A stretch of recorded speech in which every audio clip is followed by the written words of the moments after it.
Hey, I ain't got no money, but I'm rich on personality.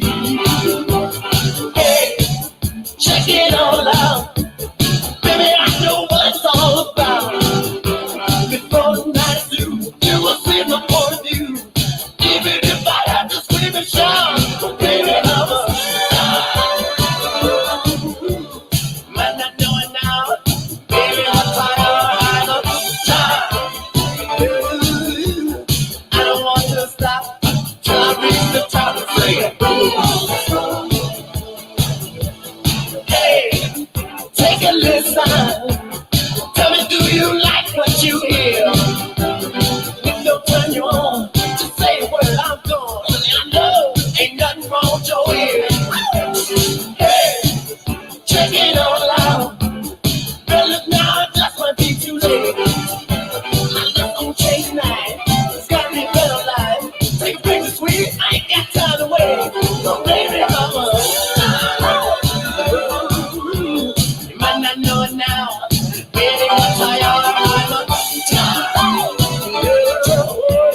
I don't want to stop till I reach the top and sing it. If I say nothing comes too easy, when you got it, baby, nothing comes too hard. You see what I'm all about. If I got scream and shout, baby, say that, baby, baby, baby.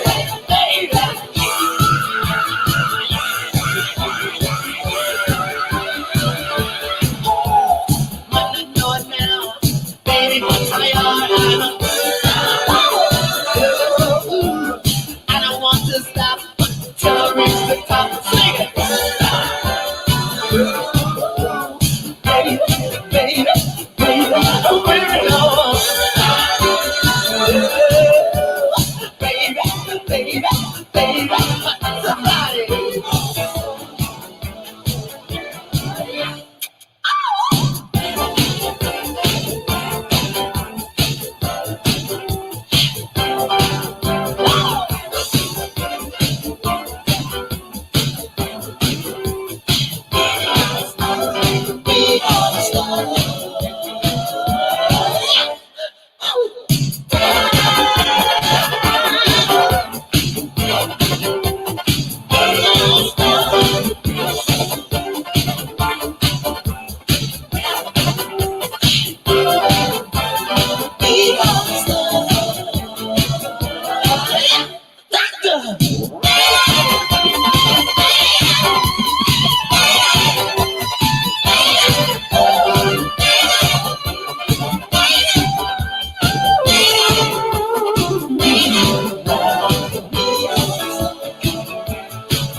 Good morning, YTBC.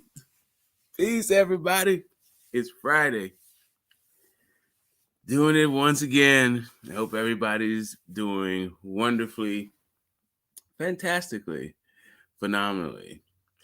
All within the sound of my voice, both live and with the playback gang.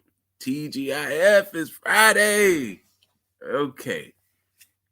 So, you guys know what time it is, what motto is over here.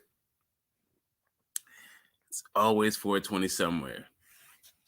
And for all of you who expected for this live to start a couple of hours ago, my deepest. But wow, sometimes life does encroach, and it has been happening more often than lately than not. But hey, if you were actually in my life, I think you'd get it. But hey, we're not here for explanations or excuses. We're here for this boxing talk.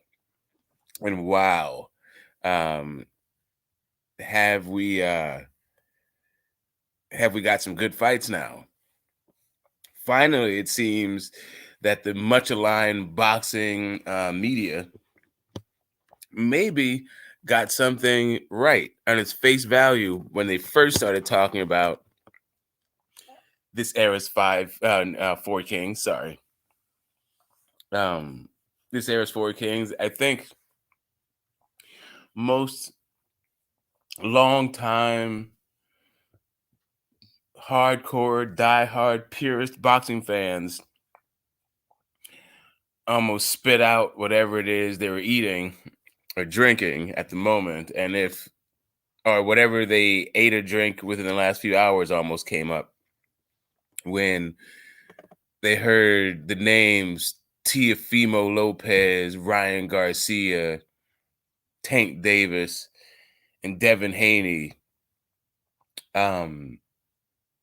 mentioned as this generation's replacements for Sugar Ray Leonard, Tommy Hearns, Marvin Hagler, and Roberto Duran.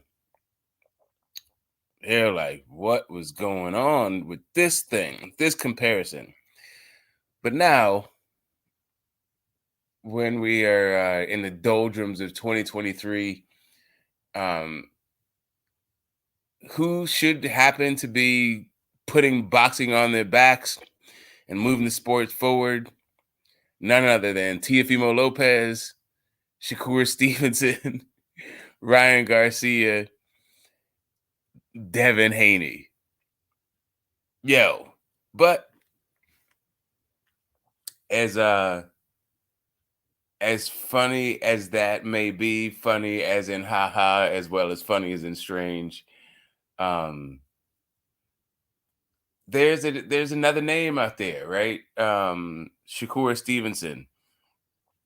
And maybe he's Alfredo Benitez, maybe he's Mike McCallum, but whatever it is, he is making his own impression on the boxing world as someone who maybe should have been named as one of those four guys. And yeah, it's like I'm not sure with all these fights signed if they come through, depending on the outcome. I don't know.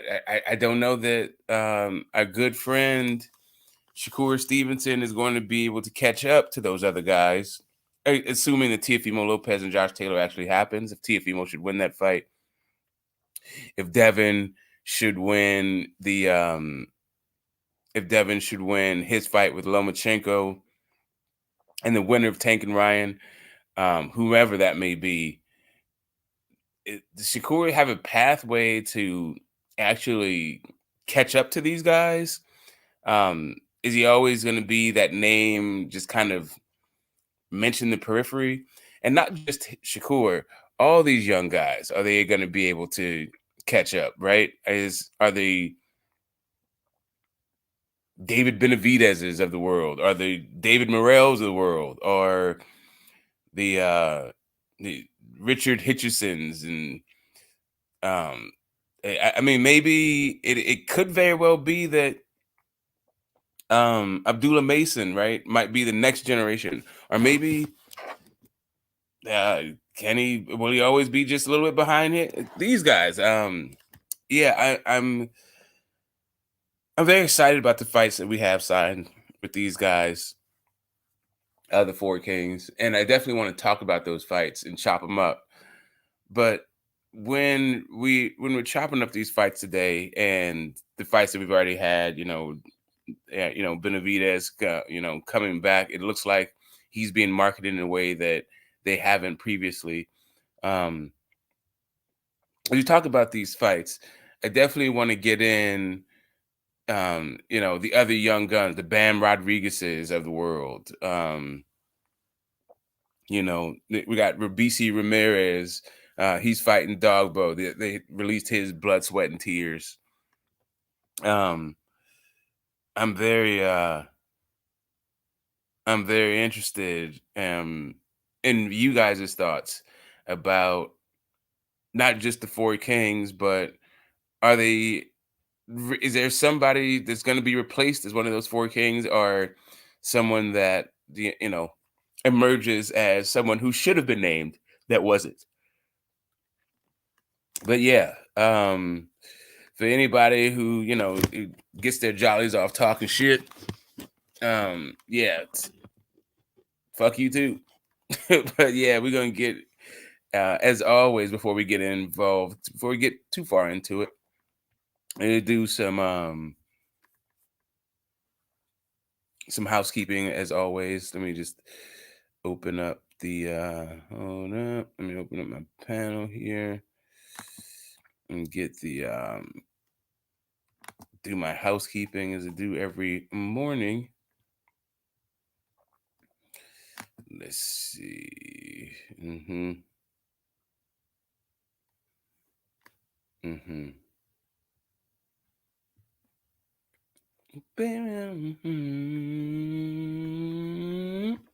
Oh.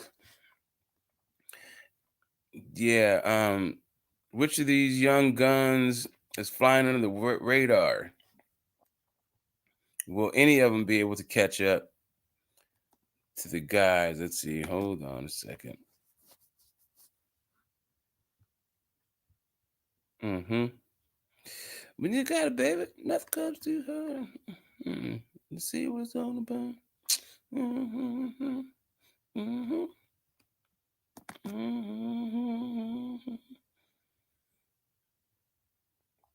Let's see. Live stream here in. Let's go to control room.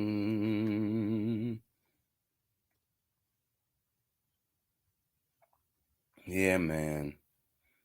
All right. So we're pulling it up. And as always, get the link here, control.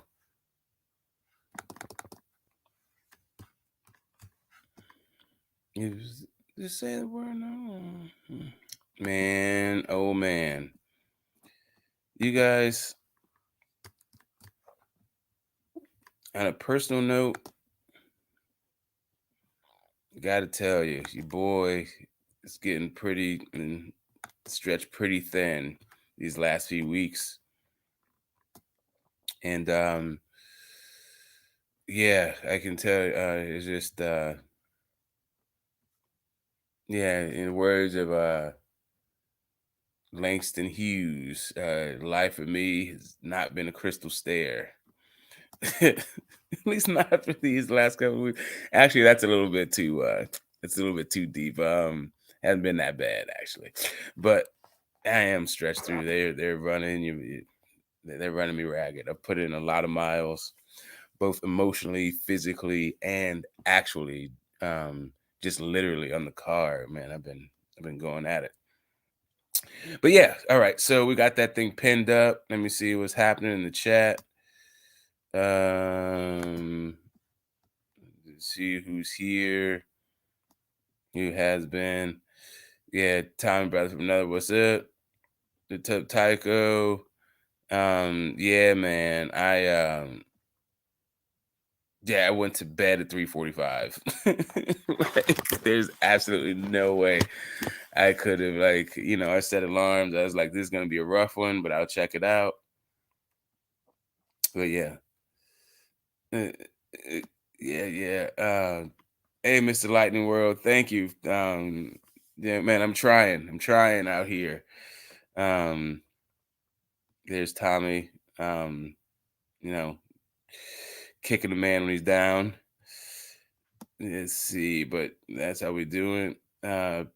Yeah, Marky Dan previously. I'm not quite sure what you mean by that. But yes, we're gonna pick it up. There's Boxing Monster spreading them damn lies and rumors. But I will say this about the recent U.S. bank collapse. When I was doing my my due diligence as a boxing fan with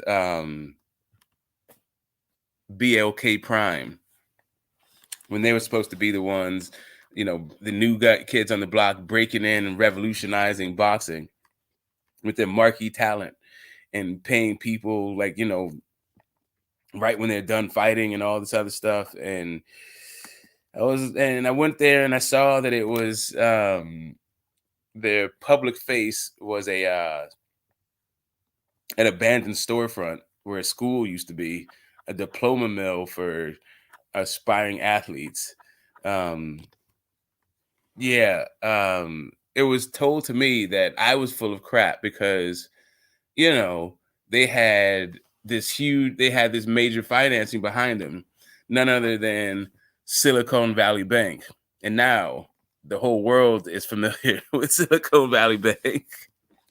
Not only were Silicon Valley Bank not the people behind BLK Prime, but it seems like BLK Prime, just mentioning Silicon Valley Bank was enough for them to fucking collapse and all their hundreds of billions of dollars in assets under management, their market cap evaporating like a fart in the wind virtually overnight. But that's just an aside, a kind of a weird coincidence. But yeah, the curse of like bullshit boxing news can affect not just the fight fan, but apparently the world outside of boxing. But yeah, maybe that's a little bit superstitious. We don't need to evoke the supernatural for good old fashioned American and human greed, right? And let me see. Well, I can tell you, I have a very diverse portfolio, and it does not include Silicon Valley Bank's holdings.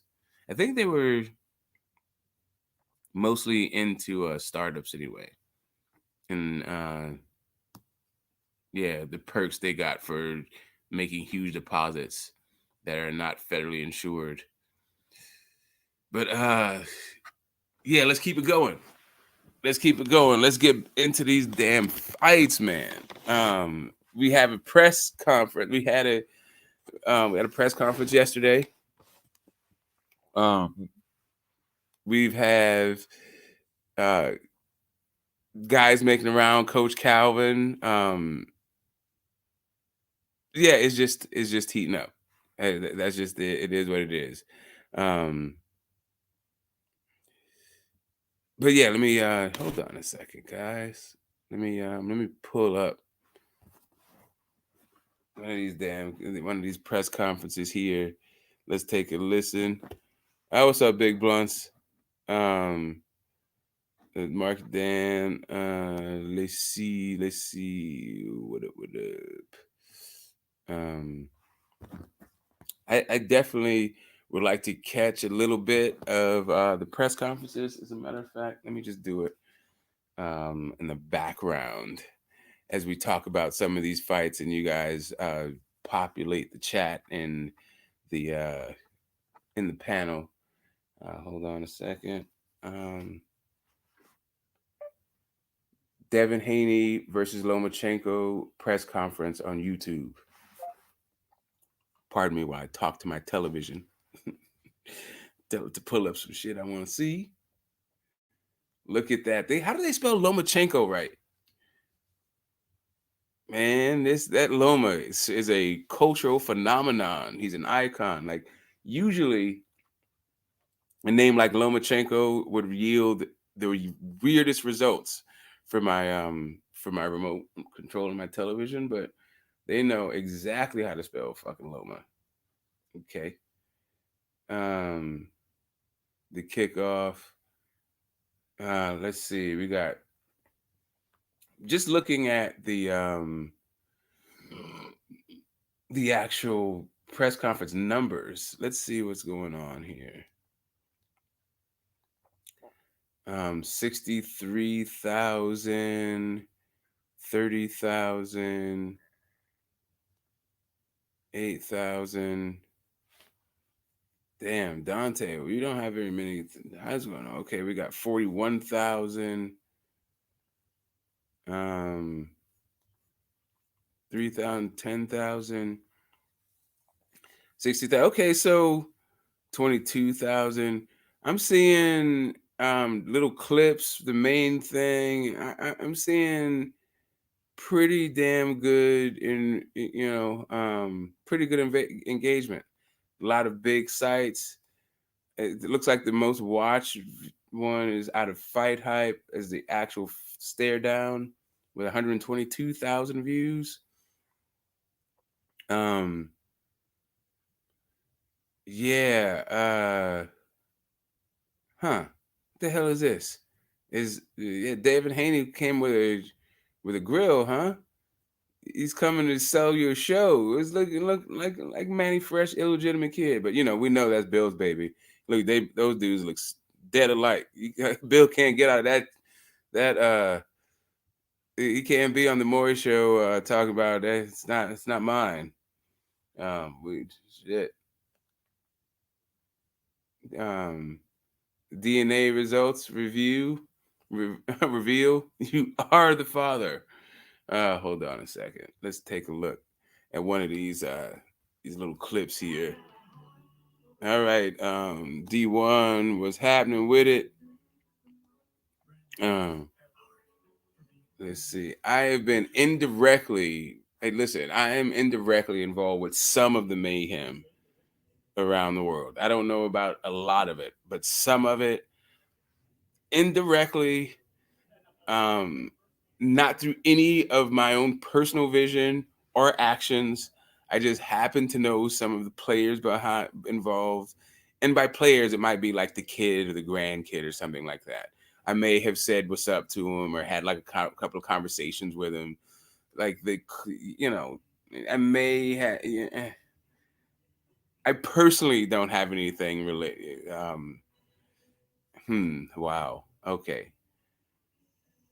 Let me make sure that I word this correctly.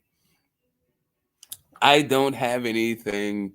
I can't be directly blamed for the dissolution of most of the labor's pool, the labor force around the world, dissolution of their 401ks. It wasn't me specifically, but I know the guy, and it did come out of a few conversations. I can't say the right thing, but we did have some of the conversations about like ultimately the plan that came to be, where they just basically boards from multinational corporations took all their pension funds and basically funneled that all those all that income, they funneled it to the board around the world. That was me. It was not me, but yeah, do know who it was, and that guy. Yeah, I mean, it is what it is. But yeah. So let's see. Yeah, when it comes to the transgender movement in San Francisco, that was in full swing before I knew what being trans was all about. But after the 12-hour mark, when we opened the channel up to discussing topics outside of boxing, I am interested. I'm not opposed. Actually, interested might be too strong a word. I'm not opposed to talking about, trans in sports and maybe trans people in boxing specifically. But yeah, the Supreme Court apparently is going to take up the trans in sports issue, and we're going to get a ruling on that pretty soon. We'll get our great Catholic legal minds to put together puritanical thoughts and keep us in the dark ages where Jesus would like us, right? But yeah, anyway, let me not get not get too religious. Right now, we're going to table that conversation, I think, towards the end of our show, because damn it, we got fights. And the fights we have are definitely worthy of our analysis, of our time and our energy. So that's what we're going to spend our thing on. So just give me a quick sec.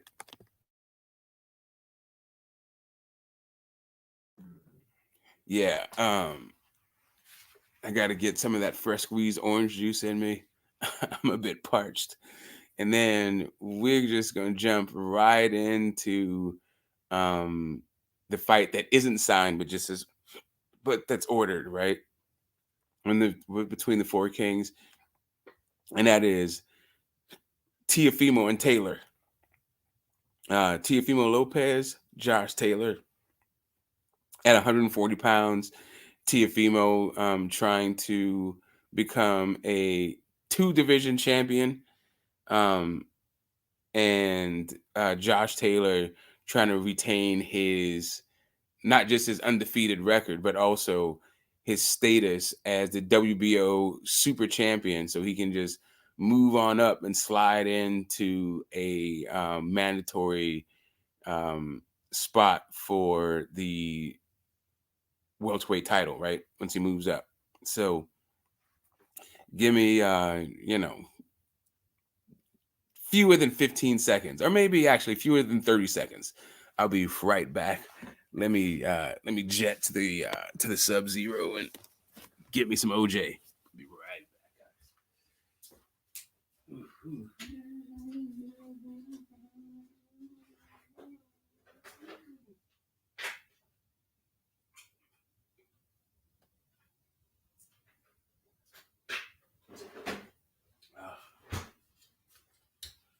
Yes.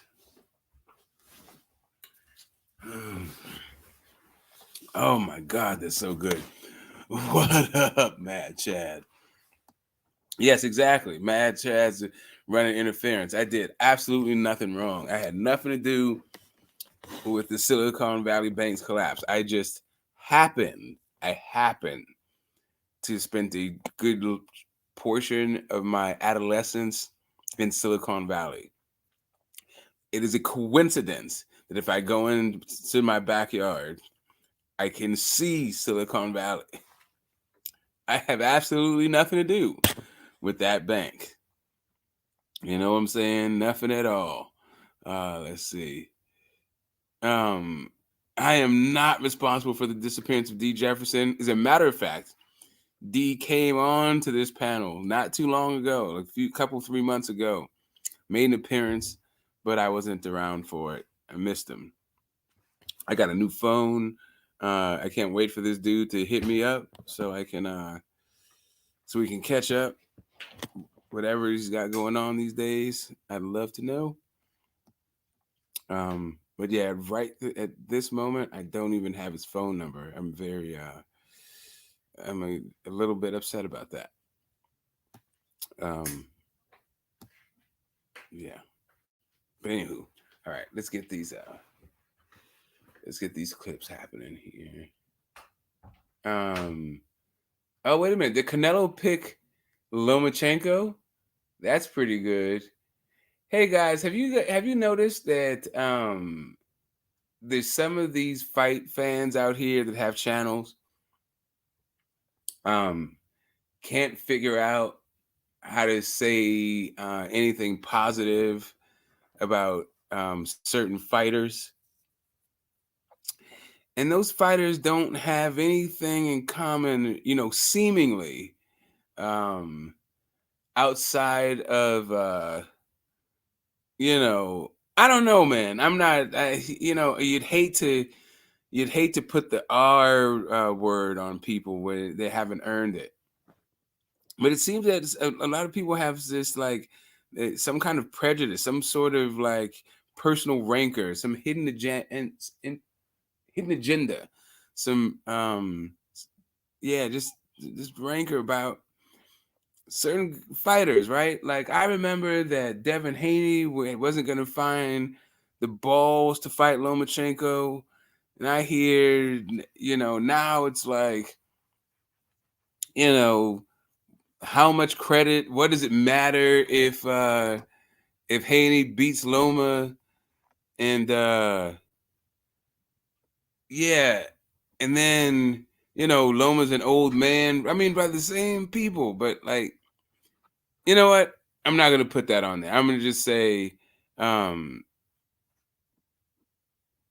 it's a weird one. It's a weird one. The Loma and Devin Haney fight. But before we get to that one, before we get sidetracked into that thing, like, have you guys noticed that the Teofimos are uncharacteristically silent on this Josh Taylor fight? It like usually those dudes love a good camera, they love a good microphone, love the opportunity to promote their brand, right? The Tale of Two Tios. But yeah, I don't really hear this one. So, like, while it is a good fight on paper, an excellent fight on paper, one that both guys like have a really great chance of winning. Like Taylor, you got to favor Taylor just because his level of opposition has just been stellar, and he's a bigger guy. He's makes the adjustments, but he didn't look that great in his last outing, which was at this point a while ago. Like, I don't even remember like what year was that Catterall fight? Was that last year? Was that the year before last?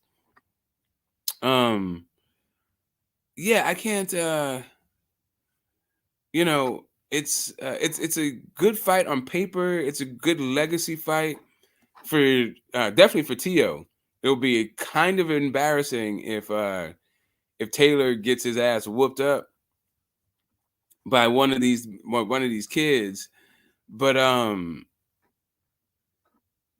yeah, but what's just going on with the fight? Is it actually gonna happen? Is this gonna be another one of those ordered fights that we like, but doesn't actually happen because these feckless sanctioning bodies only give a damn about an envelope? Hell, they'll tell you PEDs were a result of eggs, as long as you have the clout and the backing to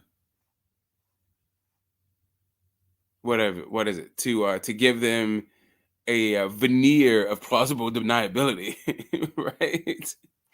But yeah, just the Tio thing. You know what? I'm gonna take a look here. Let's take a look. When the hell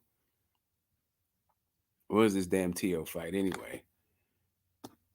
Let me navigate this thing. Devin Haney, Vasyl Lomachenko for the IBF World Lightweight, the WBA Super World Lightweight, the WBC World Lightweight, and the WBO World Lightweight. Look at all them belts on the line. All those wonderful, gorgeous belts. The championship cups, as it's shown in BoxRec. But hold up, give me a second, people. Baby, baby. Mm-hmm.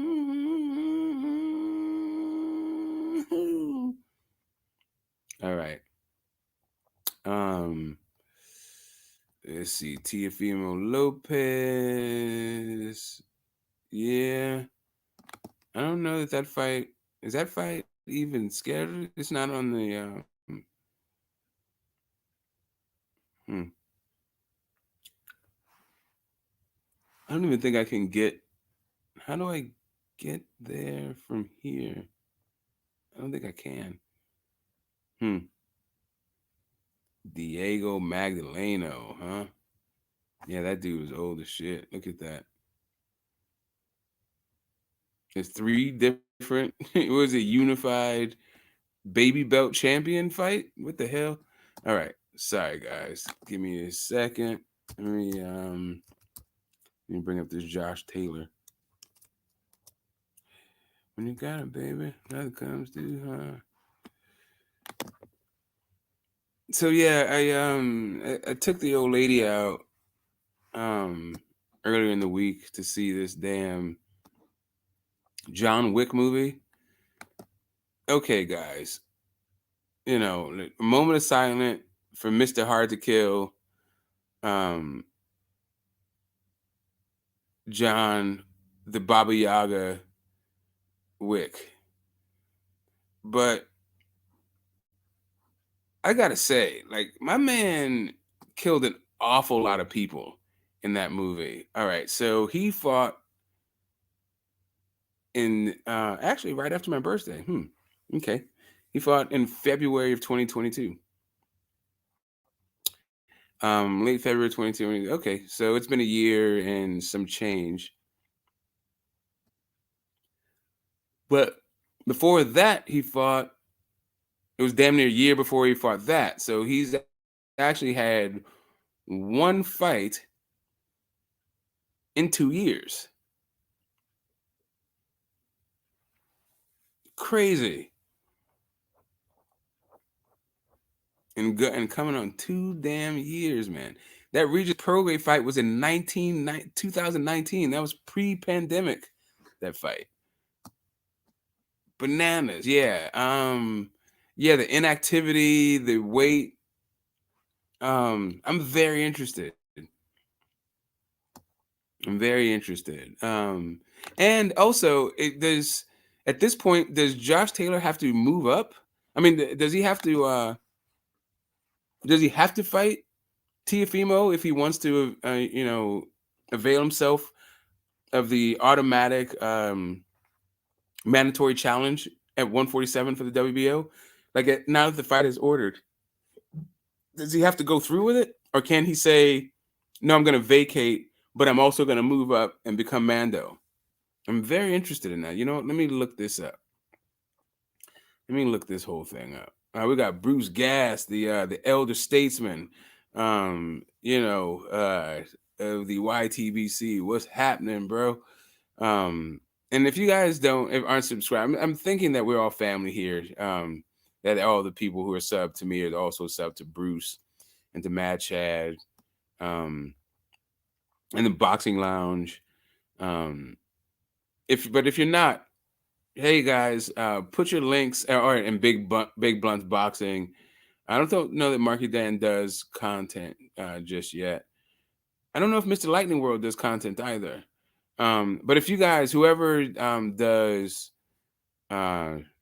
content, right? You're rinsed up on here and you do content, drop your links in the chat just in case. We got Q, Lost Art of Boxing. If you guys are not subbed to these channels, hit them up. These are all real good brothers, and they do pretty good content.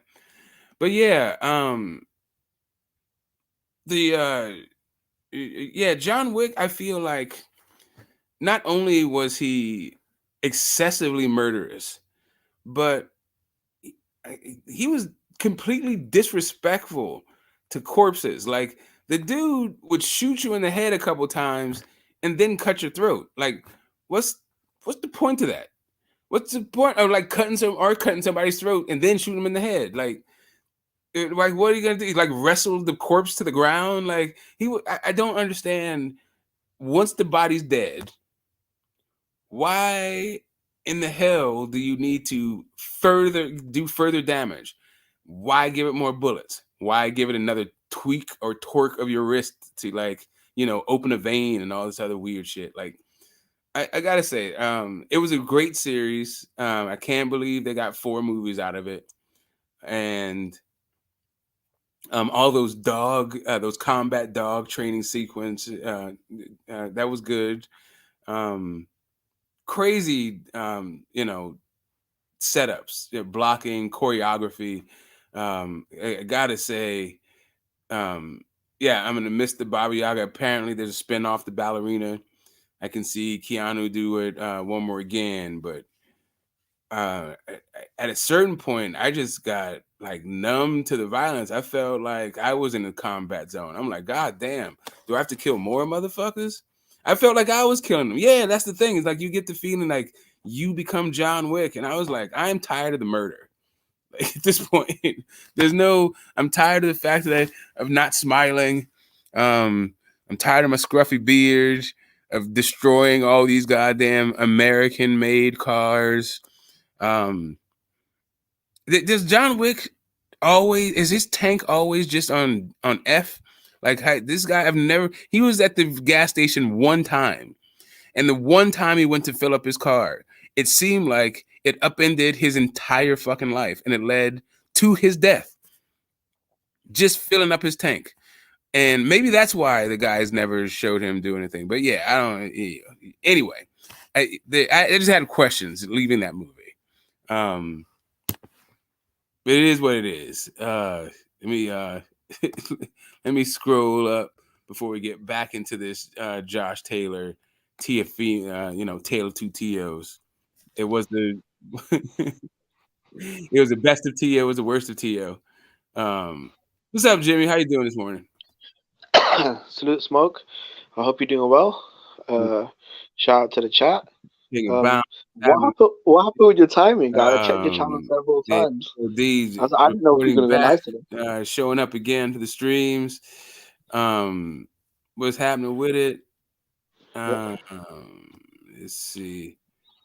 He's making sure the job was well done. Old school. I feel like old school, like they knew that the job was done.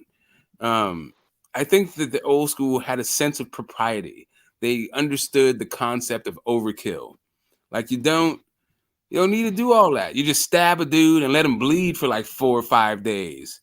Damn. Yeah. I feel like the old school. They just let you suffer forever.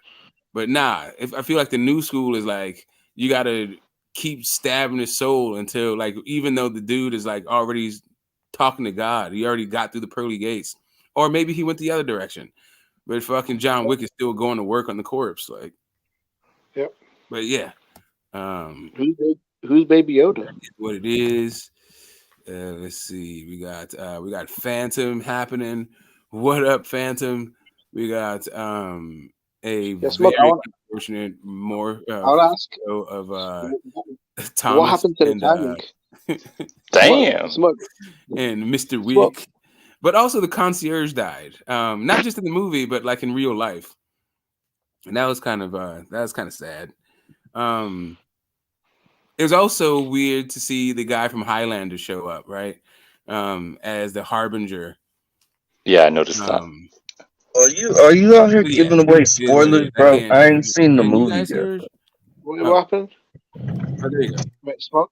Oh shit! I couldn't hear any of you guys talking. I was on. I had my thing on mute. Okay. Smoke, I was asking what happened to your timing though. I was like, damn, I don't know if Smoke's gonna do a show today. Sorry. Smoke is going to do a show today. Yeah, I don't know what's happened.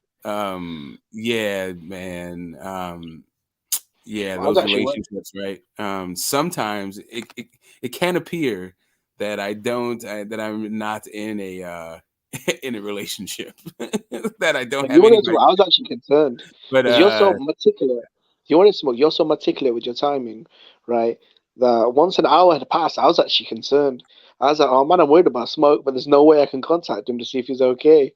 No, I'm good. I hope he's okay. No, man, I am blessed and grateful. Definitely, I have problems that once I start once I start complaining, everybody's eyes roll. Like I have the fakest problems on earth. But yeah, anyway, but they are my problems regardless. So I don't tell anybody them because nobody would think they're an actual problem. But what were you guys saying? Were you just concerned for my well-being?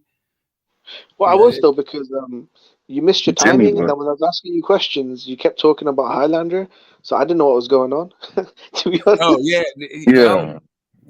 Oh yeah. I was my whole thing was on mute, so I couldn't hear you guys. You might have been stroking out. Niggas don't know what's going on over there. Okay. That's horrible. Don't say that. I feel like I'm in pretty good shape. you know, for the most part, I don't think I'll be stroking out anytime soon, but perhaps. Let's see. Yeah, man. Yesterday was just a whole like train wreck. I was supposed to have a debate on knockouts. I couldn't take care of that. Like, man, yeah, you know, the women, right? Yeah. Anyway, Can't live with them. Can't live without them, right? that remains to be seen. If you can do either one, if you can live with them, or if you can't live without them, I think that's a social experiment that is the MGTOW people are trying to figure out, right? I think that's what Can you I be call them. honest? The men going their own way. Yeah, that's just too much for me. Like, no matter how much I get annoyed with women, I don't want to be, that's just not a road I want to go down, to be honest. Yeah. You know, people are trying to figure it out. They're trying to live without him. And then trying to live with him. Is anyone still doing that? I mean, people talk about it. They want the trad wives, right? That's supposed to be the new thing. People are now going, renewing their passports or getting passports and trying to go to these developing countries where all of a sudden they are part of the 1% with their little $15. Now trying to throw their purchasing power around and shit. No, I've actually seen that a lot though recently. A lot of people moving to places like Thailand and Eastern Europe, and up there they're kind of treated like kings. But down in North London, they're the peasants. So yeah, you know. I don't know, man. I feel like there's more to something. I don't know. Anyway, all I will say is there's only so many hours in a day, and while it may seem that I have an inexhaustible amount of energy, fuck, the women will definitely fucking use as much of that energy up as they can, man. And God bless them, because if I don't know where I'd be without mine. No, arguing with women is way more difficult than men because you've got the emotional element and you've also got more backlash. With guys, you can argue with them, fight with them. There's really there's no repercussions. There's no Oh, consequence. wow. I mean, so here's really the thing. Like arguing, like, okay, like that kind of, yeah, that's cool. You know, you get into arguments here and there. It's way worse when you're the support because they're arguing with somebody else. Like, God damn. Like, I try to duck out, like try to not get involved. Oh yeah, you know, do the that bitch crazy kind of shit. Yeah. You know, be support like when the better half is funking with their friends, man. Oh damn. That's just a messy situation, Smoke. I don't envy you at all. That's a messy situation. How could she say that? I don't fucking know. Like, why do you care? Aren't you guys old as shit? Anyway, yeah. So we're talking about your boy, Scotland's own, right? Josh Taylor. What the fuck is going on with this guy? He's fought one time in 2 years. Is he gonna be able to? Is he gonna be able to beat him? I mean, it's a fall from grace, isn't it, Smoke? He went from undisputed. He was one of everyone's favorite fighters. You know, he was in the top 10 pound for pound, undisputed champion. He was in talks to fight, Crawford and do this and that, and then he just, completely fell off the wagon. I think a lot of that has to do with, discipline issues outside the ring. I think the problem with Josh Taylor is I think he's just achieved so much as far as legacy and money. He's kind of contempt. The Jack Catterall performance was really, really bad, and there's just so much backlash from in the UK generally, even from his own fans. Because they kind of feel like he got a gift decision, and that he owed Jack Catterall a rematch, which some people feel like he weaseled his way out of. And now he's fighting Teofimo, which, see, a lot of people go with the notion, and you strongly disagree with them, and I actually do agree with what you're saying. They feel like Teofimo and Top Rank are trying to feed, Top Rank and ESPN, they're trying to feed Josh Taylor to Teofimo, so Teofimo can take the unbeaten record, the belt, and get hyped up again to be, marketed as a potential, American star again. I think that's what people think is trying to, happen here. That's exactly what's fucking happening. Yep. But according to Smoke, on his worst day, Josh Taylor still beats the shit out of Teofimo. So yeah, I mean, the 140-pound Tio is fucking atrocious. I mean, we wouldn't be talking about him as a potential victor if it wasn't for the state of Josh Taylor and what Teofimo did at 135. Really, just beating Loma. Like, that's it. Like, come on, man. There's no way we'd be like, oh yeah, Tio's gonna beat him based on like Sander Martin and that McKinson and fucking Richard Comey and Nakatani. Like, the fuck no. Yeah, I think he's so just badly weight drained and so badly injured because he's been injured several times over the last 2 years, and he's had surgery as well. I mean, he's had really bad issues making weight. He's abusing in the I mean, he's well known in the UK. He does a lot of cocaine. The inactivity. I mean, it feels like I know what you're saying about Teofimo, that he's not, the goods to beat someone who was as good as Taylor, top pound for pound level talent, undisputed, legitimately undisputed champion, no question. And someone who had a very versatile resume. Early on he fought guys like Mikhail Vasquez, Postal, and then he got thrown in there with the Lions like, Arigas and Ramirez and stuff. So I don't know, man. I just feel like generally there's a theme that I just got a feeling ESPN and Top Rank really want to feed. Just see the way he looked like against Jack Cattrall. And I'll just be honest, Smoke. There's something about Josh Taylor. I don't know what it is. He's exciting inside the ring, and he's a very talented fighter. But I just don't know. He can't cross over as a star. Not in America, not in the UK either. I really don't know what it is. He's never been a big star in the UK, and I don't think he'll be one because in his big homecoming to his hometown Glasgow, that was a terrible performance. And a lot of British fans, this is the first time watching Josh Taylor. Massive hyped up card, Sky Sports, which is like the ESPN of the UK or whatever. And yeah, he looked terrible, man. Massive media backlash. And then America, he's not really a big star already. So it's like, where do you market him? Like, and with Teofimo, Bob Ramsey's a guy in his 20s who could potentially become a 2-division champion, thrown back on a pound for pound list and mix up, big fights with the likes of a Devin Haney, a possible Lomachenko rematch, and milk him for at least several years, possibly Ryan Garcia or Tank. With Taylor, I really don't know what he does with him at this stage. Yeah, Taylor's on Operation Avoid Bud right now, so he's gonna weight drain himself and fight Tio. So that's what that is. Maybe, but I don't know how the Bud fight would get made though. Because Bud left Top Rank on some pretty unfavorable terms. Ain't got nothing to do with it. They'll still cut him a check, just like they did Sean Porter. Come over here, fight our fighter, Bud. You've been over here before. Come back home. Yeah. I think they'd rather feed him to Josh Taylor than Bud, right? Because, I mean, say Bud goes in there and destroys him, which he will do. I mean, what Top Rank do? I mean, they got nothing out of it. At least if they feed him to Teofimo, okay, you got a star you can milk for several years, right? Exactly. That's why it's Operation Avoid Bud at all costs. And they don't even want Josh Taylor moving to welterweight. That's fucked up. Yeah. But for me, I just want to see Bud fight, Virgil Ortiz or Errol Spence.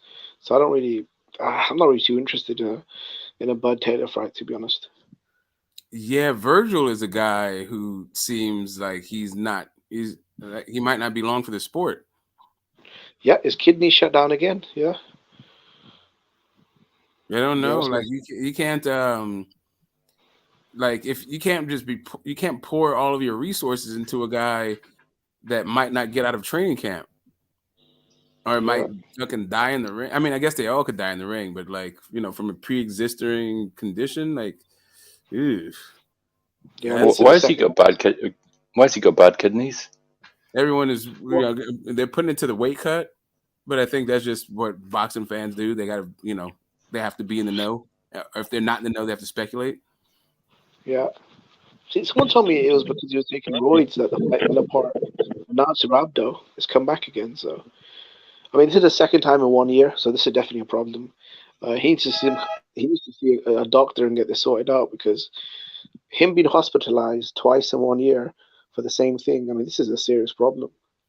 I don't think a doctor can sort that out. It's just something in his internal organs that, that something ain't working right. Like, there's nothing he can really do about it. He's just healthy and as fit as he can fucking be. I mean, he's a fucking boxer, so it's not like he's got some health issues. It's probably something genetic that he can't really, you know what I'm saying, fix. Not really. That's could be a bad diet. Maybe.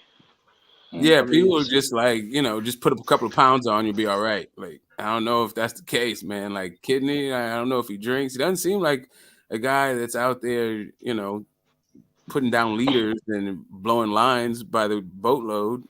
I don't know what's happening. I don't know what's going on with my man's kidneys, but you need to sort that shit out. You only got the one life. Yeah, but there have been bigger welterweights. It's not like he cuts 20 or 30 pounds like a Benevidez or a Chavez Jr. Like, yeah, he cuts weight, but I mean, it's nothing out of the norm, though, is it, Smoke? It's like, okay, he cuts some weight to make weight, all right. But it's not like he's this massive welterweight. Like, he's big, but he's nothing special size-wise.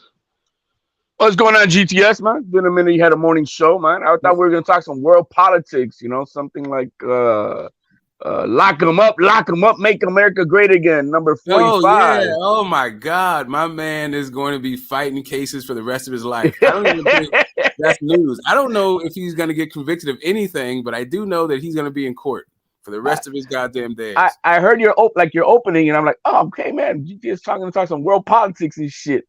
No, man, that was some BLK Prime, like some leftover info from that shit. It's really funny how like these things come up again. Yeah, Silicon Valley Bank, they're the ones behind BLK Prime. No, they're not. They're not. Not only are they not behind BLK Prime, but at this point, they're not behind anybody. Yeah, exactly. No, Matt, but you could have dragged it out. Like, I told you. You know what I mean? But you didn't do that shit. Yeah, I'm not crippled. I let those dudes have their fun. I'm just here as a resource for like fight fans, so that we know what the hell is going on. And if you want to make fun of me, okay, whatever, dude. Do you? And I'll get the last laugh. Believe you me. I stay with facts. Phantom started streaming since we streamed last, and I tried to catch your goddamn stream, but I couldn't tell. Like, I went to your link, I wound up on H Money's panel. Like, what the fuck you got going on, Phantom? Like, what's panel? Simulcasting. So like, I was the host, and he just like had it on his channel. You know what I mean? Like, it's a feature you can use with the service. I mean, I understand that, but what's going on with your thing? Are you only going to be simulcasting? Was that just that one? No. I could do my own, but that was just my first one. And H said we're gonna try and do this to get some people to come through. Oh, yes, sir. Cool. Well, yeah, you get you're finding all that brevity that you preach isn't so good when you have to host a fucking stream yourself, huh? Yeah, if they come, more verbose. Motherfuckers come through, be all good. Yeah. I'll chew up some time, some watch hours on your stream, sure. And also put your link in the chat so people they come check you out. I'll be honest, I did hit the like and I watched some of your video, but I didn't jump on because the way me and you go back and forth, bro, I didn't even know if I was welcome on your channel, to be honest. Everybody is welcome. So that was you, Yimmy, with the Y. That's your name in the chat? Yeah, bro, that's me, yeah. Oh, okay. Yeah, I saw you come through. Everybody welcome. You know what I'm saying? Don't trip on that bullshit. All right. I want to give my 2 cents on this. Ortiz said, no, it's not about putting on just a couple pounds. That's what's going to make it right. What it is the drasticness of him having to cut weight and dehydration exerts his body to the point where it starts consuming itself. And then all that protein processing through his kidneys shuts everything down. So that's rhabdo is very common, especially it happens a lot within a lot of extreme sports, triathletes or in the collegiate wrestling. I've seen it. And, that's what it comes down to. This kid is his DNA is cannot take that punishment to do that before it starts turning, his body starts turning upon itself. So he should be moving up. He's a big frame kid. HLD, this is my problem though with that scenario. He's not even the biggest welterweight I've ever seen, bro. Guys at Benevidez cut down to 30 pounds. Some people do cancer, some people don't. I mean, what does that mean? You know what I mean? Nothing. You just said everybody's different. Okay, fair enough. That's all. It's just everybody's different. He's a big frame kid. I know that. I mean, Xander Zayas, at 19, they decided, well, we got to move you up, young man. We got to, you can't be at 147. They put him up at 154. Ortiz has got a much bigger frame than Xander. You know what I mean? He's a big bone dude, and he just needs to move up. It's too much for him. Okay, that's all. Really unfortunate. He came so close to winning a world title as well. The Stanionis fight was signed. It just wasn't meant to be. I have to just make a quick warning. HOD. Apparently, it's on site with you and Black and Brown, or maybe Black and Brown and you. I don't know. I don't know if he's gonna pop up. I will maybe give a warning. Hey, Black and Brown's here. I don't know what the hell is going on. I don't know what. I don't know what. Don't really give a shit. Guys need to figure out. But I'll give you the space in order to hash out your boxing differences. I got nothing to hash out, man. I don't play with cockroaches, bro. So okay, good. Well, I mean, cockroaches might fucking play with you. I'm just saying. As boxing fans, we're here for any boxing disputes. Like if it's like a personal thing about you don't brush your teeth or some shit like that, or whatever. You wear tennis shoes and no socks. Then I'm not here to make anybody more famous. Yeah, I mean, but I'm just saying, we like to resolve boxing disputes. Nah, there's nothing to dispute. Virgil, if he can't cut weight in the rehydration era, he's fucked because 154 is about to beat his ass. Got Fundora, bro. Man, he's a big kid, friend. I think Virgil could do good work at 154 for sure. Yeah, he's a big kid, man. He definitely could fight up, and he could easily go up to 160. No, and get his ass whooped. I think he's not going to make it out of 154. Well, we'll see. I mean, we thought about that about many guys. Look at Fundora. The hell, you know what I mean? No, Fundora is eating it. Like that dude is killing. The question is, can this guy make it to heavyweight? That's the question about Fundora. No, man, he's got that Manu Bull frame, bro. He can't gain weight for shit. He's got the same height as AJ, 6'6". Yeah, that's how high what division will he actually end up at? That's the. I think he goes. I don't know, man. I don't think Fundora goes past 168. I agree with that. I think so too. He's just that skinny. He's like. Them skinny basketball players, man, that no matter what the fuck they do, they just can't gain weight. Like Manu Ball or Bradley, remember all these, man, you're like, damn, look how tall, but he looks like a praying mantis or something like that. They're just all skinny and shit.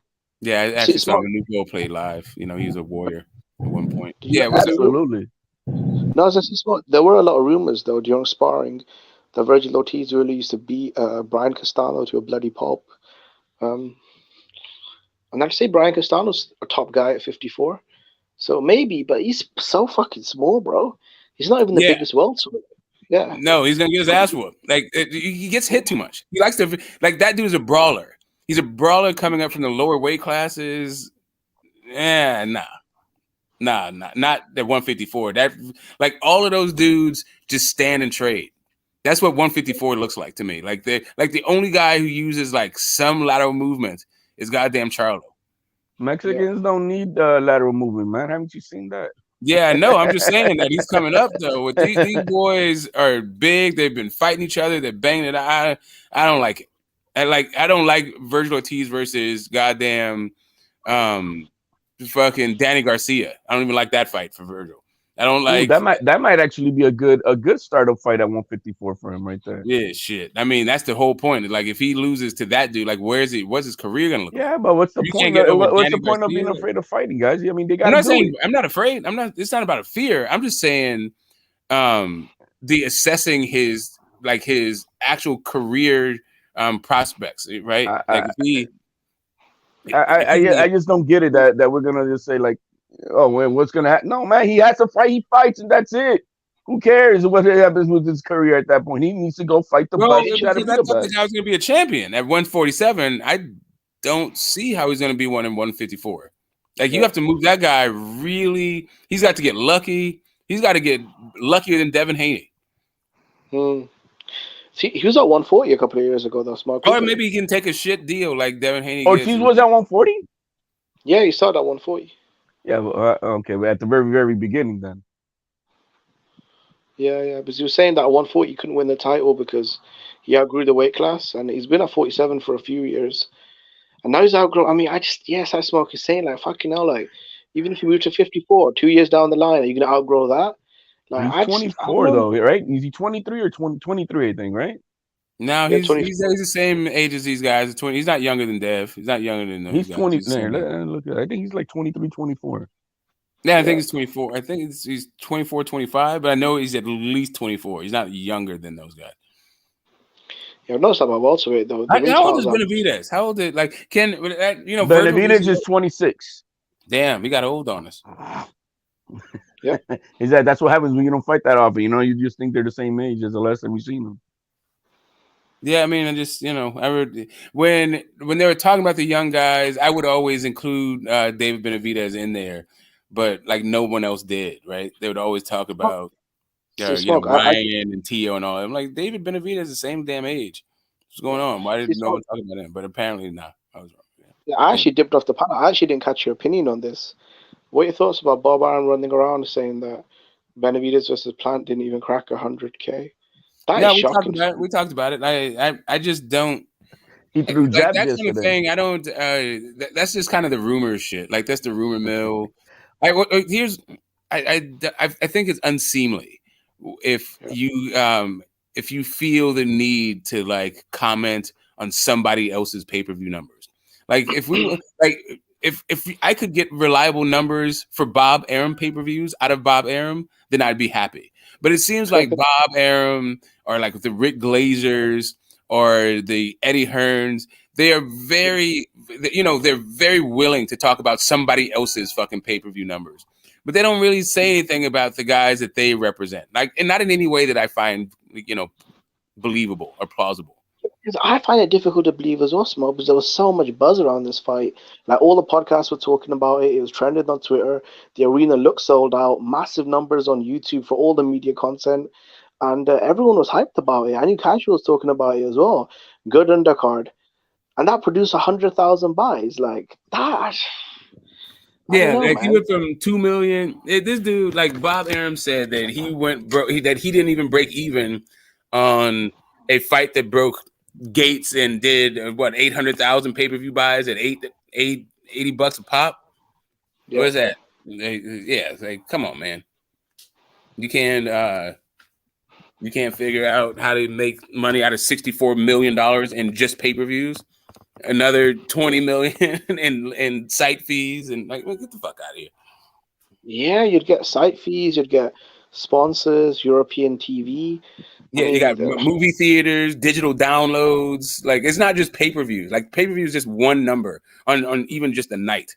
Like there's a bunch of ways that people are behind the paywall or like see the fights and shit. That I don't find any of that. First conference of what?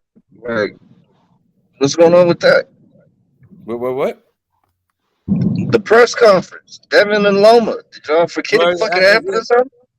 Yeah, okay. Are you like directing traffic? That's what you want to talk about? Like you're all out of the Teofimo Taylor? No, I thought that's what we were leading to.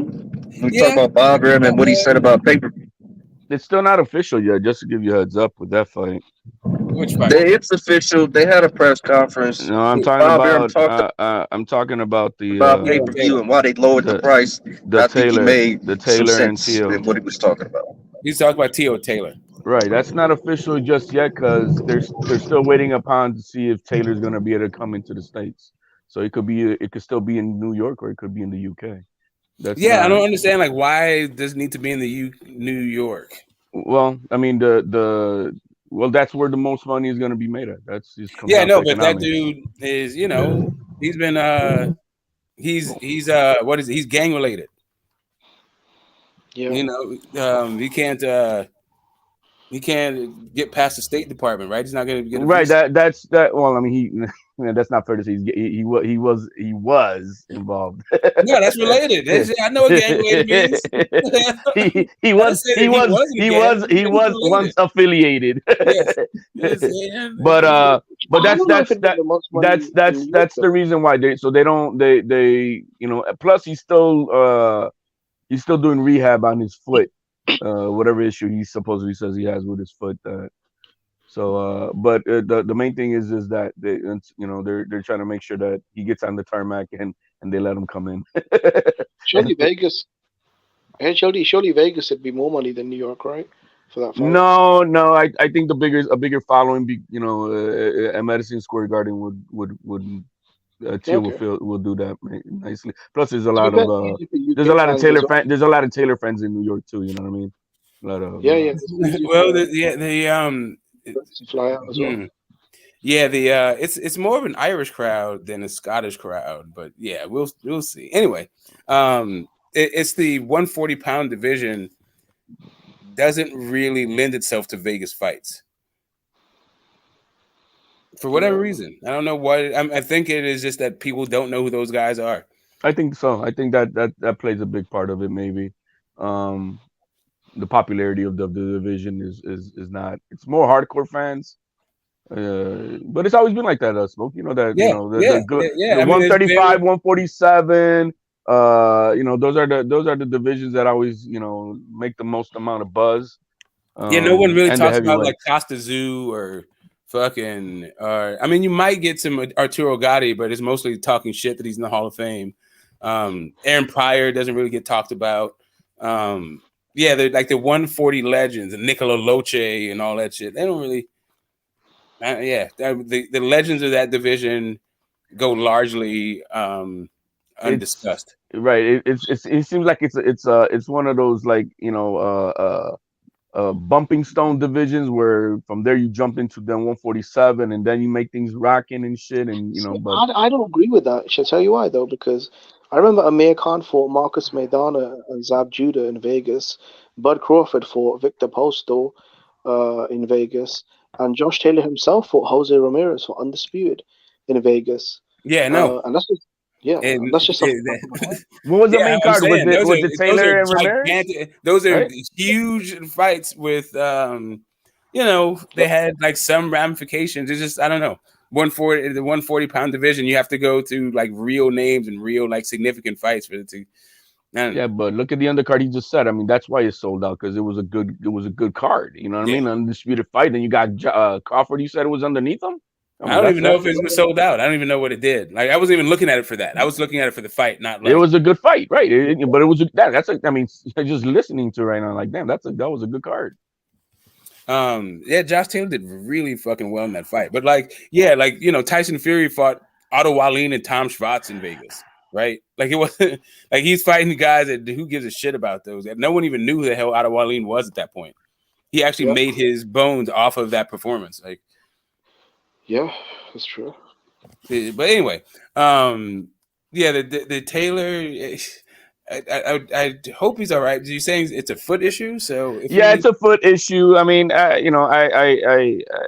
don't know how serious all it is. He's always had these little things. He had it. Back in 2021, he was supposed to fight Catterall in 2020 towards the end, and then he had a knee thing, and then he bumped against another. He pushed it again, and it just I don't know. He's always got something kind of going on, and that's why that Catterall fight took so forever for it to make. And then when now he's got another injury, setting it off forever, and I don't know. I really don't know what's going on with the man. So why are the TOs not like drumming up? Like, why are they not in front of a microphone and a camera talking a gang of shit? It's not that time until it becomes official. It's that time. The time to talk shit as soon as it got ordered. Because even if the fight didn't happen, it's like what if you're not talking shit, then people just forget about you, right? Like, no, they're playing the cards right. That's all. They're just waiting for it to be official, and you'll see the circus show going around once that happens. Yeah, I just thought Teofimo because how they're doing Riga's progress with Teofimo and Ryan, they both kind of ducked him. But with Teofimo, he's at least redeemed himself by taking a Josh Taylor fight, which, I guess, on paper is a much bigger fight. It's as far as it's a put up or shut up for both fighters. I mean, really, both contracts could be up with Top Rank depending on what happens in this fight. So it's let's see what you guys got. That's what these guys are not only fighting for that belt, but they're also fighting for what's up with each with their contracts. Is that pay-per-view? Would that be pay-per-view in America? Or? I don't think it would be. I don't think it would be. Hell no. That ain't no pay-per-view. I mean, is it worthy to be pay-per-view? No. But could they make it? Yeah. I mean, look, they're making Lomachenko Haney pay-per-view. That's worthy of it. No, it's That's not. worthy. No, it's not. Josh Taylor and Teo ain't worthy of shit, but free TV. Dude. Yeah. Why is Loma and Haney worthy? You're gonna say that these other guys ain't. Yeah, that's crazy. Because Devin Haney. Yeah. I'll let Smoke take that one. Take it away, Smoke. Loma and Teo wasn't with pay-per-view. Josh Taylor run through 140 wasn't. None of them were pay-per-view for. Correct. So it's not a pay-per-view. And you know why? Fight. Because Devin the Dream Haney wasn't involved in it, baby. Oh, come on, man. Don't you understand what's happening? Did you see the press conference? Did you see the snooze flash? Listen, I hear you, but I remember whose team you're on. I remember you're part of the throw your belt in the garbage team. But what's happening is he didn't listen to all that bullshit that was coming out of you guys' lips, and he just kept his nose to the grindstone. And now we see he is pay-per-view, and goddamn Teo is full of tables have turned. Tables have turned. All that fucking nonsense. Of course he's pay-per-view worthy. That's why he's on pay-per-view. But goddamn, this is their experimental. Some ordered What's going on? Some ordered fight from Josh Taylor. Now Josh Taylor don't sell in his own hometown. I have a question. Hell, that's gonna be pay-per-view in the United States. Like Haney don't sell in his hometown. He had 3,500 people versus JoJo. Okay, and got booed. Okay, if you think that he's had 3,500 people show up, that's why your read on this whole situation is what it is. Like, yo, this guy his hometown is Vegas, and he's going to be fighting in Vegas in his hometown on pay-per-view. Let's see who shows up. We'll see. It'll be interesting. What's going on, Troy? You know what, man? I have a question for the panel about pay-per-view. Is 2023 what actually qualifies as a pay-per-view in this era of boxing? A heartbeat. Right, a heartbeat and lace them up. No, what qualifies as a pay-per-view is whether or not you pay for it. Like, really, the whole thing is they put fights on pay-per-view, and then people either pay for it or they don't. Yeah. The reason it's a pay-per-view is because both guys are commanding money, and Bob Arum was not going to fork that money over. So they say, you guys put the skin in the game, and if you guys sell it, you guys make the money you guys want. If not, you guys getting this minimum. but HLD, who commands money nowadays besides maybe one or two fighters out there? Well, they're not fighting for free. For Bob Arum, I mean, for certain, Lomachenko's probably going to be wanting somewhere around that $5 million mark, and Haney's going to be wanting around. Yeah, and Haney's going to be wanting around $5 million. And Haney's going to be commanding upwards of that 7 or 8, maybe. You know what I mean? No. Does he have a fan base like that that's going to pay him like that? I mean, okay, here's the thing. For all of this fan base that people keep swearing that Devin Haney doesn't have, right? I'm simply asking a question. I know. I'm simply answering it, right? We are going to find out. Here's the thing about ESPN. The thing about Bob Arum is his pay-per-views, he doesn't really seem to have his finger on the pulse of the pay-per-view market. Like, he doesn't really, like, the Wilder and Fury, I think, were the biggest ones since, basically Manny Pacquiao days. Fighters sell the pay-per-view. But I don't know. Manny Pacquiao necessarily sold pay-per-views. They actually needed each other to sell that pay-per-view because they can't sell separately. Who? I think he's talking about Pacquiao and Mayweather. Wilder and Fury can't. Oh, Wilder and Fury. Oh yeah, can't sell separately. They need each other. Yeah, I don't know. Fury's been selling out where he's been at after Wilder died. I do know he's been selling out in his. That's because he's in the UK and he got dance partners in the UK that actually come with an audience. Yeah, they also have discount pay-per-views over there. Like that shit. Like if we had $20 pay-per-views over here, then what do you think? Those people over there are second-class world citizens. They're not the same. No, I'm just saying, like our pay-per-views are just more expensive. Like they wind up. That is a fact. That's a fact. I'm just saying the UK probably pays more for boxing than we do overall because they don't have the same. I think they have different kind of piracy things that happen there. They also but most people have their like sports too. packages they pay for them. Yeah, I'd say the most expensive. Yeah, to be fair, Small is a lot cheaper. I'd say the biggest pay-per-view you would pay here, like for Joshua Fury, is maybe $40, between 35 to 40. But in America, those pay-per-views go for damn near $90 now. So yeah, it is a big difference. We pay for everything more expensive here in the States than anywhere else in the world. Everything. No, that's not true. Apart from sports packages. In the UK, I think we are the most expensive country in the world when it comes to they pay a ton. Man, the medicine and anything with medical care, we top the world in the cost. Well, we pay too much for our company. So it's a different. So right. So it's about the specialized stuff when it comes to big fights and like the big the specialized the surgeries and all that shit. We have medicine some of the alone best in the world for that stuff, right? Medicine alone. The world's got medicine because the United States pay for the our actual healthcare system for your regular everyday checkups and all that shit is bloated as fuck. We pay way too much for like general care. We get to say, and we don't have very good outcomes. Compared to the rest of the world, it's okay outcomes, but it's that specialized care that we excel at. And the same thing is true for boxing. It's the big fights that we excel at. It's not the developmental fights. You don't really get a lot of 50-50 fights. What you're going to get is a lot of like showcase fights as a guy comes up, and then you get like the but whatever, something else. Yeah, okay, Smoke. The UK does a better job. Smoke. When you say big fights, what is it? What actual big fights? Because I remember that we used to specialize in everything. We being the United States, because you had all these different platforms: Tuesday night fights, Friday night fights, Saturday afternoon sports, and all that. Where you can see Ray Leonard fight on free TV. You can see Simon Brown fight on free TV, Julian Jackson. But here we are in 2023. You say that we specialize in a big fight. What big fights are in America? Oh wow! That on this panel, man, on this day. Okay, so we have two of the biggest fights in boxing, both happening right there in Vegas. And this generation's four kings. But I gotta say something about like this idea of like using yesterday's experiences for today's fights. At the moment of time that we experienced boxing, like in our heyday, that this generation gets compared to a lot, that also was a really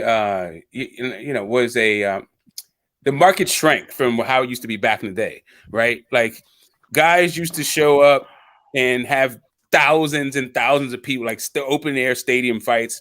That was like a norm, right? That's how people used to do it all the damn time. Stadium fights, I don't know. That's not even a thing these days. I think, but like Manny Pacquiao had one with Margarito. Canelo had one. The sport has been shrinking. I mean, the last like 100 years. It's not just like the last 20 years. Not shrinking. And the market is very different. I mean, back then, commercials used to pay for a lot of the stuff for TV. When it comes to what we're talking about, this big fight thing, the big fight, like what used to be a big fight versus what is a big fight.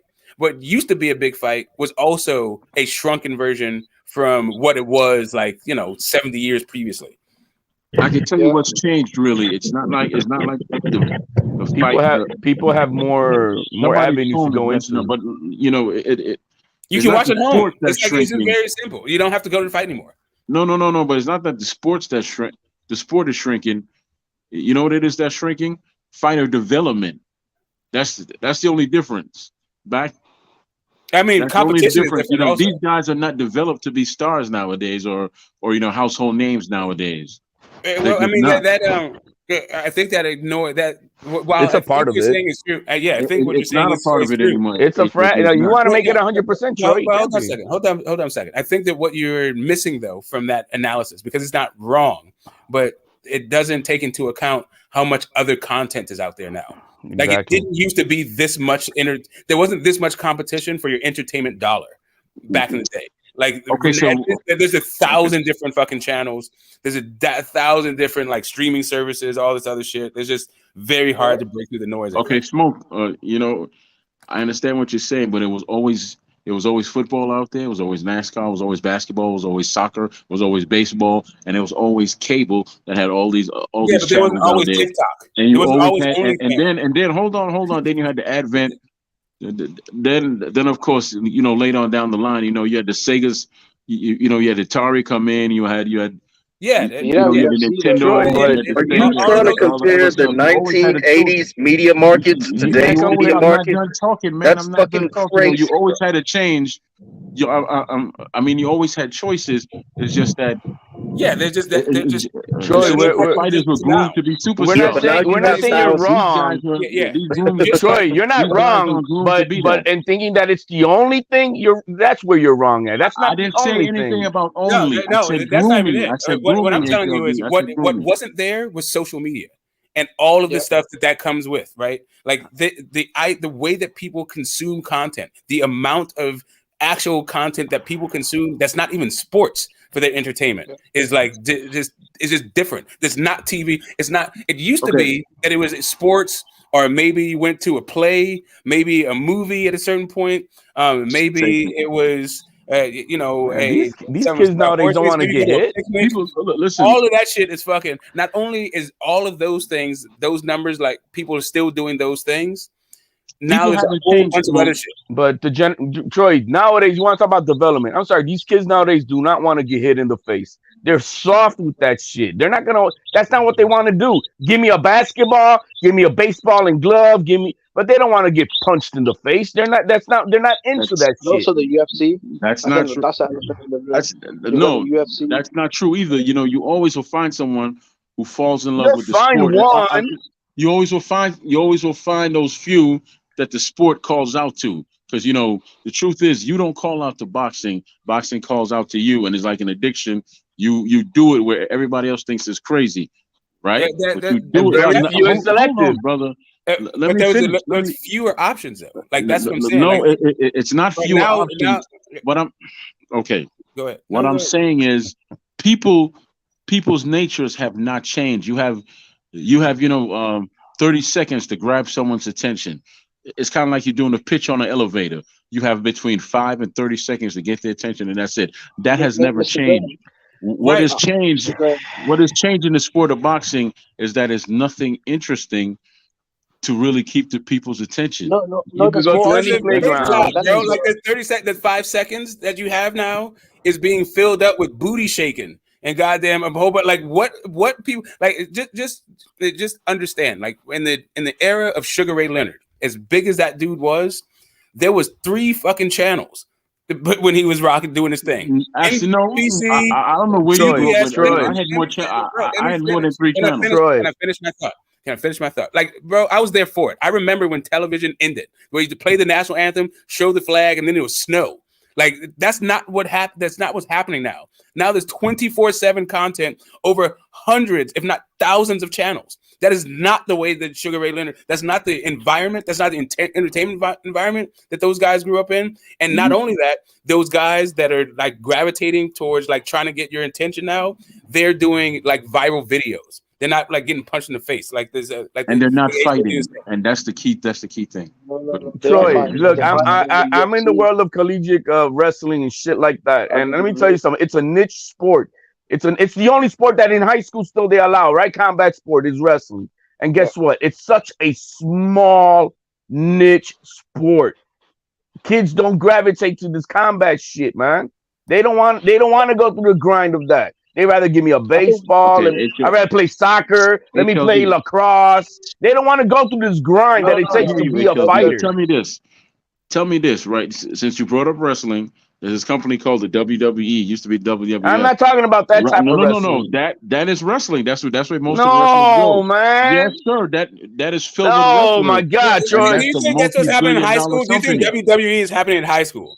Do you think like no. I think it's happening in high school. Insult, bro. That is a sports entertainment company. That is a sports entertainment company that gives you what? Wrestling.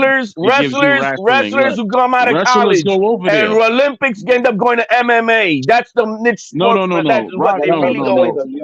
Troy, you have a problem with you cannot accept things, bro. Listen, HLD, Brock Lesnar is a real wrestler, just like Kirk, whoever his name is over there. What's his name? Two out of how many? No. What was his high school wrestling program? Yeah, most of some of their best cats over there have actually come from college. Most of the cats over there come from college, never wrestled. Only 2 guys. That's it.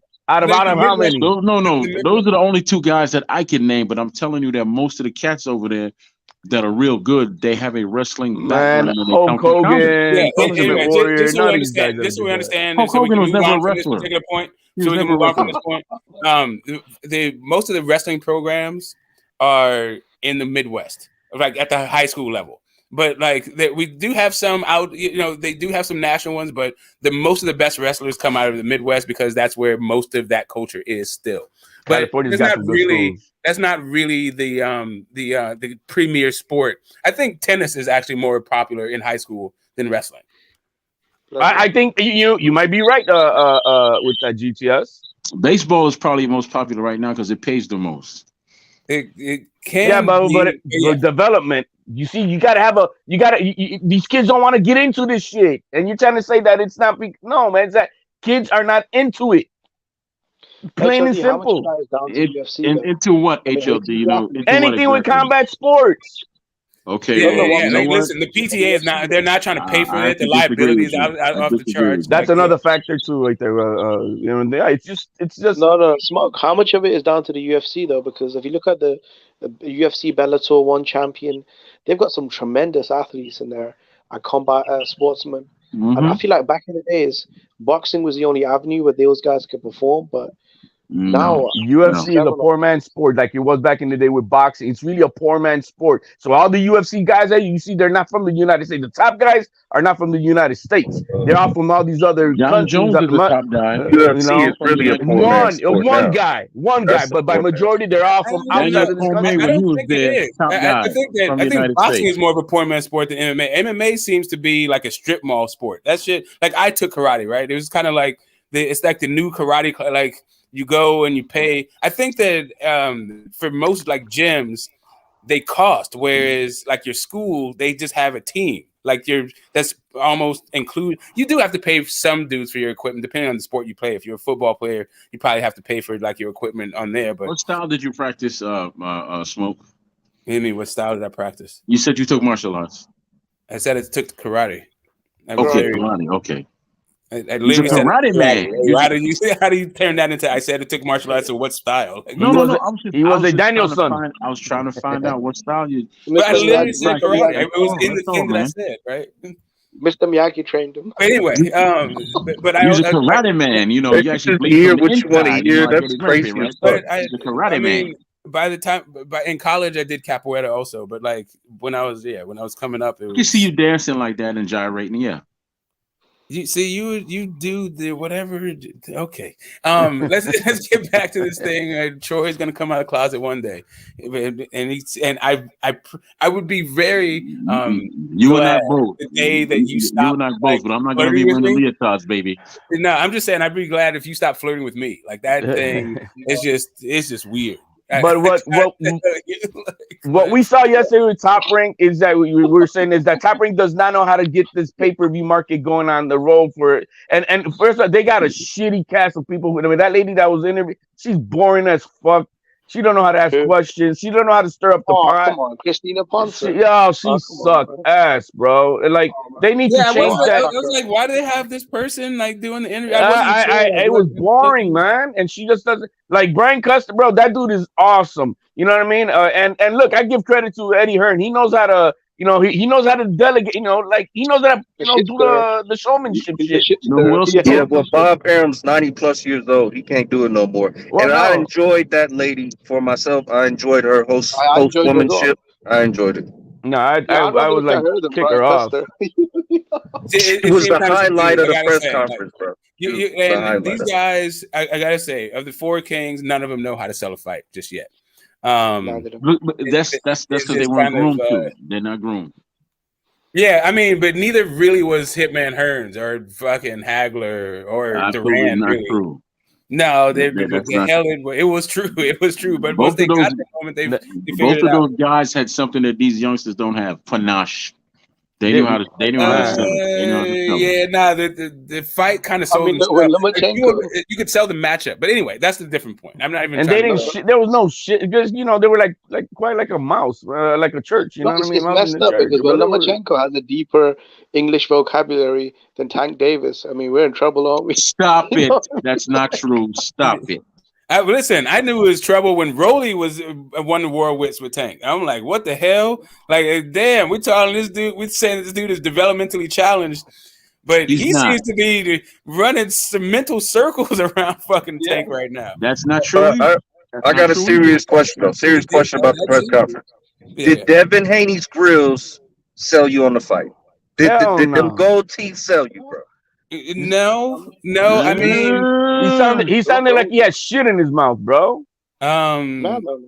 Yeah, I don't know what shit in your mouth sounds like. I'll leave that to HOD. Seems to be an aficionado on what that sounds like. Bigger speech, like if you got food in you, anything, it just he looked like he had some problem, like somebody who just recently got braces on or something.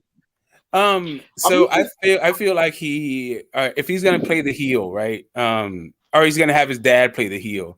They should have evoked the Paulie Malignaggi.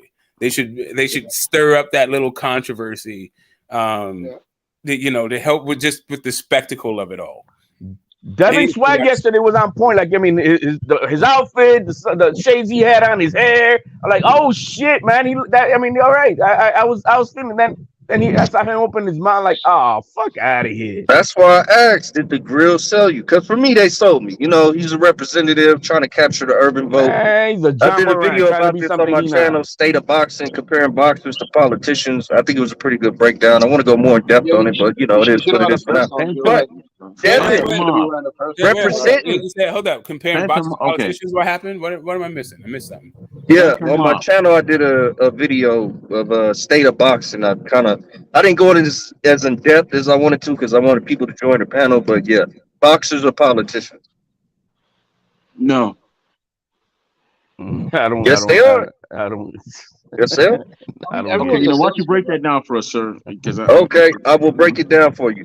A politician has constituents that they represent, and their job and obligation as a politician is to satisfy those constituents with their performance in office, right? And you have a boxer who has fans, right? And he, with his performance in the ring, his duty and obligation as a boxer is to satisfy his fans with his performance. No. And he's a representative of an organization, right? No.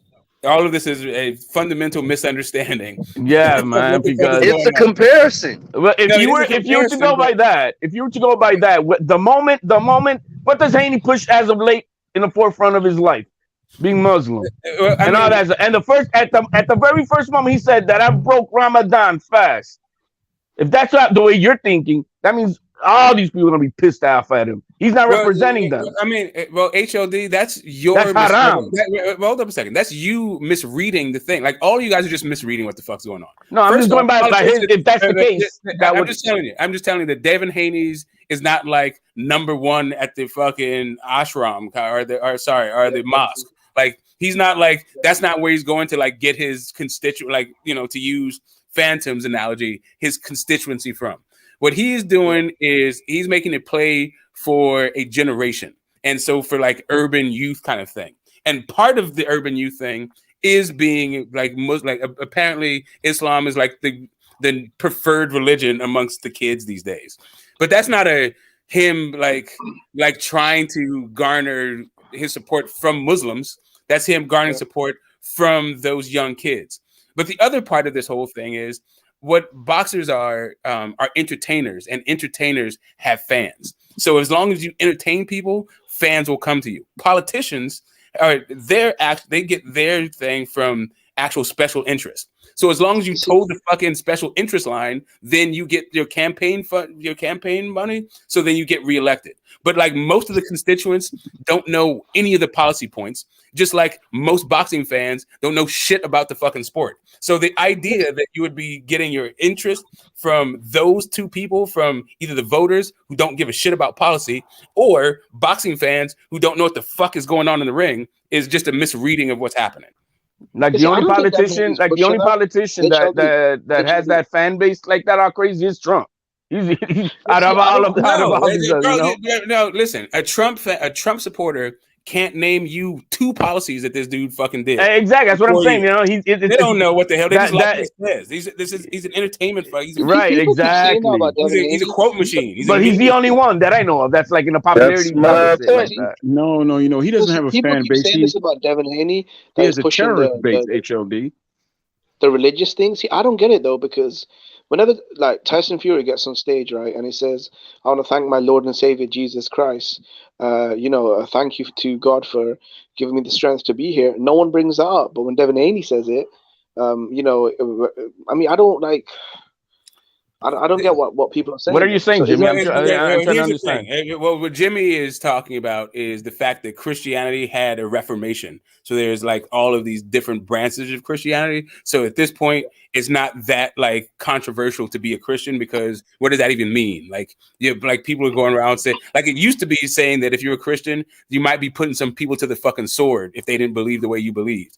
And Islam is a little bit closer to that than Christianity is these days. And that's what people are pushing back against. I'm not saying that they are that. I'm just saying that it's more devout. There's more devout. They're also more interested in defending the tenets of their faith. Right. Than Christians are. Like Christians are not. Bring up Devin Haney.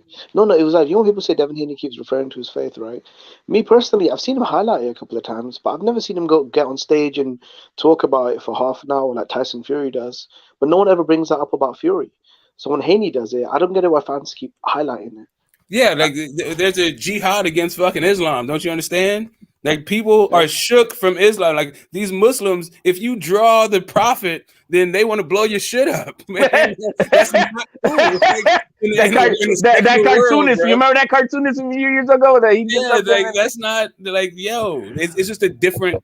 Like I said, like Islam has not had a reformation yet. They'll go John Wick on your ass. So that's how they could have sold this fight, like the Ukrainian crusader against like the black Muslim. Maybe that would have worked. Well, if you notice, look at the shirt that Lomachenko had on yesterday.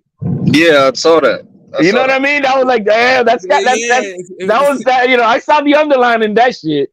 The problem is that what did the shirt say? So there's a little bit of a confused message from Devin Haney, because when you think of Muslim, you don't think of a grill and like iced out and chains and shit. Like what he is giving you is like urban entertainer. But yeah, like if you were to tell someone to like picture Muslim in their minds, it's not going to be that guy. Right, like whatever the fuck it is, it's not gonna look like a rapper. Hey, GTS, Muhammad Ali and Devin Haney. Right? Or even Dwight Muhammad Kwawi, or even Matthew Saeed Muhammad. Like there's all these Muslims. Yo, I saw John Morant yesterday, man. That fake ass shit, bro. That's not representing anything. That's just fake ass wings. Well, John Morant is a different thing. I don't know if it's fake or not. Like what he's got going on is a different thing. Like I don't think that Devin Haney represents that way. He doesn't come out of his space. He's not behaving. Not behaving. That I can't say. The young man. Yeah, he's a clean cut guy. He was. The way that he's still clean cut. He ruined that $1 million. He had man. I'm secure to say Devin Haney had $1 million smile. Like it was a type of smile. You do know that those are just fronts. They just this is what happens when you have Tank on the brain 24/7, my nigga. You start want to try to emulate them and be like them, and your style changes a little bit. Tank don't got no grills. Thank you very much. Tank used to rock the grills. Yeah, but I think Devin Haney implanted those diamonds in his teeth, though. It's called tank derangement syndrome, bro. Tank derangement syndrome. Listen, why don't you explain that real quick? Listen, here's the thing. So before we get into like all roads using tank, right? Like tank is not the tank syndrome. The tank is not. Yeah, this guy is not gatekeeping all of urban culture. Like both of these young men grew up in these kinds of in this kind of with this heritage, right? They're not representing any culture but their own. Right. I mean, what other culture would they be representing? What that you just said a whole bunch of nothing. Like Tank's culture. He said that he has. No, I said he's not gatekeeping. Yeah, I said urban culture. He's not the gatekeeper of urban culture. Like he's not the one that like, if you go urban culture, you're like emulating Tank. No, Tank is emulating a whole bunch of other people that they also are emulating. They're all in it together. Like just AB is in this fucking thing. The first like hip hop dude, like really guy was to make it big was Mike Tyson, and then like after that's Mike not Tyson, true either. Floyd. But okay, so cool. So who was the first big? The first real urban guy to have gold teeth and all that. I didn't say gold teeth. Johnson. Okay, Jack Johnson. He was the one. Okay, yeah. I didn't say who was the first one to have gold teeth, but anyway, whatever. Cool. You said Johnson. No. You said urban lifestyle. It was Jack Johnson. Correct. He had the fast cars, he had the women, he had the gold teeth. Culture. He had the clothes. It was Jack Johnson. Holy shit. Okay, I said urban culture. That's the first part. The urban culture it was not represented by Jack Johnson. Jack Johnson represented himself. Like literally, he was doing stuff that nobody did. That was a different thing. Like Jack Johnson was a trendsetter, not a trend follower. What was the difference between Mike Tyson and Jack Johnson with the fast cars, the women, the clothes, and everything? Okay, first off, hip hop didn't exist. That's one big thing. So when I said the first hip hop fighter, and you say Jack Johnson, didn't say hip hop. Didn't even fucking exist. You said culture. You said culture. Now you're throwing correct. I said hip hop culture, bro. I said the very first hip hop culture guy was Mike Tyson, and after that was Floyd Mayweather. I don't think he represents hip hop. Holy Christ, dude. Okay. Nah, man. Not to be fair though, Phantom, I've yet to see Devin Haney rocking a person high heels. So. I respect him for that. I tell you that. Yeah, you don't keep the blicky on him. You don't know about that. Hey man, it seems like he's pieced a binky on him. Like what that was God. I'm surprised he didn't have a diaper bag, which I don't mad at. Right? Like if you're there for your babies and you're playing dad, all that shit. But he just seems like he hasn't grown up, which is fine. He's 28. I'm 52. Right? I'm not looking for a middle-aged man out there. But all I'm saying is just because guys come out and they do hip hop shit and they represent urban culture, they're not emulating Tank. I just want to see Devin Haney in a kufi, you know what I'm saying, with the Muslim robe on. That's all I want to see. Nigga, like represent your shit. I've seen that. He was first those smoke. I want to see him at the press conference like that. No, but I'm trying to be Tank. Nigga, call it what it is, bro. It is what it is, bro. That's what you call it because you have Tank on the brain. You need Devin Haney to be emulating. No, that's what he's doing, bro. No, it's not what he's doing. That's what you said he's doing.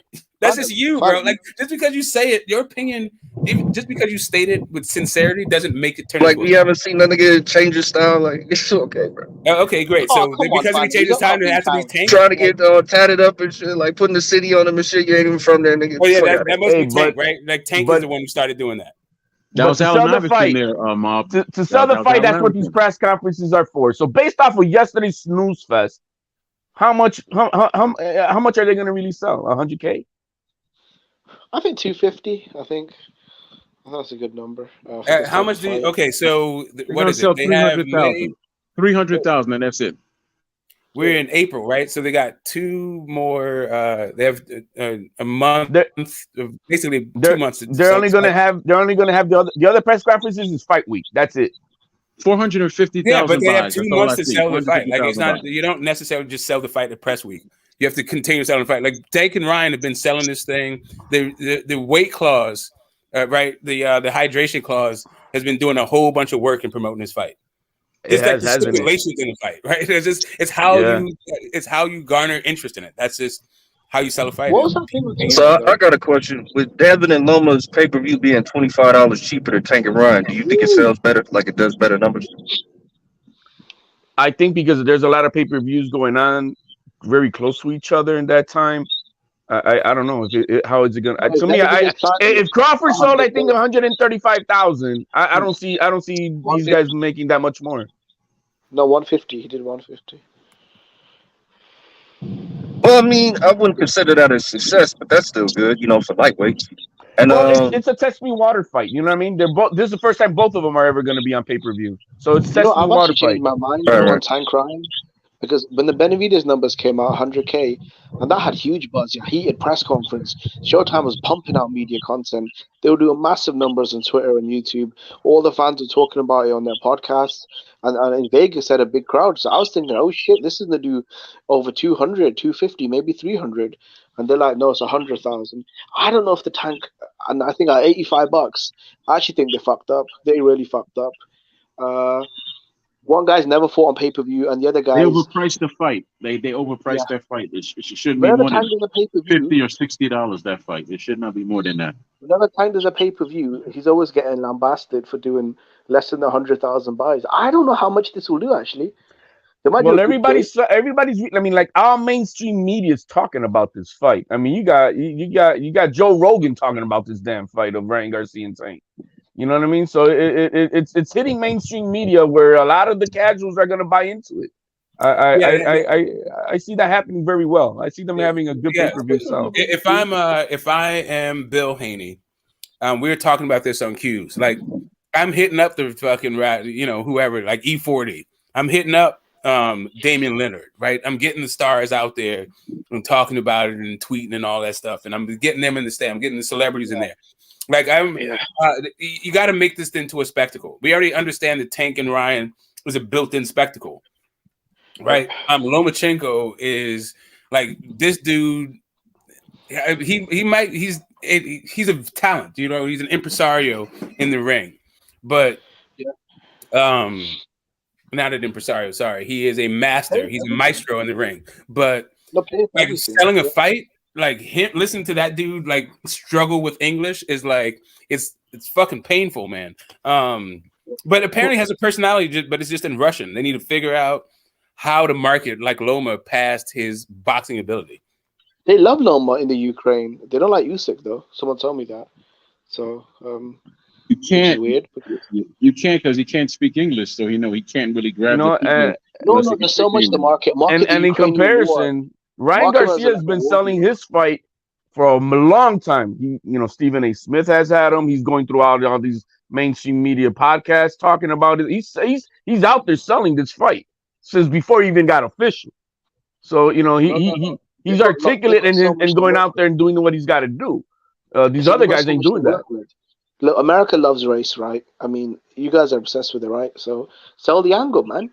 So were you in England. White Christian. So were you in England. White Christian. Not so much, to be honest. Okay. White Christian versus a white Christian versus black Muslim. That's what I was saying earlier. Bring the Crusades back, bro. The Crusader versus the Muslim. They could have sold that shit. The Jesus Christ that Loma had on his shirt looked like a Crusader. The issue is their proximity to Russia. Like you can't really. Yeah, and the dude just don't speak English. Like it's hard for like the Americans to give a damn about non-English speakers. Like we just don't roll like that. No, I mean, Loma's just too respectful, bro. He could have said, "I will crush all Muslim terrorists for my country." You know what I'm saying? He could have said some shit like that. Like, too respectful. He don't give us no good sound bites. Like Usyk will give you some good sound bites. Home too. Like, do you understand that like Chechnya is right fucking there? You can't just be going out. You can't do this shit. Like the way the American setup is not the way the world is. Like, nah, not the religion, but having good sound bites. Like Lomachenko say, "Oh, you thought I was, play whatever that they want to say this bullshit about Duggan. Man, you thought I'm Duggan. I'm gonna fuck you up now. Say something." Like that, yes. Haney should have come out with it's heavyweight. Too respectful, bro. He is. He's very respectful. He's an asshole. He's actually not respectful. It just doesn't translate to like he's an asshole in Russian, not in English. Oh, he's an asshole. Trust me on Twitter. The things you're saying about Tank. You're saying Tank is hiding behind skirts and where's your manhood at? And I remember those days. But I'm saying he can't do that face to face. That's what I mean. Like he's respectful as when it's face to face. You won't go let go. No, I remember that, bro. This is when I started looking at Tank sideways. I'm like, bro, Like, you letting this dude talk all this shit to you, hiding behind skirts and, where you're not, like... That was in response to them calling him out and all these fake call-outs. He never goes out attacking the attack. He's never gone to an attack on anybody. Look how respectful he is about Devin Haney. Oh, he's a great fighter, good at experience now. He's like, he has nothing negative to say. As much shit as like Bill Haney said. Oh, he didn't go to war or anything like that. No, he did nothing that he comes back at him with saying. You don't get what Bill Haney's doing, bro. Bill Haney switched up his tone too. I noticed that he was gonna get disrespectful, but he cleaned it up. He cleaned it up real quick. Even yesterday, when was the last time you ever heard Devin Haney not say a word to his opponent in the face-off? He's always talked shit, and yesterday he was quiet. Actually, he doesn't really talk a gang of shit. The thing that he talked about Gambosis, it was more like Gambosis was just so full of shit. But like, he talked shit to Linares, right? He talked shit to JoJo. He talked shit to Cambosos. He didn't say shit to Loma. Gambosis was talking shit and JoJo was talking shit. That's my whole point. He's not the guy that just talks shit by himself, bro. And it's also it helps if the guy that you're talking shit to talks shit back. Like talking shit to somebody that doesn't speak English is a waste of fucking time. Hey, none of that gonna matter. He gonna beat the shit out of Loma anyway. Yeah, Tyson Fury just found that out in the Usyk thing. Like, what is this shirt that you're telling me that Lomachenko had on? What does the shirt say? No, because they're talking about maybe using the what's going on, Shelton? They're talking about using the religion angle, right? So yesterday, Lomachenko showed up with, it looked like a Crusader drawing style of a white Jesus. You know what I mean? And I'm Orthodox, right. And I'm like, why not? And they're like, well, he low key came up with showing up with that shirt, and praising his Lord and Savior. What did it say? My internet went out. What did the shirt say? What kind of shirt was it? No, it was just an old school shirt of exactly what my man just said, an Orthodox style, white Jesus, Crusader style drawing of Jesus Christ. Oh, wow. Well, I mean, they tried to do that. Anyway, George Cambosis tried to do that thing. He tried to do the religious angle, and it just kind of fell flat. But he's an Orthodox Christian, isn't he? Isn't Lomachenko Orthodox? Yeah, I think so. Yeah, I don't know what the in church is, but it's Russian Orthodox. I don't think he's Russian Orthodox. What the hell is that over there? He speaks both. Doesn't matter. Yeah, he's probably Russian Orthodox. That's what they have in Ukraine. Bro, Haney should have wore a shirt saying "I support Russia." That would have been crazy. Haney wouldn't be able to go back home with that. Oh my God! Haney did what he was supposed to do. He showed up to the press conference. He said what he had to say. I mean, let's just let the fight play out. I mean, we pretty much know the outcome. I don't think Lomachenko is the same guy he was 2-3 years ago. So I don't think this fight is going to be. It's not going to be a shock when Haney beats him. Yeah, I guess so. I mean, I don't think it's going to be. I don't like. Okay, who's more likely to have the upset? I think Loma is more likely to upset Devin than Ryan is to upset Tank. No, he has a way better chance than Ryan. I think so. Yeah. I think it's the same. I see it. For me, it's a 50-50 fight between Loma and Haney. To me, it's a 50-50 fight. Haney only has one way of winning this fight. It's on the scorecards. Lomachenko could actually stop Haney or can win it on the cards. So he has two avenues in which he can travel to make this fight happen. Loma ain't stopping shit. What the hell? That dude, he's not winning on the cards or by stoppage. I'm with Shelton Moore. That dude's chances of winning are slim and gone. I think Loma, he has the opportunity to beat Devin Haney's ass and stop him. He has the opportunity to, but him winning on cards, it's less likely. It's less likely winning on cards. Yeah, if there's an ass less likely for him to win on the cards. If you think this is going to be a wash like he did with Cambosos, you guys are nuts. Loma's going to have to get a stop. I think it'll be a different kind of wash. I think what you'll see is that probably no version of Lomachenko would have beat this version of Devin Haney. I think that's what you'll see. You know what? Hopefully. To be fair, I think the Lomachenko that fought Nakatani versus the Haney that fought JoJo. I don't know about that fight, man. Yeah, that fight maybe, but the guy. Well, the thing is that you guys are not giving Jermaine Ortiz credit, man. Nobody wants to fight Jermaine Ortiz now. Nobody. What? Including Shakur. Shakur didn't even want to, he's on his own stable. He could have picked him up. Let's go. Because he's coming off of a loss, bro. He's still top 10 right now. I know, but they're gonna build him up. He's gonna Jermaine Ortiz, he's frustrated waiting on a fight.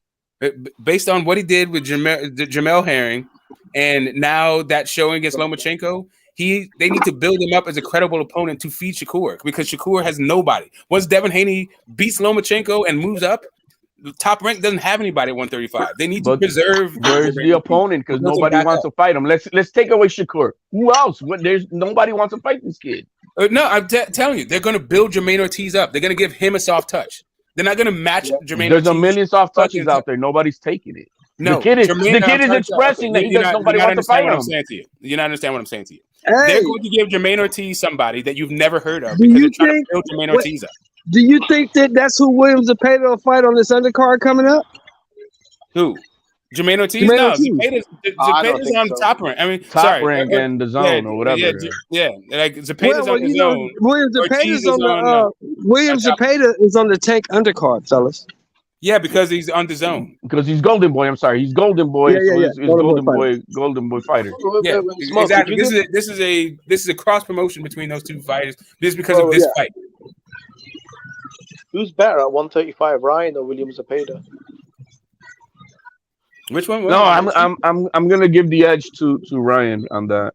Okay. No, I just wonder. Wait a minute, Ryan versus Williams Zepeda? Like, I think Williams Zepeda. I don't think Ryan's that good.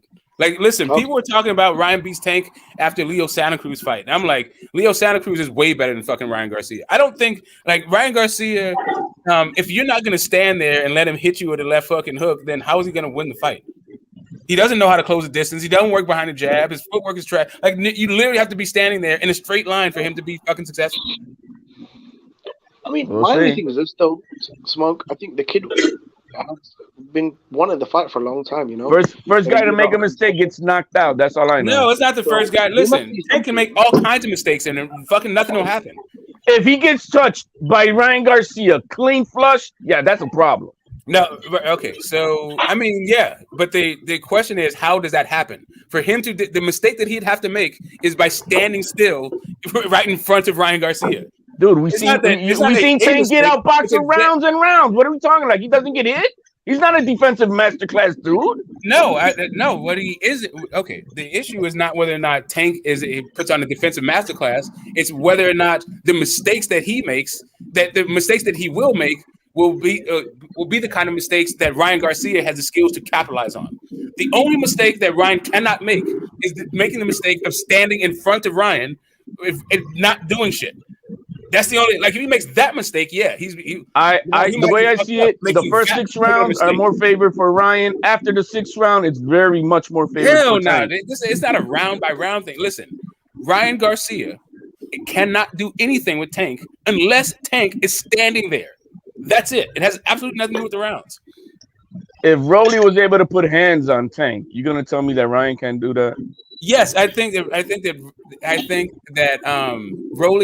Ryan can put the kind of hands on Tank that Rolly did, and I think him doing that, it will be the very same fucking outcome, probably around the very same time. Like, if that's what it is, if he gets Ryan, how Emmanuel Tagoe got Ryan, chasing him around the ring, following him around, he's getting knocked the fuck out, just like Rolly did. Yeah, I would agree with that. I would just say Ryan is probably a more dangerous opponent than Loma is at this stage, but Devin Haney still got to be on the lookout. Yeah, Ryan dangerous, because he got more power. Smuggle in dangerous, like people are trying to smuggle in dangerous because Ryan has a puncher's chance. Yeah, Ryan has that's it. Ryan has got 18 knockouts with 23 fights. Power at that division. But Ryan is not the boxer, half the boxer that Tank is. He has slow feet. And he leaves his defense is lacking. Tank's gonna knock him out. It's just a matter of when, but he's gonna knock him out. Yeah, I mean, and then if he don't, and Tank end up getting knocked out, what you niggas gonna say? Yeah. That's gonna be the biggest upset. Listen, if he gets him on an angle, if he's able to beat him to a spot and cut off the ring, I'll say I was wrong. If Tank is just sitting there in front of him and he's fucking caught like goddamn Nonito did with Monster, just standing in the kitchen not doing shit and gets knocked the fuck out doing that, then I'll say I was right, because that's literally the only way. It's like Tank. Like I said, whoever makes the first mistake first. It's kind of like saying like Tank is gonna outbox Ryan. No, he's not. He's not gonna sit there and fucking win from the outside, hook off the jab, and use lateral move. That's not how he's. Yeah, he's not gonna do none of that. He's not gonna do that. Let me ask you this. If Ryan knocks out Tank, is Tank a hype job? And if Loma knocks out Devin, is Devin a hype job? Loma's a three-division world champion. No. It just depends on how it happens. Like Ryan has a hell of a left hook. It's just the delivery system that's all weird. But he got that. Yeah. Like it's not that he doesn't have the power, and it's still an open stance. So that left hook is right there in line with fucking little ass Tank's kidney. Like it's not. It's a good fucking combo. He's got the straight right, and he got that left hook. That's the combo you need for a left-hand guy. It's just that Tank has angles, and Ryan doesn't know how to fight angles. Like he just doesn't know how to. He's a straight line guy, and doesn't know how to cut off the ring. So him following Tank around is just getting walked into something. You remember the Boots Karen fight? Yep. That's kind of what it'll look like. One guy chasing the other guy. Or Santa Martin and fucking Tio and it's just that except for this guy has angles. Yeah. Except this guy has angles and monster pop. So you'll chase him right and you'll run right into something. Like I could see Tank not like you said, you're not gonna stand there. He's gonna do kind of like what Tago was doing with Ryan, and Ryan getting frustrated, and then Tank is gonna like pop there. That I can see. Yeah, you know what I mean? Exactly. You know that he's gonna frustrate him dancing around and shit, and he's like, damn it, and then get caught. That I can see something like that, but I don't really think it's not as much as a total whitewashing of a fight. I just don't see it to be. Oh no, it's not a whitewashing. It's not like I think that Ryan will definitely be winning rounds and all that shit because Tank is trying to knock you out, and that's the thing about. That's why I don't necessarily like Tank against Devin. I think he does a better job against Shakur because it's a close stance, but maybe not because he's not very good with southpaws. But I think those two fights are actually way more challenging for Tank. Even though Tank should be favored in both those fights, I think those are harder for him to win. I agree with those that. Guys don't rush. They don't have that kind of fit. They don't lean over shit. Like Ryan throws his power he throws his punches with such velocity, it actually throws him off balance. Right, like his shit is like anyway. It's all. It's off balance as you say. But the thing is that his hand speed is so. You got to give this kid credit for what he does. Got pop, and I think he has the fastest hand in boxing. So I really do. That's what I've been saying for a while. I wouldn't be surprised if Ryan knocks Tank out. He's got the fastest hands in combination and in maybe the junior welterweight division. But I don't even know if he has the fastest, like, single hand. Man, everybody thought that he knocked out Fortuna with the right hand, and it took like me rewatching it a million times to see that he snuck in actually a left hook to knock him out. Do you think that is? Hold up a second. Do you think that you should be? Do you think that is a virtue of his speed or your ignorance? Dude, nobody, man, a whole bunch of people thought it was with the right hand. I got it. A whole bunch of people don't know shit though. HLD, dude. Like most people don't know shit. Like he's saying it was a hard punch to see because it was so fast. That's what he's saying, bro. Yeah, I got it. It's a phantom punch. I get it. I get where he's coming from. I don't need the phantom to translate that simple concept. What I'm just saying is I wasn't fucking confused. Explaining why I think he's got fast hands. The kid has got. You just don't. You know what I'm saying? Like there's no. It's just like either he's all trash and and Tank's just God. And like, dude, come on, this kid has got. He's got good power. He's got fast hands. You know what I mean? And you don't even give him that. No. Okay. I do give him fast hands. What you said, he has the fastest hands in all. I think he does. Yeah. Like, listen. Like I said, I think he has the fastest hands in combination. But like in a single punch, like I don't know that he has the fastest hands with just a single shot. I don't know that. But in combination, yeah. Who faster? Very fast. I must have fast. Who faster? Tank might be faster. The guy he's fighting with just a single shot, Tank knows how to. And not only that, I think Tank has got good timing. I think Tank has got great timing. But he's also got great speed. I don't see the speed. I think he's got accuracy. Then timing is it's impeccable. You think Tank punching in between shots don't take it does take timing, but he knows how to deliver the correct shot. He also has better shot selection than Ryan. He has none of that is which translates to what I just said. He's more accurate. He's got better timing. Doesn't mean he's got faster hands. No, I think with a single shot, I don't know who is faster. I'm not saying the Tank is faster. I'm just saying that Tank may be faster. Like I think Haney's got faster hands than Loma, but I think Loma's got better timing. I mean, maybe at this stage, but again, I think it's also in combination. Like if you're just talking about, like, I think Loma still has faster hands in combination than Dev. I think he throws faster combos than Dev. Yeah. All right. But I don't. But like the single shot though, so they're probably about the same. So that's what I'm saying. Like, we all picking Tank to beat Ryan. We all picking Devin to beat Loma, right? So that's what I'm saying. If either one of these niggas get stopped, specifically stopped, are they hype job? No, because this is not that kind of fight. It's not like Ryan is a bum. It's just I feel like his deficiencies plays into Tank's strength. I think for Tank would make him a hype job. Say again? I think I would say that Tank would then have been a hype job. That would only be the true if Ryan isn't the goods. If Haney loses to Lomachenko, he lost to a 3-time former pound for pound #1 fighter in the world. No, you keep missing what I'm saying. I'm not saying just lose. I'm saying getting stopped, knocked the fuck out. Not just losing, getting stopped. Well, I mean, okay. So I think Devin might be considered a hype job if he gets stopped by Loma, just because Loma is not stopping shit like that. Like the only guys he stopped at 135 have been Linares and fucking Krola, right? No, he stopped Nakatani, and he had mercy, and he had mercy, and he had mercy on Kerman. And he had mercy on Kerman. He didn't have mercy on anybody. He didn't know how to stop that guy. Like that. Dude. Like, here's the thing. So here's the thing. Loma is not a killer like that. Like, no, he's not. But he had mercy on the guy. Loma needs for you to quit. That's how Loma, like for the most part, either the ref needs to wave that shit off, or you need to quit, because Loma is just gonna be doing the same shit over and over again. He did knock out Rocky Martinez, though. To be fair, was that 135? I thought it was 130. That's 130. Yeah. Well, this is like Loma's ninth. This is like a big dude. So Loma has fought more at 135 than the other division. This is like his 9th fight, I think, at 135. Yeah, it's like his 15th or 16th title fight. Yeah, it's just not. I don't know. Like I think it'd be closer for Devin Haney being a hype job if he got stopped by Loma, just because it's so big. But I mean, if he stops him to the body with a liver shot or something, I don't know. That I wouldn't call him a hype job. Small, but you're the bigger, younger man, and I think if you get stopped by Loma, the only thing you can say is like, you're better than Campos. Like at that point, like no. better than Campos. Okay, let's be honest. And I really did not want to. I mean, but that's on. You're comparing the Hall of Fame level champion, Lomachenko, right, to a dude that, let's be honest, is still a fucking prospect, Ryan Garcia.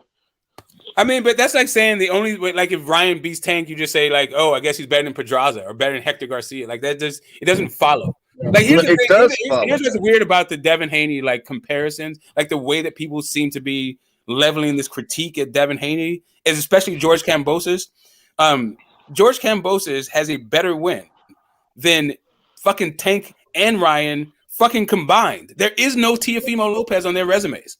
Moreover, Teofimo Lopez has a better win than both of those dudes fucking combined too. There is no Lomachenko on either one of those dudes' resumes. So like while they seem to be trying to make a joke out of Kambosos, the joke actually is they're like pointing this shit out while ignoring goddamn Hector Garcia. That's why I say that Tank has all this other shit. Like that's why if Tank gets stopped by Ryan, I think I mean in that world talk of hype job shit.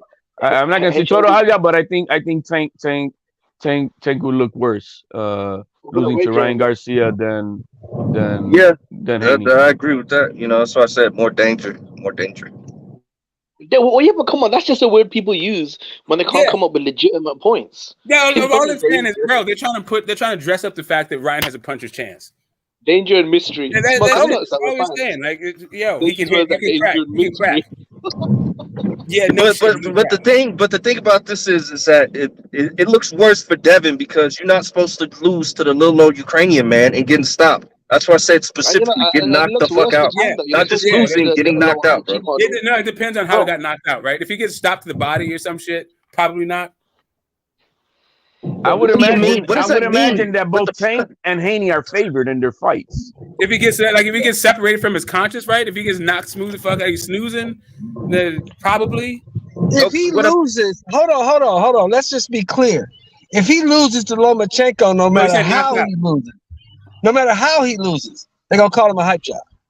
I mean, listen, the people that don't give him credit at all are already calling him a hype job, regardless of what happens to Loma, right? Even if he knocks Loma out, they're still gonna call him a hype job. I really think it depends on how if they were to lose and how they lose by decision, because they can rob Devin. Split decision robbery, I can see that happen. So that's not a hype job. That's why I said knock the fuck out. I choose my words carefully, bro. Yeah, it depends on how he got knocked the fuck out. Like if he gets stopped to the body, right? If it's like, the way that goddamn Bernard Hopkins did Oscar De La Hoya. While it's funny, like people will be saying he's a hype job, but that wouldn't really make him a hype job. This is a good shot that would just fucking like. There's no protection for a fucking kidney shot that don't make you a hype job. Yeah, I think that still makes him a hype job because little old Ukrainian man not supposed to be able to put hands on you like that. No, that little old Ukrainian man can beat a whole lot of motherfuckers though. So you ain't like this dude is some kind of slop. You're the bigger, younger, longer fighter. What are we talking about? Yeah, that was Nakatani, bro. That's why the body shot is there for him, right? That's why that body shot is not going to matter if you're bigger or younger. None of that shit. But you should be able to keep him at bay if you got a fucking 4-inch arm reach badge over. Okay, hold up a second. This is the issue. Hold up, Mr. Moore. I'm gonna give it to you. If you think that because Loma is small and old, that means he will not be able to touch Devin to the body, that is the kind of hate that makes the opinions that Devin Haney will be a hype job. Like, it's fucking stupid. Like, bro, he's gonna get hit in the face and the body. It's a boxing. Hey, hold on. Wasn't AJ the bigger, longer, stronger guy? Did that matter? Exactly. And look, Loma's been fighting taller guys pretty much all his life. This is not nothing new. Nakatani's like 6 feet tall. I mean, Kobe was longer than him. 2-time unified heavyweight champion. So it's like not like AJ was a slouch. That's AJ. We're not talking about AJ. You comparing heavyweights to lightweights. That's what we doing now. That's what's going on here. No. That's not what we're doing. You said, and I quote, he's not supposed to lose to the younger, bigger, stronger guy. Well, we've seen that happen in boxing many times before. That's what we say. Facts. But at lightweight, in this situation, you're not supposed to get stopped as the younger, bigger, longer fighter. That's all I'm saying, bro. Then that's Comey and that's Nakatani how they feel about that. Yeah, that's too generic. That's Pedraza. So listen, and I understand that there's a contingent of fans out there that cannot figure out how to give Haney any credit, that will follow what Phantom is saying, but for guys that understand the sport, like it's just stupid. Like all it takes is him getting stopped for him to become a hype job. That's some casualty. That's not. I think it really comes down to how they lose. I mean, how they lose means a lot. I would say, hype job city. How they lose means Aroli and Barrios garbage though. They couldn't keep Tank at bay. Same thing if Tank get knocked the fuck out. Hype job city, bro. What's Haney's greatest attribute is boxing skills, right? So if Lomachenko was to outbox Devin Haney, like outbox his ass, clean cut, then I think a lot's gonna be raised upon that. Yeah, like if you catch a guy with a fucking kidney shot, anybody could get knocked out. Anybody could get stopped. But if Lomachenko's skills outshine Devin's big time, then we're gonna be questioning that. If he Anthony Corollas him, right? If he like rolls him up like he's knocked the fuck out unconscious. Yeah, then okay. But like you can't stand up because you got hit in the liver. Like no, you don't get reduced to it. Nah, bro, that's just some casual shit. But that's just some hating shit. Give Loma his credit if he pull it off, bro. No, but I'm just trying to tell you, like if Devin Haney, let's say Devin Haney stops Loma to the body, right? I think those same group of people would be calling Devin Haney a hype job if Loma stopped him. They'd still be calling him a hype job if he stopped Loma. That's segment of people. If Haney stops Loma, go out there and stop Loma, I'm saying Tank next. Bottom line, bro. That's massive credit. Tank next, nigga. Go stop that motherfucker. That's what you're supposed to do. Loma has never been stopped. It's not about what you're supposed to do because Loma hasn't been stopped. This idea, like you gotta get. I don't give a fuck. Get out there and stop that motherfucker. That's what you do, bro. Right now, what are you talking about? Right now, what we're talking about is the voice of the casual fan. It sounds like you don't go 24 rounds with Cambosis without a stoppage and think you're successful. Weirdo slogans while I'm talking, please. Yeah, all right, then you're gonna go backstage. I'm gonna finish my fucking point there uninterrupted. Like, come on. Anyway, like I was saying, the voice of the casual is this type of shit. Like, because you're bigger, that means you must stop them. If you get stopped yourself because you're bigger, then that means you're a hype job. This is casual fucking talking points. Yeah, that's not the way it works. If you actually understand the fucking sport, then you're not going around saying this dumb shit. If you don't understand the sport, you are. And it's fine. Everybody has been a casual at one point. It's not right or wrong to say it. I'm just saying it just shows where your level of sophistication with the sport. That's all. Fair enough. All I'm saying is, if Devin Haney, and you want to make a statement, stop him, bro. Put your name on it. You know what I'm saying? Like, let the niggas know I'm on pay-per-view for a reason. That's my point. You know what I'm saying? If he does stop him, that would be awesome. It's still going to get called a hype job after. They're just going to say that Loma was old and little. No. That's what you say. I wouldn't. That's not what I say. If Haney stops Loma, massive fucking credit, bro. That's what I'm saying. Massive credit. The fuck Smoke talking about? That's credit from some people.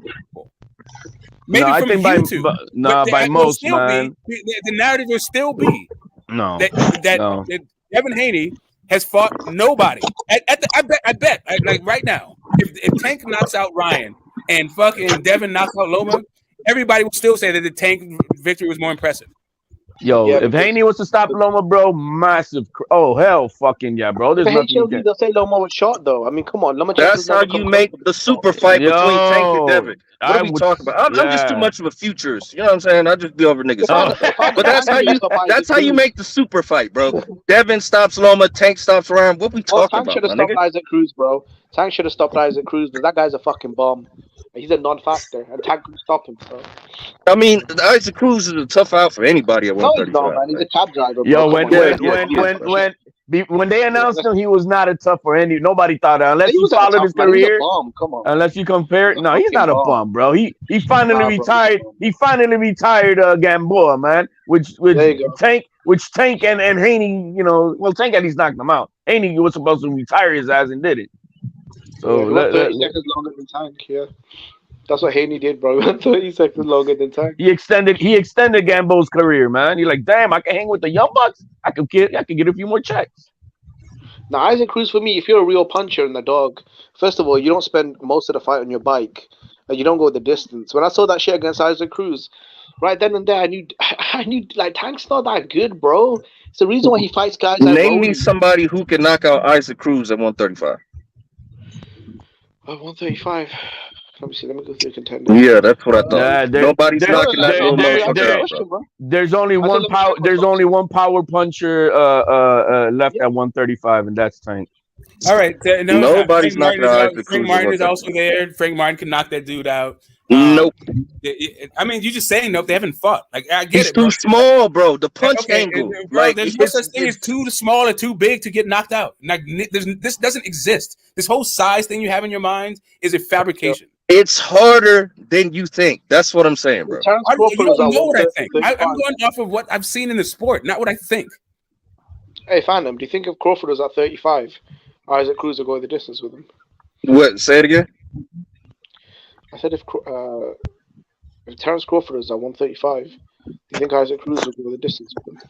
I think so, yeah. Not. You're talking about a special talent. You're talking about a different guy. How long did Gamboa last? Hold on, Haney and Tank are nowhere near fucking 10 rounds. So then you can't even use that comparison. I think Isaac Cruz and Bud at 135 it goes to distance. Bud the obvious winner. I don't think he knocks him out. I agree. I agree with that. I agree with that. You know, Gamboa back then was a pound for pound level talent. People were like, this guy was an undefeated Olympic gold medalist, 3 division champion, and that was 50-50 fight, bro. It's not Gamboa 12 years later. It's Gamboa. Gamboa went up 2 weight classes. Come on, let's stop. No, this shit. he was the It didn't interim matter. champion, bro. It didn't matter. He was the interim. He didn't go from. He didn't come up from. It only doesn't matter when you're a 122. Crawford fanboy. That's all. Bro, he was the He interim didn't champion. He didn't come up from HLD. 126, bro. Come on, stop He it. didn't come up from 26, bro. I thought he was 126 both in the know he was Olympics. interim champion. No, he came up from 130. He's a 130-pound champion when he fought Crawford. What are you talking about? Yeah. No. Right, He was a 135 interim champion. It was Crawford's mandatory. He had the interim belt at 35. Come on, man. Stop it, HLD. Mikey Garcia was too scared to fight Gamboa, right? So he got into a lawsuit with Top Man. You know I got to dig in, Shelton. You know I got to dig in. It's that bullshit, though. I don't mind you digging in with the truth, but you digging in with the bullshit. I went all the way down to 126. To see yeah, come on, man. You should have pulled an EJ. Go the distance with the featherweight in Mikey. You should have pulled a Spence, right? Go the distance with the featherweight in Mikey, right? Yeah, but there's truly no power punches really left at 135. Just Tank, there's only Tank. Before it was Tank and you gotta Teo, remember something, you don't got that no Isaac more. Cruz is 5'4". He gonna be a tough fight for anybody. It's hard to hit that. Let me take that back. And Isaac Cruz, he's a power puncher. So it's Tank and Cruz who are the only 2 power punchers. That's my point. Like, he's so small, and the way he turtled up, like, it's hard to get a good punch angle. Frank Martin can fucking stop Isaac Cruz. I don't know about that. Frank Martin, I don't know about it either. I'm just saying. Yeah, I don't know about that. But what I'm saying to you is Frank Martin has a beat-ass style. He has a break you down, beat you the fuck up style. Yes, he can. That kind of style can stop anybody. I want to see Frank Martin just win Zepeda. That's what I was gonna say right now, Shelton. They should have put that in the undercard of Tank and Garcia. That's another guy that can win, that can beat you in a different kind of way. Like, he can TKO you. I don't know if he's gonna knock you the fuck out, but he can stop you. He can hurt you and overwhelm you with shots and shit, and the ref waves it off. I would have loved to seen that fight, man. That would have been a great fight. William, bro. I think William will beat the fuck 1,500 punches in a fight. Woo! I want to see that machine against anybody. I'd like to see that. You know, he's a favorite to beat Ryan, but there's a reason why he's fighting Ryan instead of the undisputed champion, right? So, and his coach even said that we choose Ryan because, you know, we can weight drain him, and the guy's had 2 fights in 2 years, and he's got a shit defense. So it's not. They didn't want Ryan. Ryan wanted Tank. It wasn't the other way around. That's what he said. That's what Coach Calvin said. No, he said we're about to, hit another easy hustle, bro. You know, they can't fight Ryan because Ryan's with Top Rank, man. Let's keep that real. You got to understand the business of boxing. I mean, look how hard it was just for them to make the fight with Ryan, and Ryan is the one who wanted Tank, not Tank wanting Ryan. They made the Fury Wilder fight 3 times, bro. That's a different man. That's a mega multi-million-dollar type of deal. That's not the same thing like this fight, or even a Haney and Tank. It just doesn't compare. The money's not there for it to be such a drastic thing. Like I said, look how hard it was after they win their respective fights. That's when you get that super fight, bro. Like, I don't know, bro. The guy that cost up Isaac Cruz, I mean, he's no monster to me, bro. Monsters don't go the distance with Isaac Cruz, bro. Right. So here's the thing. And I'm gonna just catch up with the chat a little bit. Let them join the convo. St. Curtis hand too. You got to remember that. I do know that. There was a Nick Fuentes quote that I was going to kind of address, but I don't know. I just feel like Kanye West was like okay as an artist, as he was okay as a designer, and like his political chops are just fucking atrocious. I don't know why the hell you would think that I'm aligned with Nick Fuentes at all. This is kind of a weird thing. It's kind of out of nowhere. I think it's because I'm black and Nick Fuentes was with Kanye West. Maybe that's wait. GTS, you black? Say again. You black? Yeah. I mean, not racially, but yeah. But that's my culture and heritage. But anyway, there's a King of Bounce said something. They call everybody else casuals. What makes them experts? Because they know the records of boxers who fought who. Google is everybody's friend. I don't know who it is you're talking about, but I can definitely give you a definition for a casual, and it doesn't matter if you have Google. Like, you can't Google your way out of being a casual. What it takes to become a non-casual is to actually understand what's going on in the ring and what's going on in the sport, not just follow like a couple of guys and think the entire, like, you know, all about boxing history and tradition, what's going on either in the ring or the sport because you like 2 or 3 guys. Yeah, the casual is, and there's no knock on being a casual. It's very hard to not be a casual of boxing because it's a hard fucking sport to understand. Yeah. Is that like, it sounds like an insult. And I think in some ways it can be seen as a pejorative, but for the most part, it's just like a description of your level of like comprehension of what the fuck is going on. You actually have to study the sport of boxing to understand it in its totality, because unfortunately the business of boxing comes along with it. You need to know the rules per each regulation of the sanctioning bodies. It's just a lot to it. You know what I mean? Promoters to promoters, boxers to boxers, weight classes, and the rules by each sanctioning body, how they different and all that. Boxing is one of those sports that it actually takes a mentor. It takes somebody who understands the sport in order to explain the sport to you. Doesn't matter how long you've been watching. I was watching boxing for 2 decades as a fucking casual, and I didn't get it until like somebody said, like what actually is happening with the fighters, what's happening with these fights, what's happening with sanctioned fights, like all that shit. It's just like you're not gonna Google your way out of that shit. Yeah. You need a guy. You need a Sherpa, man. It is what it is. That's what I think. It's what why YouTube community is so helpful for that process. But it is a process. You can't just like show up and then like 6 months be like, okay, yeah, I'm no longer casual, man. You're just gonna be a really informed casual. Yeah. So I never got your take on last week's fights, though. What do you think of Benevidez versus Plant? I think Canelo is still the cream of the crop. Like, I want to see what he looks like against John Ryder, but I think he still should be the favorite. And maybe I need to see Morrell. But I think, I think Morrell is probably the most dangerous guy at 168. Yeah, I mean, I think Morrell beats Benevidez. You know, to just fast forward to the end. But I thought Chris Colbert, like, he definitely redeemed himself in my eyes. I don't know why people were saying it was a robbery, man. I scored a fight. I had him winning by 1 round. You know, I think that last round is what won it for Colbert. But I everybody talking about this robbery shit, and I look, man, Rayo played with his food. He needed to take him out, and he didn't. And he paid the price for it on the cards. But I don't see no robbery. I didn't see a robbery at all. Did Rayo hurt him more often? Yes, but hurting a person in one particular part of a round does not give you the whole round. And I think that's what, you know. So like, if you want to say who beats whose ass, like, oh yeah, Rayo gave him a beating more than Colbert gave Rayo a beating, but he outscored him. And that's what that's why it's a sport of boxing. It's not the sport of fighting. It's boxing, and so in that respect, Colbert, you know, he won it on the cards. I didn't see no robbery. It's a very close fight. Actually, had it gone either way, win, lose, or draw for either one of the guys, I wouldn't have been mad.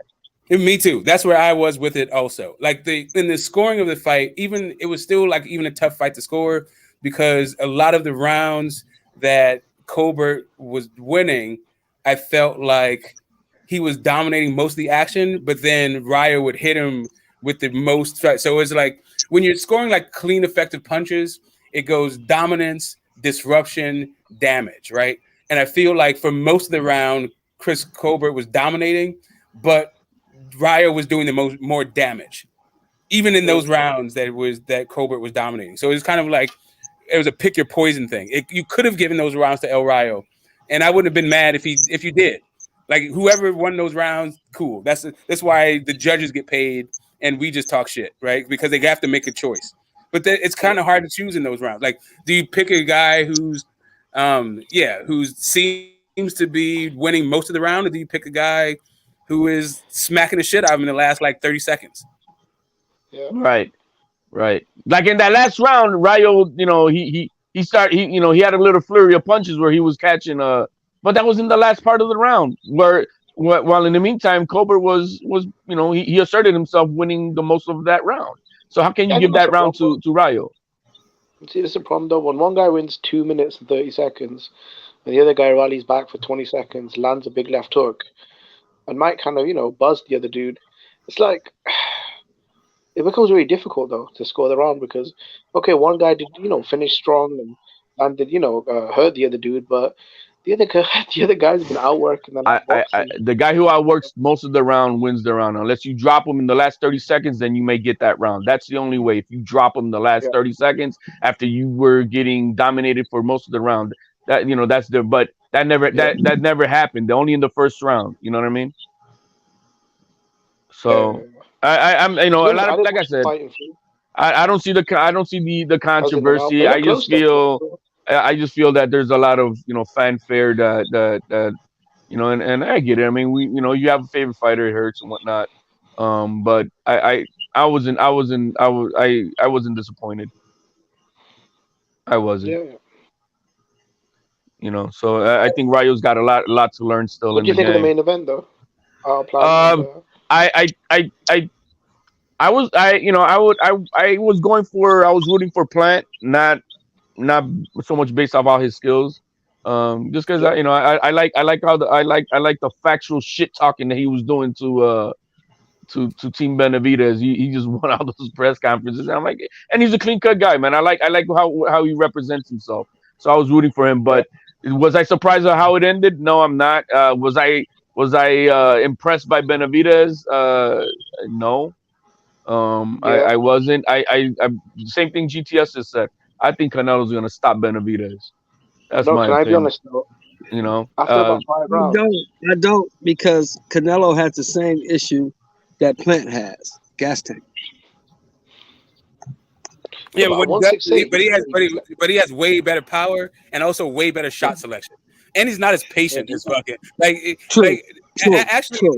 and Canelo's motor is actually faster. He does have a tank. He does have a stamina issue, but his motor is not as fucking slow as Plant's. Plant is just slow to fucking react.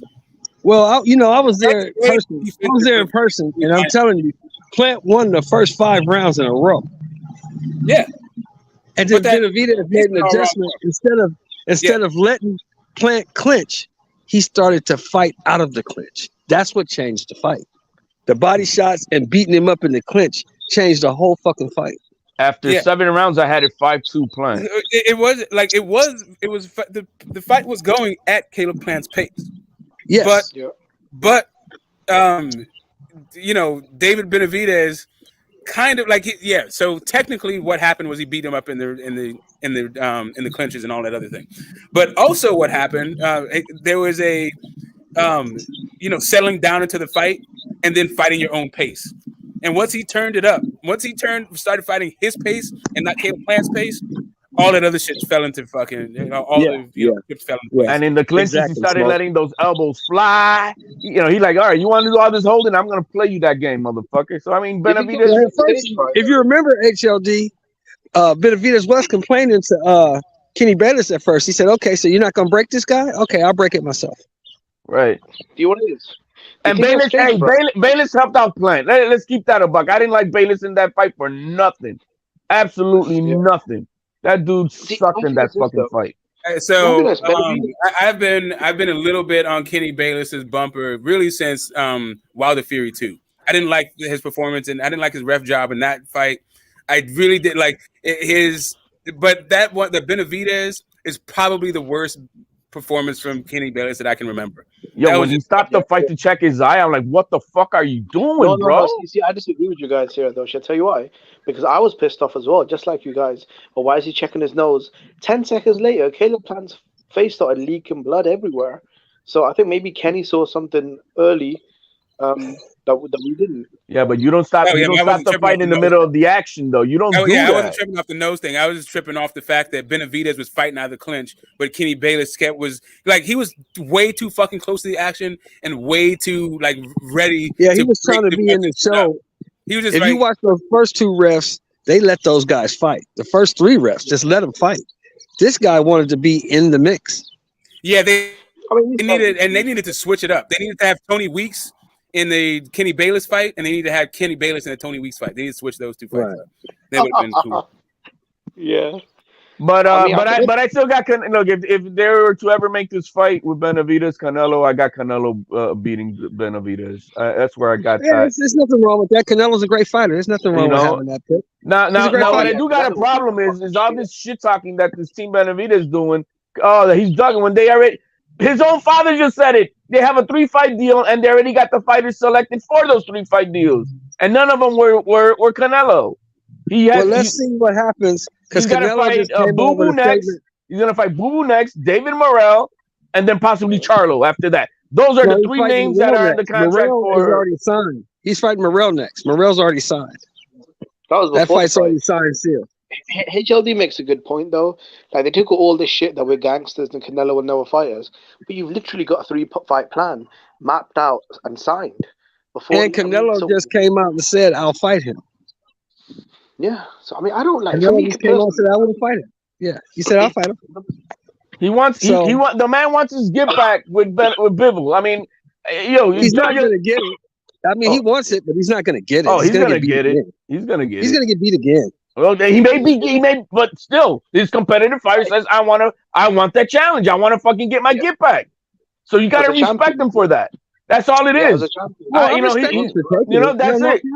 No problem. I respect him for taking it. And nobody can blame him for that. Nobody can blame him. I mean, that's what you want out of your fighters. I respect him for taking it. Who's more dangerous? Who's more dangerous? Benevidez or Bivol, the guy he already got beat in the post, right? So I mean, I respect him for that, and we should want that from all of our fighters. No, but HLD, I think a lot of fans don't want the Bivol rematch. I think that's the problem, bro. I think a lot of fans. I beg the argument. Look at the crowd that shows up for Canelo and Bivol, and you tell me nobody wants to watch it? No. But hold up a second. Wait a minute. Do if you're a big dog, why the hell are you weight draining people? Like, I don't understand. Do big dogs go around doing weight drain clauses? Is that like no. Bivol already said, "I'll fight him at 68, but you got to make it worth my while to come down. I'm not coming down just to fight him." Well, I'm talking about Tank Davis. I'm talking about. I'm talking to Method, so I'm talking to the chat. I'm talking to Method out there trolling, talking about focus on Loma, and not the real big dogs. I'm like, real big dogs. Ryan Garcia is a real big dog now. I guess we're gonna let Coach Calvin just try to starve out Haney and just talk about like how's the Haney fans. How you gonna starve out a guy that makes more money than you? Yeah, I don't know. I don't know who makes more money. Maybe Tank makes more money than everybody. I don't fucking know. All I'm saying is I doubt that. That's just fucking. He's gonna make more money in this fight. He's gonna make more money in this fight. Yeah, for sure. Listen, I got Tank fatigue. I've been in this fucking battle swinging swords for Tank for years. At this point, there's a whole new generation of fucking casuals that come in wanting to fucking pop up, and I can ease back and just like look at it for what it is. You said a whole new bunch of casuals that come in. You're cold. You gotta re-educate them, huh? GTS. It's like, damn, man. I re-educated 2020's generation. Man, now I gotta re-educate 2023's generation of casuals. So here's the thing. So no, that's not even what it is. It was that Tank now attracts casuals. He didn't used to. Yeah, he used to be the fodder of like hardcores, like complaining and bitching. So when it came to like the hardcore diehards bitching and shit, that's the swords I used to swing. But now there's a whole bunch of, because he's been knocking shit out, the casuals love him. Now he has this cadre of fucking casual fans that I don't have to fucking argue to have these like weirdo arguments anymore. He has the fan base for that. But now it seems that like this new fan base doesn't understand that Tank doesn't have a lot of opposition. Maybe he has Frank Martin over there. But there's not a lot left for him. Maybe a Gary Russell or Antoine Russell. I mean, like something like that. But that's at 140. That's at 140. I don't know. You see what like he's? I don't know about him at 140. There's some killers up there. Exactly. You see what he's putting Ryan through to fight at 140. Like it's got to be 136, and you can't weigh even as much as a welterweight. Like get the fuck out of here. But anyway, my point being, I don't think he's going to be going up to 140 to just like fight the 140 guys. He'll do a selective, like it's maybe a selective Barrios fight. You know what I mean? Like, okay, I'll fight that one guy at 140. Yeah, I'll fight him, but that's about it. Yeah, I'm not fucking with Regis or Matias. I'm leaving them two dudes alone. Tank fans telling me there's a group there fight Subriel, Matias, and Regis. And I was like, no, he ain't fucking with them. He ain't fucking with them. Sure? Regis change his tune, man. He like Matias is calling him out, and he now like doing the hee-haw talk now, bro. I'm like, come on, Regis, you can't do that. Who? Regis? Yeah, Regis.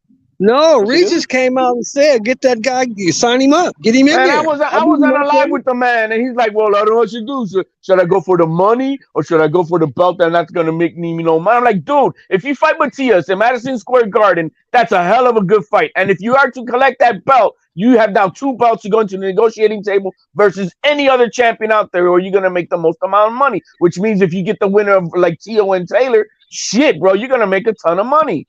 But I was on the live. He's talking about I don't know what I should do, man. Fuck Catterall fight, bro. You need to get that belt from Matias. Yeah, you don't want it. Look, man, HLD is tough though, because he's got a history with PBC. He fell out with them, right? Because they wouldn't give him the fight with Bruno Barrios. So I don't know. I mean, going back there to fight Matias, I'm not sure how that would work though. To be honest, politically. And Madison Square Garden, that's going to be a good crowd. I think it's going to sell very well in New York City. I never got why. Regis Progress versus Subro Matias. That would be and I think that's a great fight. And ain't nobody can say that's not for hardcore fans, that's a great fight. I think that's for everybody, for casuals, for hardcores, for all that thing. As a matter of fact, it's so right, it probably won't happen. Right, that's right. It feels like it's the fight that's supposed to be made. Yeah, I don't know. I'm just saying. I wish they get it together. I don't want to see Regis and Matias fight until Tio and Ramirez and them guys fight. Oh, come on, Ramirez, man.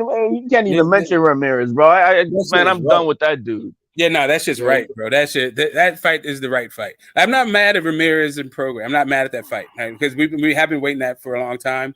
But I don't like that fight is not as sexy as fucking Matias and Progress. Sorry, it's just not.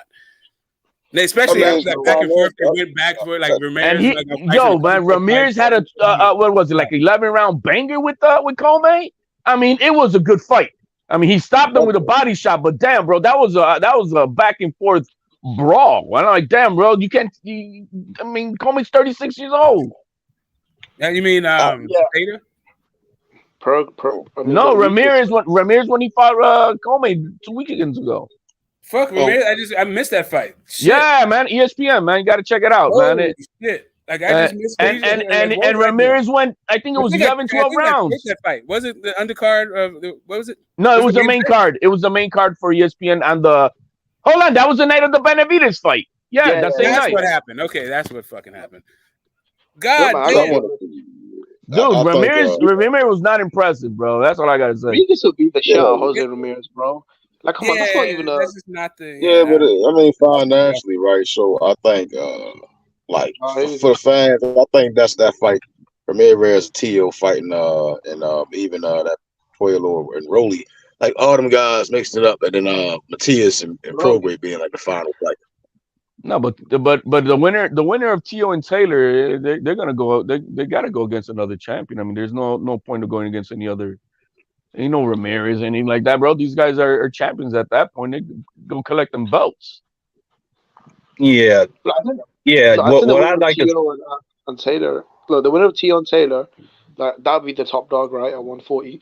Because they'll have the lineal and ring. No, you can't say that though, Jimmy, because Josh Taylor, he never made that right with Jack Catterall, and I think the majority of people felt he lost that fight. And then you got a hungry killer like Matias coming up. So you can't say that no more. You can still say that because Taylor's resume speaks for itself, man. One second. No. I'm not. Hold on. I'm not. Just 1 second, Marky, and then go ahead. Then you got it after this. I just want to welcome Method and you to the panel. What's up, guys? Hope you're having a happy Friday. Go ahead, Cook.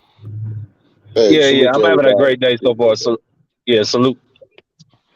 Salute, Marky. Yeah, but Marky had the floor, though. What are you saying, Marky? No. I was just saying, like, I'm not taking nothing away from Josh Taylor's resume, but at this moment in time, I cannot say that he would beat Matias and Regis. I can't say that, so I can't call him the top dog because I just felt like he lost his last fight. You know what I'm saying? And I think he could lose this fight against Tio too if he don't be careful. He's still the top dog. He's still the top. Look, man, there's a lot of close fights out there and shit like that. We don't like the scorecards and whatever the fuck, but and you can have an off night. That is very much possible by through any fighter. That's true. I mean, Mayweather did not have the best fight against what was it, Castillo, right? I mean, and we, you know what I mean. So let's keep it. That shit happens. But the Josh Taylor is still the lineal champion and arguably undisputed still because he didn't lose anybody to get rid of his belt. So he is still the top dog at 140. And nobody's had a better run at 140 than Taylor. Josh Taylor had okay, you can say he's the top dog HLD, but we got questions now. That's all I got to say. Everybody got questions about everybody, man.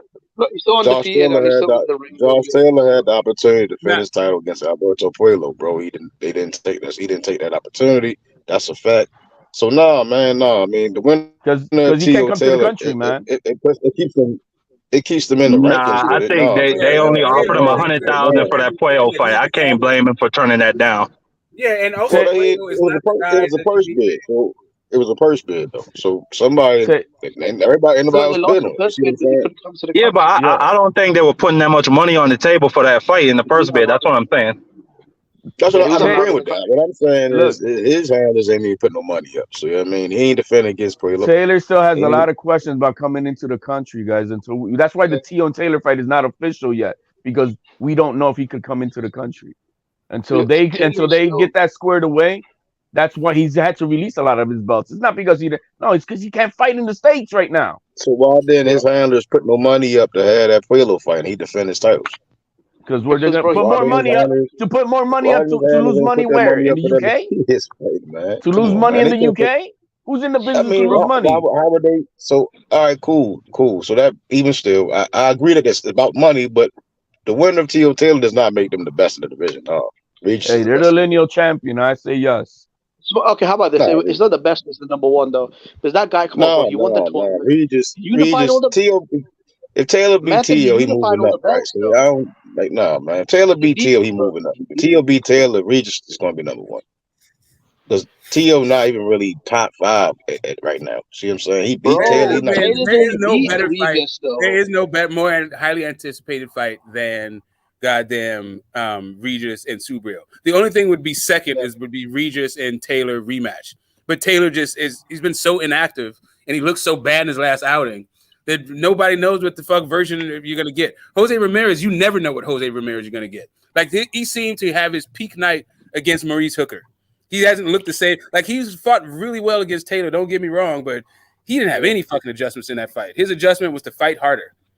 Me personally, I got Jack Catterall number one in the division because I did think he beat the fuck out of Taylor and he should be undisputed. But it's like I said, the division's open, bro. Some people have Regis. Me personally, my favorite fighter in the division is Ragaru. So that's my guy, Regis Progress. But I mean, you got that fucking, Puerto Rican beast in fucking Matias. You got, Taylor Teofimo winner. And outside of that, bro, I got to be honest, man, the rest of the guys, I don't really, like a Ramirez, he's really not really an actor. Rolly and the Bomb, they're not really factors, bro. Yeah, Jimmy. So a lot of people gonna disagree with me, but I still got my boy Ponce beating some people in that division. He's still a good fighter, but he does not fuck with Matias. Yeah. I was at that fight, man. Yeah, that's another name. Fight his fight, bro. Like you can't fight Matias' fight. You gotta outbox that nigga, bro. Yeah. If you can't fight, you're not beating Matias. If you can't fight, you have to keep it at range, keep it at distance, and just jab his face off. That ain't happening. So what are you saying about that fight? You don't want to see it because you feel like there should be a bigger build up to that fight. Progress. No, I'm just saying, money. HOD said money, right? So go ahead and put these guys as chump change in there with Regis. Like I said, man, Regis and Matias. Go ahead and fight Regis. Go ahead and fight Matias. Yeah, man, don't start them guys out with their careers. Y'all go ahead and test yourselves. Regis and Matias will sell nicely in New York, man. Very nice. Because guys be getting in the way of the big fights, bro. They know their role, man. They know they're not really banging like Regis and Matias. Go ahead and fight them, and then let them guys go for all the belts. Yeah, man, get out the way. Stop playing the sport. Yeah, man. A lot of guys just be in the way. That's what it seemed like. They're in the way. Well, I mean, these fights are all like we're getting the 140 is getting settled, right? All the championship fights are scheduled or ordered. Yeah. Right. Actually, do we have a date for Rolly and Puello? I thought they did. Yeah, I think so. May end of May. Wait, is it May 20th or the May 27th? I think it's 27th. Wait, Rolly's fighting for a 140 world title. Yeah, man. That's where running your mouth gets you. Hey, man, credit to him, bro. I mean, you got to just give him credit because that he made that happen with his mouth. Yeah, I want to see. And also with his crazy ass fucking style. That dude it's not just his mouth; it's him as a thing. Like his mouth matches his fighting style. Actually, that's why when niggas was saying Rolly was capping when he said he'd fight Earl, I was like, hell no, Rolly will fight anybody. Rolly don't give a fuck. Yeah, and he will sell the hell out of that fight. He will definitely sell that. Whoever's running the career, manager of Rolly and Mario Barrios, bro, you got to give them credit because these guys are getting good fights. Mario Barrios especially, bro. How the fuck this man has been getting put on pay-per-view main events? I don't know. He's about to fight, I think, Ugas, right? So I'm like, damn. I'm like, what? Yo, man, credit to their managers. That fight is just ugly, right? If I'm going to see an ugly fight, I want to see Ugas' Thurman. If I just want to just be like the whole, like, ew, and I hold my nose and watch, but fucking Ugas and Barrios? Damn. Smoke. Is it because you got no so, hold on. Does Mario Barrios have a good rank Mario Barrios' resume in boxing? Rank it, including Ugas. I'll tell you the rank. I mean, he's got a resume of good fighters under him, right? I mean, you can't take that away. He's got Thurman, Tank, and now Ugas. Exactly. Better Ryan. Yeah, shit. You know, I mean, I don't care that he's you know what Mario Barrios is becoming? He's gonna become the Gabe Rosado. Like, hey, I'm gonna take he fights everyone, even though he loses. That's a perfect example. That's who Mario Barrios is, man. I think that's a bad example because I don't think Mario Barrios is gonna be out there getting his ass whooped like that. Like no. Yeah, man, he's gonna be losing though, man. That's the bottom line. He's gonna be losing.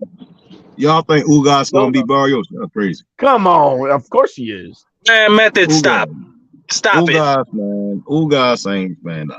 Mario Ugas is gonna mix that nigga up. Stop it. Method, I bet Method, bro. Method, like, be honest. So you open your fast and you pray. Y'all like see Ugas really getting ass. I can't talk about that fight anymore. You guys, my panel. I got a question. It's nauseating. I kill the vibe. yeah, you guys are making me like actually physically ill. So let me ask you a question. After let's say Teofimo, let's pretend that Teofimo and Taylor actually happens, and Teofimo wins through some, whatever. Teofimo's up. Can Shakur actually catch up to the Four Kings? Like, is Shakur's next battle? Let's say Tank wins, Devin wins, and Teo wins. What's in it for? Like, where does Shakur go? Can he ever catch up to the new Four Kings? Do he need to like get in Ryan's ass or something to show he's better than Ryan? Like, what happens? I don't like the analogy of the Four Kings, but I think Shakur, if Haney was to win. And Haney decides to stay at 135 and then fight Shakur. And if Shakur was to beat Haney, then he's catching up, right? At that point. He said he's going to stay there, though. That's what he said. Well, I mean, he's going to want to because you guys don't notice what happened. You guys don't understand the stipulations of Haney's contract. That's where they're saying we're fighting for freedom. They're fighting for freedom because if he loses, he's stuck. He's stuck with Top Rank to having to fight 2 more fights at 140. Okay, check this out. Will said he's not any contractual obligations to stay at Top Rank after this. But that's not. Again, there's a lot of stipulations. You guys don't understand that it's in that kind. But if he fights again at 135, he gets to renegotiate.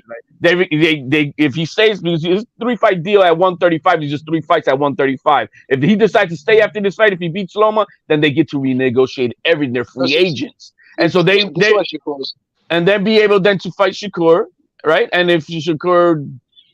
Let's go back to what it is. The question was, how can he catch up? Then Shakur, if he's able to get the fight with Haney, and Haney was and he to beat Haney, then Shakur is catching up. to. I mean, I don't know who. I mean, he I needs don't to know get in the ring with one of those dudes. That's the only way he's gonna catch up. He's got to fight. It'll be Haney because the other guys are across the street. That's not gonna happen. Well, this is why Shakur wants a title fight so badly, because in his top rank contract, right, and this is the same thing as Lomachenko, they actually get paid different for world title fights. So Lomachenko, when he was fighting for world titles, his minimum was I think $3 million, and he made as high as $5 million when he fought Campbell in the UK. But as soon as he lost his belts, if you notice his purses, from what someone told me, he was making less than $1 million a fight, because all the fights he has that are non-title, his minimum is different compared to his world title fights. It's the same with Shakur, I think. So in his last fight, he made over $2 million because it was a world title fight, right? Or 2.5 or whatever it was. Now that he's fighting this guy without a belt, he might be making $800,000-900,000. So I think this is why Shakur wants a title shot. No, but that's the way it works, bro. No, I mean, Tank and Ryan, you ready to get paid, bro. No title. yeah. No, then that's because you gotta sell. But the bottom line is a business. You only make money if you sell. You don't make money if you don't sell. Yeah, I mean, Tank and Ryan. Listen, Tank might be making a whole bunch of money. Oscar might be making a whole bunch of money. Whether or not Ryan is making a whole bunch of money, I don't know. Ryan, no, they are because it's a pay-per-view fight, so they get a good cut of the shares. Yeah, I mean, I get you. I'm not mad at it. I just don't know what cut that's going to be for Ryan Garcia, who's on the zone and never been pay-per-view. If they sell, if they sell 500,000 pay-per-views, I think I read somewhere that Ryan would get. No, I think I read somewhere that Ryan is getting an 8-figure purse. No, I read Smoke is 50-50. That's why he agreed to the rehydration and catch weight. So Tank had to give a little to get the catch weight and hydration. Oh, you mean the pay-per-view shares is 50-50? Yeah, it's 50-50. Yo, they're gonna make money, man. They both gonna make a lot of money. Okay, then yeah.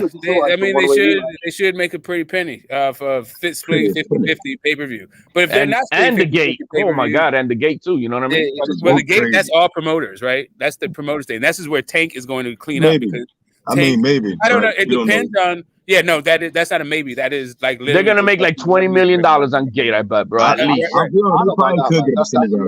So as a promoter, that's where you're looking to make your money is at the gate. Because you don't have to, the networks, you don't have to put out the whole card. Like that network cash, that's for the entire card. And you're getting like 20 points on that shit. But that gate, like that's your fucking thing. That's your venue, that site fee, all that shit. That's where you make your fucking dough. They fucking drinks and all that shit. But the flip side though is how many hands are in the promoter's fucking pocket of Tank. Yep. I know he promotes himself, but he got Leonard Ellaby on stage. He had Tom Brown on the stage. I mean, I know they're all spending like 20-30%. They have to, but fuck, Tank is his slice of that promoter pie is a lot fucking smaller than it would otherwise be if he didn't have two promoters. But Ryan is not self-promoted at all. No, but here's the problem though with Tank, right? You have to pay Al Heyman 15%, and then between Tom Brown and Leonard Ellaby and potentially Tom Brown, Leonard Ellaby, those two dudes, and Al Heyman, he's got 3 dudes he has to pay. 30, but it's the same fee, right? It's like 10 to 15 and 20 to 30, right? We're not really privy about if they like Ellaby. No, that's just the law. Right? I'm just talking about the law. I'm just saying what the law is. The law is 10 to 20 and they just clean it up. Yeah, so the law says managers and advisors, they split that, like however many you have, they split that same 10 to 15% between them. And then however many promoters you have, they split that 20 to 30%. It would seem that Tank has more people in his cookie jar than Ryan does. I'm just saying that he just does. Right, his cookie jar is just his fighters, whatever the fighter revenue he generates. He doesn't seem to get. I mean, I don't know Ryan's deal, but I don't think he's a self-promoted guy. Ryan gets paid. I figured it out. They pour all the money in the pot. Let's see, Smart. The way I thought it was just one big pie, right? They pour all the money in the pot, the gate receipts, the sponsors, and the TV, and then they just split the pie. That's what I thought. No.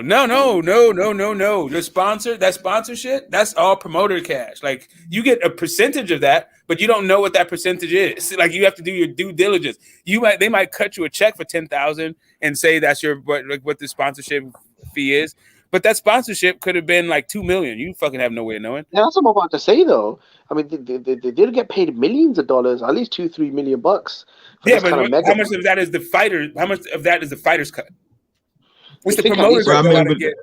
Like, let's say you're a fighter.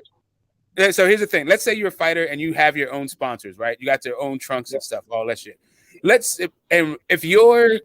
If your trunks, one of your sponsors, is in conflict with one of the promoter sponsors, that shit got to come off your trunks. That's in like, you know, standard like contract shit. Like the way the sponsorship deals go, they're heavily skewed towards the promoter. Oh, that's bullshit. That's an extra $3 million that just, I guess, disappears into thin air. You know. That's why, like, dude, promoters don't want to open their books. They break them off something, but how much that is. That's part of an internal thing that's even sometimes outside of. Yeah. Anyway, Tank was getting paid by Team Canelo. Tank was getting paid by Team Canelo to wear his gloves, and then Mayweather like, fuck that. Wait, Smoke. So all that bullshit with Gatorade and Hennessy and BetMGM, Oscar's keeping all that money. No, Ryan really got that. Ryan got the most. Ryan network is the highest. Ryan getting paid by Gatorade. I know that. Yeah, but the question is, if Oscar has let's say a monster fucking sponsorship for this fight, Gatorade is not putting this shit, like that Gatorade shit is out the door. It's Monster fucking. It might be Monster commercials. Well, actually, it's a streaming app, so whatever. That's a different thing. But as far as whose logo is going to be on the ring and all that shit, prominently, that's going to be in the hands of the promoter. And right, Showtime and PBC. No, that's the broadcaster. I'm talking about the promoter. The promoter is the one who goes and it makes the deal with the broadcasters. All right, so what about EA controls that, in other words. Remember Takati? They used to sponsor Canelo's fights, but when Canelo signed to Hennessy, I guess he could only pick one. Because as soon as he signed to Hennessy, Takati stopped showing up at all of his events. It was just Hennessy now.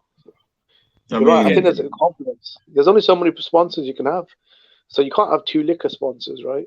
You can only have one. That's how you know. That's how you know Canelo's mainstream, because man, Mexicans don't drink Hennessy, man, like that. Yeah. Women drink Hennessy. That's probably the whole point of getting Canelo. You're trying to sell it to Mexicans. No, you want to sell it to women. Women spend a lot of money. Yeah, women are big consumers, man. Women are big consumers. Hennessy's the marketing thing is like off the fucking hook. My god brother's like the he hasn't said it, and I'm not even gonna go into it, but yeah, their marketing scheme is fucking crazy. But that's an old ass goddamn distillery. They've been doing that shit for hundreds of years. Yeah, Canelo is but Canelo is also self-promoted, like unlike Ryan. Yeah, that's true. I think Ryan gets a nice bit of change. You Google Ryan and money, you getting a lot of cheese. Oh, definitely. Yeah, definitely. I'm not saying that he's not. I'm just saying that Ryan's his ability to pitch products and shit for other companies and corporations. Yeah, that's where he gets most of his money. Like he said, he gets more money outside of boxing than he does within the sport. Like he was getting he's also got like a Sugar Ray Leonard and Oscar De La Hoya. He's the golden boy. You know what I'm saying? That might change, bro. It might change. You might see a change of course after the tape. Ryan also brings in GMC. You know what I mean? So he's got big sponsors behind him. You know, so he makes good money. I think this fight big money out. I think he makes more money out of the sport because of the dude only fights once every damn near 2 years between Campbell and Fortuna. Man, listen, Ryan is doing commercials with Damian Lillard and motherfucking Lil Wayne. He don't need this boxing shit. You really don't, man. I disagree because you gotta pay like you think it pays. Listen, all of this stuff is like entertainment, right? It's all part of the branding thing. There's just different sectors of the same industry. Yeah, but to say that he don't need it, I mean, he's got those commercials because of the byproduct of being a fighter. Without being a fighter, he don't get those commercials. So yeah, he does need boxing.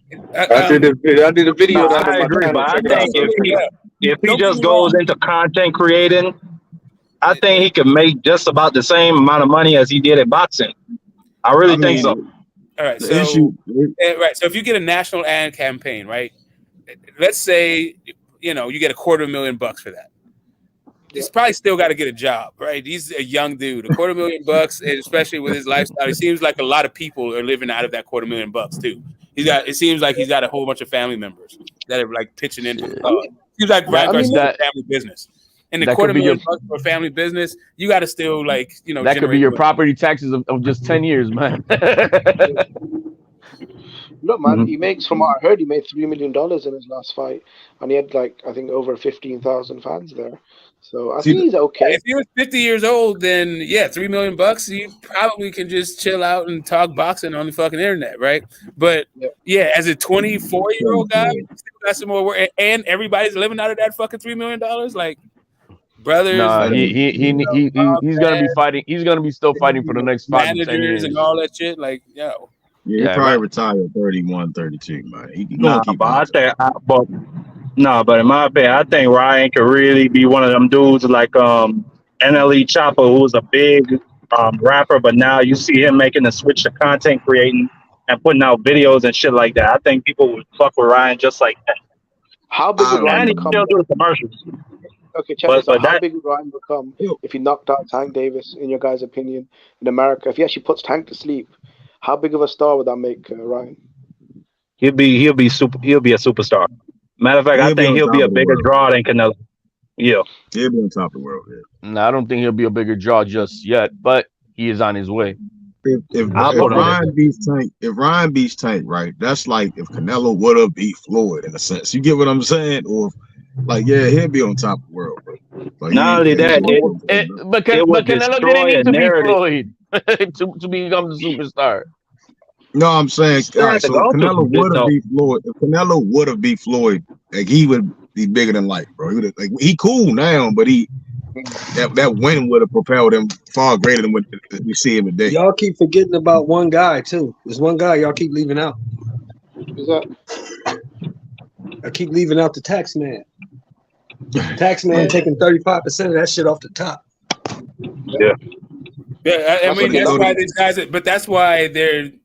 That's why they're so promoted and incorporated and shit. So they pay a corporate tax instead of a personal income tax. That's why they keep those purses low, because the purses that you have to pay as a fighter, you pay that as a personal tax, right? That's that 35% rate.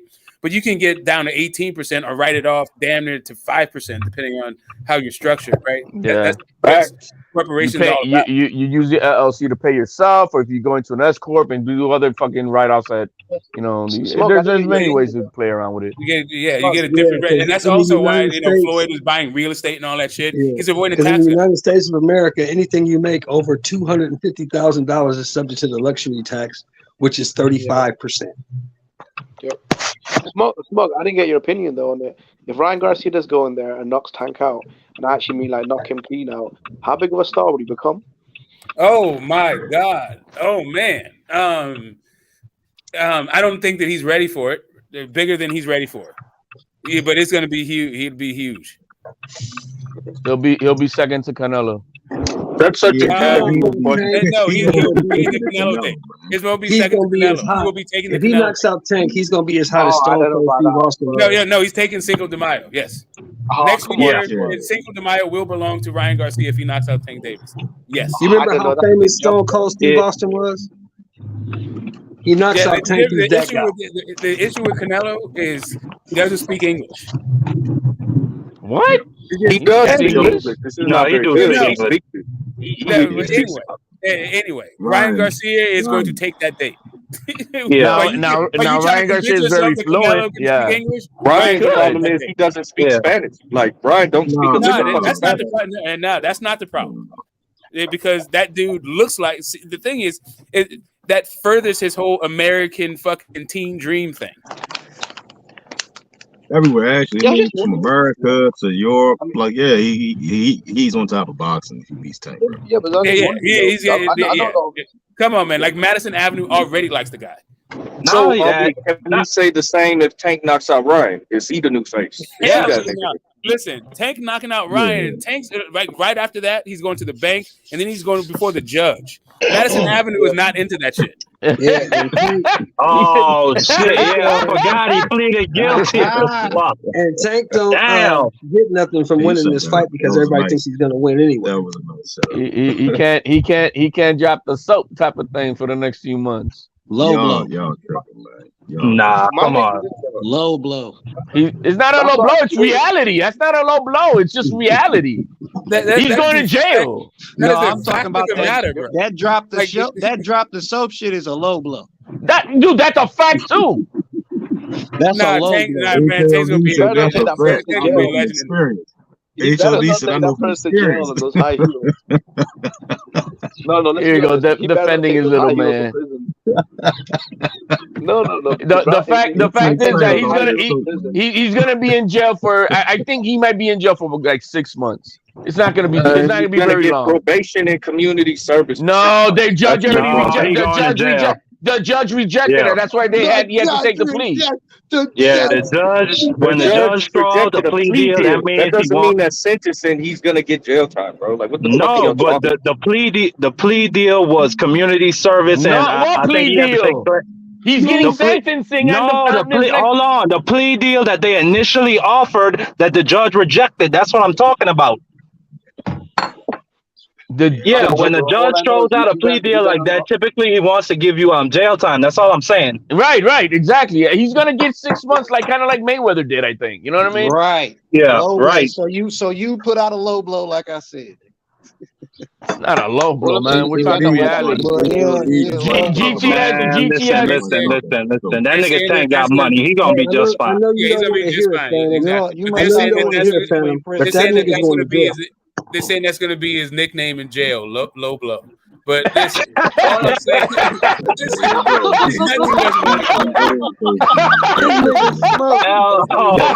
now that's a low blow. No, I know that Phantom don't really want to hear it, but that nigga's going to jail. That's mad.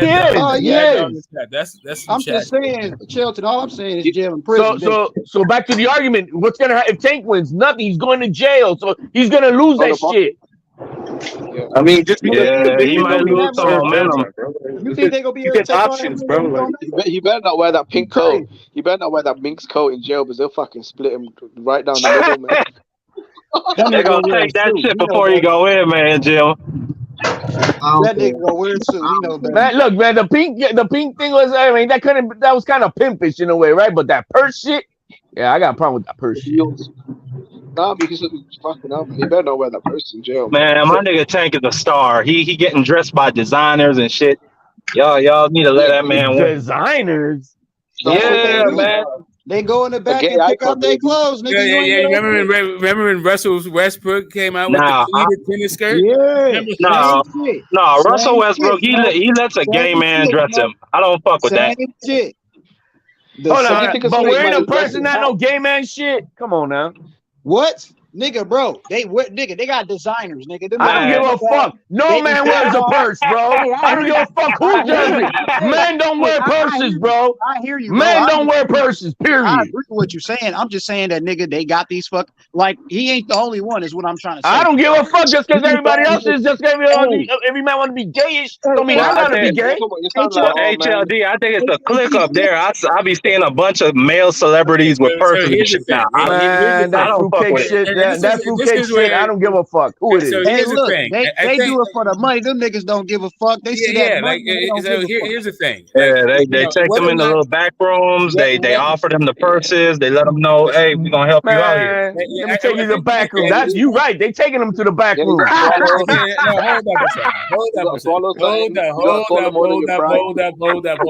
up. Whether or not, whatever kind of bag that dude had, that doesn't make him gay. That's it. That's it. That's all. All right. It does not make him masculine. It does not make him masculine. I never said that, Smoke. It doesn't make him masculine. Gay. Like, wait. All right. It doesn't make him masculine, GTS. You went to gay. Like, masculine, okay.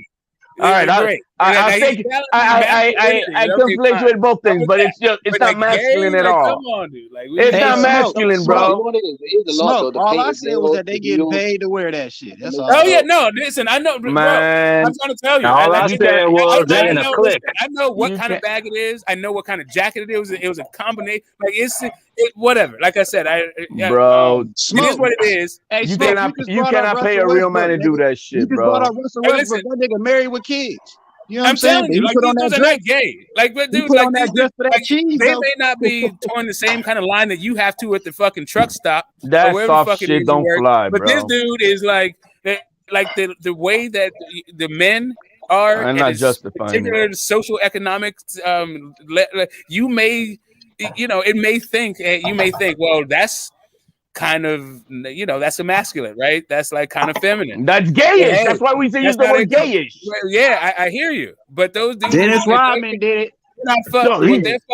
He sucks dick, bro. That's a fact. The most beautiful women. Dennis what they're Rodman not doing is taking it up the ass, and they're also not giving it. Like, if it's anal, it's with a person of the opposite sex. That's all I'm saying. Like, the gay stuff is just who you're sexually attracted to, not whether or not you have like a bag that is, goes against like social norms. It goes hand in hand. I agree with that, Smoke, because like I be seeing niggas wear like big manly ass niggas wearing pearls and shit now. Yeah, I can't wear pearls, but but there's a pimp aspect to that, right? The fur coat and all that shit. That shit is there's a pimp aspect to that shit. We all know that. I mean, come on. But when you can't fuck with the purse. You can't fuck with a purse, bro. Well, he's wearing stilettos, man. He's gonna start wearing stilettos. You can scream about it, you can be mad about it, and all that stuff. All I'm saying is, it's a stretch to. If you think Tank Davis is gay, okay. I mean, have you seen him dance? Say again.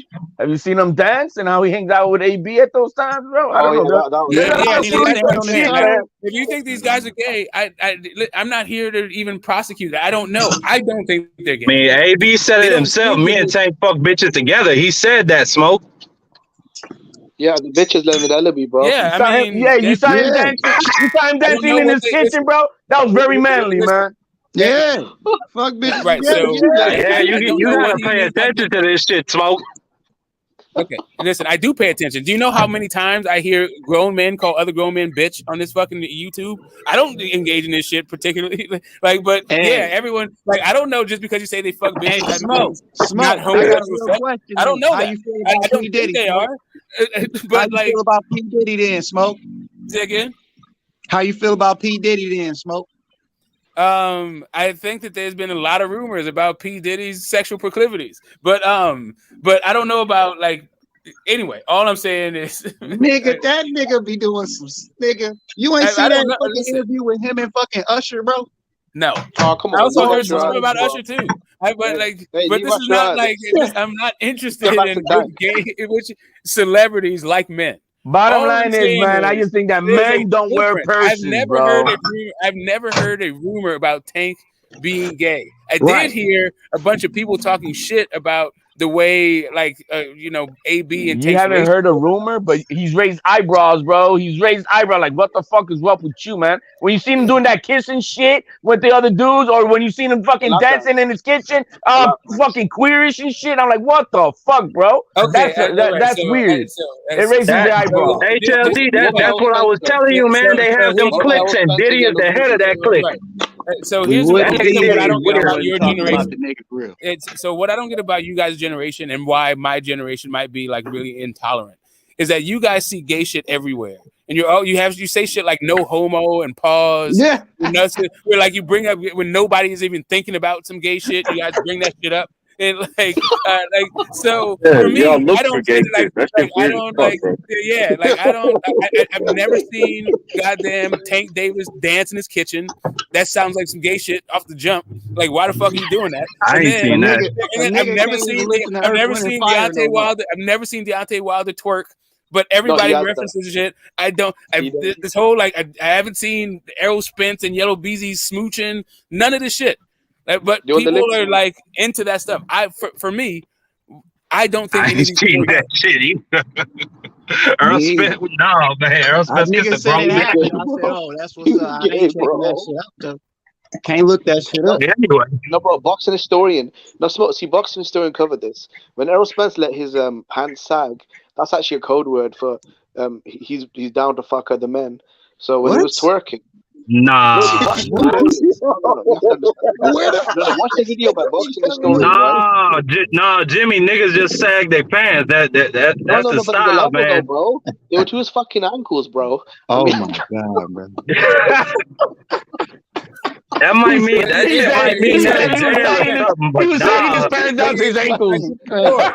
So here's the thing: men used to wear skirts, like really It used to be masculine to wear skirts and carry purses. It's just not. We just don't live in those times today. What fucking era are you talking about? Yeah, medieval times. What country are you talking about? Not even medieval times. People, men used to wear gowns and dresses and shit. You talking about Scotland? Yo. Wear tunics and shit. Like, listen, you talking about you do know that pants is a more newer thing, I guess, because that's what you're talking about back then. Back in back when Egypt was alive, like the Egypt shit. We don't even have to go that far. You can go. Pants didn't exist, bro. That's why. I'm trying to tell you, Ben Franklin carried a fucking purse. Oh God, not that. Ben fucking Yo, who on this panel wants to resemble Ben Franklin? Who on this panel wants to be like Ben Franklin? Hold on. Ben Franklin was on the DL, Smoke. No, but exactly. Ben Franklin was never married and never had no fucking kids. You know what that means back in them times. Yo, and in his old house, in his old house, they found a whole bunch of body bones in his basement. Okay, come on, Smoke. Okay, do you want me to talk about George Washington? How about Thomas Jefferson? Do you want me to talk about a whole bunch of dudes that got a pile of motherfucking kids that also wore wigs and carried purses? Yep. They wore wigs, makeup, all that shit. Ain't nobody on this panel trying to resemble any of those motherfuckers. You know why, I'm just saying this is just a date. Like all I'm saying, masculinity changes over time.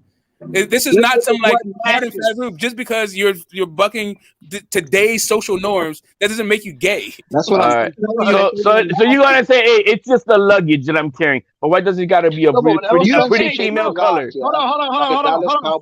How did they used to talk, Smoke? How did they used to talk? How was their accent? I mean, I wasn't there for it, and we don't have any. Very well, sir. Very well said. I mean, they still talk like that, bro. That's the way it is in the proper English of the day. But I'm saying, even then, it was your rank and file guy wouldn't necessarily be have a powdered wig and wearing makeup and shit. But but that's what I'm saying. Within a certain social economic class, that's always this like line between masculine and feminine is just different than the rank and file, right? Back in those times, you would get super ridiculed back in those fucking times by you know what I'm saying, doing that shit. Them niggas on DL. They ain't let shit come out. Yo, man, they was in coats. They was in fucking real crazy fucking coats that was into that type of shit, and they still in that type of shit. That's a fact. It's the norm now. Think about it. Hey, Errol Spence was shaking his ass and kissing. Hey, Smoke, you got the best show on YouTube, nigga. Hey, I grew up with the age of Prince, bro, and I wasn't rocking his shit because all that fruity shit he was all doing. I couldn't rock with that shit. No, shit. That's what another dude that wasn't gay. Right? That's another dude that was not gay. You fucked with the music though. No, I didn't. Oh yeah, you remember Eddie Murphy wearing that tight ass shit? You fucking crazy. Purple Rain was fire, nigga. I wasn't. You made me so I wasn't fucking with that shit, bro. Fuck out of here. Michael Jackson, nigga, that shit fire, nigga. And maybe, but I'm not fucking with what he was, bro. The way he was, all that feminist shit, I wasn't down with any of that.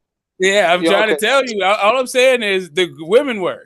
That's the whole point. What I'm saying about this whole gay thing, like men judging other men about their own masculinity, sounds like some gay shit to me. Nah, man, I'm good. I'm not a man to tell me how to be a man. HLD, man, he's talking to you, man. No, I'm just saying, like in general, like I hear all this like dudes talk about alpha males and beta males and all this weird shit. It's kind of like, it's not weird. You just into dudes, like why not weird, man? Like how much? Bro, I don't have that much energy to fucking spend on dudes trying to talk about whether or not the whole world is laughing at this country with all this homo shit. The whole world is doing what the fuck? We got Smoke. You gotta understand. There's all types of different men out here, bro. This motherfucker. I mean, I got it, but I don't give a shit about all the time. I'm saying you got the super competitive men to the point that nigga they go to workouts and see you working out, they'll come work out next to you and put 20 pounds heavier on that bitch just to show you ain't fucking with them. It's all types of motherfucking niggas out here that just do shit, bro. That's what I'm saying. Yeah, I don't know. Like that shit, like I said, I don't have fucking time for dudes like that. It don't matter. I don't care who you run across. You're gonna run across a weird motherfucker wherever you go. That's what I'm saying. Like alpha, beta, sigma, rho, whatever the fuck, whatever Greek shit you can put on a goddamn personality on a dude, I don't give a fuck.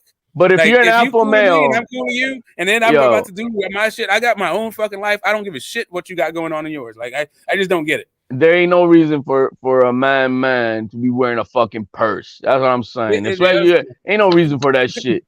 Ain't no reason for that. Let me ask this, because in some parts of the world, it's common for men to kiss each other on the cheek when they greet each other. Is that gay? No, because that's their custom.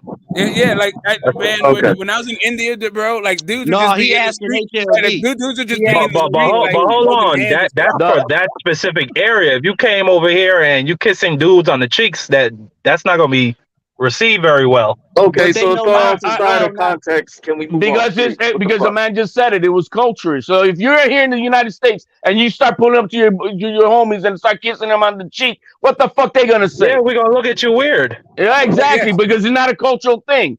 You know what I mean? So why are you kissing us on the cheek? Why are you trying to kiss me, bro? Okay, so not all men behave the same across the world, right? Like everybody's got their own different societal. But in our culture, it's not in our culture for men to wear purses. Hold on, y'all. Is Tyler Perry gay? We've seen. Nah, Tyler Perry get a pass from me, man. Hey, hold on. I fuck with Tyler Perry. We've seen the trainers kiss the fucking boxer all the goddamn time. We didn't see them kiss their motherfucking asses after they won. But that's different though, man. Why is it in basketball and football niggas slap each other on the ass? Why do they do that? Because he said, "Why are you kissing me?" Listen, all I'm saying is like looking like I'm not on the hunt for gay people. Y'all saying you ain't calling them dudes. Like listen, is whatever floats your boat and gets you through this thing called life. I'm for it as long as you're not fucking bothering me with your shit. But what consenting adults do with each other, knock yourself the fuck out. I couldn't care less. Yeah, like I'm just not the morality police, like telling people how to fucking be men and women and all. What the fuck? Yeah, it's just stupid.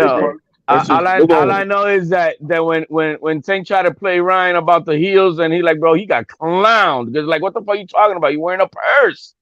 You wearing a purse, bitch? That's what he was saying. Like, what the fuck? Smoke. That's facts. Smoke. Tank tried to say some slick shit about Ryan. He got checked, man.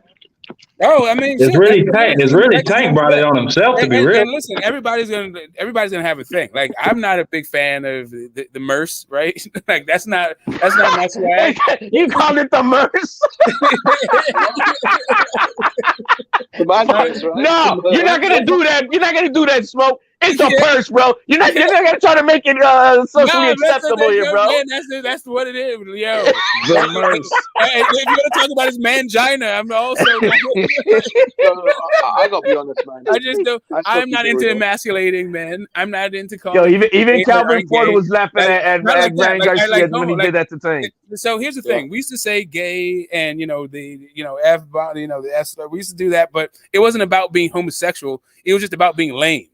But now homosexuals have that slur to them, and so the whole fucking exercise become like calling people punks wasn't calling them homosexuals. You were just calling somebody lame. These are all euphemisms for being, fucking soft, jack off, right? Yeah, weak. But in a specific situation, right?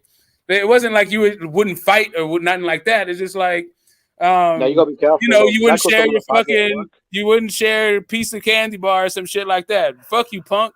Like shit like that. Right? Oh, you gay as hell. That's what exactly. Oh, you gay as hell. It wasn't like, oh, you're sexually attracted to men. Like, what the fuck? Like, yeah, but it's since become that.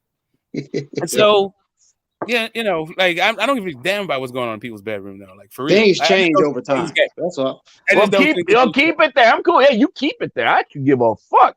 That's all good. See, I'm not gonna lie though, because I mean, a lot of Twitter is kind of flooded with it. Like, even though I don't go looking for the stuff, like. Everyone's just sharing it. Like Deontay Wilder, people were saying, like, why is he putting his whole back into it when he's shaking his ass? Like, You can tell that. I mean, yeah, that's what I'm saying. Like, bro, I haven't seen any of those tweets, and I still haven't seen him twerking. I've made it this long in life without knowing any. All I hear about is on panels when people talk about it. It's not. While they're watching a dude twerk. It's not a sight to be seen, bro. Smoke, you ain't go to the goddamn motherfucking press conference interview to see that nigga with a purse. You went there to see them two niggas talk their shit. It just so happened to be a purse in that motherfucker. Well, I've seen that out here. Here. Right? Oh, okay. With a purse. Smoke, have you seen the video of the purse? Like that's yeah. Like, see, here's the thing. I think Tank dressed like I've seen Tank with fingernail polish. That was like, oh, okay, you're just like doing a 24/7 with fingernail polish. Adding up. It's adding up. It's adding up. Okay, what you don't understand is like Pimp's been wearing fingernail polish forever. It's just like it just seems in this day and age where people seem to be like, oh, hyper masculine. Oh, like I got a front like I'm like the toughest thing to ever fucking live. That just seemed to be a weird thing to do. It was the same thing when Wilder said he wanted to like give birth. It's not anything that I ever thought about. It sounds weird as shit. Right? No, but here's the problem though. Someone sent me a link. No real man ever said such a thing, bro. Come on, man. Okay. Is it normal for a guy to get lip fillers? Because someone sent me a link showing pictures of Tank 2 years ago and what he looks like now. And bro, he's got lip fillers. And the only reason you get lip fillers is if you want to suck dick. What? No, no, that's not it. It's because you spend a lot of time in the mirror and you want to look a particular kind of way. Okay. No, but there's a lot of men out getting lip fillers now. They're getting the eyebrows. What the fuck was that? No, bro. Someone actually sent me a link. You look at Tank's lips, bro. 3 years ago. Look at them now, bro. That dude is getting lip fillers. A lot of men are doing it, bro. Spending too much time talking about gay shit, bro. Like, like y'all know, we're demoralizing the dude here. We're demoralizing the dude. Whole time that y'all niggas sound real questionable up here, bro. Like it sound weird, bro. Like, yo, bro, you need to go watch this nigga take his ass, bro. Like, bro, take the time to go watch this clip. This nigga's lips, bro. Like, nigga, what? Nigga, like, yo, that just sound weird, bro. Some real love, bro. That sound Someone showed me a picture of Tank 3 years ago. Don't be sending me no pictures, nobody like that, man. Like, what's wrong with y'all, man? Like, that's too much time with y'all hands that y'all got. I'm a grown man sending y'all pictures of dudes, bro. Talking about look at his lips. Like, that's weird, bro. Like, you don't but it's not weird. It's not weird that your favorite fighter is doing that. It's fucked up. My favorite fighter. What does any of that have to do with the fight? This nigga, what does any of that have to do with the fight? It is what it is. Y'all over here really harping on like homos, bro. And then like it sounds crazy. It's like y'all don't even hear how y'all sound, bro. It sounds weird, bro. But it's not weird rocking a purse, fingernail painting, wearing a pink coat, and dancing like a butterfly in your kitchen. I don't deal with that. You gonna call that nigga and tell him to stop it? I mean, on the panel, but once you start to talk about like, yeah, y'all need to go look at this guy's lips and stuff. I'm looking at you sideways, bro. It's like why like, yo, come on, bro. Like, y'all didn't make sense, bro. What does any of that have to do with the fight? Even like y'all saying, "Hey, bro, go check out this girl." Bop. It's like y'all really have like a circle to talk about dudes, bro, and that's when they get weird, bro. Like it sounds awkward, bro. It's awkward, man. Like y'all talking about, like, yeah, he's a suck ding-a-ling, and I'm like, well, what, nigga? Like, what that nigga Allen Iverson said? We ain't talking about the fight. Y'all low-key talking about sucking dick and gay shit. And I'm like, what are we talking about? We ain't talking about boxing. Like, y'all right now we're talking about boxers and the wider culture, right? But you know, boxing. I'm talking about lip injections, and you took it to somewhere else, bro. The question is, okay, so who's going to be the first openly gay fighter? The first openly gay champion? Probably Tank, bro. He's almost there.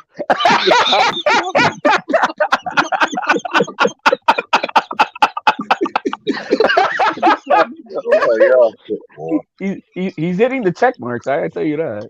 I mean, the heels, the purses, the nail polish, the lip fillers, the eyebrows. Yeah, I don't. The butterfly dance. I don't think Tank is gay. Again, if somebody's gonna come up, and then you can, you know, there goes the neighborhood.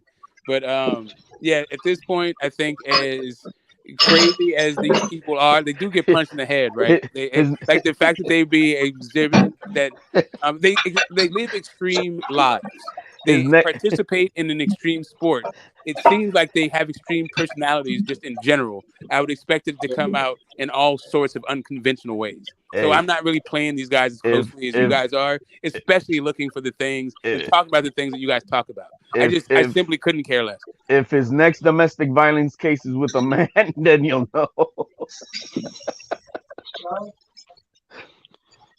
Y'all care too much about homoerotic stuff, bro. And that's not good, bro.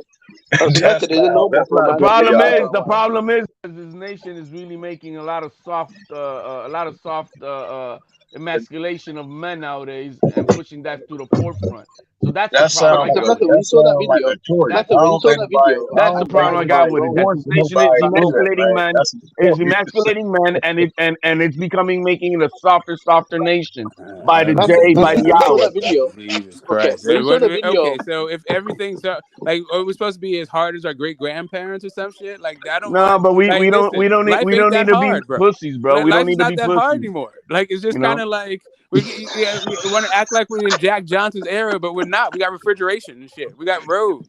Like, bro, we got the internet. Like, people are not hard like that. Well, it's a fact that soft times create soft men. Guess what? Cavemen had it real fucking hard too. Those dudes were hard as fucking rock. But what? Like, it's only okay while we're living in the soft times, and when shit hits the fan, all these fruitcakes are gonna do rough for that. An invasion? Like what? Shit no, like when we get into a fucking massive war, motherfucker. War with HLD. Over what? HLD, man. We get into a war right now. Like, listen, the weapons have gotten better also. Like, people still got a trigger finger. HOD, we're in the war right now. HOD, you gonna be sitting down with the women, man. Stop it, man. Come on, man. Let's be serious. You're the one who's doing the personal, bro. Like, okay, hold up a second. What he saying? Right. Okay, so your dog keep fucking humping your leg, you have to be in order to fight a race war? Like, I don't think we're that soft.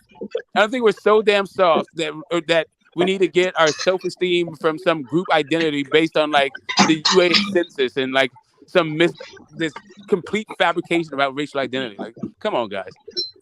We're better than that. Like, we're not that. Brought in race. I didn't hear anything about gay race. people, but gay people are not like bro, the progenitors of a race war. Like, that's not it at all. But Method, you still haven't answered my question, bro. When Tank Davis was given, bro, and there were lap dance, and he was really grinding hard. Bro, oh my God! Okay, he can't let it go. Hey, Jimmy, I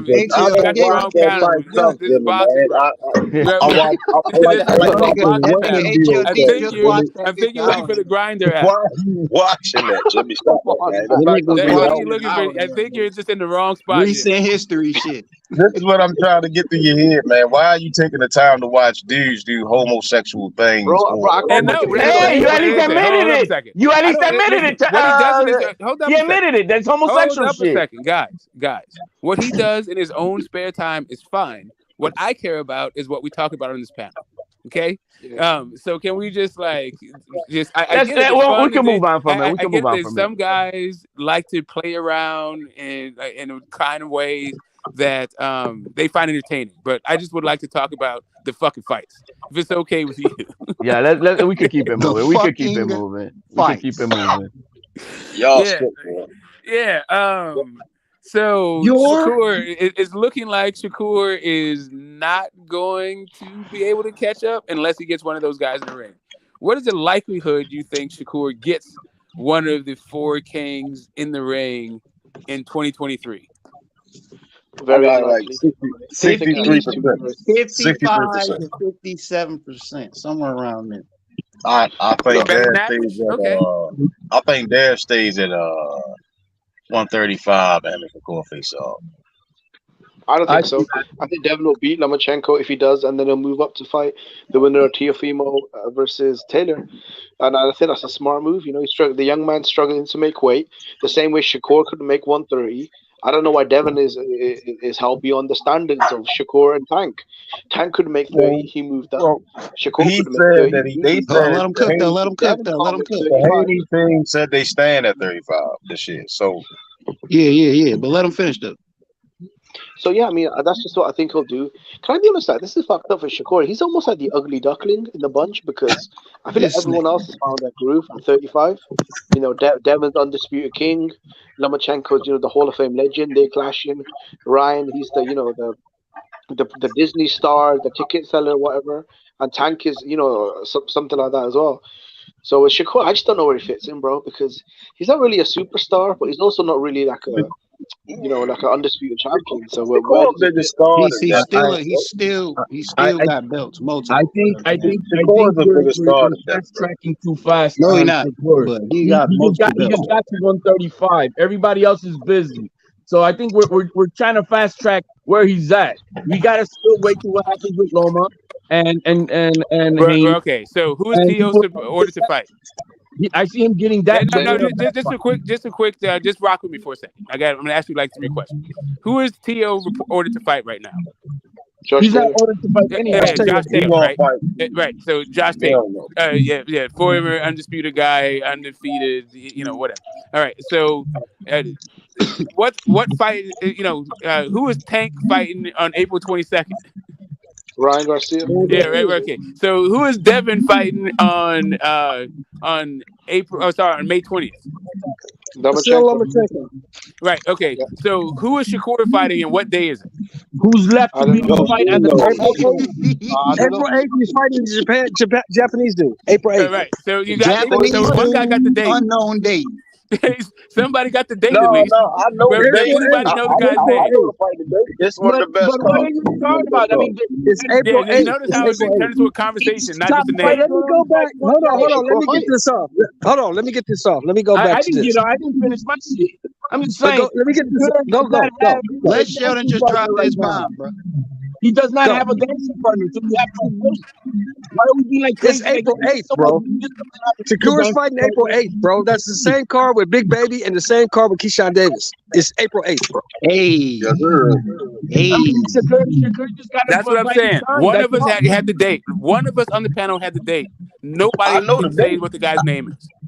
Yoshino. Yoshino is a designer. His name is not Yoshino.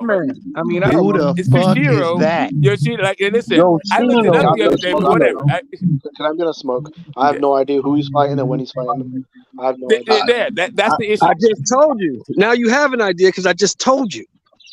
Yeah, I forgot as well. It's a 95-5 fight. We got it. Right now, Shakur's just in the Twilight Zone, just waiting on the winner of Loma. Right. Right. So if you ask, like, you know, who did Loma fight? Everybody can name 2 guys Loma fought. If you ask who Ryan Garcia fought, you can name 2 guys that Ryan Garcia fought. If you ask who Josh Taylor fought, you can name 2 guys Josh Taylor fought. If you ask who this Japanese guys fought, I don't think you can name a single person. I have no idea, no, you can't. You can't name anybody. Let me pull up the box. Anybody but we all know who Dante Cal's fought, and we all know that's not on Shakur. He's fighting a Japanese guy who's 31 years old, who's claimed to fame is fighting a whole bunch of other Japanese guys. Right, but that's not on Shakur. Isaac Cruz ain't take the fight. Isaac Cruz mandated to take the fight. I'm just telling you that these guys are lapping fucking Shakur right now. But who is Shakur? All he has is talking shit. GTS. Who is Shakur supposed to fight when all the top other guys already lined up and was fighting? Correct. And once they're done, where's now they're gonna be way ahead of this dude. Like what? Like no, it's gonna be like, what about me? Like nobody's gonna give a damn after fucking this Yoshiro fight. Like, hey, Bob Aaron has made it loud and clear that Loma and Haney will be fighting Shakur next. Well, it's the same thing that was happening. It would have been a better fight. Jermaine Ortiz said he would have fought. You could have fought Jermaine. Yeah, but bro, at that level though, Devin's fighting Lomachenko in Vegas on pay-per-view. Hold on, let me go back to what Matthew was talking about. What the fuck is Shakur doing, bro? Fighting in Jersey, and I don't know what day. Let me go back to what Matthew. Hold on. Let me go back to what Matthew was talking about. Hold on. Let me go back to what Matthew was talking about because I was eating my breakfast listening to you, motherfuckers. Now check this out. Let's leave all that fucking homosexual bullshit off the panel because we're here to talk about boxing. Because I've been in the penitentiary a few times, right? And I'm telling you, just because a motherfucker is a homosexual, because we had a homosexual in the yard that had picnics with niggas on the yard, used the Kool-Aid for lipstick, all that. But that nigga was also the light heavyweight champion on the yard. So don't get it twisted. We moved on from that, man. You brought it up and we moved on. No, you niggas was talking about it for 30 minutes while I was cooking, so I don't want to hear that bullshit. No, he gonna cook your ass, HLD. Take no, y'all was talking about that bullshit. Don't get it twisted because the nigga's a homosexual that he can't fight. Because you will go to the penitentiary and get your ass handed to you by a homosexual. You messed with the wrong one. Yeah, literally. So stop. So cut all that bullshit out. Let's talk boxing. Now back to this Shakur shit. Shakur is fighting the guy they put in front of him.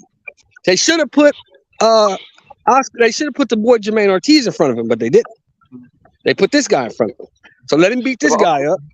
Let's see if Bob can do what he wants to do and put him in there with the winner of this Tank and Ryan fight or this Haney and Loma fight. Let's see if we can do that. No, but Smoke made a good point though, because think about it, right? You got Haney and Lomachenko, your big Las Vegas fight, undisputed titles, pound for pound, Hall of Fame, ESPN pay-per-view. Then you got Ryan and Tank, bad blood, young punchers, pay-per-view, all this hype. And then you got, Shakur fighting in some small ball hall. Because he gotta wait his turn, Jimmy. He can't just jump the line. He gotta wait his turn. All right. So the problem that I have with you saying, Jimmy, right? It's like y'all easy forget. Like Dad was just doing the same stuff, right? So that's why it's kind of bro. He fought Kambosos. Trying to dismiss you for oh, come on, bro. He fought Kambosos. You can't. Here's the thing, and here's my point. For all these people, sorry. Here's the issue, right? So after all of these fights happen, if Devin beats Loma and Tank knocks out Ryan, and let's say Shakur knocks out the Japanese guy, nobody's gonna be like Devin and Shakur. They're gonna be like Devin and Tank. That's the thing of it. Yeah. They're gonna be, if T.O. beats Josh Taylor, they're not gonna be like, oh yeah, you got to fight Shakur. Oh yeah, there you go. T.O. as well.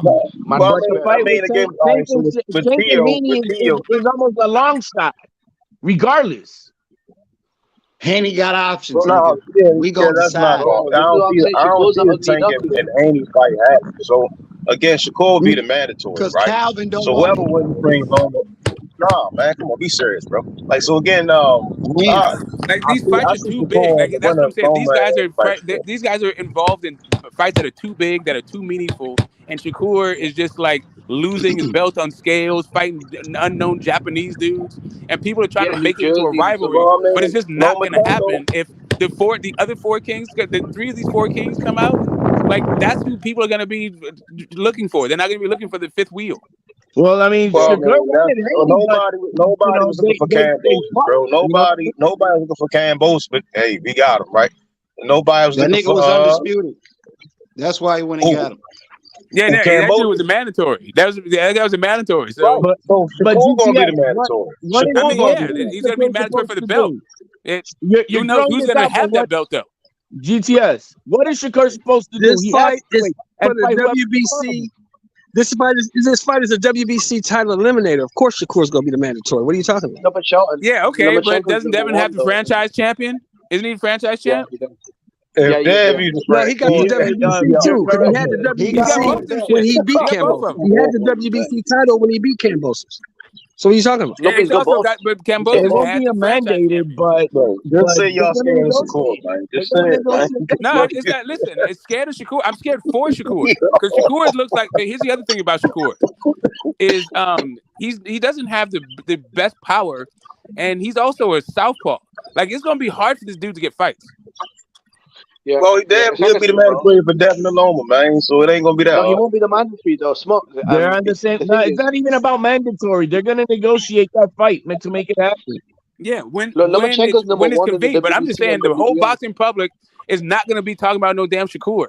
They're gonna be talking about T.O., the winner of Tank and Ryan, and fucking Devin Haney. Mix it up. But that's what the boxing world's gonna be talking about. Boxing listen to what the fans want. What fans though, bro? Who's calling out? This okay, we're hardcore, bro. Like, okay, we're hardcore fans, right? And there's several, open panels like this. But outside of us, bro, there's no massive demand for Shakur, bro. I literally don't need to get there. Well, the WBC mandatory is a massive demand, bro. You get that mandatory. Yeah. Tell that to Dillian White and Dominic Brazil. Well, Shakur ain't Dillian White or Dominic Brazil, bro. Yeah, Dylan White was a bigger fucking star. You're correct. Bob keeps saying he wants Shakur to fight the winner, and that's what's going to be, bro. That's what's going to happen. Shit, I want to see him fight him too. Hey, no, y'all don't. Exactly what's going to happen. Y'all really don't want that fight, man, because y'all get to talk about they're the franchise. I'm trying to be realistic. Like, while you over here trying to shame people into fights, that is the state of play for Shakur Stevenson. Right now, it's up to Shakur Stevenson fans to try to shame the guys into getting a fight, because this guy he has all the disadvantages in front of him. All right, so when Dad was in the WBC and he ain't did squat in boxing, right? I mean, they tried to shame Lomachenko about whatever it was. Shakur is a 2-division champion coming to 35. No, he's well deserving of being in that title fight or fighting for the titles or fighting whoever. Nobody says he's not deserving. What I'm just saying is that there's going to be people who want to see bigger fights. If Teofimo beats Josh Taylor, that all of a sudden that rivalry with Devin Haney that they've had since 35 and that whole email champion thing, that gets reignited, and it's for a title in a different weight class. And people will be talking about that just as much, if not more so, than Shakur. Yeah. Man, I don't want to. And it's the battle of the dads and all this other crazy stuff. Like the only thing about your analogy, Smoke, is the fact that it's going to be very difficult for T.O. to beat Josh Taylor. That's the only thing. I mean, it depends. Josh Taylor might beat Josh Taylor. The division might beat Josh Taylor. The scale might beat Josh Taylor. We don't know. No, Josh Taylor is dirty. I'm just saying, like, if it comes down to it, let's say Josh Taylor, that fight didn't even happen, and it's T.O. versus Dev in a vacant. It's still going to be like it's still going to be like Shakur fighting some unknown Japanese dude does not move the needle. Yeah. But we'll see. I mean, we don't know what's going to happen. You know, you got all these analogies and prognostications, but we got to see what happens after he fights this Japanese dude. If he beats him as a title eliminator, that puts him in line for a shot. Let's see if Bob can make it happen. Yeah, but Haney versus Teofimo, for me, I feel like they got a better backstory. But you got the bad blood, you got the rivalry. I don't care about Teofimo. Look. Let me lay it out. Let me lay it out for you. Teofimo had problems with Sandor Martin. Come on, man. Nobody wants to see that, bro. That's when y'all still putting on terrible fights. That fight is probably he is not that good, bro. We see that like we try and get away from the terrible fights, and then y'all over here trying to push Dev to fight Tio when you got This is not the censorship network. This is not the propaganda network. So he going from guys that love you to leave. Fight somebody that know how to. We want to see Dev fight somebody that know how to win. I don't want to keep seeing him fight guys that know how to leave. Realize we can have questions. We can have discussions about the fights we want to see, and we can also have discussions about fights that are more likely than the fights that we want to see. Yeah. Look, and not only that, I want to see all of the fights. This is not an either or thing. I don't see Devin Haney moving up to 140 into a championship fight right off the bat. I just don't see that. Look, Devin's been chasing Teofimo since Teofimo was number 7 in the world, pound for pound, and the undefeated unified lineal champion, right? And look, if Teo moves up, either he beats Josh Taylor and becomes the WBO ring lineal champion, or he'll be in the position to fight Devin for a vacant belt. Either way, that's a world title fight, right? At 140, bro, with the bad blood rivalry, bro. That fight is trash. You actually, Jimmy, got moving up. You got Tio beating Josh Taylor. Shakur was never bigger than Haney. Now, if Tio loses to Taylor, I can see then Haney moving up and wanting to fight Tio. But if Tio beats Taylor, I do not see Haney going into a championship fight right off the bat. Okay, who Shakur beat better than Teofimo though? If Teofimo's trash, who's Tank Davis beat better than Teofimo? Bro, I don't really get into the triangle theory stuff because we know who the guys is, and that's what's tripping me. We know Shakur that guy, we know Tank that guy. We say that guy. That's what we want to see fight, bro. Like y'all get to talk about like, no, look, that's shy way. Yeah, because we're not trying to push a fight, bro. We're talking about fight. Like, here's the thing. Like, there's a time and place for all of this stuff. Like, I am not in the, and I'm not mad about like promoting fights, but I'm not into promoting one fight because another versus another fight when they're both good fights. I don't give a damn about which one happens first or second or third if I think they're all going to happen. I'm just saying like what the reality of the situation is.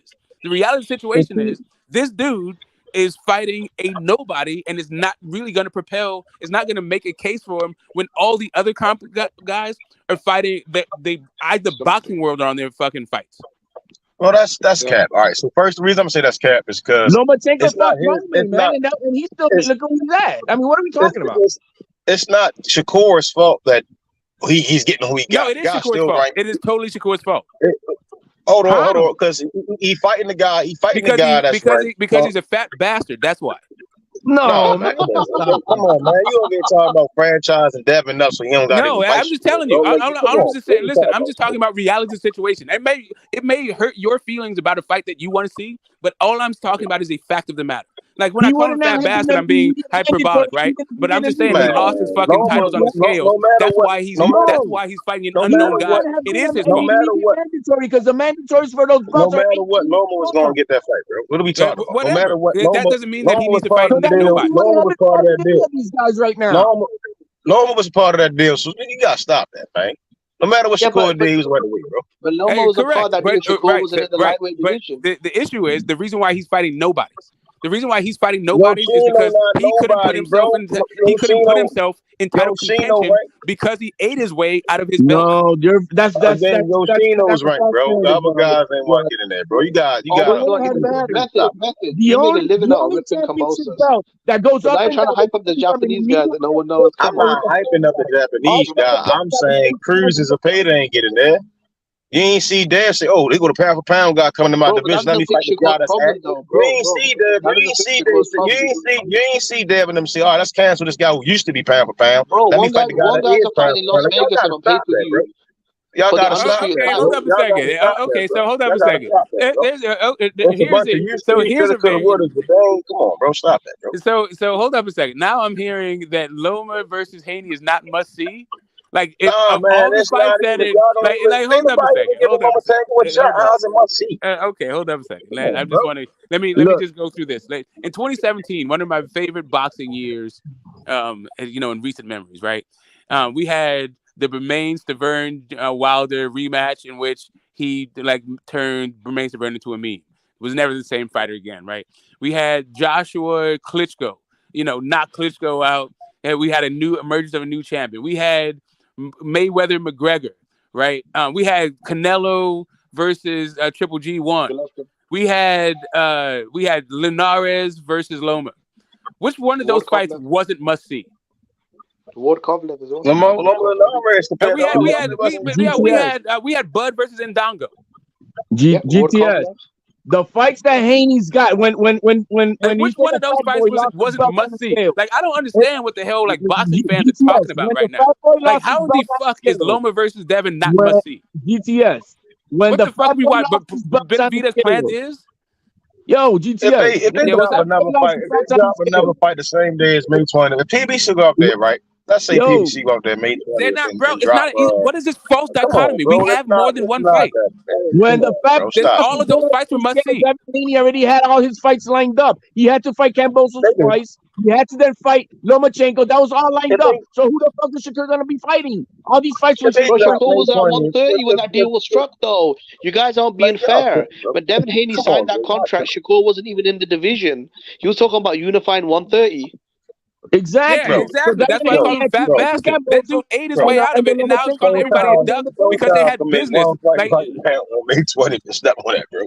They're like, okay, cool. But saying it's not his fault. It's whose fault is it? It's nobody's fault. It's the way the landscape. No, he lost his fucking. Okay, hold up a second. Whose fault is it that he lost his titles because he couldn't make weight? Whose fault is it? I thought he dropped the title. I thought he dropped the title because he couldn't make weight. He wasn't going to be able to make it. No, because he couldn't make weight. Whose fault was it that he couldn't make weight? He thinks that the belts would have gotten Shakur an immediate fight with either Haney or with Kambosos or with. Whose fault is it that he couldn't make weight? It has nothing to do with the. You still being this? Hold on. He was trying to make it though. He don't get no credit. I just want to know whose fault it was. I just want to know. Like, I'm hearing that it's not Shakur's fault. So what I want to know is whose fault is it that he didn't make weight? Hey, so real quick, that has nothing to do with I know, I got it. So it's right. So it's his fault, right? So that's why you won't say it's his fault, even though we all know it's his fault. That's why you try to pivot to something else. He would be fighting the same guy he's fighting today. Listen, I'm just asking a simple question. I'm not asking you to listen to my intent. I'm not trying to talk about whether it's relevant to any of that shit. Whose fault is it that he didn't make fucking weight? No matter if he made okay, great. I didn't ask you if it mattered to ultimately. The question is, whose fault is it? No matter what she's saying, Lomachenko was still on the bill. Okay, great. Whose fault is it that Shakur didn't make weight? What GTS is trying to make it. No, I got it. Whose fault is it that Shakur didn't make weight? Fighting a Lopez. I agree. So whose fault is it that Shakur didn't make weight? Hold on, HOD. Hold on. So smoke. No matter what, right? Lomachenko is still in line. Whose fault is it that Shakur didn't make weight? We already said it. It's Shakur's fault. Okay, great. So now, Shakur's fault is Shakur didn't make weight. Let's talk about something. Because I have a point. They took fucking forever. It's like pulling teeth for you to just admit the obvious. Here's the issue. If Shakur was in the mandatory position, maybe fighting him would be more attractive because the person that he would be fighting would be for a mandatory spot versus nothing. So yes, it's his fault he's fighting nobody. Come on, no, man. Look, if Shakur was professional, he would say, look, I can't make weight. I'm the trigger by mandatory as a super champion. Why did he do that? HLD, this dude literally realized he couldn't make weight when he stepped on the scale. If Shakur was a professional, he thought, you know what, I've outgrown the weight, or I'm just a fat bastard, right? Let me trigger my mandatory status with the WBO. This dude literally shit the bed on the scale. The mandatory status with the WBO is 18 months, knuckleheads. No. As a super champion, you can trigger it as the next mandatory. 18 months. It's not an immediate. No. No, but it's Lomachenko. Lomachenko is the WBO mandatory. Again, he's number one in the BC and the BO. The rules, I don't get it. The only bout that allows you to become an immediate mandatory is with the franchise. All the other bouts have a long window of a year to 18 months for them to have to execute the mandatory. Okay, but no. Hey, but what about regardless? I mean, Shakur would have been the next mandatory in line, though. So what's your point, though, HLD? Bro, y'all not y'all just rambling, bro. So again, no matter what y'all say as far as Shakur at 130, Lomachenko still was on that bill for them to fight Devin Haney, bro. Like, that's a fact. Even if he made the weight, didn't make the weight, Dev wasn't going to fight him. I said this earlier. He could have said, hey, bro, 35 though when that contract was signed. You're making arguments that don't exist. Wasn't nothing signed, bro. Just real quick. Hold up, guys. Hold up 1 second. Dick Justice says that all of the fights that I mentioned, with the exception of Conor McGregor versus Floyd, was must-see TV. What's funny about that statement is that was the most watched fight of all of the ones I mentioned. The one that he says wasn't the must-see. Okay, go ahead. Go back. Hey guys, hey GPS man, I want to thank you for taking up my entire morning on the panel, man. But it was good shooting the shit with everybody, man. I just want to wish everybody a great Friday. Have a great weekend, guys. You know, let's celebrate Lock 'em Up number 45. You know, we got something good going. So, man, everybody, peace out. Much love. Peace. Peace out. My thing is this, though. So you guys are making arguments that he was getting ready to duck Shakur. But, bro, when the Lomachenko contract was drawn up or when the agreement was made, right, for the 3-fight deal, Shakur wasn't a factor at lightweight, and he had no intentions of moving up. Yeah, so he was talking about being an undisputed 130. Yeah. When did the contract get signed? That literally failed his way into like calling everybody a duck. Like they just signed the contract. What the hell are you talking about, bro? Like it's like the Twilight Zone. They just signed the contract last week. No. See, it took them a whole 8 months to make one fight, and it's not like, come on, bro. When Lomachenko originally stepped aside as the mandatory WBC and WBO, right? He worked out a deal with Top Rank that he'd fight the winner of Haney Kambosos, right? Lomachenko's manager even came out and said that. Thank you. That's all I'm saying. So with Shakur missing weight ain't got nothing to do with none of that, bro. I'm saying, he missed weight. Even if he did make weight, Kaseykow dropped the belts, he was coming up regardless because it was no other fights he could make. But bro, if you made the weight, it loses mandatory status though. At that time, Lomachenko was inactive, right? Listen. No matter what, Lomachenko was going to fight Dev, bro. It took him a long time to make the fight, to drag it on. Now they dragged that stuff out, but he was going to always fight Lomachenko. We knew since the first Campbell's fight, bro. I'm a real boxing fan. I watched the hell out of the fucking McGregor versus Mayweather. Not only did I watch the fight, I watched every stop on the press tour. I was totally invested in that thing. I had a great time with that fight. Sorry, that fight was so big in the UK. They sold out. I confess to paying $100 to watch that shit and enjoying every fucking second of it. Go ahead. Yeah, it was only $30 here. It was only $30 here, but when it came to London, they actually sold out the Wembley Arena, like 10,000-12,000 fans just for the press conference. They had to buy tickets to watch the press conference. So that was huge globally. But yo, DJ, jump on. But not so I'm saying though. So apparently Devin Haney, like the only way that this makes sense is if Devin Haney had the ability to tell the future, right? So he's got psychic powers to know Shakur 9 months is moving up. So let me align. Like, come on, man. This isn't even making any sense. You're trying to deck a dude that was never going to be there or an equation. And Tank Davis's own trainer even came out and said, look, we could have fought Devin. We chose to go the Ryan route. And I mean, look, man, it is what it is, bro. So the Lomachenko fight was the biggest fight at lightweight, but Shakur hadn't arrived yet. And Tank Davis was, interested in fighting the Garcia twins. So, man, listen, I get what you're saying. It sounds good, but in all reality, bro. What are you talking about? It sounds good, bro. Dad was going to fight Lomachenko. Like that's why when you hear the fight getting billed, you hear Lou DiBella name, bro. What are we talking about, bro? DiBella been involved with all 3 of these fights. Like, what are we talking about? Yeah, he was a co-promoter of the right. event. Right. I don't know what. So yeah, he part of Haney team somehow. So yeah, he was going to fight Campos, and now he's going to fight Lomachenko. That's what they was going to do, bro. So I don't know why we acting like Shakur just because even if he fought made weight and dropped the belts, he was not going to be in line to make that fight, bro. Okay, bro, but this is my thing, though, bro. Lomachenko and Kambosos agreed to a deal.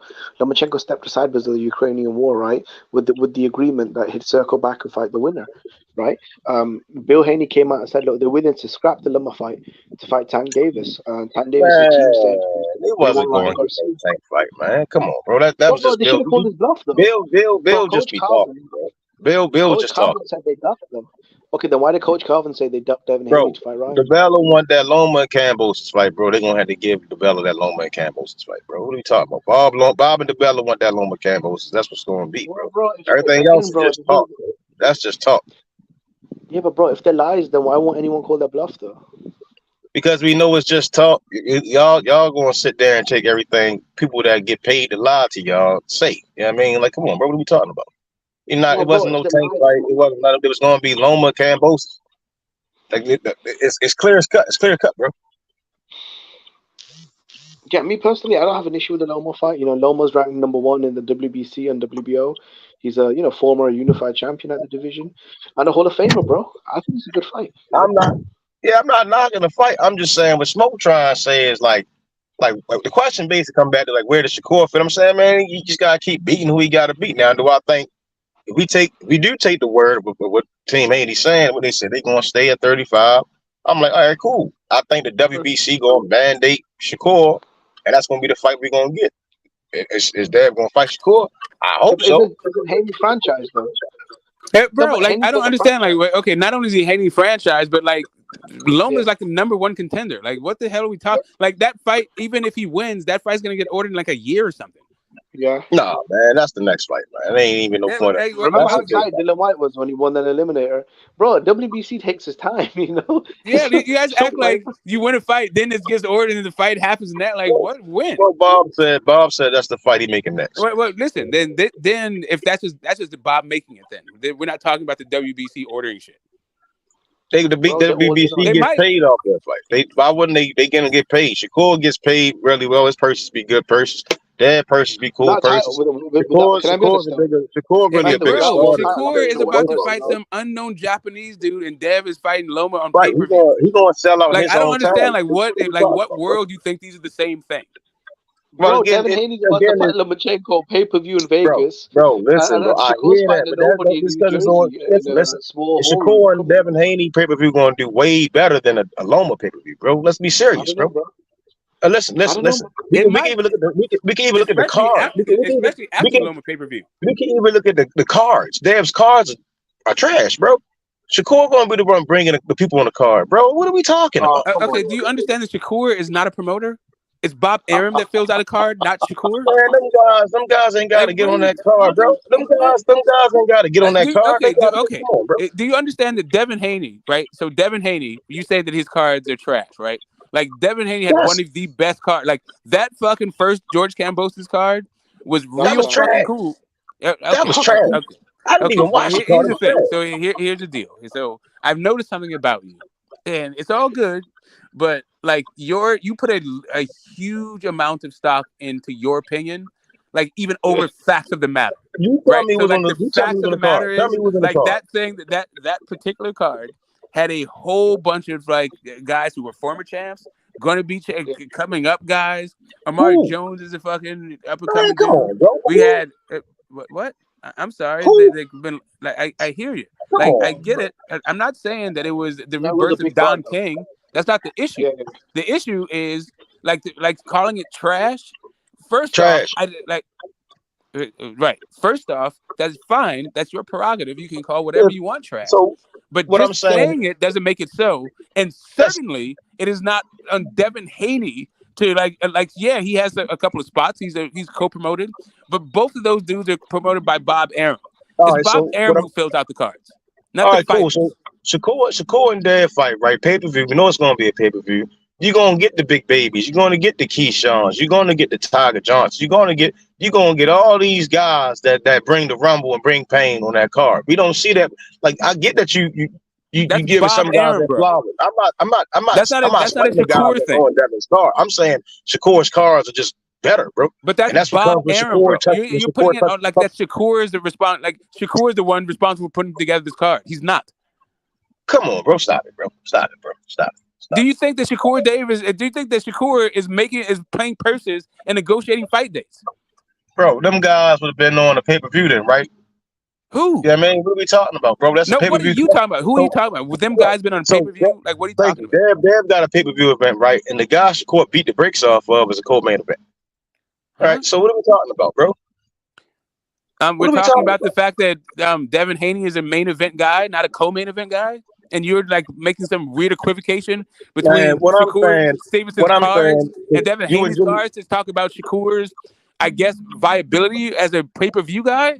You and Jimmy saying two different things, right? So again, no, you're saying things that don't fucking make sense. Your shit doesn't track. It makes complete sense. I said that it doesn't. The guy that Shakur beat being on a co-main does not help Shakur's marketability whatsoever. Shakur is more marketable than Dev, bro. What are we talking about? Okay, then why is he fighting nobody? A nobody Japanese dude on regular fucking thing that has no fucking hype. Nobody even knows this dude's name. Meanwhile, Devin Haney is fighting Loma on pay-per-view. Right, but again, even still, come on, bro. Shakur, come on, bro. Like I get it. Listen, like I tell you, you're very hype on your opinion, but the objective fact, right? Sometimes your opinion flies into the face of the cold, hard, actual fact of the matter. Bro, it don't even. All right, so again. If anything should have been pay-per-view, it should have been Shakur and Dev. Should Lomachenko and Devin be pay-per-view? No. Your argument holds no water. It's just your opinion that doesn't map onto reality. Bro, nothing about Loma and Devin screams, I need to buy this fight, bro. Okay, great. Then don't buy it. But guess what? It's for sale for $60. It might. We don't know. No, it is. We do know. $59.99. Sorry, I rounded up. It's really $59.99. But that fight is for sale. Meanwhile, Shakur is fighting a guy who nobody knows. Man, on regular fucking TV. And we didn't even know the date until Sheldon said it. Come on, bro. I know the date because I keep up. I mean, you didn't say it. Sheldon did. Because everybody talking at the same time. What I'm saying, like, it was crickets. It was fucking cold silence because nobody knew. Everybody talking at the same time. What I'm saying is, so Shakur and Dev fight, that's a pay-per-view event. That sells itself. Don't be shy. Just shout it out if you have an answer. That was it. And there's a fire. We know the card going to be fired. But it's not even nothing to debate. That's a fact. The only thing is they going to make the fight. I mean, I hear you. Whatever. But also as a fact is that Shakur is fighting nobody on April 8th. Meanwhile, Devin is fighting Lomachenko in Vegas on pay-per-view on May 20th. That's what the thing is. Like, yes, it's a car. It's a fire car. I don't even know it's a fire car. They just have some good people on it. I don't know that they're going to be in competitive fights, but I do like watching Big Baby like do his thing. I do like watching Keyshawn Davis or whatever. Like, it's all good. But a fire card would be like fire fights, not just firefighters. So what I'm saying again is, but wouldn't you want to have a card where we have Shakur and Dev headlining, and then we got the Keyshawn's, the Calvins, the Big Baby Andersons, the Murray Tylers. We got all these guys. I want them all, bro. This is not an either or. Like, I'm not trying to run down the hill and fuck one cow. I want to walk down the hill and fuck them all. But I'm saying, how is it? Because we see this. Shakur is probably one of the best cards coming up, like top to bottom. He is. Then we look at the pay-per-view event. But he's one of. That's the key point. One of. Okay. I ain't debating it. Everybody got their own opinion. You know, like, I'm just trying to tell you, when Tank knocks out Ryan, everyone's gonna be, and fucking Dev beats Loma, everybody's gonna be talking about that fight. Shakur is gonna get lost in the fucking shuffle. Bob ain't gonna try none of that, man. I'm not saying Bob will try to make it. I'm just talking about the fighting public. If Teofimo gets into a fight like where he's in position to fight for a title, and the Devin and Teo can be made, especially if he gets past Josh Taylor in order to get a title, yeah, they'll be talking about that fight. Teo beat Taylor, man. I don't know, man. I don't even see him going straight into it. Like, nah, man, he gonna have a showcase fight, man. Yeah, what are we talking about? What happened? Let's be serious, man. Teo beat Taylor. He gonna have a showcase fight for his fans. He ain't going. Right, but I hear you. But the other issue though is that Dev would be the WBO guy. He can have a showcase fight. I'm just saying, like, why he's having a showcase fight? Dev will have an acclamation fight, and they'll be talking about that fight. Wow, I disagree with some of the points, but again, it's the Shakur and Dev fight pay-per-view event, stat card, 2023 to end the year off is one of the best things they could do. Definitely. And listen, it's a great fight. Like, I'm not trying to poo-poo the fight. I'm just saying that, like, Shakur, that's like, that's damn near. I hate to say it because Shakur is a hell of a fighter and it's a hell of a fight, but that would be being charitable to Shakur, because Shakur is really out there twisting right now. I don't get how that's charitable to Shakur if the promoter already said, hey, if you gonna re-sign up with us, probably gonna be fighting Shakur at 135 to stand at the division. Because Bob Arum is full of poo-poo. Yeah, Bob not trying to hear that. Like, oh yeah, I can stay down here to fight Tank, but you can't stay down here to fight. Well, Bob ain't trying to hear that, man. Bob can try to hear whatever the hell Bob was trying to hear. All I'm trying to tell you is, if Ryan Garcia and Tank Davis does the numbers that everybody's talking about, then ESPN will want that fight, and so will Bob Arum. I think Bob would want to make his prime project that he's trying to build for the future fight the undisputed champion. I'm sure he would want to, but I'm sure he also wants to make money. I'm sure there's a lot of things. All I'm saying is it would be charitable to Shakur, because Shakur at that point is what you're saying is everybody needs to kiss Bob's ring. That's still charity for Shakur. I don't think so. If Shakur's fighting to put himself in title dictating other things, if the business is dictating other fights, like Tank, for instance, a way bigger fight, especially if it does the numbers that everybody's talking about it's supposed to do.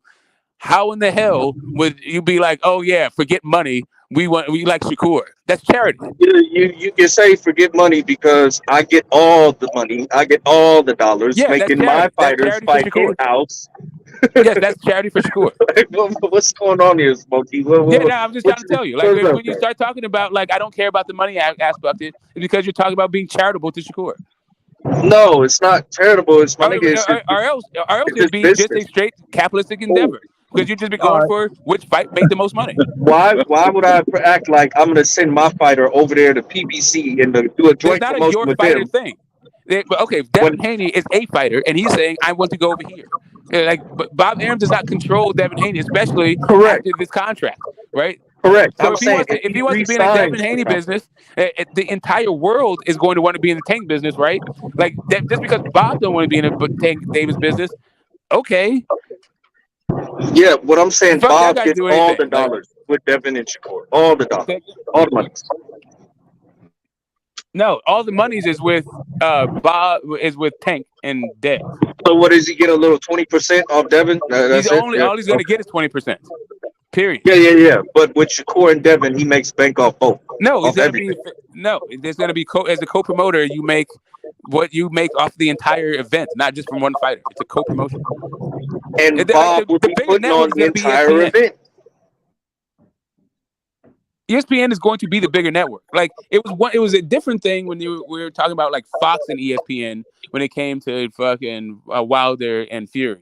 So you could do like 50-50 because both of those guys were in like 80 million homes and they were like, advertising the Super Bowl and all that shit. Showtime don't have that kind of pull. I just don't know what you're getting at, Smoke. What I'm talking about the platforms, bro. I'm well aware, but what incentivizes Bob to potentially lose all the belts to another promotional company? Again, when he can have his fighter fight. You keep asking this thing like Bob has the final say. What would incentivize Bob is what incentivizes everyone: money. Yes, but then where does he get to put on championship fights at 135? On ESPN, that will be a championship fight. No. I'm saying Devin loses to Tank. It's a risk. It doesn't matter what Devin loses to or doesn't lose to. Regardless, the fight will be huge. He already went to Manny Pacquiao. Did Manny Pacquiao win that fight?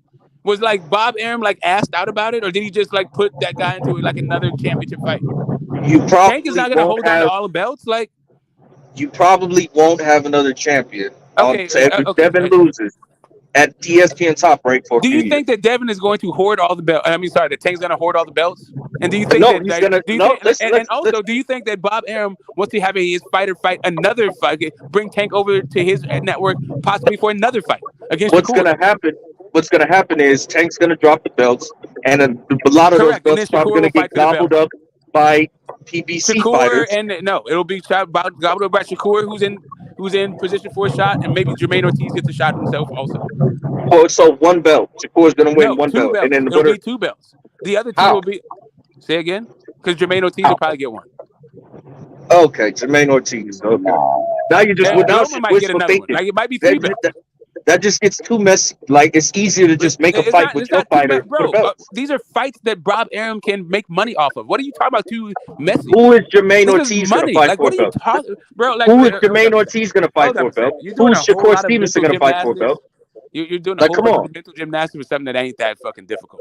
The reason why Bob Arum would want to fucking fight Tank because everybody wants to be in the Tank business. Assuming that he does the numbers that people are projecting in this Ryan fight.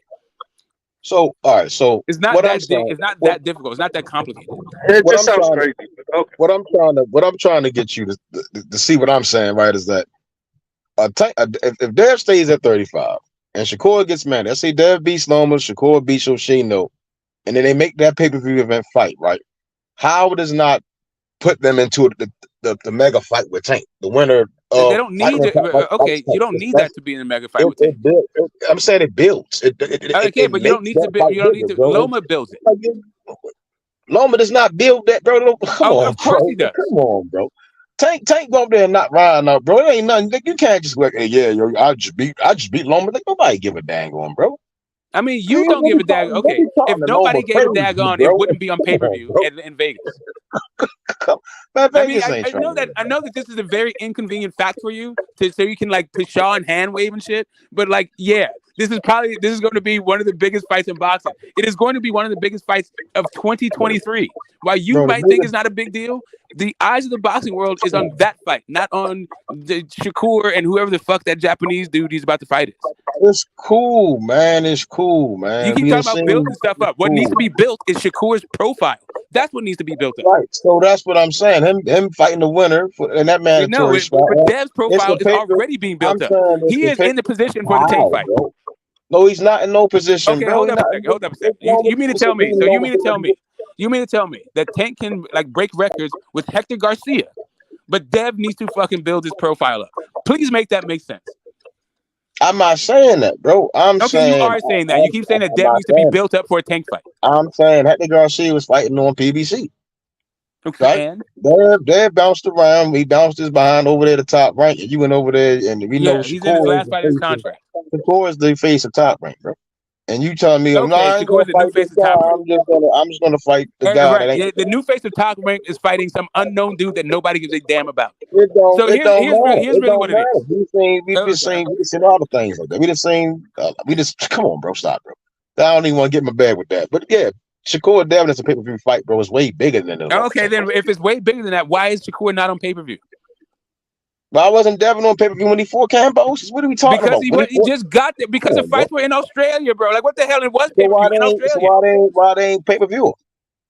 It was in Australia. Do you not understand that Kambosos was a champion and Lou DiBella was Kambosos' promoter? So why didn't they pay-per-view both fights then? Why they go from the big room to the little room? Do you not? Okay, I'm going to try this for you one more time. Lou DiBella is Kambosos' promoter, not Bob Arum. So what does he got to do with this Lomachenko? Was the champion. The reason why they fought twice was because George Kambosos, as the champion, fought Devin Haney as a voluntary, and as a stipulation had a rematch clause. Why is Lou DiBella involved? They're no longer dealing with Lou DiBella, and they're no longer in Australia. Now, the very next fight that they're fighting with Bob Arum is a pay-per-view in Vegas against Loma. Have you followed this? Why is Lou DiBella involved with the Lomachenko fight?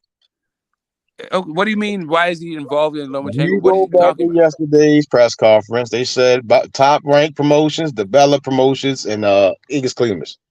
Why is DiBella involved? I don't know.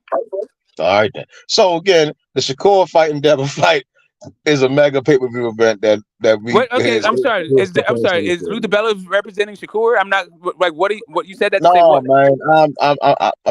I'm sitting on my guns with this one, man. No, I wouldn't understand. Like I'm trying to understand what your question was. Like you said, why was he there? Why was he there? What does he have to do with it? It's not because he was there. It's his name is being billed with the fight. Okay, so cool. Let's see if DiBella Promotions show up on this when I look at this fight. Let's take a look. Let's not because I'm trying to figure out what your point is. You watch the press conference, they say the Bella name loud and clear, bro. They say the Bella name loud and clear, man. That's fine. They said his name loud and clear. I don't know what it is that's supposed to mean to you. What we're supposed to extrapolate from that? What is the conclusion you're drawing from them saying his name?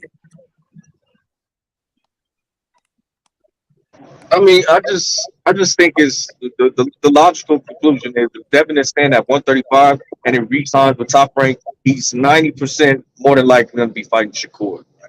I mean, it's just logic. You know what I mean? Okay, I mean that's fine. If you feel like that's logic, that's cool. Logic does not mean correct, right? It can be logical and be dumb as shit at the same time. So you like think logic does not logic does not preclude you from saying some stupid ass shit that's like you think right? Bob Arum going here like, oh yeah, if he does beat Lomachenko, right? So let me play it out like this. He does beat Lomachenko. So y'all talking about, yeah, we'll stay here for Gervonta Tank Davis, right? But when they put Shakur in there, they're like, oh no, now we got to move to 140. You think that? Come on, bro.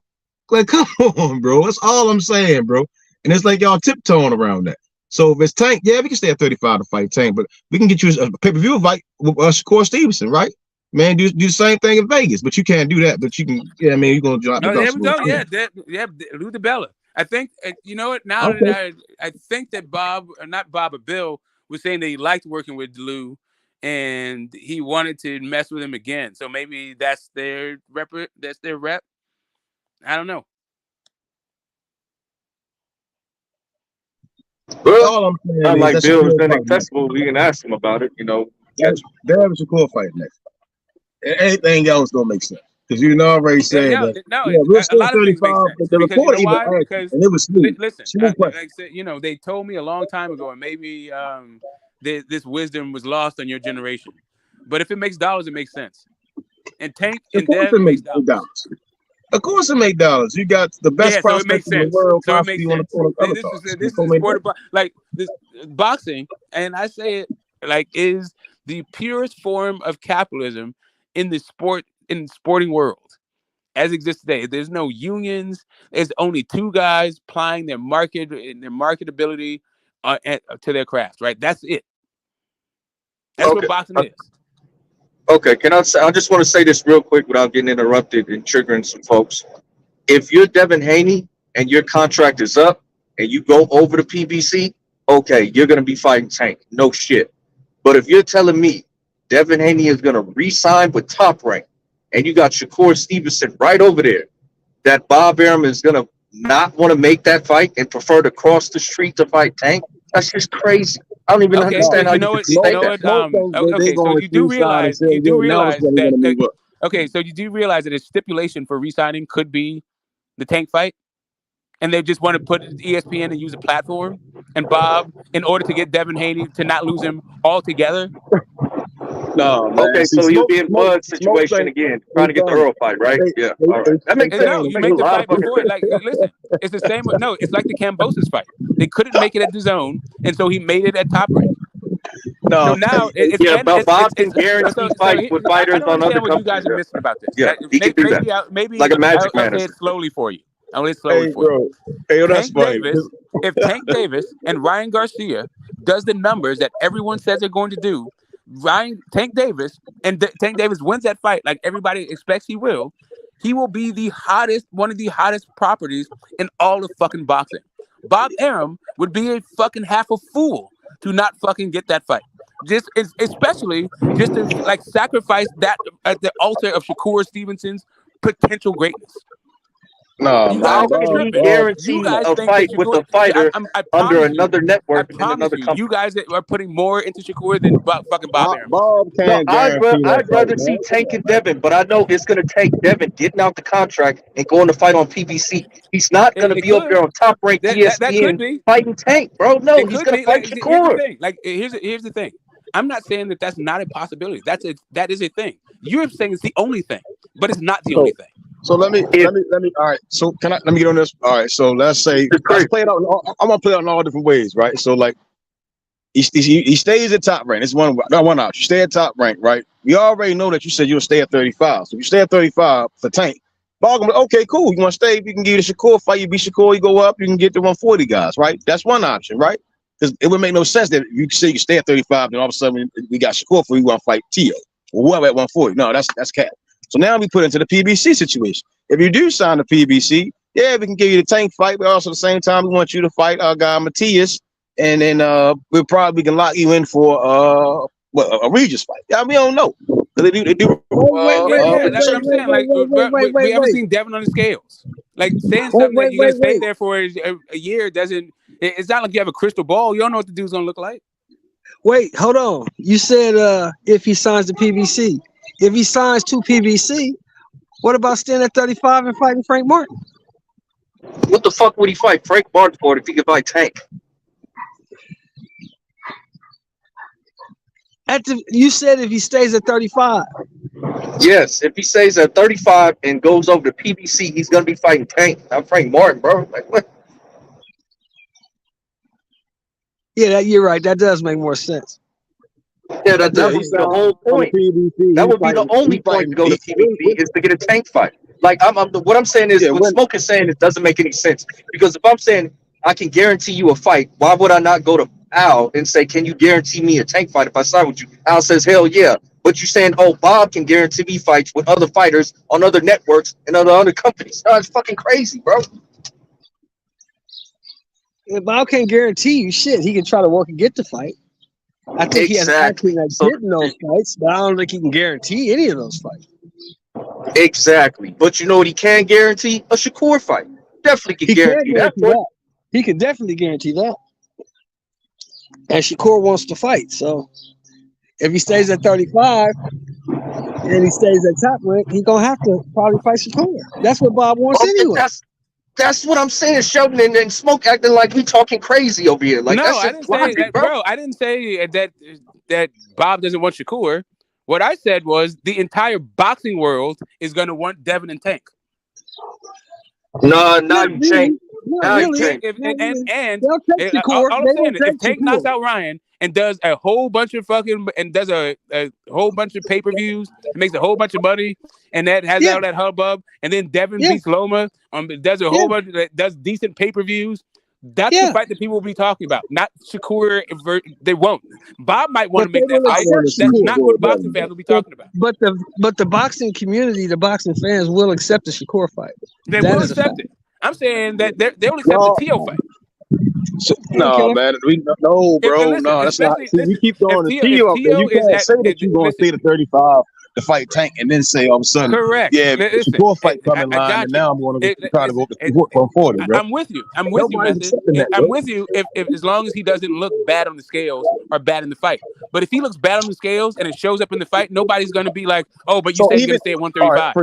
Right, freeze. So if you look bad on the scales, right, but he still win, and then and taking them like, yeah, we're Devin at, then all of a sudden they're like, yeah, I can make it now, but when the Shakur is going to be like, nah, I can't make it. Like, come on, bro, that's ducking, bro. That's all I'm saying, bro. It's like y'all trying to find a way out, okay, bro. That's right. how I mean, whatever it is you think, all I'm telling you is they're higher profile fights. Like Shakur Stevenson is cool, but Shakur Stevenson has not been in a fight that had 4 million views reportedly, like Teofimo Lopez. Shakur and Dev fight on pay-per-view, bro. It's going to do way better than Loma. I hear what you're saying.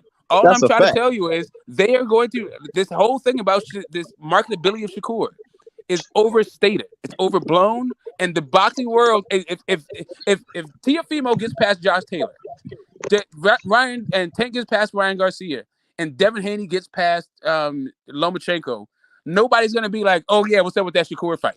They're gonna be like, Dev needs to fight either Teo or fucking Loma, especially if Dev doesn't look good on fucking scales. I don't think Devin is ducking anybody. Guy, right? We talking about legacy though, right? So then we get to say, oh well, Shakur pound for pound. So I'm just taking everything everybody said and I'm holding them to that stuff, bro. Like y'all sound crazy, bro. It just sound like people don't keep bro, you sound like you don't understand what like boxing fans are into, like they're prisoners of the moment. Those are the fights that's gonna be on everybody's fucking tongue. There's gonna be front of mind for everybody because it's gonna be their last performance. And they're going to try to pair him up to the next guy. And what's going to get lost in the sauce is Shakur fighting some Japanese dude. No, man. Come on, man. Stop it, bro. They're not going to be like, oh, yeah, that Conceição, the Oscar Valdez. Yeah, but that Nakatili. We need to see that. Bro, no one's going to be doing that shit. They putting Valdez on Shakur. I'm Devin Carr, bro. What are we talking about? I understand that. I get it. That man going to bring his friends in to help sell that. Hold up a second. What kind of boxing fan do you think is worried about the fact that Oscar Valdez is on a Shakur Stevenson or Devin Haney card? Like, who do you think is like checking for that shit? Valdez and Blue Nose the one that's really selling it. Correct. They're the one that right. got history. Right. I got you. So it's with all that being said, if Teofimo Lopez gets past Josh Taylor, nobody will even remember who was on the fucking undercard of Devin Haney. Bro, nobody's gonna be talking about Dev and Teo, bro. Like that. Okay, that shit's sad, bro. Let Teofimo become a 2-division champion by beating Josh Taylor, and then talk to me. Teo not fighting Dev, bro. But Devin would be in the weight class, right? Dev would be staying at 135. I get you. All I'm telling you is, if he moves up, he will take some criticism. For Bill being capped, whatever, they'll take some criticism for that.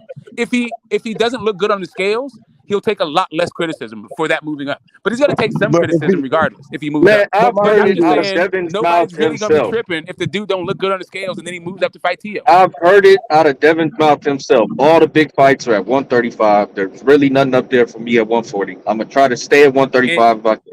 That's what he said. Yeah, that was until there was a big fight for him in 140. Like, no, yeah. Which maybe could be when he said that. So when he said that, Teofimo Lopez was not a 140-pound champion. No. He said this yesterday.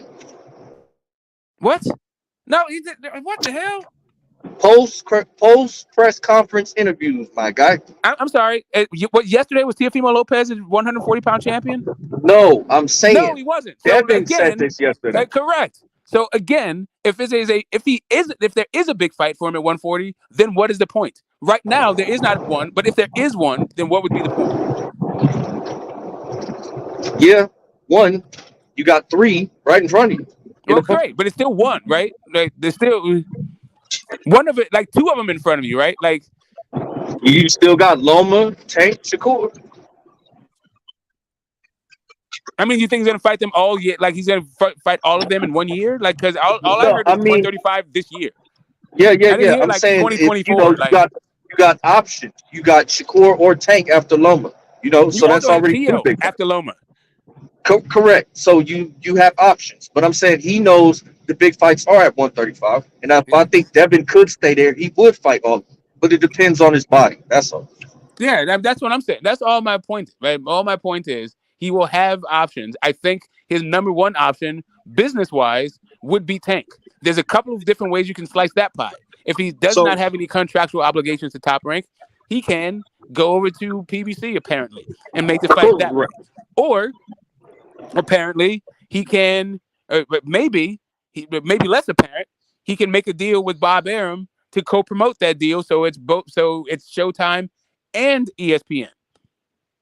And that's where I disagree, and that's where the cap gotta stop. It's not a cap thing. It's just that you don't agree with it. That's not a okay. Just because you don't agree, it doesn't mean that your opinion is in the actual fact. In actual fact, ESPN has worked with fucking Top Rank has worked with PBC before to co-promote a fight. Correct. But why would they want to do that when they have a fighter you can fight? Like, what would be They've the already point? had a fighter that he could fight. That wasn't the issue. Because the bigger fight was the co-promoted fight. Bro, they already saying, right? So freeze. All right. So I'm gonna chill. Y'all can hear me? I'm gonna leave it alone. This headset working? Like, y'all can't hear the road and shit. I'm in my truck and shit. Let me show y'all niggas. I just got my license not too long ago. I finally got in my truck and shit. I got the headset and everything. I really truck now. Okay, I hear you. Which road are you on? I'm on 5. I'm headed up to like motherfucking Seattle. Well, first I gotta stop in Toonwater to drop this shit off, and then I gotta pick something up in Seattle. 5 East Northeast. North. Loud and clear, Rich. Loud and clear. And y'all can't hear the road, huh? No, not at all. Not at all. All right, it's good then. Yeah. Hey, Method man, you need to be worried about this Tank shit, bro. Like, you a Tank fan. I don't know why you keep pushing for the Shakur fight.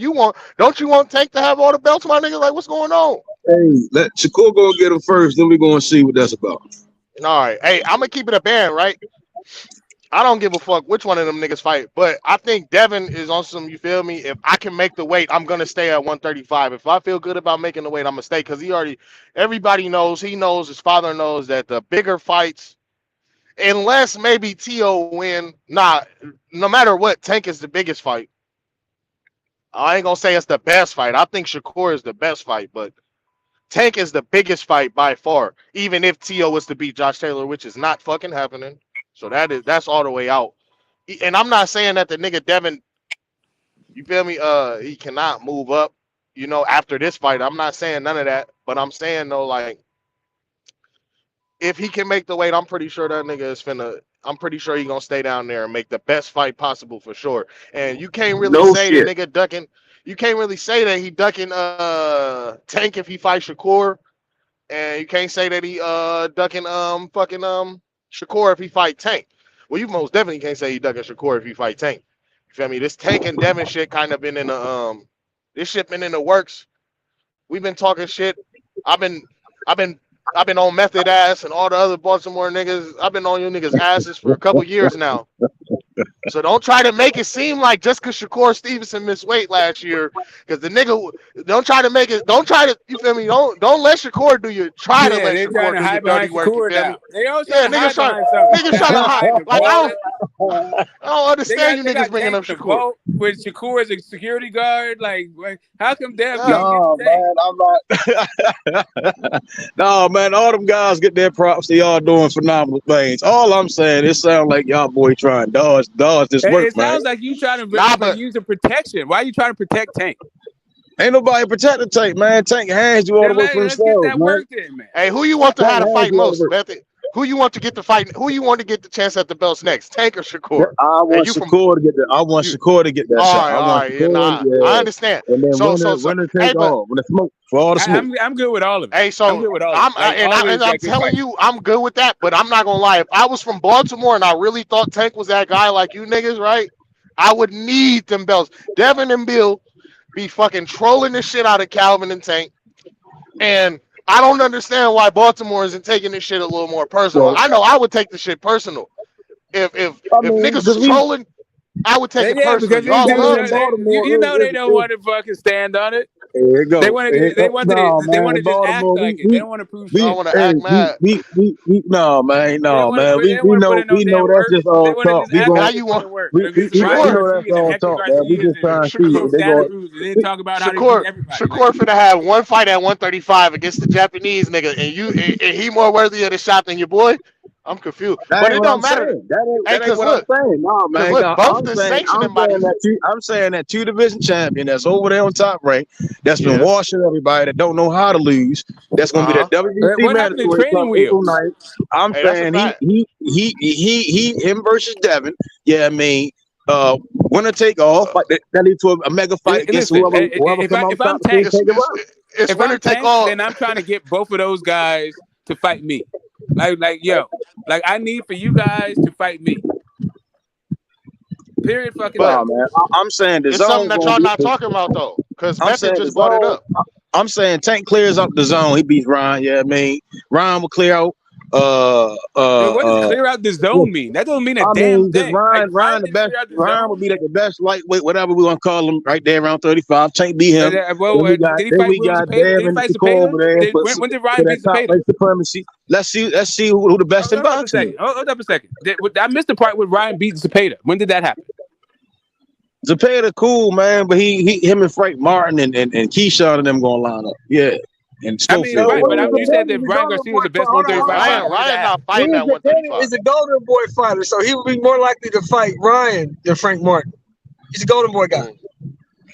Yeah, that is a fact. That's why I'm saying what I'm saying. Like, that's why the sanctioning bodies need to get involved. But that's something that y'all not talking about with that whole Devin Tank and Shakur shit. No, the they WBC Shakur finna fight for the that, mandatory, and then take the WBA said there's gonna order, so we gonna see who order what. And I don't want to hear nobody crying. Like I'm gonna keep it a bam, bro. If Devin stays at 135. And he fights one of them two niggas. Now, if he fights somebody else, then that's some bullshit. You feel me? But if he fight either one of them two niggas, if the opposing fan base is hating, bro, saying how niggas ducking and niggas just dick sucking straight up, bro. And I'll cook niggas. I think if Devin stays at 135, he's gonna fight Pitbull Cruz after Loma. Bet on no, that'll be some bullshit. Bet on Pitbull Cruz. Phantom be knowing shit, bro. Phantom be knowing don't want shit. nothing to Devin. He's not fighting Pitbull because Pitbull won't take the fight. Pitbull already turned down Shakur. You think he gonna fight Devin? He already turned Shakur down. He turned down the Devin fight. He turned down the Devin fight last year, man. No, he turned down the Devin fight last year. He don't want to fight that nigga. When did he turn down the Devin fight last year? After what's the name? It was after who did Cruz beat up? Did he knock out Gamboa? That's what. Yeah. Well, this was around the same Cambosa's time then. So that's Tank, bro. That's invalid. No, I know. He wanted Tank, bro. I'm telling you, he's still never, bro. I ain't gonna lie. Look. We know when niggas want the champions. We know Jerome Boots Ennis wants a champion. We know motherfucking Shakur Stevenson wants a champion. No, we don't, because he had a champion in his sights. They don't want a champion. They want a belt. These guys just want belts. What you talking about? Wants is a payday. He ducked Crawford twice. Who? Boots? When the fuck did this happen? When did this happen? Ennis. Look, when did this happen? Boots Ennis was number 2. Let me explain it to you. You know he went to Ennis IBF was number 2. He was number 2 in the WBO. Virgil left, which would have made him number 1. All he had to do was stay in the WBO, fight a title eliminator. He would have got Bud at Mayor June because Bud got a mandatory and he didn't have to fight anything. All they had to do was say, "I want the fight. I want that fight." They ordered the Virgil. They offered Virgil the mandatory spot. Virgil turned it down. All Boots had to do was say, "I'll take it." Yeah, but that's it. My man Boots decided he wants to go to the goddamn IBF and fight Karen. I mean, but I thought that already like so. No. I don't know. I don't know about no ducking Bud. Y'all be having that timeline mixed up like crazy. Boots already had a fight lined up. He already had that fight lined up. All right, timeline. Holy that Christ, wasn't a mandatory fight he took. He moved to the IBF. He didn't take that fight because he had to. Yeah, he already beat Castillo Clayton. He was already in the IBF, bro. No, he was ranked number 2 in the WBO, right under Virgil Ortiz. And when David Avenesian fight got announced, all the sanctioning bodies got mad and ordered all those fucking fights. One of the fights they ordered, and this was in late October, early November of last year. One of the fights that they ordered was Virgil Ortiz at the WBO convention and Bud. Virgil Ortiz said no. He was the number 1 guy. right underneath him, Boots was the number 2 guy. So if Boots at that time was talking about how he could beat Bud in his living room. But Boots already had a fight lined up. That's what I'm saying. No. The Karen fight was made after that, bro. It doesn't even matter. It doesn't even matter. He could that fight fight Karen was and already lined up. Hold up a second. Yo, it doesn't Boots matter. is a duck, bro. It doesn't even matter if he had a fight lined up. He could have fought Bud afterwards.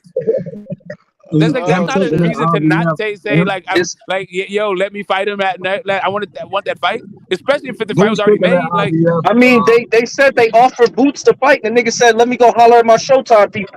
And then Showtime was like, "We want to put on the fight too," and BOK Prime was like, "No, fuck y'all." Look, man, if you really want to Crawford, right? And you really wanted to beat him up in his living room, like you said, right? You forced the fight. You ordered the fight. Not offered him, then you ordered. But it's mandatory. That's coming up in May or June. He has to defend that title or he'll be stripped.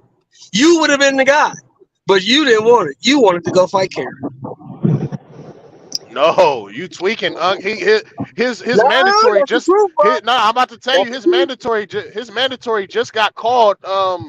It ain't even called yet for real. It's like not until like what month is it? Next month, because he just fought his mandatory Sean Porter last year in November, and it's supposed to be like 18 months. It's 18. It's every 18. I'm trying to tell you, 18 they're months is like all next that month. shit back.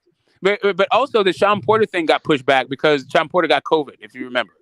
Right. But if you count from October, if you count from November of 21 to May of 22, you will come up to 18 months. Boots could have waited a few more months. He didn't really need that Karen fight. He already had a fight lined up, though, bro. Even if it was lined up, he could have had it both. Like, he hasn't fought in fucking forever. Yeah, but once he fought for the IBF, he was out of the WBO. Yes or no? He was not out of the WBO. He's the number 2 guy in the WBO. No, what I'm saying, once he won that IBF interim, wasn't he out of the WBO? That's the point. But he never had to take that fight, is what we're telling you. He never had to take that fight. My niggas, slow down. Why would I try to fight Crawford on BOK Prime instead of on the tank pay-per-view undercard co-main? What? There's not who said BOK Prime was gonna be? I ain't gonna lie. Fighting hold Prime. Hold up a second. Fighting Crawford on BOK Prime is better than fighting on Tank's undercard. I ain't gonna lie. All I'm saying is, even whether or not it's a main event fight for the world title, you're fighting Bud Crawford for a title. Like, what the hell are you talking about? Via instead of fighting fucking Via on an undercard. Come on, bro. Yeah, that's crazy. A main event for the world title or Via on an undercard. Come on, bro. Yeah, but you still have network obligations. Just as an aside, like the cult of Boots is like kind of crazy. I heard that yesterday that in a fantasy fight between Sugar Ray Leonard and Boots Ennis, that Boots Ennis would win that fight. Who said that? Who said that? Some guy said, "What is Coach Flick?" I'm not sure who he coaches. I ain't gonna lie. After watching that last fight with that nigga Boots, bro, I'm worried about Boots in this now. I ain't gonna lie. I was real high on Boots, and I ain't gonna say I'm not, bro, but well, we'll see when he fights Via. We'll see when he fights Via what he looks like. Now Via is tailor made for him. The dude he's gonna fight is tailor made for him. Let's see what he looks like against this dude. Yeah, dude don't move around at all, but shit, if all it takes for a motherfucker to move around and not be scared, then that's a problem. It's a problem when you don't want to cut off the ring and work behind the jab. No, that's what I'm saying. Yeah, he does it. He has a flipping jab. I've been saying that about Boots forever. He relies too much on his athleticism. He doesn't. Like, he needs to have a way more active lead hand than just like left hooks and being like faster than everybody. The dude is way too over reliant on flash. Too much sizzle, not enough steak. Dude, you 30 fights in and you can't cut the fucking ring off? No, I'm gonna tell you what it is. Look who he's been fighting. No. He probably can cut the ring off, but he was so enamored in the Tank undercard and Mr. Catch a Body and 28 KOs and 30 wins. Like, he's so on this knockout hype that it's taken away from the game that I think he really do have. I really think he's nice as shit, but he was so enamored with trying to fake weight come out as a star of the show and damn near had one of the worst performances, bro. I'm gonna keep it. Well, I say this: he way more. You guys are way more confident in him than he is in himself because he could have got that Crawford fight. Oh no! Yeah, he could have. I don't know about that. was gonna little boy BLK Prime, and they wasn't having it. So it is what it is. Yeah. I mean, it's almost like it's almost like Boots is not the champion, right? No, it's what almost is like Boots is the about? challenger, not the champ. The opportunity. Tell me, Breeze, is it about the money or the opportunity? What's it about? My nigga, what I'm saying is that he had network obligations to Showtime, right? And if you bring in Showtime into the deal with BLK Prime, of course, sit your little ass down. You do know the mandatory. You don't have show. You do know that, like, as a mandatory challenger, it's not about your network obligations. It's just the sanctioning bodies ordering you a fight, and then you work all that shit out. Okay, fair enough. But do you think that Showtime would have want to put on a pay-per-view and let BLK Prime have a fight? Showtime wants to put it on. Don't want to put it on. The fight's happening. Yeah. Why could it happen? That's all we said. If you are who you say you are, and you meant everything you said in all the myriad of videos you put out, you just took that goddamn fight. Is what we say. Yeah, but like I said, he already had a fight lined up, bro. So it's I said, the nigga didn't want to fight for lesser fighter for lesser. The nigga didn't want to fight. I'm just saying, maybe Bozy thought fighting on a Tank undercard would be better than fighting Crawford on BLK Prime. This is what it is. No. How can fighting the contender be better than fighting the champion? That don't make sense, OG Sheldon, you capping, bro. You saying that Boots could have fought Bud when Bud fought Amnesia? No, Boots could have fought Bud in May or June of this year.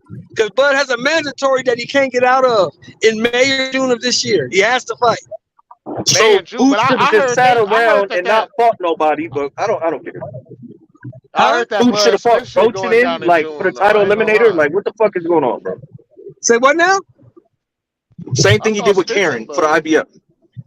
He could have fought a title eliminator against Rocha or anybody else who's ranked in that sanctioning body and been lined up in May or June of this year to fight Bud. Because Bud has a mandatory that he can't get out. That's all he had to do. But he chose to go the IBF route and leave the sanctioning body. You understand? Should have petitioned to fight I just don't call that duck, though. If you still fighting for title contention, like, how do you duck it if you try to become a mandatory? Because you ain't getting no Spence fight, nigga. You're not getting no Errol Spence fight. You know that. Spence said he will fight him. Spence said he will fight him. What are we talking about? You do know that title contention is a lesser stake than a title shot, right? That's crazy. Yeah, he's not getting correct. But I was nobody. When tell me the timeline when Virgil got out the way. When did Virgil get out the way? Because I don't remember. September of October of last year. Yeah, he should have petitioned. Yeah, he should have petitioned to fight Bird. He fought Karen in like January. Okay, so 3 months. 3 months. He already had some shit lined up with a Tank Coleman. Maybe. Listen, if you could have fought, listen, if you think fighting on an undercard against Karen is in some way absolves you of being called a duck for not fighting Bud, then cool. It's like a weird argument, but I don't think you're gonna win. But I just you can make it, I guess. Hold up. We gotta stop the cap. Which event had more numbers? Which event had more numbers? I mean, I'm sorry, hold up. Which event had more numbers than what? Okay. Hold on. Which event had more numbers? Which event had a world title in one? Wait, hold up a second. Bud and Boots didn't happen. What do you mean? Which event had more numbers? No, right. Between Avenesian and Bud and hold up a second. That would have happened afterwards. It wouldn't have been instead of Avenesian. No. Y'all talking about he could have fought him with Avenesian fought. No, that's what y'all are talking about. No. I said he could have fought Bud in May or June of this year in a mandatory title fight. Okay, but he was already doing IBF, PBC, Showtime business. Like, what's going on here? He could have not done IBF, PBC, Showtime business and done Bud business and been a champ and fought for the champion and been a champion. So he should have just sat around and fight Nah, y'all reaching, bro. So y'all saying that Boots instead of fighting January. Hold on, wait. Let me finish. So what y'all saying is that instead of Boots fighting on January 7th, he should have waited until May to fight Bud? No, not May. That's what I'm saying. That's crazy. It's not even May to fight. Hold up a second. He didn't have to fight Bud in May. He could have fought Bud in February, in March or April, whenever it makes sense to fight. Nah, but Bud ain't never offered the mandatory is not till May or June. Bud last fight was in October. Yeah, could have been October. No, Bud last fight was in December. No, Bud last fight was in December. Bud December. Sorry, December. Yeah, December. He could afford December. Yeah. so like May, right? Exactly. So he's supposed to wait a whole year just for Bud. So I Like, I understand don't what you get guys are it. saying. You're saying that it's better for Boots to stay active, to be on Tank's undercard to fight Karen versus waiting a few months. Like, what is it? Instead of fighting in January, fighting in May for a title shot against Bud. I'm saying that all that is conjecture, bro. I'm saying It's like not conjecture. to say, It would've been the no, same. yes it is. Yes it is. I'm saying, bro, who the fuck knows that they was gonna order that shit, bro? You feel what I'm saying? That's ordered. Okay, here. No, it was not ordered. Okay, hold up a second. His Bud Hold up a mandatory second. just Hold got up a ordered second. like within Hold the up a last second. couple of weeks, bro. Hold up a second. Virgil Ortiz got ordered at the end of October. Virgil Ortiz said, "No, I don't want it." As soon as they ordered it, and Boots was the next guy underneath Virgil. All Boots had to do was say, "I'll take that fight." Okay, that's it. Yeah, his handler's mishandled, bro. Yeah, that's all he has to say. But I'm pretty. Hey, is Boots still ranking? What's the name? Sanctioning body because because after the Karen fight, he became the interim champion, so now he's outside of all the rankings. No, I know he's the interim champ, but that's not a world champion. No, but that takes you out of the rankings. But once you become a champion, you're not ranked in any sanctioning body anymore. He's not the fucking champ though. He's not ranked anywhere anymore. That interim got out of all rankings.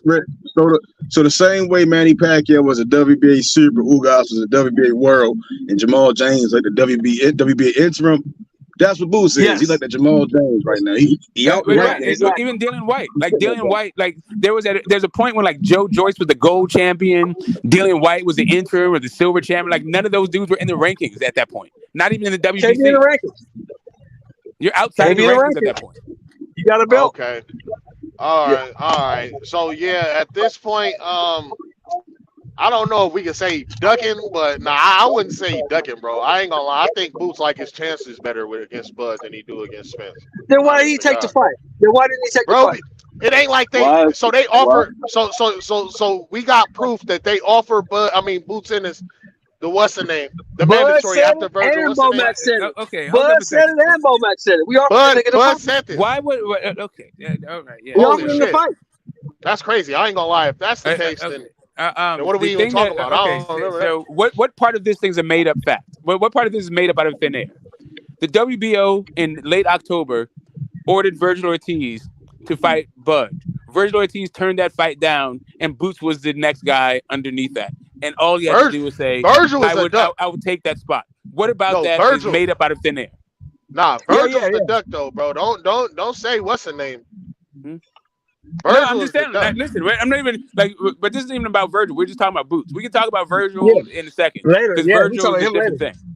And the only reason we bringing it up, bro, is because Boots is the one that said Crawford ain't shit. I'm a better switch hitter. I could beat the nigga up in his living room. Blah blah blah. Okay, well the opportunity is there, nigga. It's right there. Why did you take so y'all are still telling me that a fight that was negotiated months before, because Bud already knew he was fighting Abanesian on BOK Prime. They offered Boots just in case the fight, but Bozy said, "I got to get Showtime involved," and then shit fell apart. So what the how's that?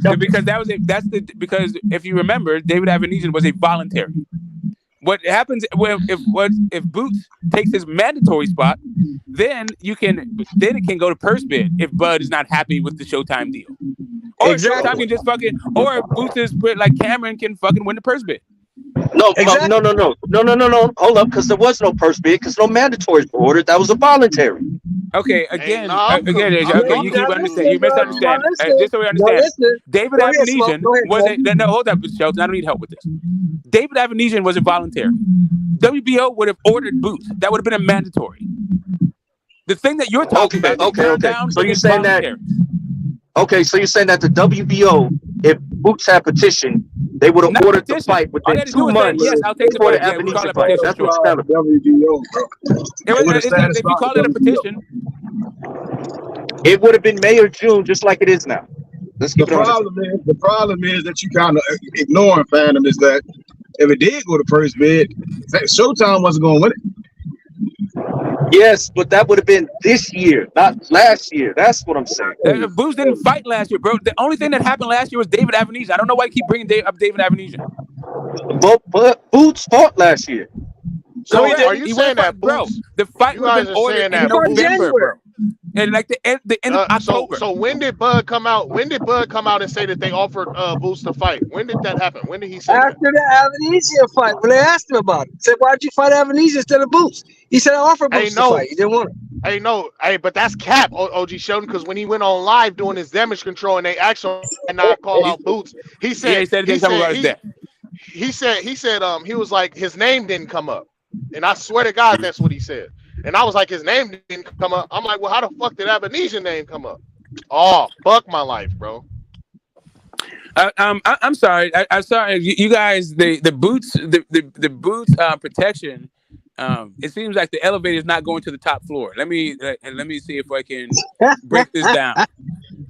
When you are a mandatory, right? When you're in a mandatory position, the champion must fight you or vacate. If you are in the position to become a mandatory against a champion that you said that you could beat in your living room, that he couldn't hold your jock and all this other stuff, but you choose to not become a champion and not fight that guy from a mandatory position, I think it is reasonable for boxing purists to call you a duck. Do I think he's a duck?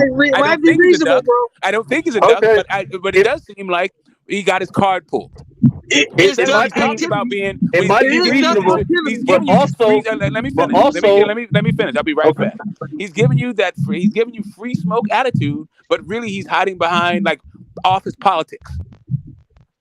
He's giving you but also it might be reasonable. I'm not saying it's unreasonable, but if you're also fighting another fighter to become an interim champion, I mean, you're just choosing another sanction body for the same position. So I can say it's duck. What are you ducking? Because the interim title is not as important as the world title. Okay, fair enough. But there was no mandatory order at that time. Hey, and I'm not gonna lie, that whole Bud saying that, he called out what's the name, that's some bullshit. Because when he was on that live, he never said he called him out. He never said nothing about calling him out. He said we offered. No, y'all just said that he after said he offered him to fight. What if he offered him the terms, but the terms was garbage? What if he did offer the terms and that shit was trash? Well, what does a mandatory get? Think about it. In the WBO, what's the mandatory split? What is the split for a mandatory? You know? I don't know, but what's he getting for fighting? 75, 25. 75. It depends on every sanction body is different. Like and it also depends on how much you make, right? I said the WBO. I didn't say every sanction body. I said the WBO. The WBO is 75-25. 75-25. So you ain't gonna get that much more. Get what you want to give them. They get 70. They get 25% of the purse. That's how it works. For a mandatory shot. Listen, again, everybody's talking about this whole thing. Hey, Godbody, I thought I broke it down. When it comes to mandatory challengers, what the networks are immaterial. It's whoever can pay for the fight. Like Bud has to fight or vacate. All they can say is, I don't like the purse. I don't like how much the money is fighting for, so they can't come to a deal. At which point the fight goes to purse bid. That's it. Like you can't hide behind networks. Bud can't go anywhere. Bud can't be like, oh yeah, but I want it on BLK Prime and none of that shit. Like if he wants it on BLK Prime, then BLK Prime has to win the purse bid. Tyson Fury, Dylan White, same shit. This is not like, let's pick and choose a thing. If Boots thought he could beat fucking Bud, then where it happened should not matter. His purse split shouldn't fucking matter. None of this stuff that you're saying, like, oh yeah, but like the undercard spot for the interim title was just calling him. It was in January. He had to do it. Like that cool. You can make those arguments. I don't think that's gonna be like if somebody says, hey, why didn't you just take the Bud fight? That's gonna be an adequate response. I mean, you can say it. I find it flimsy. I don't think Boots ducked though. I'm not saying he ducked. I'm just saying, like, if somebody did. I don't think Boots would have got away without fighting a title eliminator. Say again. He would have to fight a title eliminator at WBO. No, we would have just had to fight Bud. So what's the difference? He did that anyway. So what's the difference? Bud. That's it. He would have been fighting Bud after the David Avenesian fight. I think June, right? Boots already fought in May of 20. So you talk this year, that would have been a whole year in between.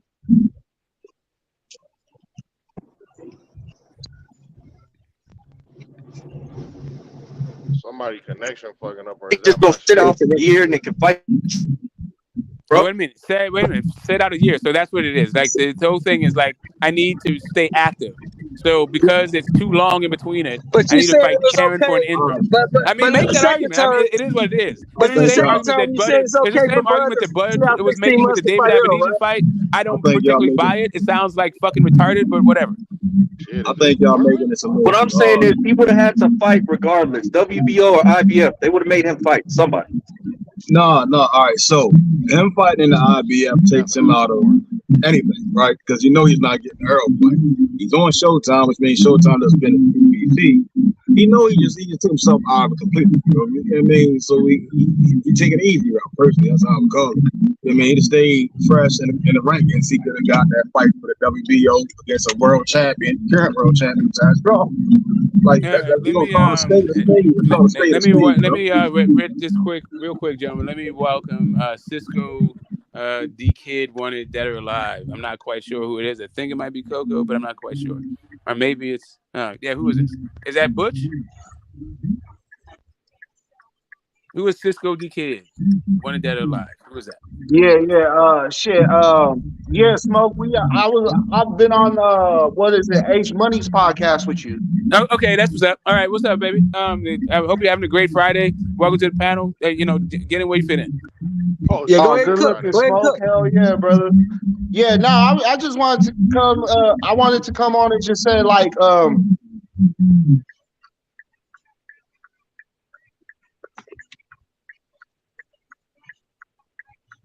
Guess the connection went out, huh? Yeah.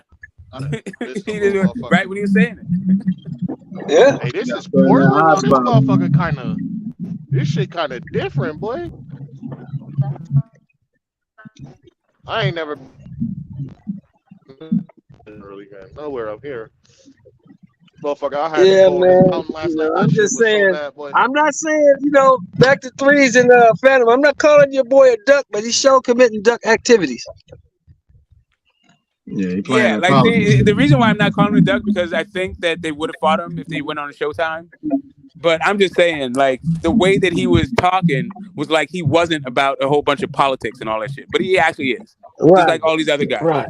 Like, if you think that Boots Ennis is going to be the savior from, like, a diva actions and all this stuff, he's not. He's going to be another dude that talks a whole bunch of shit and moves the way he wants to move. And that's been my problem with people who don't like Crawford, right? Because they say Crawford can't fight, and Crawford ain't fought nobody, and Crawford hasn't had no competition. He's really not a welterweight. He easy to beat. Then go whoop him then. How come ain't nobody went and whooped him then? Since he's so easy. Yeah, I think Spence is trying, but Bud want to focus on mandatory. But I don't know. Maybe he got nowhere to go now, and he want to fight Spence. Maybe that's what. Come on, man. We gotta stop the cat, man. Just stop it, man. That nigga is worried about mandatory, bro. Right now, you capping, man. You capping, man. When that fight that get nigga announced, should man, be saying, make sure you pay for your fuck pay-per-view. Golden Boy, fuck Rocha. I want to unify. That's all that nigga need to say, bro. You don't hear that though. You hear that that the Crawford and Spence fight is possibly set for June. Thurman on that back burner. Yeah, man, it shouldn't be no back burner, man. Let's get these fights going. Yeah, man. Showtime, that's the fight they need to make. Yeah, man. I think the fight's supposed to be happening in June and shit. They got the odds up on the you feel me? I think they supposed to be. I'm pretty sure it's gonna happen.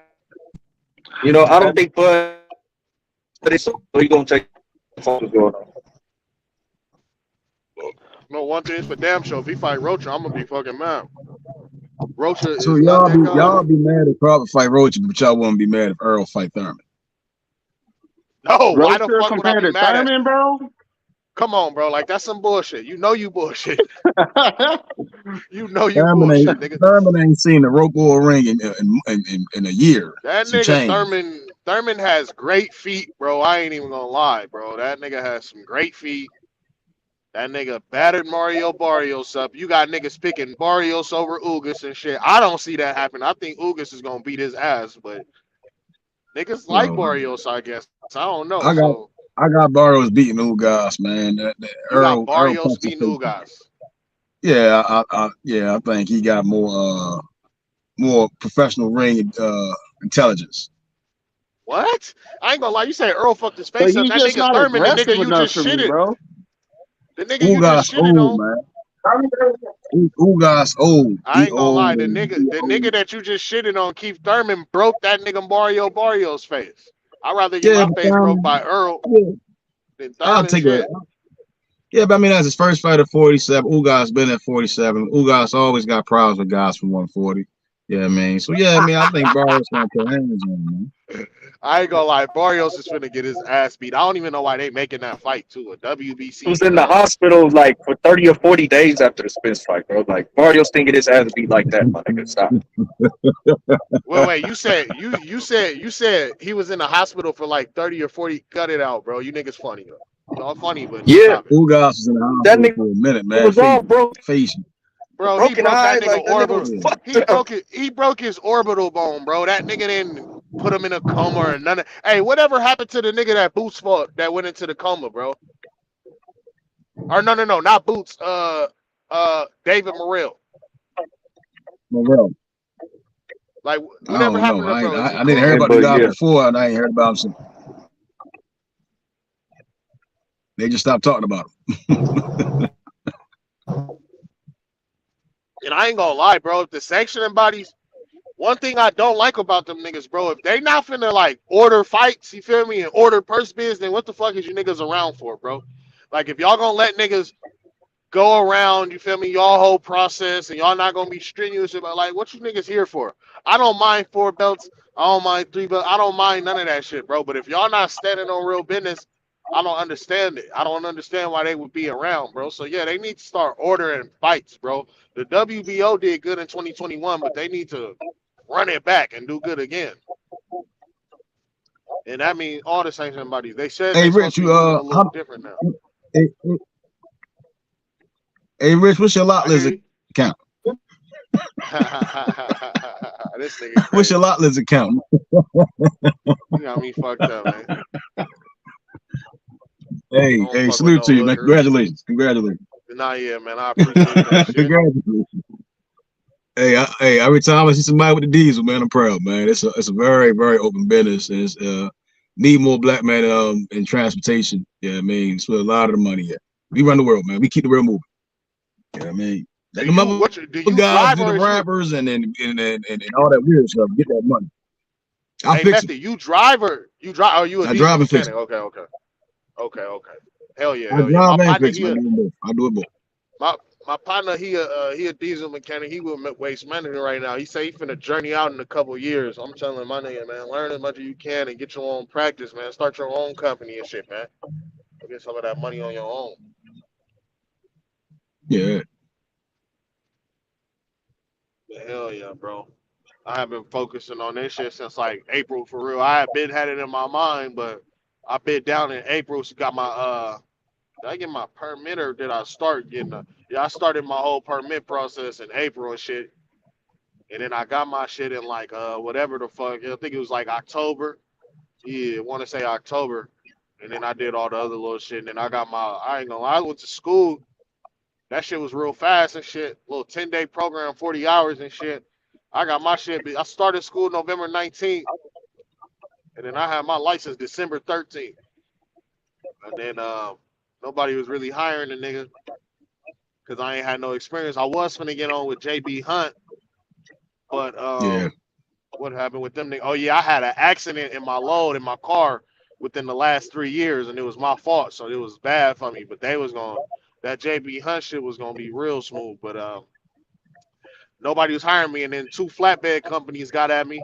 So now I'm doing this little flatbed shit for right now. Yeah, get that experience. Yeah, I mean, get the experience. You know, get your feet wet. Yeah, I mean, and yeah, I mean, no time. Right, you're gonna clear. You have one of those big rig licenses? Yes, sir. Hell yeah. Yeah, my father-in-law he works. He's like a dispatch. They have a company. I think they lost a lot of their drivers after the pandemic. I don't know if you're looking for routes, but no, yeah, the dispatch shit. No, I'm not looking for routes because what's the name? But because I ain't, you feel me? I'm not an owner operator, but eventually I will be.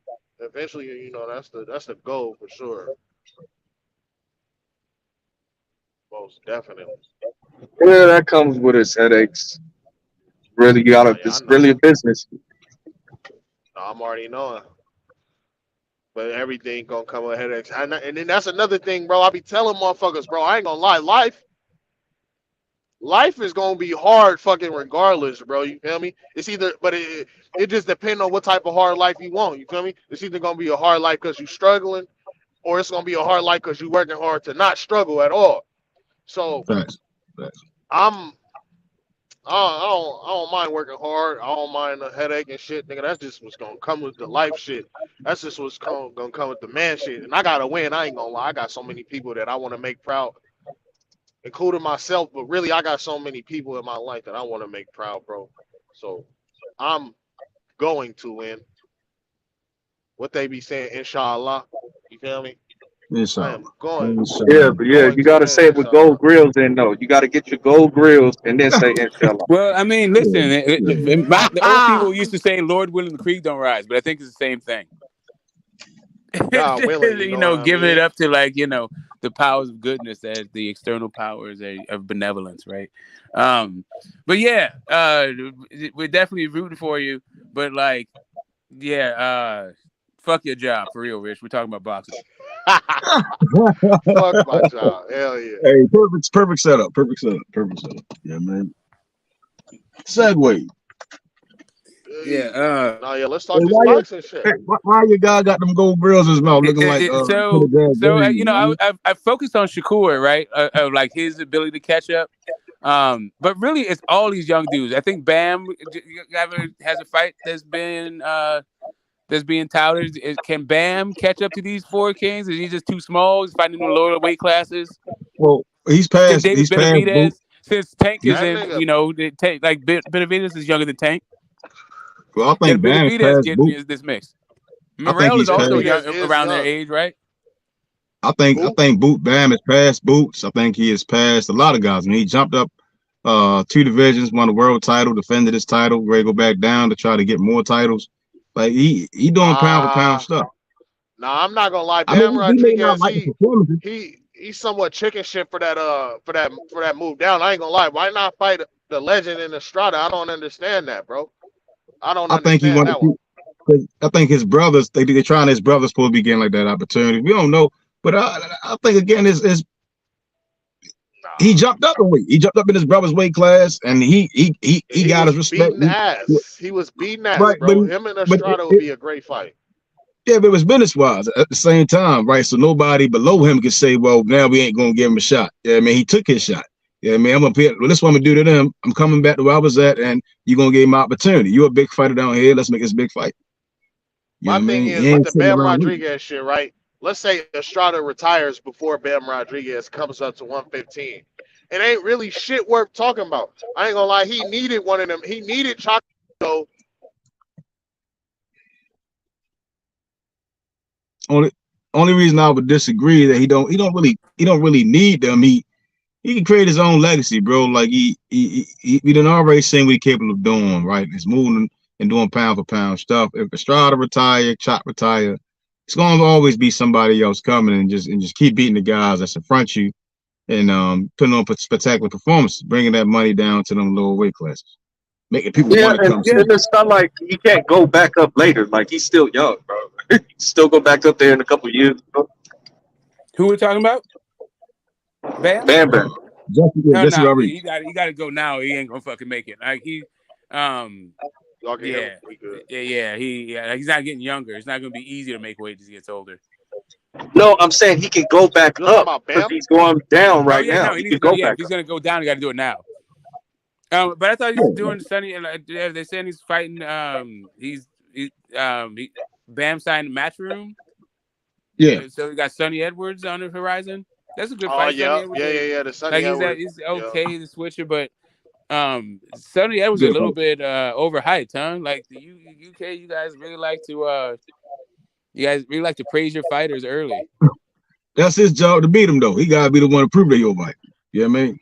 Hey, yeah, it's a good fight, but I don't know if that moves the needle really. I think Benevidez has a shot, right? Like if Benevidez beats Canelo, does that put him is he like on a different level as the Four Kings? He's like, okay, yeah, you guys can go around and play with your money down there, but I'm out here doing real big things. That's why I don't think I think the Four Kings it's we overused. It was really like it'd be like we supposed to use it like with Tiger Johnson and like bro, down to like four different. You say Tiger Johnson? I'm just using a random name, right? But it's supposed to have been like again Hagler 60, Leonard 147, Tommy Hearns 147, Duran 135. It wasn't just all these guys of one clumped up weight class because at that point it's like ain't none of y'all fought each other. The only ones that's fighting each other is Tank and Ryan at this point. So I couldn't say they're the Four Kings. I think it's well, they're the first ones to fight. I mean, that's the Four Kings era started with Duran Leonard, right? Because they were fighting each other. I think we gotta see. I think when the play out, we'll find out who are the two kings, and then I think there's two other ones out there in the horizon. We just ain't seeing who those two guys are. I think it's Shakur and Devin. I think Tio was a false king in the kingdom. I think Shakur and Devin are the two kings. I think it's Shakur. Yeah, it's well, Ryan is another. Like Ryan and Tio are both kings, right? I think both of them are looking a little bit sus, but Ryan, like Tio has a hell of a win and a pretty decent resume. And if he becomes a two-time champion, then that's what's up. Ryan is the he's the outlier. He's the maverick. He's the guy flying away from the flock a little bit. So I'm not quite sure. I'm not sure what what do you think Ryan should be a 4K? Should that be I think he's like that Ken Buchanan and Davey Boy. I think it's unfair to knock Tio out since Tio at least has been a fucking champion. I mean, it's been a couple of guys that are champions in the Four King era, but I don't think they you see what I'm saying? Like, nah, man. I think these guys got roles, but I think it's like the cream of the crop. Like, I could throw Devin in it because he like the natural lightweight. Shakur and Tank come from the smaller weight class. You know what I mean? So I don't know. I'll see like Shakur and Tank. Goddamn Hagler, bro. Like the hell, Hagler would stayed at middleweight the whole time. Those dudes came up from hella small. Right, so then it'll probably be Regis or Matias. Hell not, bro. Okay, Regis and Matias, without litigating like why they picked the four guys. Just talking about the four guys as they exist. Can people who can catch up to them? It seems like David Benevidez is the guy that should be mentioned. Who are you talking about? But they don't really catch up to him in terms of what though, Smoke? What you mean? Like in terms of cachet, in terms of market fucking share, in terms of sucking the air out of the room when you talk about their fights. No, the only one I can think of is Shakur. I mean, fuck. If Benevidez beats Canelo, he might get there, right? If he beats Canelo and Dave Morrell, but we talking about lower weight classes, like, no. I'm just saying, like, I don't know. I'm just saying. Though. I ain't gonna lie. Like, listen, those guys took the whole air out of the room. Like, people were watching their fights, not the heavyweights. That whole like Larry Holmes and fucking Mike the Hercules Weaver and fucking Michael Dokes. Nobody's watching that shit. They watch the Four Kings. Okay, so we got that situation playing out now. The lower weight classes basically challenging heavyweights, and you saying every weight class below heavyweight. That's what right? Exactly. But they captured the imagination of the boxing world, right? Can David Benevidez take some of that shine away from the smaller guys? And Davis, but if damn, fancy breaking up. Sounds like you were doing some primo trolling too. I felt like I was gonna get triggered if I heard it. I would think that even Regis and Matias would be the Fourth King. I'm not gonna lie. Regis and Matias is not them dudes, bro. Listen, I'm trying to tell you, like Mike McCallum was not one of the kings. Wilfredo Benitez was not one of the kings. It's not like guys weren't around. They just weren't part of the fucking set. They weren't part of the. Hello. Yeah, I was just saying Hagler. He wasn't the Durant. He ain't had the Durant, the nation behind him, right? And then he wasn't Leonard. You know, the face, like the face of boxing, the Olympian, the Leonard, right? You know what I mean? And Hearns, he was just that Detroit killer. You see what I'm saying? So this, like, when I look at him, like, well, he was a young but older guy, and he was just doing his thing in a weight class above all of them. They all had to go through him. No, I got you. I'm just saying, like, outside of the four kings, there was Wilfredo Benitez, right? The people were talking about should be a guy. There was Mike McCallum. There are other guys, not like those are the only killers. It was just that those guys gravitated, and when they fought, like, that was talking about the biggest names that everybody paid sport. attention to. Like, they were the one. They were the, they're the lords of the realm, right? So you asking who gonna be the biggest names? The Lord of 140 would be Regis. Yeah, but who gives a damn? Like, I mean, the Lord of 140 is not moving the needle like that. That's cool for boxing fans. Listen, Regis versus Matias is probably the best fight in all of boxing if they make it right now. Right, but I mean, all right. So T.O. at 140. T.O. beat. I said T.O. beat Jose Ramirez, whoever. Barboza for the WBO. It should be the WBO WBC unified, right? I would assume. No, hold on. Wait. Now, just rock with me. What is a better fight in the entire sport? Maybe Bivol and Better Beef? The best fight? Yeah, the best in actual the sport? matchup. In the entire sport, what is the best fight? Then Regis and Subriel Matias?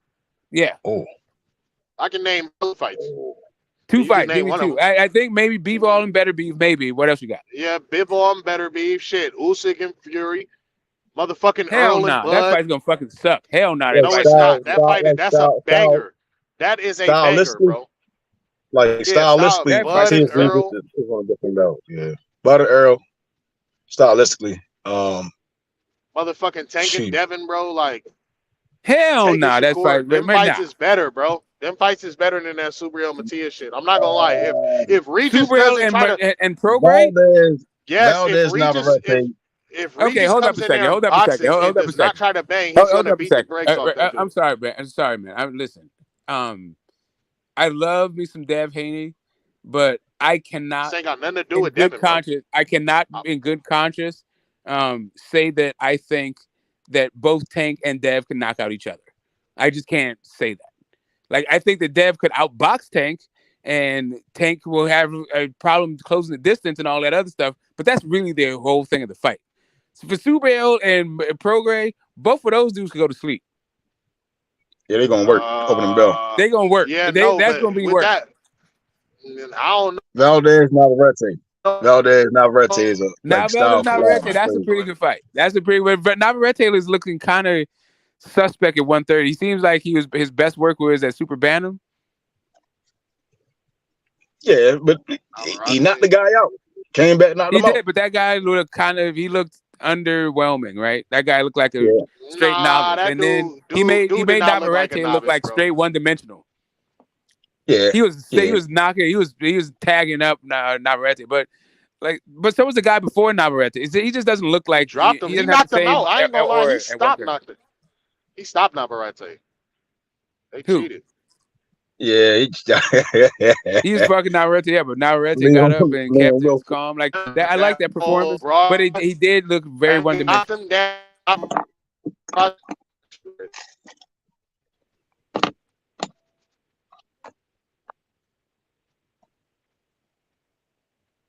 This shit, I ain't even 8, bro. Fuck. Yeah, Jay Sai bringing it down, bringing it back to the golden era.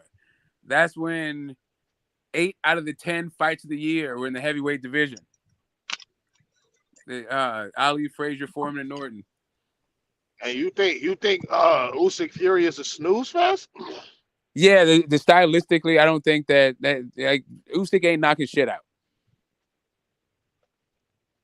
Yeah, but I think Fury could, and I think maybe. Usyk But that's what is I'm the saying. Like dude. it's like it's either Tank's gonna win by knockout or Dev's gonna outbox him, kind of thing, right? And then when it comes to Fury, it's somewhat the it's same like with that Fury Fury shit, but then at the same time, either Fury Usyk might is not not gonna knock be able out to catch Usyk. him, or like with the Subriel fight, it could go so many different ways. Like, yeah, it can go to Hell decision. no. It can go to It can go knockout. two ways, bro. This is what I'm saying. I don't see that like that, bro. It can go two ways. Either they listen, fighting on the inside, or else Subriel Matias is just gonna get his ass beat, bro. He What? can't fight nowhere else but in that phone booth, bro. Like that's stylistically, bro. It's one of the best style fights you can get. Bro, Yeah, man, y'all like, saying yeah. that because one of them niggas, y'all think that somebody gonna get knocked out, and I'm not saying that that's no, not gonna it's happen. not that. No, it's because of all of the different possibilities. So what does Like Subriel literally, it's Matias all on do? the I'm table. confused, bro. Because when I So watch the this nigga is what fight, I'm saying. I'm saying that Regis could outpoint Subriel. Subriel could outpoint Regis. Regis could How? knock out Matias. Matias could knock out Matias. Like it could be a draw. It could be a split decision. Like I don't know what the fuck's gonna happen in that fight. It literally, it's all on the table. Everything. Outside fighting, inside fighting, mid-range fighting. It's all there. I think all those fights that we just named are all up for grabs for the most part. That's what I'm saying. It can end any way. No, Regis Matias, bro. That 140. Matias is a strictly inside fighter, bro. And Right. Yeah, but most guys ain't even that though. Yeah, I think you're missing the point. In the Better Beef and Bivol fight, if Better Beef doesn't knock Bivol out, he's gonna lose that fight. Yeah, we don't know that, bro. In the Tank versus Devin fight, if Tank doesn't lock out Devin, he's not winning that fight. In the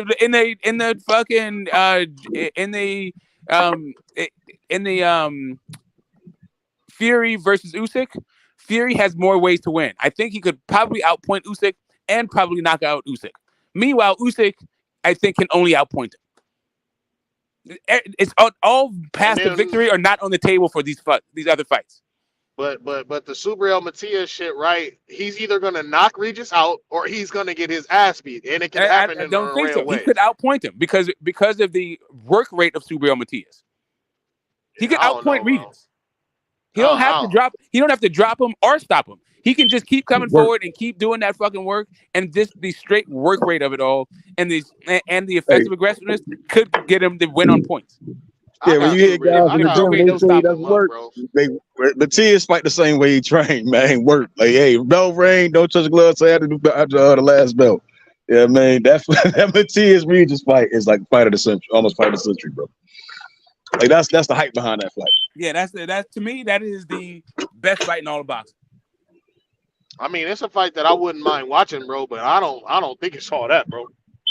I think because you like more so the no, guy I'm talking like, about stylistically, bro. I think Regis can beat him in an array of ways, and I think if Regis does not engage in a firefight with him, there's no way Subriel Matias can win, bro. Regis is going to have the fight, bro. Regis is not stopping with Josh Taylor. He's going to have to fight. Listen, like Regis. So here's the thing: Subriel Matias is always going to be coming forward. Regis is not the best back foot fighter, and he's a little bit too cool for school. He's not just going to sit on the outside and pick a guy apart who's only coming forward and throwing a ton of fucking shots. That's not like Regis is not some sharpshooter, slick mover, outboxing guy. Like that's not him. I don't even. He can be outworked. His work rate is not even that high for real. Yeah.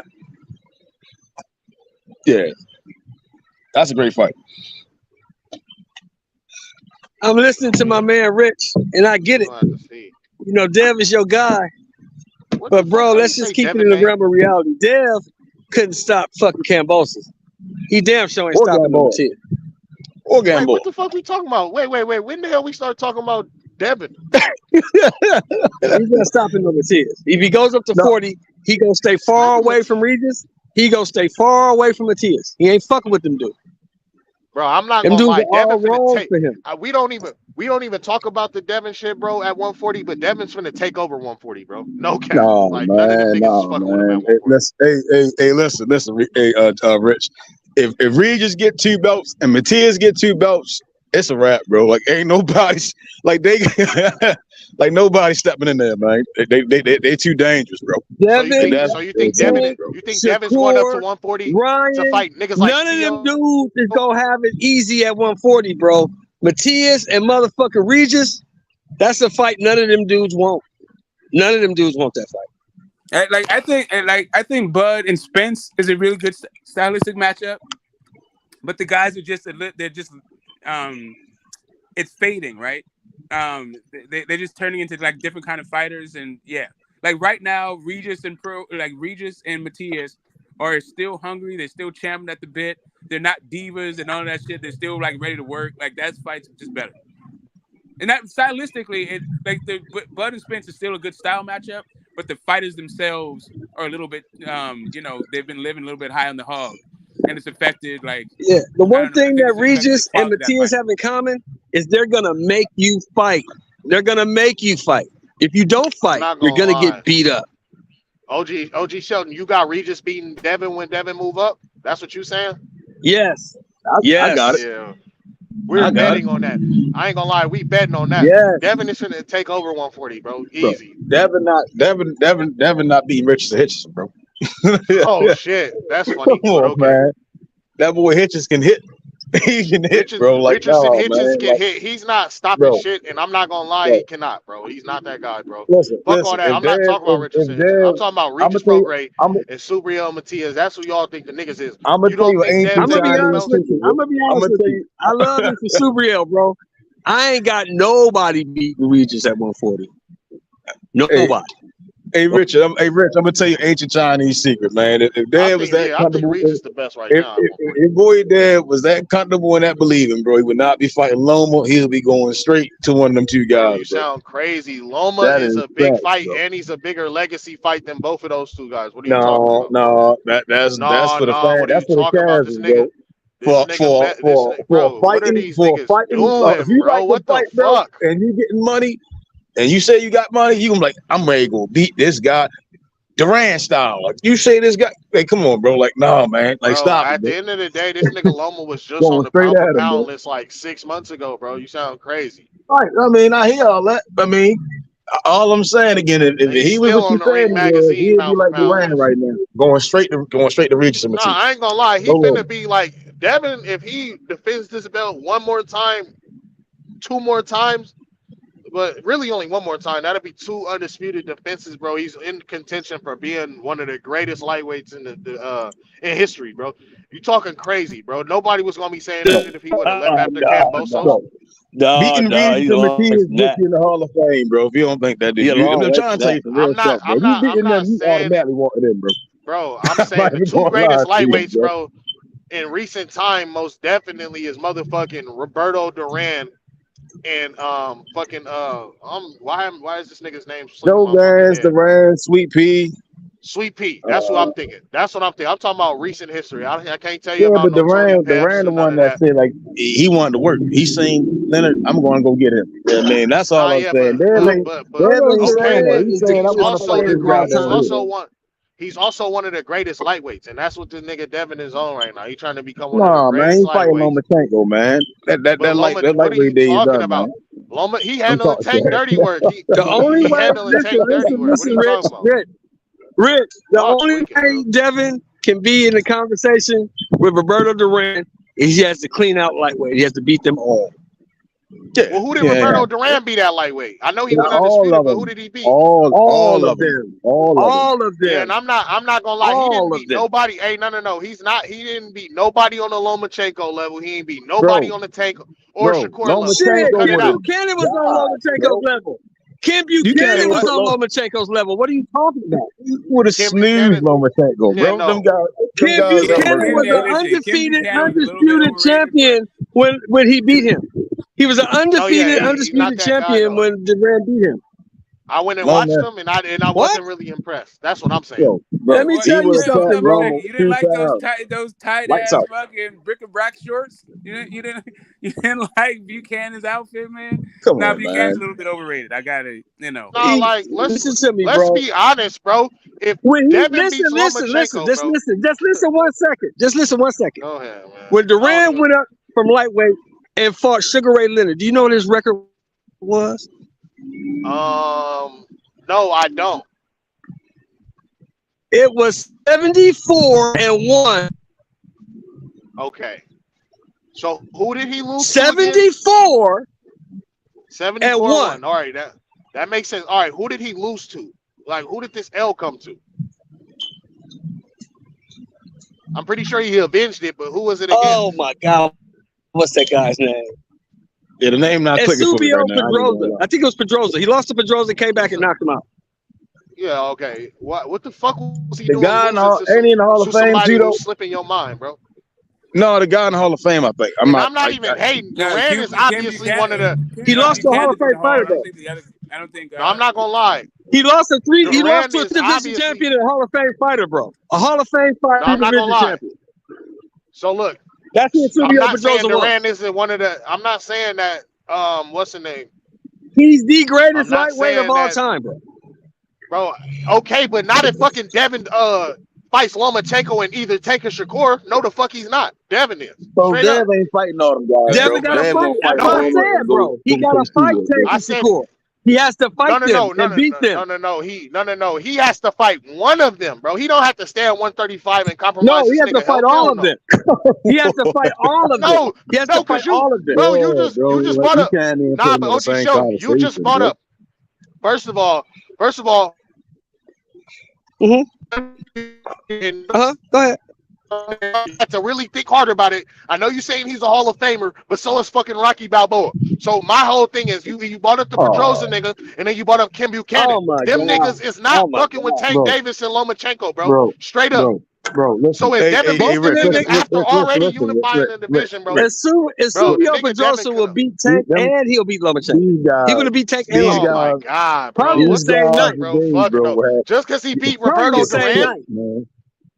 Just because he probably beats Tank and fucking Lomachenko in the same night. These dudes fought 15 rounds and 6-ounce gloves, bro. It's different. It's totally different. And then you talking about featherweights, bro. Them guys, we talking about lightweight. Come on, man. Stop it, man. Different hunger, different punching power. Them guys would be problems for them guys, bro. Dev ain't really even fought a real lightweight. Do you know Duran fought at 168? Bro, I'm not arguing, bro. I'm not arguing. I'm talking about lightweight only. I'm talking about lightweight only. After Devin has already won all the belts, he's defended his. He's defended what I'm the trying WBC to get belt. you to understand, Let me finish my bro, point. like, Let me finish my point. Let me finish my point, bro. My bad. He's defended the WBC belt. He defended all the belts one time at fights Loma, and if he wins, bro, that'll be 7 defenses of his WBC, as well as motherfucking 2 defenses of undisputed. If he fights one of them other niggas, that'll be 3 defenses of undisputed, which you don't even see niggas doing, and it'll be against arguably Hall of Fame talent, bro. So I don't see how he wouldn't be in the running for best lightweight ever. I don't see it. I don't see how he would. Bro, he's not even better than Diego Corrales, bro. No, bro, stop it, man. Diego Corrales, what are you talking about? He's not even better than Diego Corrales, bro. Y'all, like, you disrespect. All right, bro. We can I'm not gonna lie, bro. Whatever, bro. Is he better Hear me out. I hear all that, bro. But them guys, let's stop it, bro. Like, nah, man. You saying if he beat Lomachenko, he better than a lot of them. Come on, man. He ain't even in the top 15, one bro. belt. Floyd, and I'm not hating on it. Floyd Mayweather has some good wins, but he won one belt, bro. This is some real legacy. Bro, Floyd would not Devin out conjecture. 6 rounds, bro. Like the guys we talking about stopping them, bro. You think Taker knocked Devin out, nigga? That's conjecture, bro. All easily, that shit is conjecture, easily. I don't think it's gonna last. Hey, but you know it's not. Hey, but look, it's not conjecture though. The fact that if Devin fights Loma in either Shakur and Tank, that's 8 defenses of his WBC belts in 4 years. All right, so in 4 years, you saying? And then if he beats Loma or one of them other niggas, do you not? Do you niggas not rank the Tank? Division, he's in the conversation. Yes. Yeah, until he cleans out the division, he's not in the conversation, bro. He's not. Yeah, he don't clean it out. You can't even clean it out. All right. I don't. Beat everybody. All right. Hey, so if that's the case, then who has ever cleaned out a division other than Jamel Charlo? Come on now, bro. Ali. Bud cleared out 140. Okay. Jamel cleared out 154. But all right. So you're saying that Sugar Ray Leonard. Usyk cleaned out cruiserweight. All these guys cleaned out. Larry Holmes. Usyk at cruiserweight. He beat all the champions, right? Holyfield cleaned it out. I mean, come on, man. Yeah. So a lot of guys cleaned out. Beat all the champions. Like this, what I'm saying. Y'all just brought up Bud. He beat everybody at cruiserweight. So the problem, the problem you have, and Rich, is that it was only one or two belts back then. It's a lot of different belts we see. I'm not even arguing. I never would argue if Sugar Ray Leonard cleaned out 147. That's not what I'm arguing, bro. I'm saying that if Devin can't defend this Marvin belt Hagler 160 3 more times, he's finna fight twice. I think he's gonna fight 2 more times at 135 Loma 1 more time, bro. If he gets more take and he wins this fight, bro, I'm saying he's a top 3 lightweight of all time. I might not say he's better than motherfucking them OG niggas that y'all be bringing up like Joe Gans or whatever. But I'm not gonna lie, we just brought up Ken Buchanan and some nigga named Petroza. I'm not hating on the nigga, but that's not better than Lomachenko Tank and winning all the belts and defending it 8 times, bro. That's not better than that, bro. Not that, bro. He cool. He going to the Hall of Fame, but Sweet Pea still. Lomachenko is arguably. Come on, Sweet Pea would have smoked him. Sweet Pea is in there too. Sweet Pea would have beat him. In the white. In the Devin finna smoke. You got Jay Sai in the panel. What's going on, fellas? Hey, look, Rich. Orlando Salido beat this guy, Rich. Orlando Salido beat this guy. Okay, and Orlando Salido's not going nowhere near the Hall of Fame. Pedroza beat fucking Roberto Duran. Listen, Marquez, bro. Like it's like Oscar De La Hoya, bro. Like no, bro. Like the accolades, cool, bro. He's getting in the Hall of Fame. Who y'all talking about? Bro, accolades is everything, bro. If it wasn't, y'all wouldn't be talking about Bud. Nigga, cool, Bud ain't never really did shit. No, accolades is cool. That's what I say to you. Accolades is cool, shit, but it's about fighting, bro. Like Loma cool, but he's a featherweight, bro. He's not no real lightweight, bro. Yes, I say again, I give him his credit. I give any of them guys that credit. They come out on top. But I'm not gonna be like, oh yeah, because you did this and this and that. I'm also sizing up them guys from back then. Duran who smashed 74 people, bro. 73. Who y'all talking about? Hey, you said Lomachenko not a real lightweight, right? He not. So is Luke Campbell a lightweight? Was he a real lightweight? Yeah, I'm saying this is what I'm saying to you, bro. The guys beat back then, bro. Man, answer the question, yes or no, bro. Just 1 second, guys. I just want to catch Jay Simon up to the. Who y'all talking about? Yeah, we're talking about Devin Haney's. I heard Roberto Duran name in the mix. We're talking about where Devin Haney would rank amongst lightweight champions in history. If he defend them belts 2 more times. Against Tank and I guess I don't know where you would rank him, but he would be. I don't know if he'd be heavily in the mix because he is undisputed. But I wouldn't put him way up there with Roberto Duran at lightweight. Okay, and then I would have to ask why. Who has Roberto Duran? Duran. I know Duran went undisputed. He was 74-1 before he moved up. He went undisputed. All right, but what are the names that'll make y'all say Devin beating Loma and Tank as well as going undisputed? Don't put him up there as well as all the defenses. Duran beat 2 Hall of Famers. He beat 2 Hall of Famers and Ken Buchanan and Esteban De Jesus. Okay. Yeah, Esteban De Jesus. That was the fight that Duran avenged. He lost to De Jesus. Hall of Fame. You said he never avenged it. Yeah, he avenged it. That's the guy that beat him at lightweight. So it wasn't Pedroza. It was it was Esteban De Jesus. Ken Buchanan and De Jesus. Okay. Yeah. All right. So if Devin beats Tank and Loma, that doesn't compare to that at all. But the thing about that, Rich, I don't really like to compare because them guys young, man. Let them have their career. No, we just talk about lightweight only. We're only talking about lightweight. I'm not comparing Devin to Roberto Duran moved up to 168. Devin is most likely not going anywhere near that. That's not what I'm talking about. I'm talking about lightweight only. Right now, Devin is trying to become one of the greatest lightweights that ever fought. And I don't understand how niggas can't. Hold on, let me say it. I don't understand how he couldn't be one if he's already all the other niggas that we talk about at lightweight. That's great. They were undisputed and they beat great fighters.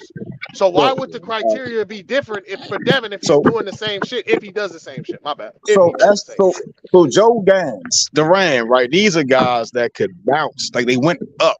They had excellent, phenomenal lightweight careers. They're also getting punched and hit by guys who had power that could probably translate to heavyweight, bro. Like legit, they pound for pound fighters, bro. So Dev again beating Loma. If he does beat Loma, possibly if he possibly does beat a Shakur or a Tank, it's good for him. But I think it helps him get to the Hall of Fame. But I'm like, when I'm weighing up everything that I've seen or learned about Joe Gans, when I've seen Roberto Duran, I'm like, and even Sweet Pea, heck no. Like, no, like it's a lot of other names. I even said Diego Corrales. Like, come on, bro. It's like God. Corrales Like, is not fucking with Devin Haney, bro. Cut it out, bro. No, Unless this nigga start. Rich, I told you. Rich, I told you. If you want Devin, listen. If you want Devin in that conversation, he got to clean it out. If he cleans it out, he's in the conversation, bro. He got to clean it out.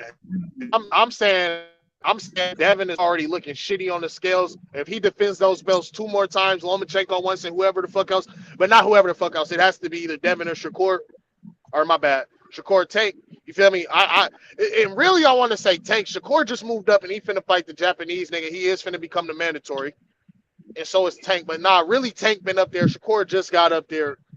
If he beats Tank, really just either one of them 2 niggas. Because if he can't fight past 2023 at lightweight, you feel me? If he pissing blood like the nigga Shakur claimed he was, you feel me? Then I'm not gonna be like, oh yeah, you didn't beat Shakur. No, you didn't beat Ryan. You didn't. You feel me? So I can't say you was like I can't even do that, bro. I put a lot of credence on winning all 4 belts. I'm pretty sure y'all do too. No, he won all 4 at one time, bro. He wasn't going around smashing. He wasn't smashing. No, dudes, he bro. had You can't put him in the same. This is another fact that I'm saying. I'm not gonna lie, bro. I'm not gonna lie. Bro. To me, that don't really matter because he beat the man who beat the man who beat the man. So he won the belts. You gotta give him credit. I'm not taking nothing away from that. I'm saying he already had one of the belts. I hear what you're saying. What I'm saying again, let's say he do fight Loma. Let's say he beats Loma and he just moves up. You saying you still gonna say he's one of the best lightweights ever? I never said that. I said if he defends it 2 more times, I didn't say you did. I'm asking. No, I already said Loma is already finna happen. If he stays and fights either Tank or Shakur and wins that fight, bro, why the fuck wouldn't he be one of the best lightweights, bro? I would put him right up there with Roberto Duran, Sweet Pea, and I've never watched these other niggas fight like Joe Gans and them. I have to go watch them niggas fight, bro, because a lot of shit got to do with eye test too, bro. Like I gotta see how you fight. That's why that whole Kim Buchanan shit when y'all said that, I mean. I think Buchanan. The old master is like he's boxing circles around even Kim Buchanan. He was better than Kim Buchanan, even from the film you can see against like Fireman Flynn and all that shit. Are you talking about Joe Gans? No, about Ballon Nelson, not Fireman Flynn. The Ballon Nelson fights, you can see that. Oh, you talking about Joe Gans? Yeah. Yeah, Joe Gans is better than all these dudes. What are you talking about? Yeah, like Kim Buchanan. Kim Buchanan is a little bit like for Hall of Famer. For Hall of Fame, I felt like that guy. His technique was a little bit sloppy. He wasn't like the best technically sound like guy in the Hall of Fame. No, he was a dog. He was just a dog. Yeah, for real. But Joe Gans, when you talking about Joe Gans, you can't even put Roberto Duran in the conversation with Joe Gans. Old master. Now we talking about that, you know, the ghetto wizards, the old masters. Joe Gans, we talking about dudes who fought at middleweight, light heavyweight. Come on, man, bro. You can't put these guys. But Sheldon, this is what I'm saying. You're conflating the conversation. You tripping? No, we're only talking about lightweight. No, you don't understand. Joe Gans wasn't lightweight. He was just fighting guys that weren't. He never weighed. Joe Gans never weighed more than 137 pounds in his entire career. Light heavyweight and middleweight at 135 pounds. He wasn't going there. That's what I'm saying. Rick, I said, if he was one of these great best lightweights, as you would say, he's about beating them guys. I'm like, once he would have beat, like he'd have been like, it's because he likes to fight. He'd have seen like people saying like Regis can beat you, Matias can beat you. Oh, let me go smash them, take that 140 belt. Yeah, I mean, then he still would have had his lightweight titles because he'd have been on some different stuff. But Like, it's not like adding weight. But not adding weight. Don't leave that out, man. Not adding weight. I'm still gonna stay at my same weight, but I'm gonna come to your weight class and kick your ass. And then I'm gonna go back to my own weight. My next fight is gonna be at lightweight tomorrow. I'm not even gonna lie though. I never said that the nigga would be the greatest, Tuesday, bro. Everybody is gonna have a middleweight, but I'm still gonna lightweight on Wednesday, and then I'm fighting another lightweight fight on Thursday. Everybody is gonna have their own. Some people think Sweet Pea the best lightweight. Some people think the nigga Gans. Some nigga think it's Roberto Duran. I'm saying, why would Devin not be in that conversation if he does what he has to do? Because he hasn't cleaned out the division like those guys have. All right. Because those guys have cleaned out divisions, beat everybody. The things you giving Dev credit for, I'm like, Buchanan did, bro. So I'm like, we just going based off accolades. We talking about the cold-blooded killers at this point. That's legit the top 10s and 15s. I don't know. Hey, man, if you defend your belt 8 times, bro, and against future Hall of Famers and shit like that, you not losing rounds and shit. Like, I don't understand what more niggas can want, bro. Like, if anybody was doing this shit, I was gonna say the same thing, bro. Like, I ain't gonna lie, this ain't got nothing to do with Devin, bro. I'm a boxing fan, bro. I like the sport of boxing. Straight up, bro. If niggas doing certain shit is worth respect, bro. Staying at a weight where you weight train and you fighting the best of the best, bro, is worth respect, bro. Straight up. Now niggas move up after they win all the belts. Right, so now you're proving my point. So that he don't really belong at 35. He really supposed to already be in the fighting Matias in them. So when you use things, he's cutting so much weight, then he's supposed to be fighting Matias. So why ain't he fighting Matias in them? Because it's only one answer to that, right? So you gotta stop. Bro. I can't it ain't the money. He's scared. So again, it's if you want to be a band about it, I mean, I can't put him in a conversation with them guys, bro. Because we really like to fight. You gonna make the money regardless, right? Yeah, I mean, you said it's legacy, right? I mean, see, I ain't gonna lie. You just want to discredit the nigga regardless. I like the fight, bro. Devin, I'm not gonna lie. Devin is gonna beat the shit out of Subriel Matias, bro. That is a fact. Ain't never gonna happen, bro. Worry about being weight brain and fighting Lomachenko, bro. Devin feet is way too good for Subriel Matias, bro. This nigga Devin has way too many facets to his game to lose to a nigga who only wants to fight on the inside, bro. He's gonna get his ass beat, bro. He's not that dude, bro. How many fights did it take to beat Cambosia? The same thing I said about all these dudes talking that shit about Crawford. I say the same thing about you talking that shit about Matias. If it's that easy, go do it. Well, Devin ain't at 140 yet. We gonna see. If it's that easy, if it's that fucking easy, go do it. Hey, I'm betting. We can bet it. If the fight is ever made, you know who That's all I'm saying. If it's that motherfucking easy, if Bud is so easy to beat, go beat him. I ain't say Bud was hella easy to beat. Matias and Regis is so easy to beat. If Matias and Regis are so easy to beat, go beat them. No, it's which one see Darren fight Lomachenko 5 times. I do want to see him fight Lomachenko. Why wouldn't I want to see him fight Loma? Lomachenko is a Hall of Famer already. What are you talking about? Regis put you in the Hall of Fame, we bro. ain't got the cap about it. Go fucking beat him. And I ain't gonna lie, I ain't gonna lie. When Devin gets up to 140, it's gonna be the same shit, and niggas gonna have to get down or lay down. The first black Regis is his hardest fight. The chocolate, the Jay Simon. first guy with, is Jay you here? You hear Jay Simon? I'm here. Shouldn't you just go beat them dudes if they so easy to beat? Just go beat them, right? Yeah, that's what Duran did. But then you niggas will be, but then it'll be niggas saying how he ain't beat nobody. All he did was beat Cambosos and beat a JoJo and the old Leonard. He still needs to do certain shit at lightweight. He still needs this Loma fight, no matter what, bro. So he needs. Well, that's the fight they've been calling for years. They said this is the fight that'll give him his rep. Okay, well, go get that fight and get your rep. All I'm saying is you get some real rep. Hey, Rich, what I'm saying, you get some real rep. You beat Regis. Yeah, man. You go up there, you beat up on Regis, or you go up there, you beat up on Matias. I'm gonna give you more respect than beating Lomachenko, bro. It's gonna happen. It's gonna happen. Regis is a one division Let me say this right quick, Rich. It's not like they're trying to match Devin up with anybody at 140. Let him complete where he at 135. Yes, sir. And then you can have the discussion about the 140. No, I'm not cool matching with that. with guys yet. I'm cool with that. But niggas be saying shit like, and I ain't gonna say niggas, my OG Sheldon saying shit like, oh yeah, Devin is gonna stay away from Subriel and all this other shit. I'm like, bro, what are you talking about? Like the nigga Devin He's not. He is not moving up to 140. This is what I'm saying, bro. This is what I'm saying. This is what I'm saying, bro. This is what I'm saying. So you can be clear. He is not moving up to 140 and going straight into a fight with Subriel Matias. He's not gonna do that. I never said he was, but you said he wasn't gonna fight him at all. He gonna stay far away from that dude as long as he can. When he has to fight him, he will. But he's not gonna fight him first. He's not running to that dude. Ain't nobody in that division right now trying to fight that dude except for Regis. Nobody wants to fight him, and there's a reason why they don't. Who moves up to a new weight class and fights the champion or one of the better champions immediately? Period, bro. Roberto Duran. Roberto Duran. That is a great fighter. Other than Roberto Duran, who else? Thomas Hearns. His first fight at 154. Sugar Ray Leonard. First fight at 154 was for the title. All right. And they don't. Fight at 154 was for the title. First fight at 160 was for the title. They don't. All right. So out of everybody today, out of anybody today, who's doing that, bro? Oh, none of them. Bud Crawford. Bud Crawford moved up and fought Jeff Horn, but Jeff Horn, you know, that ain't the best champion. He was the champ. Like I said, he was the fucking champ. What are you talking about? He was the champ.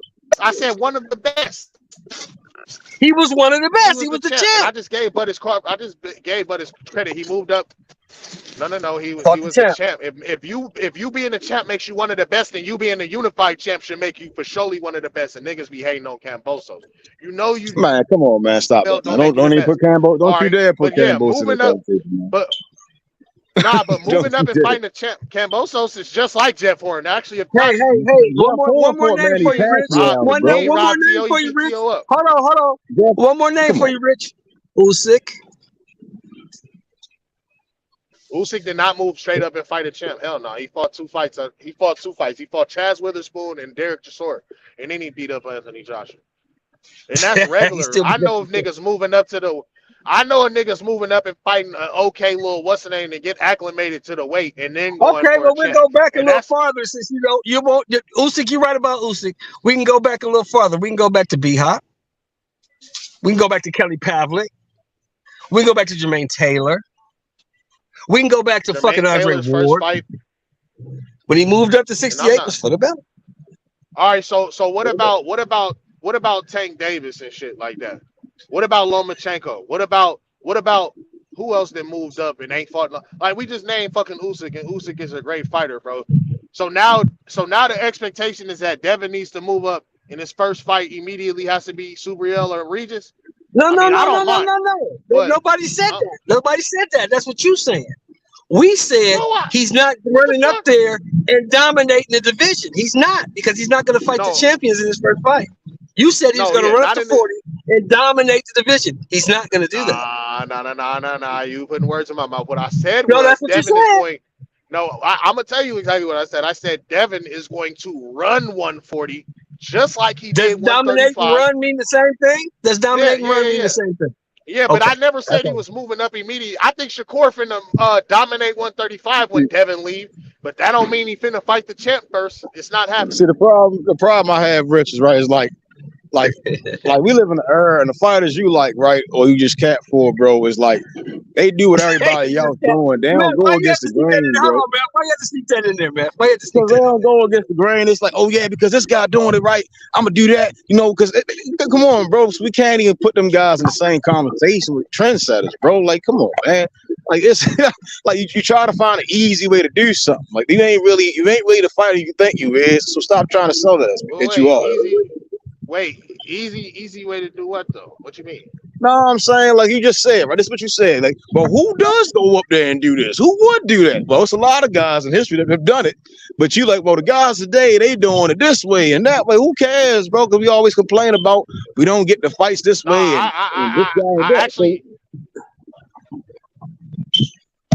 I said, all right. I actually might have alluded to something like that. You all did name a few niggas that did move up and immediately fought the champion. I'm not saying this. I'm not saying shit. I don't know what this nigga Devin got planned. You feel what I'm saying? He got all 4 belts. If he go up there as the there you reigning go. Now you undefeated sound champ. more logical. Now you sound more logical. No, I still said he's gonna run the division. He's gonna beat up Regis and he's gonna beat the shit out of Super Yell. Those your two niggas. He's beating It ain't those two never guys. gonna happen. It ain't never gonna happen. That's what I'm saying, All Rich. right, and that's our opinion. I'm not, but they matching Devin with fighters in a weight class. He's not even there yet. Let's just wait and see. Yeah, it's not about who win or lose. The guy's not even in the weight class yet. Let's wait and see. All I'm saying, I'm trying to bring Rich back to reality. That's all. Rich be in he be in the Haney land sometimes. I gotta let him know, like, man, like, let him enjoy these fights, man. But once you start saying like Ken Buchanan, who is this guy, and that's the bond. No. I never said who was Ken Buchanan. All I said was that I went and looked at it, and I wasn't hella impressed, my nigga. That's all I said. I'm not impressed with Devin at all, bro. I'm not. Like, I'm not. That's your opinion. Just like Ken Buchanan not being hella impressive is mine, bro. I think Ken Buchanan would beat that person because I just think he's hitting harder. He's way more dangerous. I just think the old school guys fight better, bro. I just think they fight better. They leaving it all in the ring. You're gonna get a real old school dudes are a little bit more tougher, bro. But I don't think they fight better at all. Hell no, bro. The best shit I've seen on paper, or the best eye test shit I've seen, bro, is from these young niggas, bro. Floyd Mayweather, bro. Shakur, Devin, and Tank when he look better than a lot of niggas to me, bro. That fight at lightweight or that hat. What the fuck? Trump gonna get out of there. Trump gonna get out. He know too many crooked people. That man from New York. That's what they're different for you. That man from New York. Yeah, what his outfit's gonna match his skin? He's gonna be wearing orange. Oh, sorry, that's some Trump shit. I thought I heard Trump was getting indicted. That's my bad. They on bullshit. They wasting time with that indictment too, man. You ain't wasting that. You can never waste time by enforcing the law on the books. Nah, but they already wrong, bro. They main witness is the nigga Cohen, and he's a fucking liar. I don't know why they would fucking go with that. He's a liar, and he's finna try to backpedal on some shit he already said, bro. So they're wasting their time. Nah. Like you, and really what it is that they just own this nigga dick for no reason. They need to be worried about Joe Biden and his crackhead son. That's what they need. So that's the issue, right? So these are two separate issues. If you are going to use campaign money to pay hush money to your porn star, you need to get prosecuted for that thing. But not only that, but Cohen already came out and said that he did the whole shit. That's what I'm saying. He said that he got a loan and shit like that. That was Cohen. So he's going to come back and say, I lied about that. I got it. If people are going to think that Cohen needed, just out of the goodness of his own heart, had access to campaign funds and decided that he needed to pay for Donald Trump's porn star girlfriend just out of the goodness of his own heart, then he'll get off. But I don't think anybody's going to believe that. Well, I think every man deserves a porn star girlfriend. The nigga Cohen has already. The nigga Cohen said, however many years ago this was. Wait, that's my shit fucking up. Okay, no, it ain't. The nigga Cohen already said, bro. No, when the one lawyer was talking to him a couple years ago, before anybody was ever in trouble, he said, no, that money was not from campaign funds. I went out and got a loan, some type of dumbass loan too, for $100,000 and some, and it was not campaign money. Now he's gonna go back onto that, seeing that him and Trump not cool no more. Nobody's gonna believe that, bro. I'm not gonna lie, that's some bullshit. Okay, here's the issue. Him going to get a loan, like, listen, if the issue really is, I guess, is where the source of the money came from. I think that's really the crux of the matter. If it is campaign funds, then he'll get off. If it's not, he won't. It won't matter that they talked about the whole thing, because I think that's where the meat of the charges are. Yeah. No, yeah. If it does turn out that it was campaign funds, that's one thing, bro. But the whole thing is that they're gonna have to prove it, and if that was proof, well, nah, they did got this little bullshit ass indictment. We gonna see, bro. But I know one thing: their main witness is a known liar. You feel what I'm saying? Yeah, but it's not really. If all it was based on was his testimony, then sure. But this whole idea about him being a main witness and the only thing that they need, like, all you need is her testimony, and the funds being diverted. That's earmarked for the campaign. No, that's a fact. But her testimony, what is her testimony? She got because she received the money. Did you receive the money? Yes, I received the money. Whoever funneled the money, that's okay. You funneled the money, but who's responsible for the money is the candidate. No, they know she got the money. That's not the question. Yeah, that's what I'm saying. But the jury has to do it. I'm just saying that the jury. All that matters is it doesn't even matter. The bagman's the veracity. The bagman's character is immaterial. He's just the bagman. He's just the guy that's delivering the thing. It'd be different if it was Michael Cohen's girlfriend, but it's not. He's just the guy. He's the functionary. See, but this is my thing, though. Michael Cohen is a liar. Nobody is going That's to fine. believe him. Yeah, but he can be a liar. That doesn't make Trump innocent. No. What I'm going to say is that he's going to get found innocent because no jury is going to believe him. That's my thing. No, it's not about the jury believing Cohen, bro. If all they were going on is Michael Cohen said that he used campaign funds, then they wouldn't, like, this is going nowhere. They have to have proof that he got campaign funds, not just that Michael Cohen said it. They wouldn't even get an indictment based on that shit. This is just a he said, she said. Like, why would you bring up charges based on somebody said that they used campaign finance? Like,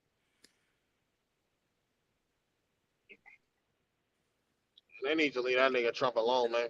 Hell nah. They don't need to bring that alone. That Trump University needs to go to jail. Like, that dude needs to stand tall before the man for all of the shit, all that shady business he was doing. Just like everybody else has to stand tall before the man, so does the Orange Godfather. Shady business. I ain't gonna lie, bro. What do you see as shady business? Trump University? Did you not? Okay, did you not check out Trump University? That fake ass charity that he was fucking funneling. See, but that's what I'm saying. Like, what the fuck does that have to do? Okay, hold up a second. Hold up a second. Hold up a second. If you're a billionaire president and you're not running a fake charity, why would the state shut your charity down? Yeah, there's some tranquilizers that's making you a fake. What charity we talking about? Trump charity, the one that the New York State, they suspended it and said it was funneling, like I forgot what the exact language they used, but basically they just said it was a scam fucking thing, and they instead of like they just said totally shut it down. It's Hunter Biden and Joe Biden not doing dirty business with motherfucking Ukraine, and that's the reason why we keep sending them niggas money. Okay, hold up a second. Hunter Biden, hold up a second, just so we understand each other. Hunter Biden is not a public official. Hunter Biden is a son of a public official. No. Hey, hold up, somebody's like background noise. Jay Simon, put Jay Simon on mute, bro. Okay. We're talking about this one gonna kill himself. This one gonna kill himself. You gonna kill yourself. Keep on popping. There we go. Cool. All right. Yeah. Hunter Biden is whatever business that dude does or doesn't do, he does or doesn't do as a private citizen. That act, and whether or not Hunter Biden is guilty of anything does not absolve Donald Trump. like, listen, we have enough jails for both guys. Yes. And I'm not gonna lie, they all doing dirty business, bro. I'm not gonna lie. The Democrats, we already know the Democrats' whole reason for being on this nigga dick, bro. They just don't like him and they don't want him running. This is not a Democrat thing. It's not like it's not a Democrat thing. This is not a Democrat thing. No, it's not. No, it's not. They say this is not a Democrat thing, but you're just lying. Let me ask you this. This is about. Listen. On a federal. This is about. This charge is about using campaign funds that people donated to you for your campaign to buy pussy. That's illegal. No, it's actually to hush. No, it's actually to pay hush money so that you look good, so that you get elected. Yeah, the bottom line is he bought pussy and he used the campaign funds to pay her to shut up. He can't do that. It's the hush money issue to get the campaign. What I want to know is, listen, if you want to pay hush money out of your own pocket, that's cool. Fine. But you can't use the campaign funds to do it. What I want to know is, did more information come out? Because they said back in 2019, like, we don't have a case. So what happened? Like, what's new that happened that they said they have a case now all of a sudden? Because the dude that went to jail for lying to the federal government came out and produced the information. They said they didn't have a case. Who said that? Michael Cohen produced the information in the paperwork that says, they've been this is what I did since 2019. and this is how I paid they for said it. they couldn't indict since then. Who's the they? I asked you this first time. You said the they. Who's this they that you're talking about? Who's y'all? Who's they? What are you talking about? I would think they don't I don't know if state of New York. You're the one who's saying they, because the state of New York never said that. Yeah, it might have been the DOJ. I'm not sure, but what I'm saying is, back in 2019, they said they don't have a case. Okay, hold up a second, just so we understand. What the state of New York says, just so we understand it, right? This Justice Department those are appointees from Trump. Okay. Trump's Justice Department. If they don't want to press charges, that's because Trump is directing them not to, and that's what he was doing, because he was using the Justice Department in a way that no other president was doing. Like, it was his own personal attorney. That's not the way that the Justice Department is supposed to run. Okay. What he is facing is state charges. Right. But this is a misdemeanor, so they're saying it's a felony. So if this case goes through, do you think that they're gonna get a conviction? Like, you think they got a good enough case? The grand jury says they do. It gets off. I don't know what the evidence looks like. This is New York. What I'm saying is that Trump is about to be a defendant for the rest of his life, not because of partisan because of partisan hackery or they have it out for Trump. It's because Trump is a goddamn slimy dude and has been double dealing for years, and now fucking the rent is due. That's why he's going to be a defendant for the rest of his life. So he, that's why. literally, he's not on trial for anything except for this money shit with Stormy Daniels. No, right? He's on trial for hella shit, bro. He's got a bunch of shit. Trump University. I don't know. He's running for years, bro. Hey, wasn't Trump supposed to get impeached for fucking with the collusion with Russia, right? Like, he did get impeached. You talking about? Listen, fuck all that. He did get impeached. You talking about a guy who instructed people? Listen. Bullshit. They turned it into me, bro. Hold up a second. Listen to me. Well, wait, you talking about a guy I just need for people to understand what the hell's going on. Him to notate on the paperwork if the person that was trying to rent properties for him were black, and if they were black, do not rent it. Oh, right, but he got fined for that. Hey, but didn't Trump just do them opportunity zones for niggas, though? Hold up a second. Just hold up a second. No niggas no opportunity. Can I get through this? No, yes, he did. Yes, he did, bro. Shit, guys, can you guys hold on 1 second?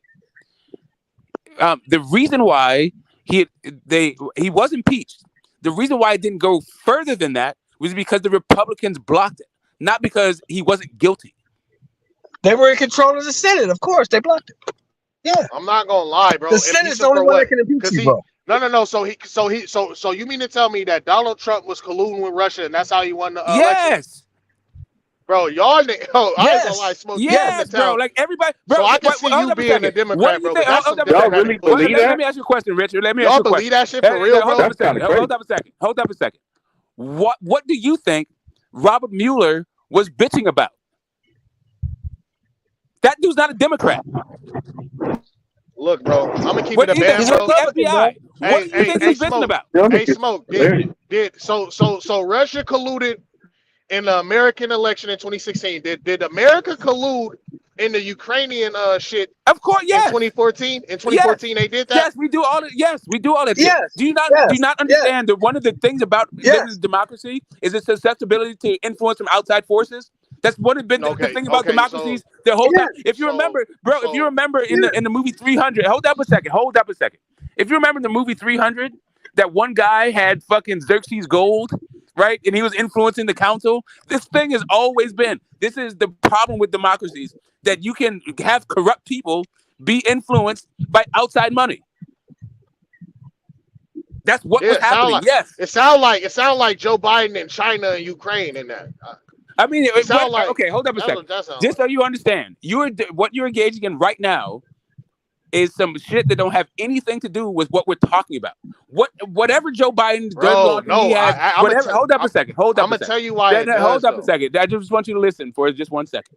Regardless of what the fuck Joe Biden has ever done in his life, that has nothing to do with what Donald Trump has been doing.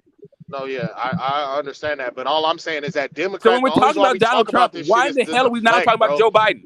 Joe Biden is not the person directing this stuff. Y'all Well, deflecting, bro. I'm I not gonna mean, lie. If No, the we're nigga not we Trump, gotta talking just about Joe be Biden, honest bro. with ourselves. this We can the There's have a real like reason. completely different conversation about Joe Biden definitely if a you want, political but let's get to the aspect to bottom of this. this Trump. Here's the thing. When Trump gets You know what I'm indicted, saying? and when Trump gets indicted, but Joe Biden is running the country, this is not an indictment on Joe Biden. This is an indictment on Donald Trump. I'm saying that this indictment is a big ass waste of time. They need to be worried about the motherfucking Well, nah, I ain't even gonna say all that.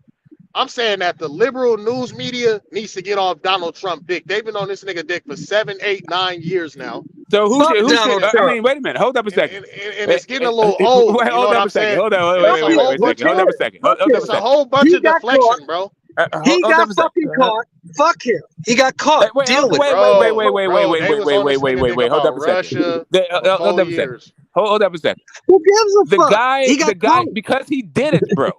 Like, what are you missing about this? Are you missing? I don't remember there being any evidence proving that he did any colluding with Russia. Okay, bro. hold up a second. Do you not remember the House Republicans blocking all of it? You don't remember this. All you remember is like liberal news media. Like, you need to get better source of information. Do you remember Robert Mueller? You don't remember Robert Mueller going before Congress? Yeah, I remember Robert Mueller saying, hold on. I don't have enough to build a case. Straight No, up. he didn't say Hold that's on, not what he said. Hold on. That's So literally not what he said at all. Wait a minute, Smoke. So basically what you said is they need to leave this old man alone is what you're trying to say, Rich. I'm saying that Donald Trump is finna win the presidency, and that's what that's what this whole shit is about, bro. Holy shit, dude. Hold on, what have you been listening to? Let me finish. Let me finish, bro. This whole shit is about the direction that the liberals want this country to go into, and it's not going that way with niggas like Donald Trump and Ron DeSantis. Straight up. Okay. Them niggas pushing what about? Okay, hold up a second. Wait. Climate change. They pushing all the just so we understand what's going on. Donald Trump is a liberal. Donald Trump is not about to stop any liberal thing. No, he's not. Donald Trump. No, he's not. Hold up a second. What you guys are, what you're conflating is anti-establishment with being a liberal. But that's not what Donald Trump is anti-establishment. He's not anti-liberal. No. Donald Trump is not a liberal at all. He's not a conservative either. No, he's most definitely conservative. He is totally a liberal. He's most definitely America first. Okay, do you not understand that this dude started talking about like being anti-abortion during his campaign? We're not gonna get anywhere. And even with then this. didn't have a fucking nothing about his policies. Hold on, listen. Let me ask Rich. Hold on. Let me ask Rich a question. When I'm done. You can ask him when I'm done. Go ahead, Smoke. Donald Trump does not represent anti-liberalism. He does not. He doesn't represent anti-woke. He doesn't represent anti-LGBT. He doesn't represent like he might represent like, I guess, anti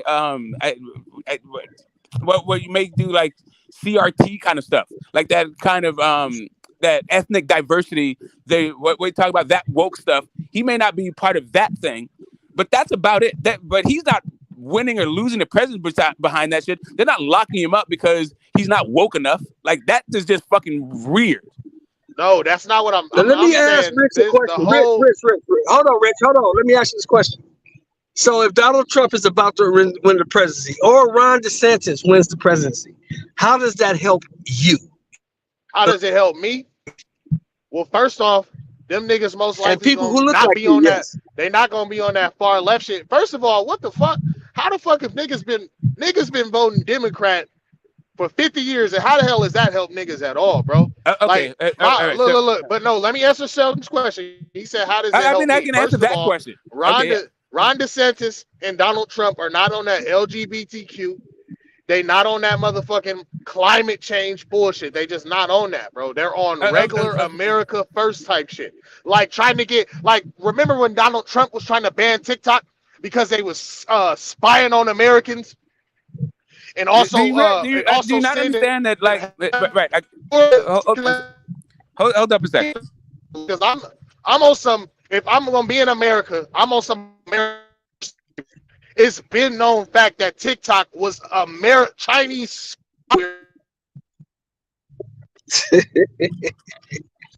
Yeah, so you do know that negative imagery on the app.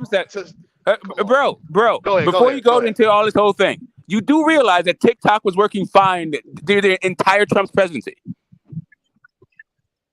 Like what you're talking about is just a bunch of talking points. Don't mean shit. About, bro? LGBTQ didn't go. Hold up a second, bro. Let me just get this out. Because you don't even let me finish my point though. Because you started going down a rabbit hole about TikTok. Go ahead, bro. I'm just telling you about this idea about like far left or far right. Both parties are corporatists. This idea that you have about Trump being anti-shit. Like the woke didn't stop. The woke got its hugest. Like it became Antifa got its most exposure under Trump. BLM got their most fundraising under Trump. Like he is not curbing this whole like idea about these. Bro, that's because they're pushing him as an anti-fascist, bro. The SJW woke mob does excellently under Trump. They don't need to stop Trump. They don't need to lock him up for this shit. Like he is great for this movement. They're not like stopping. They're not trying to stop him from becoming president because he's anti-LGBTQ. Like the fuck? That's not even. I'm not even saying he's anti-LGBTQ, bro. I'm just saying he's not with the whole LGBTQ shit. He's also. But you're saying they're trying to lock him up because of it. Fuck no. No, yeah. I'm saying the reason why the Democrats, the reason why MSNBC don't talk about inflation and talk about how motherfuckers, everyday Americans is struggling to buy fucking eggs and shit.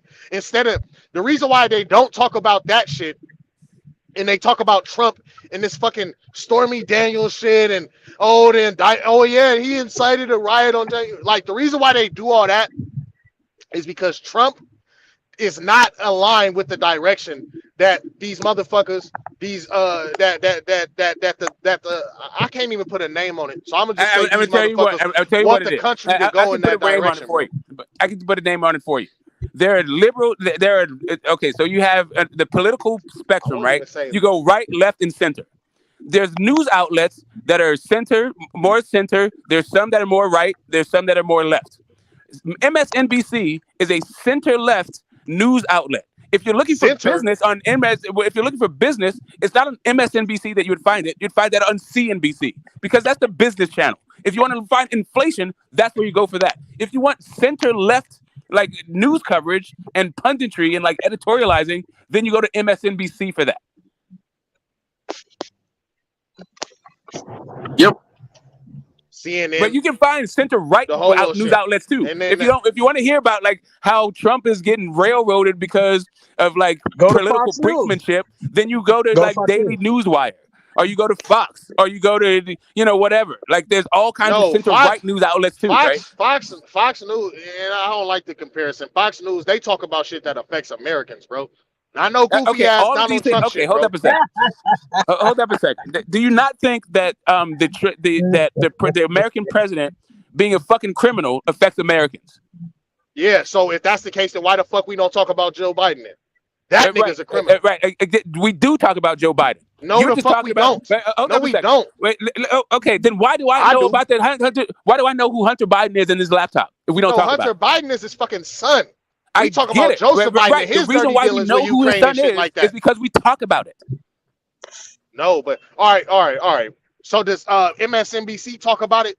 Right. That's the whole point. Is that there's So if you were to look at or did they ignore the whole shit? Did Twitter not ignore the whole shit? No, I hear you. But what I'm trying to tell you is MSNBC has a very small market share of the overall news market. Like they are the least biggest player. Like Fox has their thing. They're all over Biden and him being a criminal and all that shit. You can find that on Fox all goddamn day. But the biggest news, outlet. Hold up a second. The bigger news outlet is CNN. It wouldn't be MSNBC. MSNBC has a particular. Can I get this out? MSNBC has a particular market that they're catering to. They are center left. CNN is far more just center. Fox is center right. So depending on let me finish this whole thing out. Depending on what we're talking about now is partisanship between Democrats and Republicans. Both of these parties are just corporatists. There really is no left wing in American politics at all. Both parties are right wing. Just so you understand, like people don't even understand the difference between left and right for real. All these motherfuckers are rich. I got a question. I got a quick question. I haven't been able to speak. Can I ask a question? Can I finish it? Can I just get this thing out? What they try to do, and what this conversation is evidence of, they try to get us to care about a bunch of bullshit that doesn't fucking matter at all, where they're all fucking us out of our money. Exactly. This whole shit about LGBTQ does not affect any fucking body. Unless you give a shit about what somebody. Hold up a second. Let me finish. Unless you care about what another grown fucking person does with the consent of in their own homes. Like this whole shit about like, oh, but they're indoctrinating my kids. Talk to your kids. But furthermore, if your kid wants to be gay, then that is also another fucking adult, and they can do whatever the fuck they want. That's not the government's fault. That's not the government's fault. Can I finish my saying you wrong? Can I finish my? Can I just finish my? All right, Smoke. Look, can I finish this? Let me get this out. I'm gonna get this out, and you can have it. Political parties. Can I get this out, bro? Political parties should not be formed around trying to tell me who I should and should not be fucking. What I need for you to do is make sure the trains fucking run on time and the roads are fixed and the water comes on. Don't tell me who the fuck to love. That is not what the fucking point of this the whole thing is. But beyond this, both parties are just beholden to corporate interests. They pump us full of fucking non-issues so that we don't actually see what the fuck is going on with what they should be fucking worried about. That part I agree with you. I just don't agree that it should be Biden versus Trump. Both of these fucking people need to figure out how to fix all of our fucking problems, not just point the fucking finger at who should we pick on the Biden versus Trump team. Go ahead. Go ahead, Phantom. No, yeah. Go ahead, Phantom. I just had a quick question. Like, what? Can I ask my question, Rich? Like, what is it about corporatism when like some state governments are trying to incentivize sex changes for kids without parental consent? What does that have to do with corporatism? I want to know that. All right, so as states issues that's not even that's not federal at all. And whether or not states. So if you want to talk about biopolitics and how that affects how it's going to be affecting us moving forward as science is able to us, we can maybe, do some, we can get rid of Down syndromes, right? Through like gene splicing, or maybe, like you don't feel like being the gender you're assigned that you were born with, so you can change that shit up to surgery. Guess what? That is all part of the changing landscape of humans understanding more about their physical world. That's not for the political party to tell us, like, the fuck that is not, bro. That is not what that is. Hold up a second. What you need to do is, even though we could, for instance, by way of, for instance, we could cure blindness. But since people feel like, that would be playing God, we've decided that enough people don't like doing that, so we pass a law. That type of shit right there, that is not, and actually even caring about that shit is a distraction. Oh, you mean to tell me that if somebody was to pass a law that no minor could self-mutilate themselves for the simple fact that they feel like another gender, you saying that that's human evolution? Human evolution, that law already exists. I'm saying that law already exists. Say no minors. Bro, that already exists. How can that law already exist? Bro, a kid kids already do it. Do you understand that these laws are unenforceable for the most part? Like, you can't as a kid, you're not able to get your ears pierced without like a parental consent. You can't do this shit without your parents. All that needs to be, for me to live in a society, all I need for the state to say is make sure that the doctor is fucking competent, and then get the fuck out of my face, so I can deal with my kid with the correct fucking people. I don't need a law to be passed to tell me that I can or can't do it. I just need for the law to say that the person that I consult is actually fucking competent to consult me on like what the hell's going on with me and my kid. That's a slippery slope there, buddy. No. So yeah, that's smoke, it, bro, that's what I'm telling. Like, governments are not governments are not God, bro. Governments are not our parents. No, but what are we talking about? Governments outlaw shit all the time. We're talking about giving people that you can't buy. Okay, what I'm telling you is, like, when the state should be I said, bro. When the power of the state should be invoked. That's what we're talking about. I conceded to you, and then I asked you, was you gonna let me finish? You said yeah, and then no, you got it. No, you got it, bro. You got it. Bro, it's all you. I'm on mute. Governments come in and outlaw shit all the time. As a minor, I couldn't fucking buy alcohol illegally, no matter if my parents said it was good or not. So why the fuck would they make it to where a child? You said it would be playing God if the government was to say no. As a child, you cannot self-mutilate yourself because you feel like my point is they already do that. That's already on the books. How already says a child cannot self-mutilate without. That's already on the books. Only way. Hold up a second. First off, there's two different things, right? There's laws on the books that are completely unenforceable. Like, just so we understand, like there's a law in the books that says you cannot commit suicide. People commit suicide all the fucking time. Just because it's a law in the book. How the fuck you gonna be held accountable? When it comes down to self-autonomy, hold up a second. When it comes to self-autonomy, this is a very hard thing to actually not regulate and also enforce. So when it comes to kids, what the law does, and I believe rightly so, is they leave the decisions about the minors up to the parents. When it comes to the state intervention, making sure that they have doctors on hand to say that this is what's beneficial for society. Like, we need for you guys to at least consult like a psychiatrist and fucking surgeons and all that shit. You can't be doing these backyard fucking surgeries and shit. That's what the fucking. As a matter of fact, you can't even buy alcohol till you're 21, bro. This is how I know you bullshit. No matter what your parents say, bro. People pass laws to protect children all the time. And what I'm saying is, what you said about 21-year-old is not a child. Children not being able. No, do you understand that? The 21-year-old is not a child. Yeah, a 21-year. I'm not talking. I brought up the fact that you said that the states get involved and such and such. I said no, that's not true, bro. Because you can't. No, buy I'm saying when it comes to self-mutilation, of your children, yes, that's already a law. It's been a law the entire time because they're doing it. What are you talking about? Can I restate my question? What I'm saying is this. In your mind, let me restate my question. I brought it up. Just so we understand each other. I got you, Phantom. I just want to make sure we're on the same page. Okay. You think right now a 9-year-old can go into a fucking doctor's office and get a sex change without any because the government said so? Yes, all they need is parental. All they need is parental guidance, bro. Correct. Can I restate my original question? Hold on, wait. Let me finish, bro. Let me finish, because I ain't got to get off one point. You just said, yes, a child can start with the whole process of self-mutilating themselves as long as they have parental guidance, right? Correct. All right, correct. All right, so can a child... No. Can a child go into the fucking liquor store or in the fucking Safeway or whatever and buy alcohol because the parents said, yes, it's good? Or is that illegal? That is illegal. That is still illegal, yes. Okay, then. So, Smoke, which one is more dangerous? Minors buying alcohol or self-mutilating healthy body parts? Because I'm not going to lie. No, Smoke, let me finish my point. Let me finish.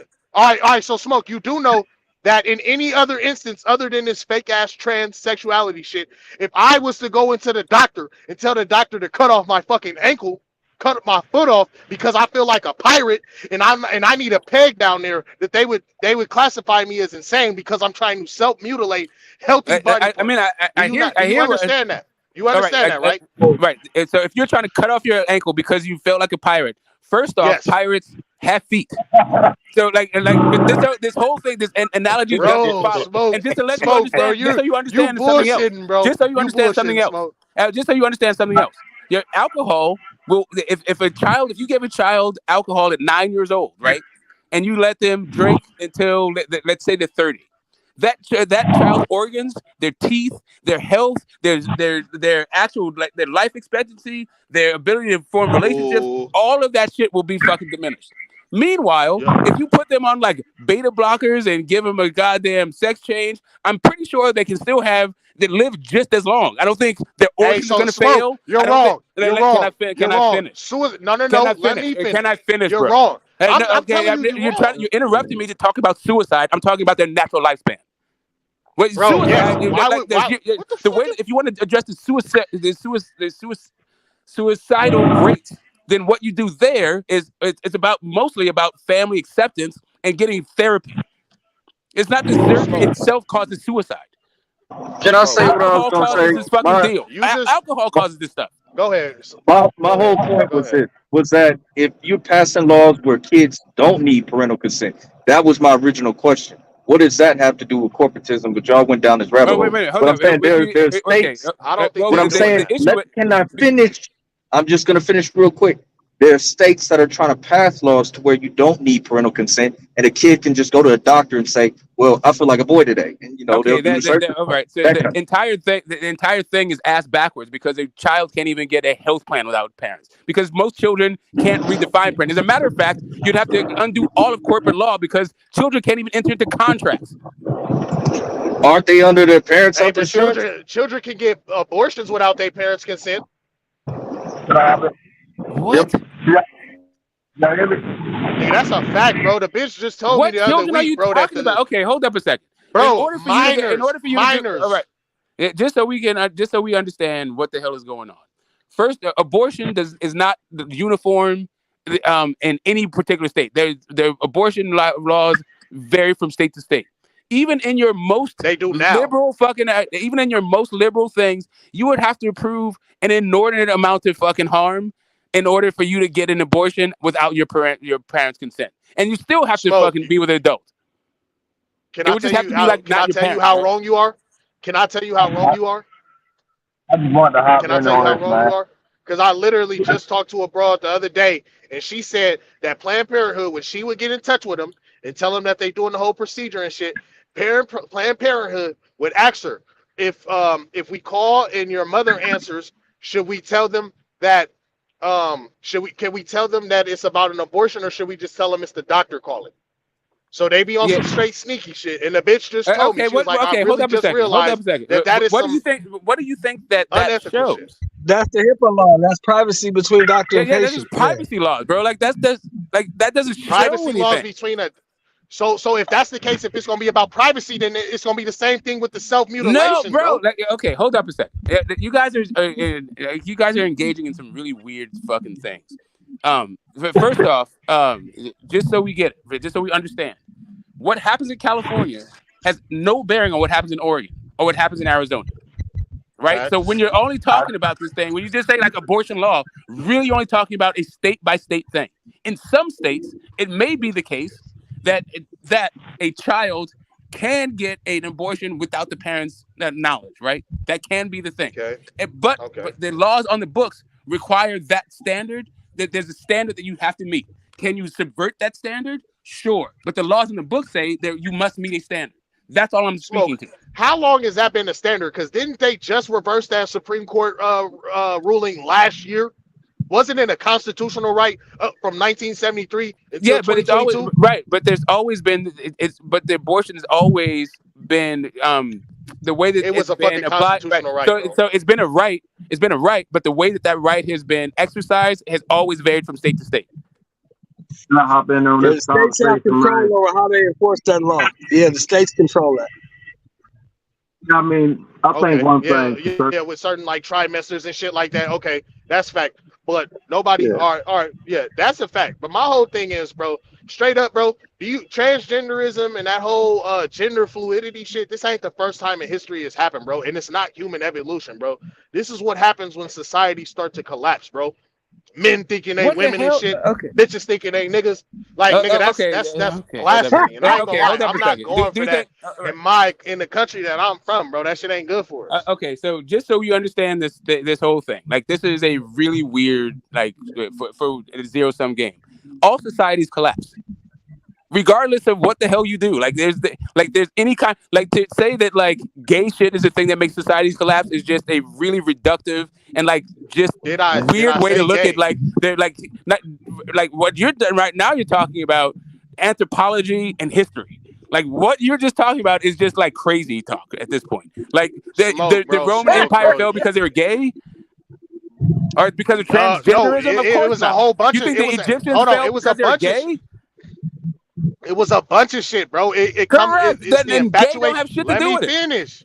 Let me, bro. And are you telling me that the infatuation and sex and homogeny don't have nothing to do with the collapse of society?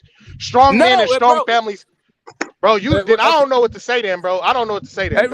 Okay, here's the thing. So just what I want you to just because that's exactly how. Just think about this for a second. societies are not eternal. Facts. All of them are going to have a fucking expiration date. The Iroquois didn't fucking die out because of goddamn transgenderism. The Choctaw don't have their fucking powers because of transgender. Like the Aztec Empire is not gone because of transgenderism. Bro, well, I wanted to hop in on this, man. Bro, see, and this is what I'm saying. Was Rome not was Rome do Rome and America in terms of influence around the world have about the same? Rome and America? No. Yeah. All right. I don't know what. All right then, bro. It's good. What are you talking about? Rome? Are you talking about? Are you talking about the Vatican Church? Are you talking about the Roman Empire? Like, what do you mean by Roman Empire? I'm obviously talking about the Roman Empire. No, I wasn't sure. I just wanted to make sure that you were like. I didn't know if you were talking about the Vatican. Like, so anyway. So you're asking if Rome has the impact around the world as America like does today? Are you saying which one is more powerful? Was Rome not a benign hegemon just like fucking America? Yes, it was. Yes. Okay, then. The way that societies die, and Rome isn't the only one, but Rome is the one that pretty much. So, but Rome is pretty much the one that everybody is going to pretty much be able to what's the name. The way that these countries end up dying is that first of all they expand their influence too far to where now they're not influencing their regions. Other motherfuckers are able to. No, you're just talking about how Rome died, bro. That's not how like. No, and America is dying the same. No, hold up a second. You do know. Hold up a second. You do know that there were several empires after Rome. You're just referencing one. Rome is just one of many empires, and I think you're even attributing the fall of Rome like it wasn't like Rome was never meant to be a sustainable empire. No empire is sustainable. That's the whole point of empires. There are moments in time. And I'm not gonna lie. One way that you push societies forward and civilizations forward is you promote strong families, strong women, strong men, and obedient children. You don't Holy shit! What are you talking about? Let me finish, bro. You don't push this whole LGBTQ shit, bro. There has never been a time. Claims that don't map onto reality, bro. That's what I'm telling you. Like the claim that you're making is not the case at all. Like this idea about like for strong women and strong men. First off, you'd have to define what you mean by strong. But there is no empire, regardless of the quality of the men and the children and the women, or what kind of social bond they have, or how they're trained, or whatever. So families, that empire. Families don't push society. You know why? Why? Because empires aren't sustainable. That's why they fall. All right. Okay, so you know somebody what? Somebody tag me in, man. Somebody tag me in. Cool, y'all go ahead. I'm a digress, bro. Yeah, I like to say this real quick. I think what you have in a. Give me 1 second, Troy Graham. Rich, you speaking on like morals, like and government doesn't, especially the American government, it's not built on morals, right? It's however they see fit of getting things done, right? And your morals isn't one of them. You see what I'm saying? So no matter if I agree with what you're saying, America doesn't work in that way. Now, do I again Smoke brought up a valid point that empires are not built to last forever. They have their time, they collapse, on to the next one. Now, is America, who is saying that there's no leg to stand on, it's always wavering, it's always changing. The laws never stay the same. Even the Constitution, they twist it this way, they twist it that way. What do you expect to happen? I mean, after a while, it's gonna fall. It's gonna succumb to its own greed. It's greed. It's gluttony. Yeah, it's a we're a country. We're a corporation that makes money. Like most of the fucking here's the thing, and this has always been the political trick. And I don't understand how people still don't get it. And this is part of my frustration with these kinds of conversations. It's not the people's perspectives. It's just that like the Constitution in of itself, most of it is just about who gets paid for what. Like people focus on like the Second Amendment and my guns, or like my First Amendment, my right to run my mouth, or like the Bill of Rights, like those freedoms. They sell you that thing as like the glue that keeps the country together and what's the most important part. But that's like a very small part of the Constitution. 90% of the Constitution is who gets paid for what and why. Okay, Smoke, I would like to say I'm not gonna lie. I have to totally disagree with that statement, but go ahead, bro. Man. Yeah, I would just like to say that I did not derail the boxing conversation. I just came up here, so you can't blame me for this conversation. You're derailing our goddamn political conversation to talk about you. Once again, it ain't about you, bro. Like, thanks a lot for that. welcome to the panel. Back to the panel, Troy. I'm just trying to add a little lightness or some brevity man, to the you are not. Yeah, go ahead. Hurry up. Keep it going, though, bro. Keep it going. We trying to go. Come on. Yeah. This is what happens when the president gets indicted. The former president gets indicted. And also that guy he used to put on fights. I mean, if you want to tangentially brace it to boxing, like I remember Trump Palace days, those Mike Tyson fights. Like Trump was whatever. He was a. I feel everybody like used to fuck with Trump, bro, until 2016. I don't understand it, but we good. I understand it because listen. He was a great president for people. If you think that money is more important than people, and you have a bunch of money, and you like to keep it for yourself and your children, Trump was phenomenal. Outside of that, he was a fucking wholesale fucking nightmare. Well, I think don't see it that way, bro. I'm gonna say what the boxing promoters say, F the fans. And when I say that, send it to the people, F the people. The people don't know what they want. People are always changing. They ride the wave. So one thing that don't change is that gold, that golden bar, that dollar, right? The currency, I mean, so you can trust in that. I mean, business is what keeps people here strong. You do good business, you're a good person. I mean, but Trump should not be in jail or be sitting down for a prolific porn star, not at all. That's all I want. Hey, bro, like, listen, you just said you don't agree with a statement of fact. I think that you need to go check out what the bulk of the Constitution is about. Like, there's a couple of things that are about like our rights to do things, like our social contracts. But most of that fucking document is literally about who gets paid for what and why. That's what most of the Supreme Court docket is about. That's what Medicare for all is about. That's what our universal health care is about. That's what most shit is about. Immunity. It's about who gets paid and why. Who gets taxed? Who is getting paid? How is the government getting paid from this transaction? That's what the fucking government is about. The right to bear arms and the freedom of speech. And without the right to bear arms, that's what they keep selling us. And that's the shit that they sell us to keep us without distracted. That is tyranny. No, without that, bro. With that, my nigga, that's tyranny. A fucking fact. If they took it away, it'd be straight tyranny. With it, it's tyranny. All right, man. I don't know. The UK don't have guns. Yeah, if you don't think, how is America tyranny if everybody didn't have to get the vaccine? Well, the UK don't have guns. Right. Do you think that the reason why everybody didn't have to get the vaccine is because of your individual right to bear arms? No, well, yes. Actually, yes. Bro. If the government wanted to fucking make you take a vaccine, then your individual right to bear arms would have meant bupkis.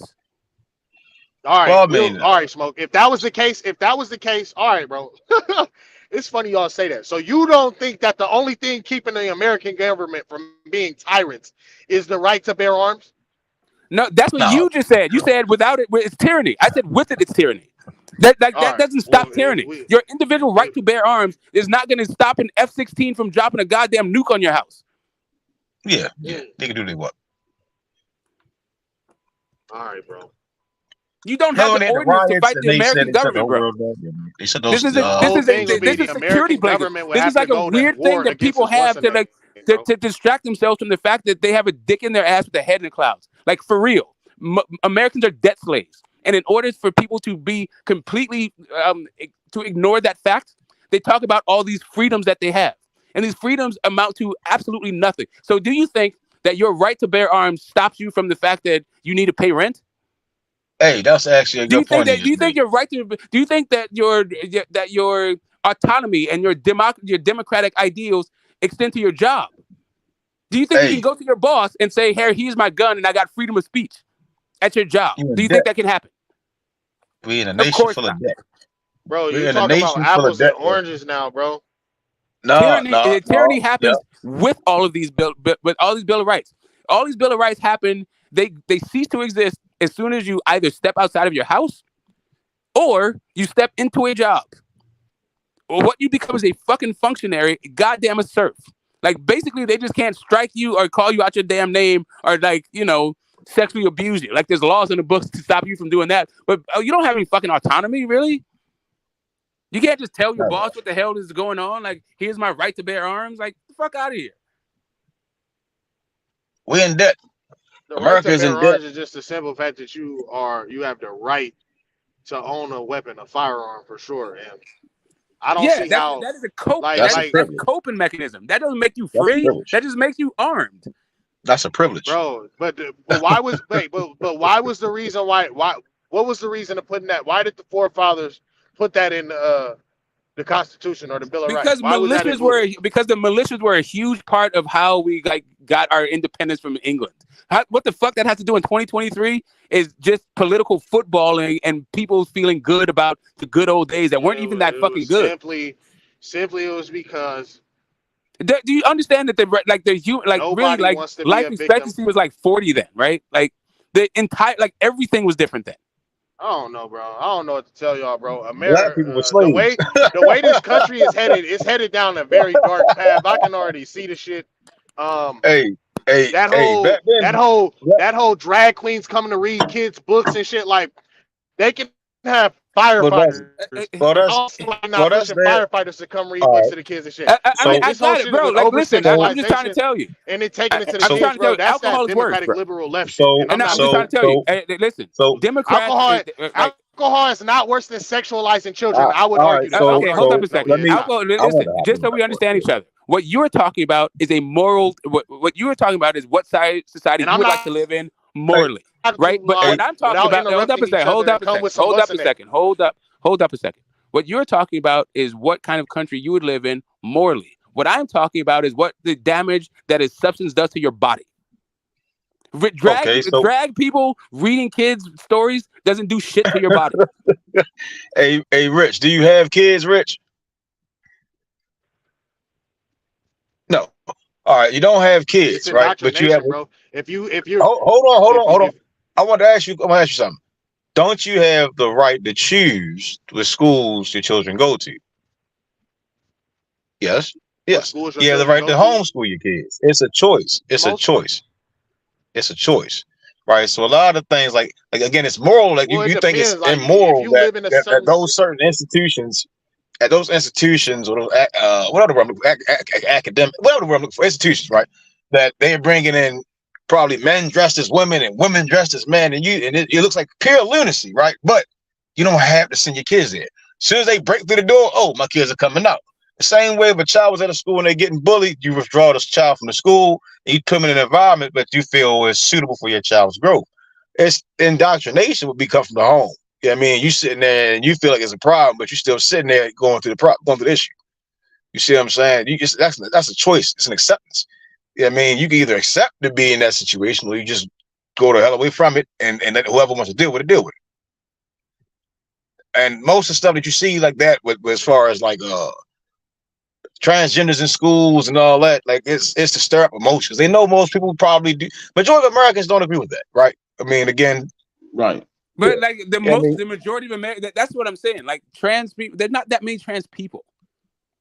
Now I have a question. Like if one drag person reads to like 10 kids, does that threaten every single child in America? Like, because that's the way that they fucking. I don't think it's a threat at all. But I got a question for you. There's a man in a dress reading to kids. Oh my God! Like, let's talk about Rome.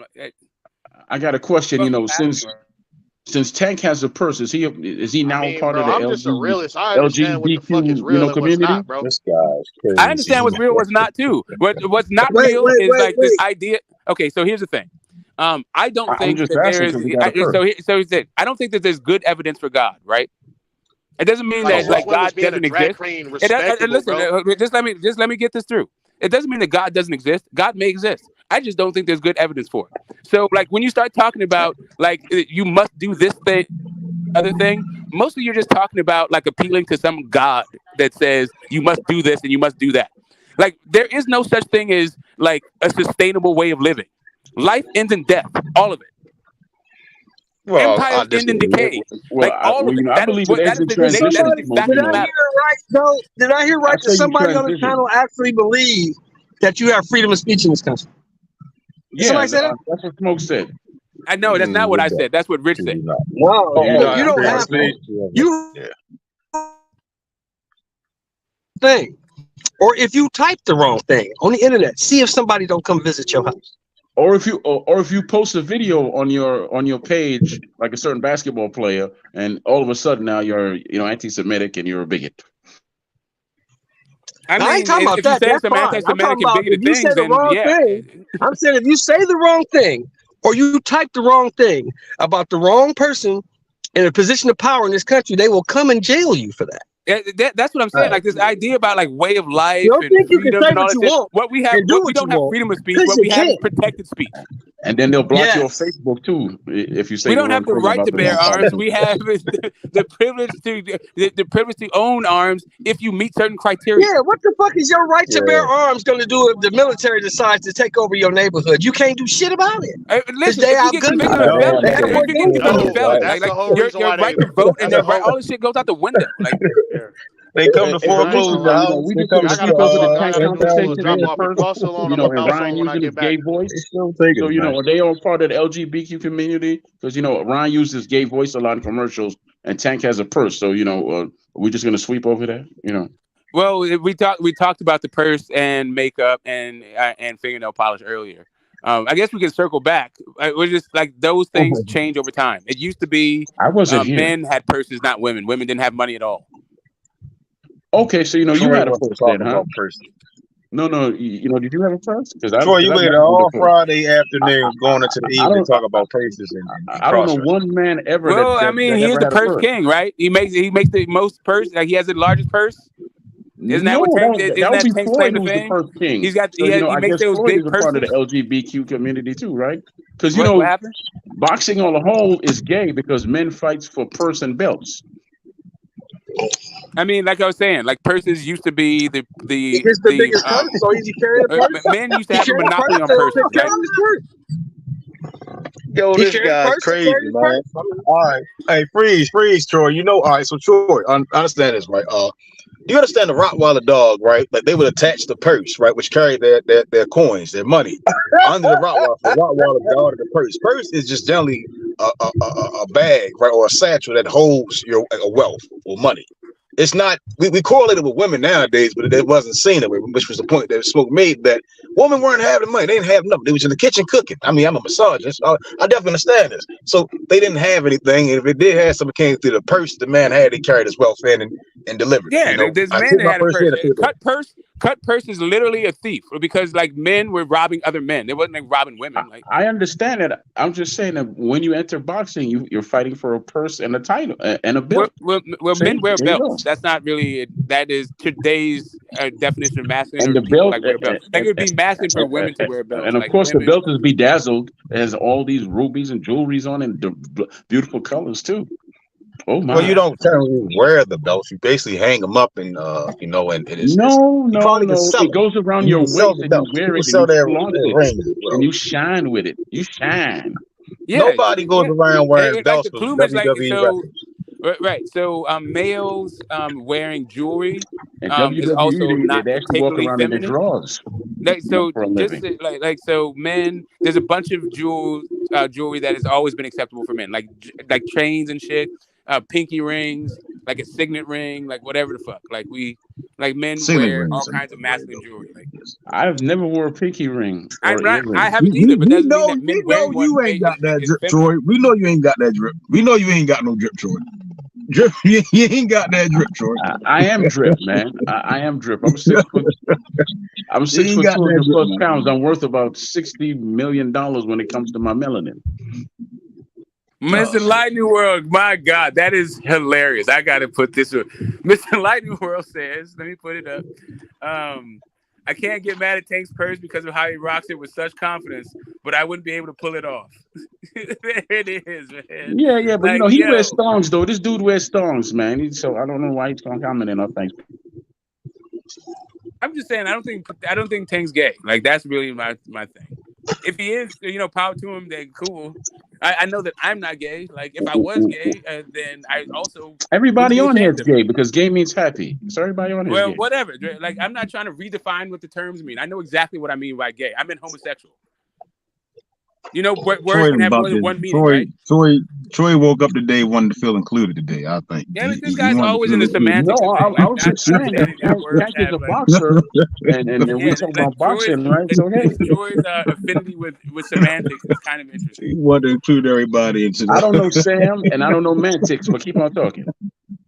It's semantics, not semantics, but wow. yeah, whatever. Oh man, Smoke. It's just a play on words, okay? Yeah, you don't have to be so germane. Okay, I like being. I know one thing.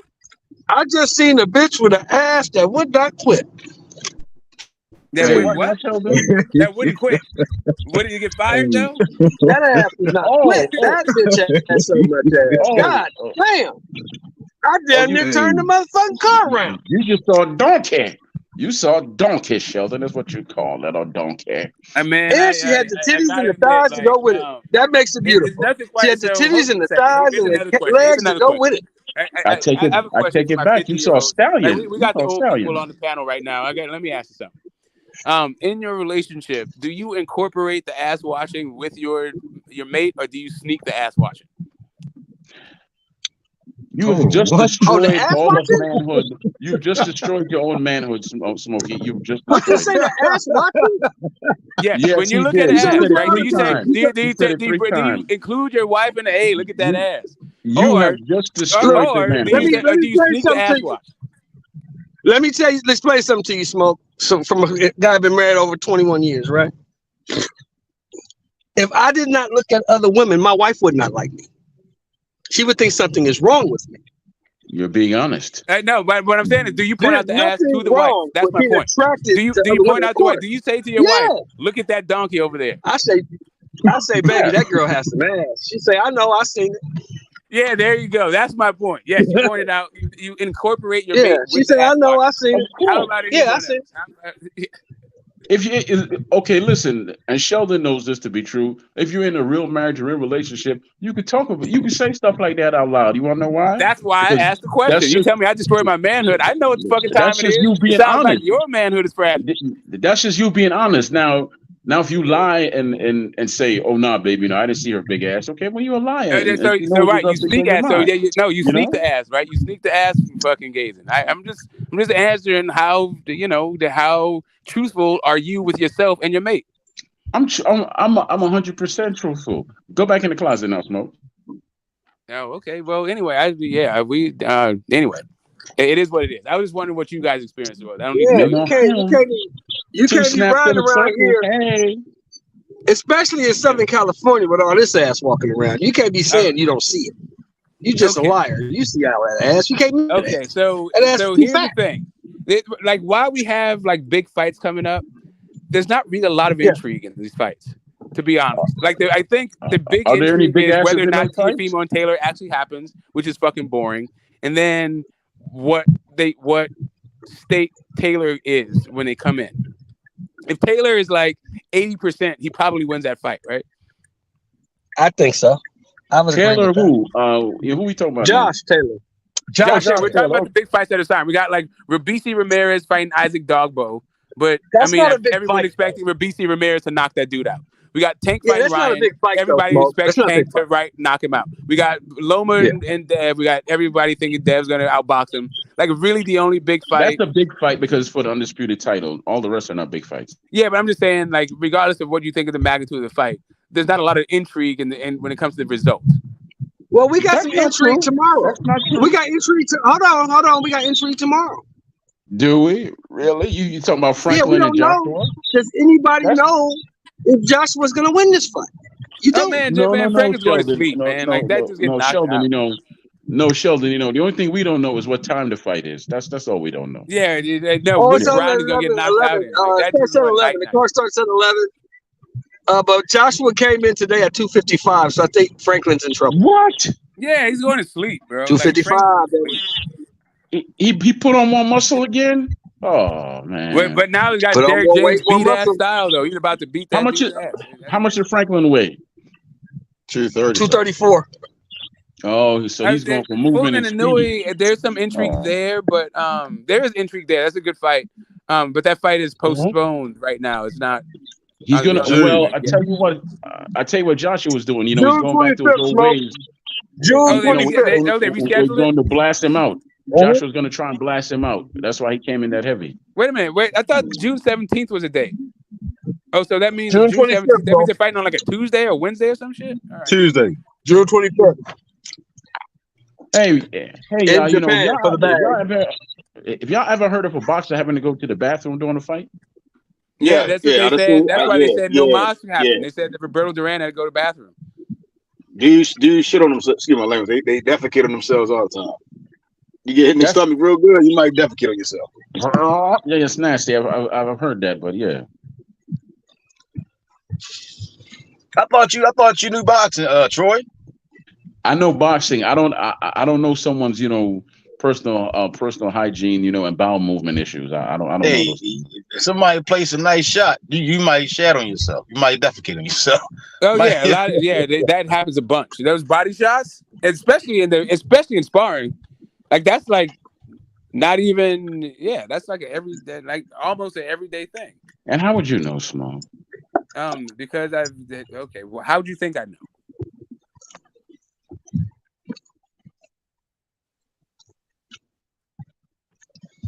Well, I know. Because I haven't seen it. Okay, Sheldon. Yes. You know, who do you have in the fight tomorrow? Well, at least what round do you have in the fight tomorrow with Franklin and Joshua? I got Joshua stopping him anywhere between 6 and 8. Okay. Yeah, I'd say like between 1 and 4. Everybody was, you know, everybody said he needed to go back to his old ways where he was blasting people out. That's why he muscled up for this fight. Yeah, but Franklin ain't. That's his only way to win. Franklin ain't worth talking about. He ain't got the gas tank to go 12 rounds with these dudes. He needs to get these dudes out of there as quickly as possible.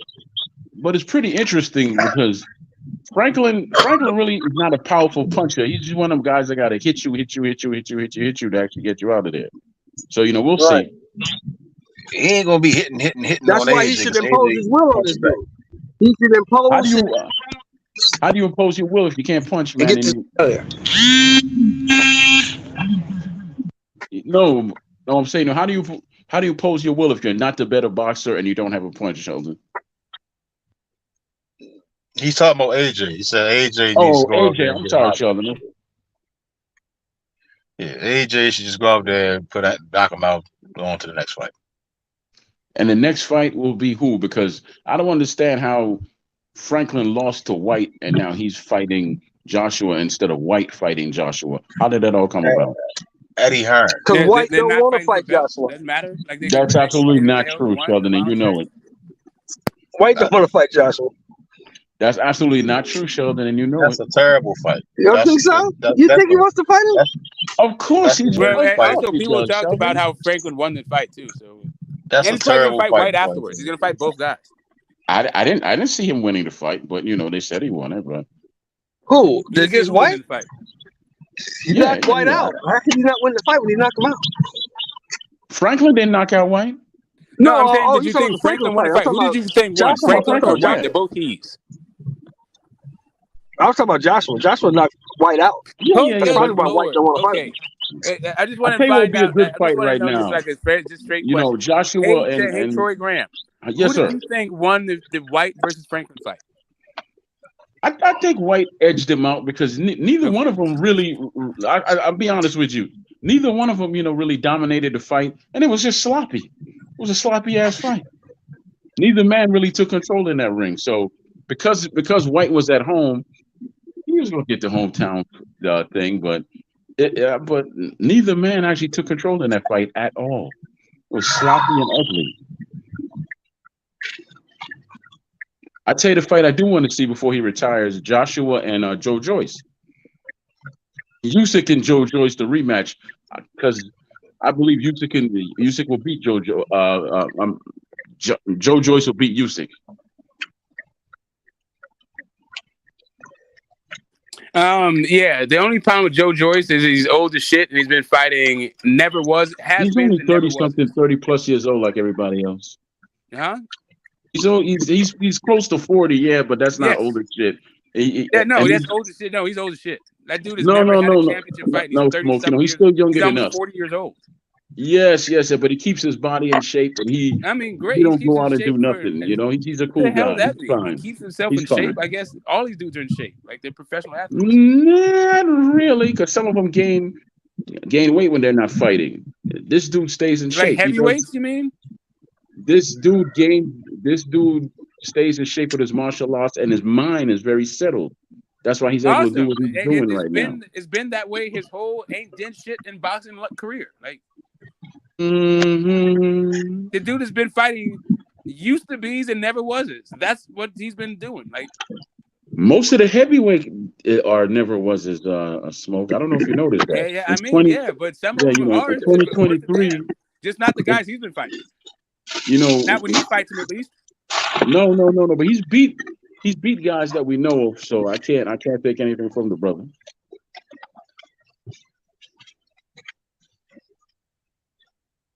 Yeah, man. And where is Andy? I don't think that. Where's Andy at? AJ's Smoke? knock this dude out. Is there anything? Is there anybody worth mentioning on the AJ undercard? Let me pull that up. I don't know, but but where's AJ? Not AJ. Where's Andy Ruiz? Where's he at? Yeah, man. Why is he not fighting again after he beat the great boogeyman? AJ? No, his last fight. You need to stop living in the past. You need to stop living in the past, sir, and come full forward. His last fight was against the great boogeyman, Ruiz. Oh yeah, How come? Why isn't Dylan White fighting Ruiz? That'd be a great fight. Get knocked out again. Andy Ruiz fought, or whatever the hell his name is, fought Luis Ortiz last. So I figured he'd be doing something else by now because it's been a while, Now, him and Joe Joyce would be a good fight, right? Andy and Joe Joyce, because you got the speed against his will to just keep coming forward. I think Joe Joyce and Tyson Fury is a better fight than Joe Joyce and Usyk and Fury. Tyson Fury won't even have a cup of tea with Joe Joyce.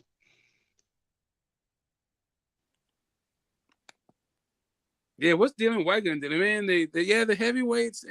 He's in the twilight of his career, man. He's in the twilight of his career.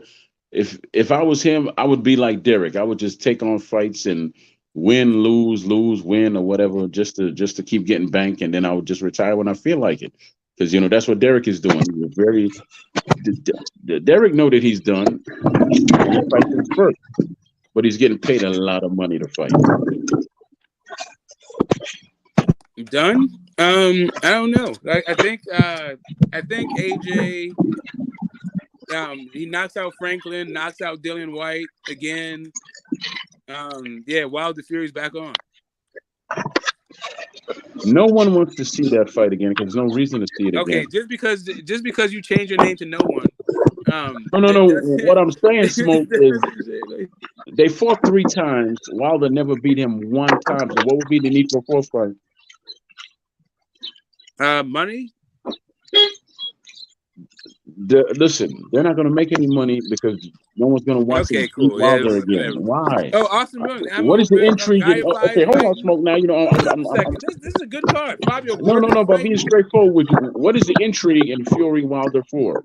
What is the intrigue? I said AJ and Wilder. Oh, that? Well, nobody wants. I don't want to see that freaking fight neither because Fury's a cunt and he's not going to fight anybody. I said AJ and Wilder, bro. Oh, AJ and Wilder. Yeah, whatever. All right, so tomorrow, Emma Williams is fighting this guy, River Wilson Vince. Don't know who that is. Gaiafai is back against Moises Calleros. I kind of like Gaiafai. And then, hold up a second. This is not Gaiafai. This is somebody else.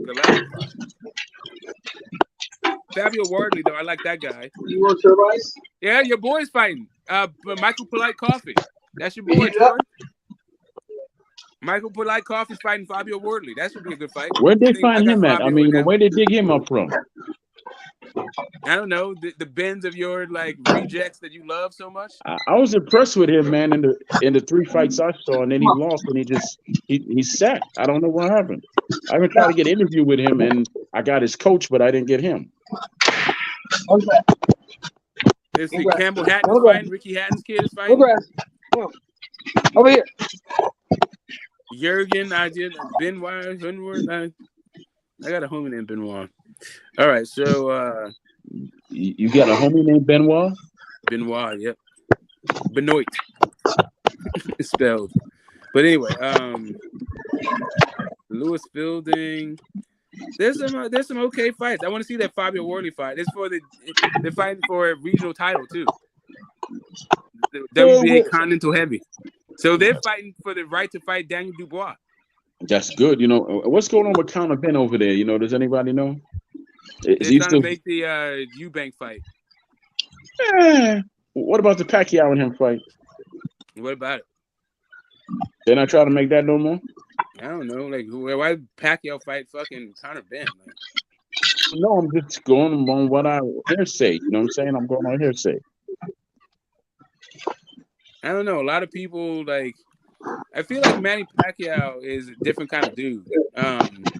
He seems to just say yes to whatever, and then guys go off and do stuff, and then he's like, "I ain't doing that shit."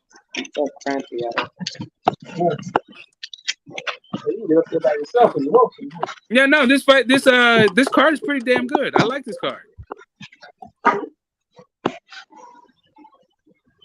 Kayafai, I think, is he must be related to this dude somehow. Galal Yafai.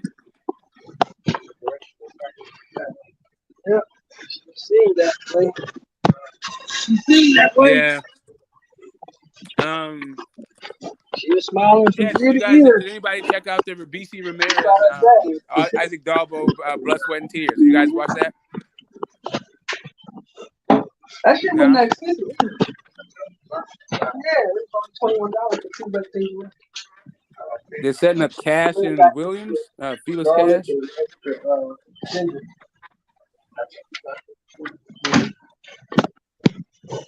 White can fight Otto. Yeah, White versus Otto Wallin. That's a pretty good one.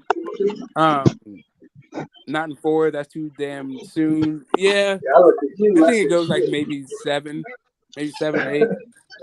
But I don't know. Depends on AJ's new style.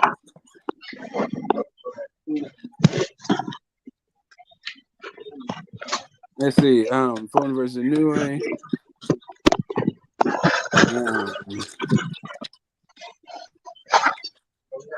Yeah, we have freedom of speech unless you're in a position of power. We have protected speech. You can't, for instance, you don't have the freedom to yell fire in a crowded theater. Did anyone hear about Spence and Crawford setting a date? That is when Spence and Crawford has a date, you won't have to ask what it is. Everybody's gonna know what it is. Trump is a racist. Yes, he is. USA is 0 for 2 in the last 2 presidents. I think we might be 0 for 44 when it comes right down to it. But whatever. Okay. Edgar thinks I'm a smart cat. That's what's up. What's up, Edgar? Thanks a lot. Troy Graham, check your facts before you start gapping. Oh my God, they're making fun of your tooth structure there, Troy. That's kind of funny. Trump did absolutely nothing good for America on a whole. You're correct. He did something great for high income earners. He protected my inheritance tax. Me and my children are very happy about the Trump era tax cuts. Outside of that, he absolutely he was a dumpster fire as for a president. How did this conversation start? It started with Trump putting his clothes is gonna match his skin color, probably that orange jumpsuit for his orange ass skin. Yeah, there we go. I didn't know Rich was like I didn't realize Rich was a card carrying Republican. We're gonna have to get my man back on. Like, I need Rich to be on my when I start doing my political streams.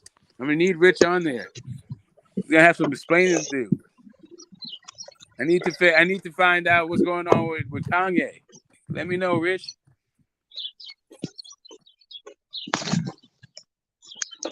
All right. Let me do this thing bro, how you doing? All right. Was like, oh fuck, this on. person's crazy. Yeah. Rich is one of them free thinkers, huh? No, he's one of them black Republicans. You know, they're not a monolith. The black Republican. I heard that. Well, you know, we were Republicans in the beginning. You know that, right, Smoke? What'd you say?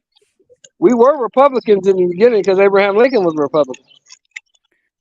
Yeah, but I mean, Abraham Lincoln was also a white supremacist. Yes, he didn't have no problem with slave owning. He owned some slaves. If I'm not mistaken. He was like, well, his homie was a slave. I mean, he wasn't really into the institution, but he definitely thought that white people should be on top.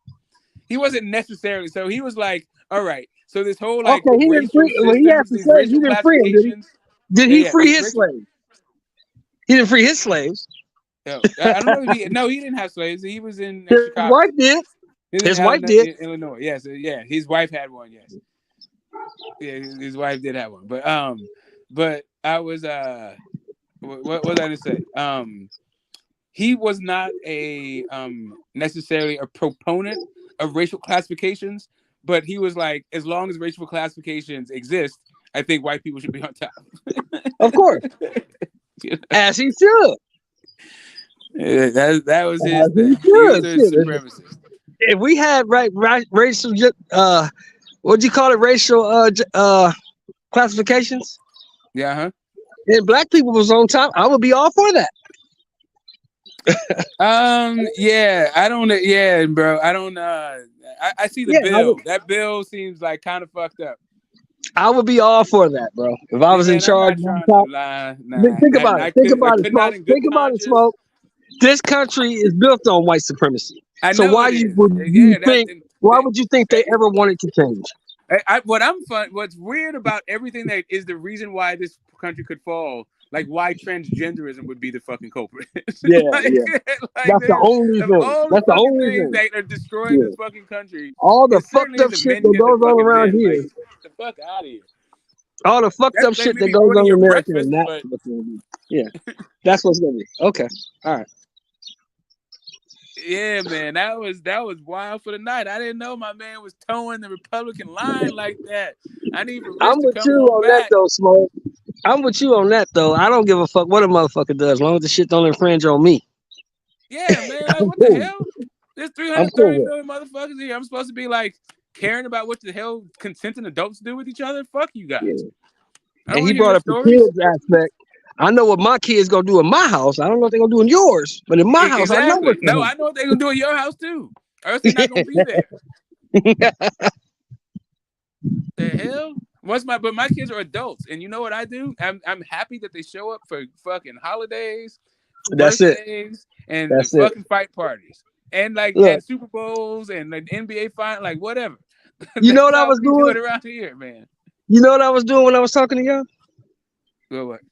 My daughter called me at 6:45 this morning talking about I don't have no lunch. I said, well, you got a whole refrigerator full of food. Why you don't have no lunch? Oh, I didn't cook none. So you telling me you want me to come all the way to the other side of town to bring you some lunch? Yep. All right. Yeah, what time you is can see your daughter though. Yeah, you can see your daughter. That's it. Yeah, of course you did that. Like you bitch about it and all that stuff while you get ready, and you're happy to see your baby again. Exactly. And play daddy role. Let me bring my bitch food. Out of here. You know what time it is? That shit never gets old. Never does, bro. Never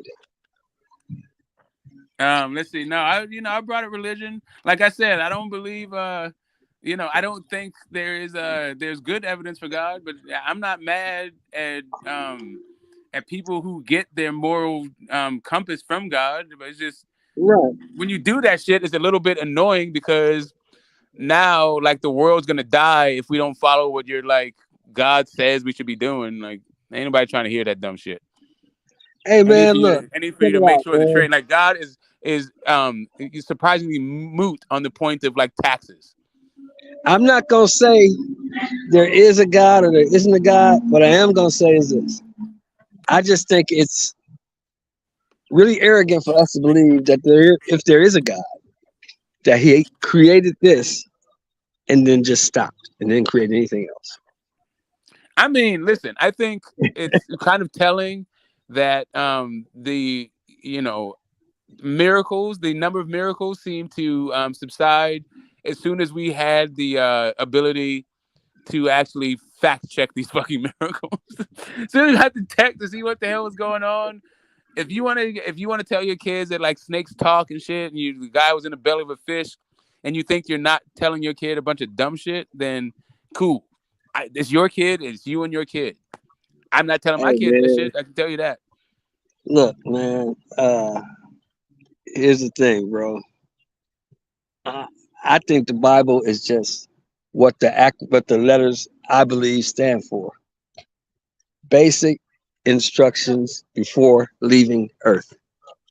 Oh yeah, shit. Was that Wu-Tang?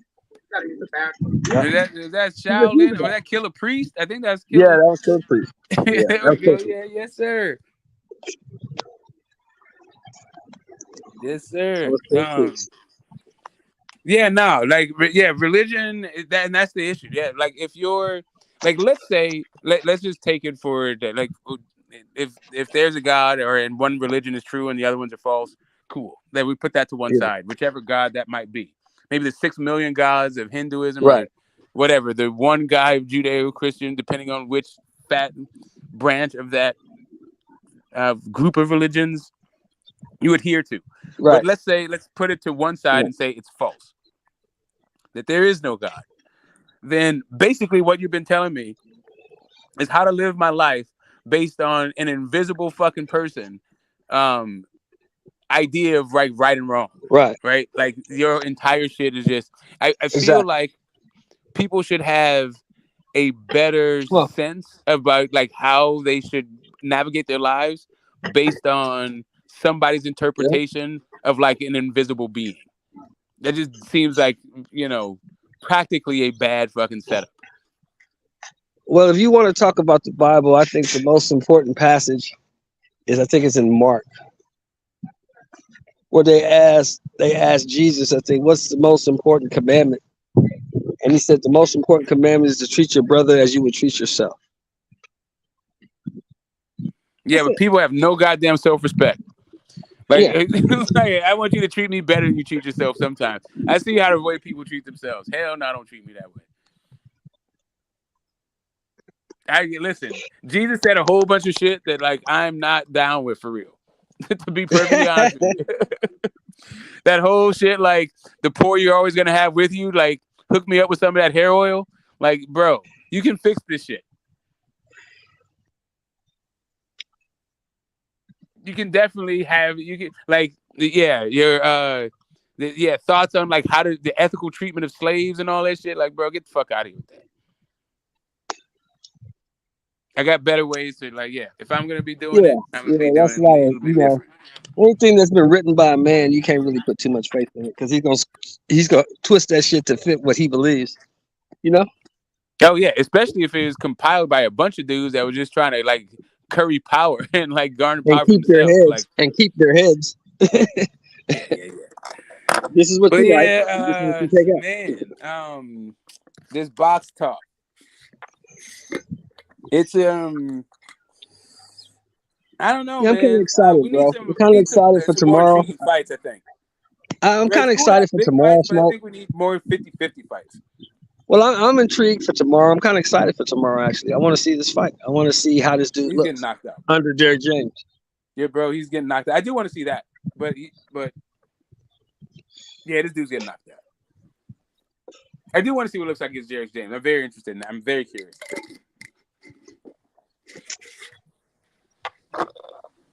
You know what I mean?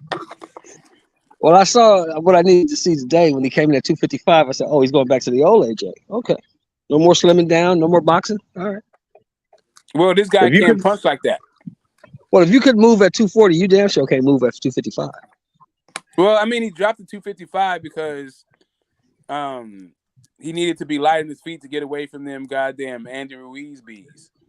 No, he was 240 something, 230, 238 against Usyk. Now he's 255 against Franklin, so he ain't running. Yeah. They said he was too big in the Usyk fight. Like, he was really just big for no damn reason, and those guys didn't know how to fight. Yeah, like his Dominic Ingle. Who was he with? Was it Dominic Ingle?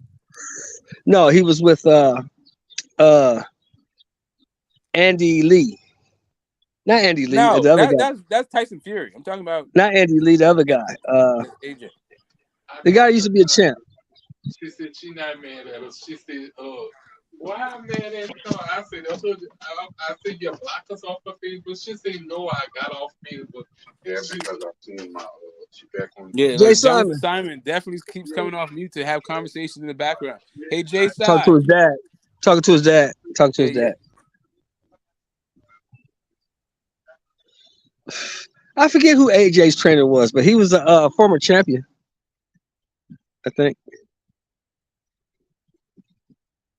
Let me look in the chat. Not Robert Garcia. We're talking about AJ's guy.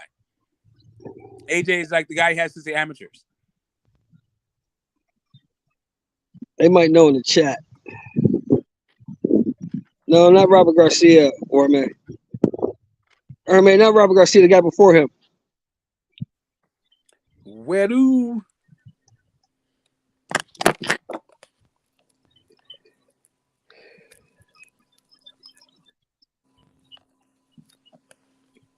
Mm-hmm. Jay Simon. Yeah, I'm twisting one up right quick. Yeah. Before we get Jay Simon. Yeah. Jay Simon. He's busy. He's busy. I was gonna ask him who was AJ's trainer before. Let me look it up. Yeah, I thought it's Dominic Ingle, but what's the guy was in? It's the same guy that trains Callum Smith, I believe.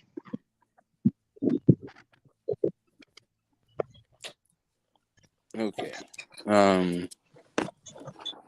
You know what? Let me look it up. And let me stop. I'm looking it up right now. I was trying to break down the weed and put it in the air. I mean, at least put it in the skin before looking it up. But you know what? I do see there's a lot of Shakur Stevenson fans out there. And yeah, I'm not mad at it. I like the Shakur Stevenson fans. The idea that I mean, it's cute, right? Like he's the guy. He's the boogeyman.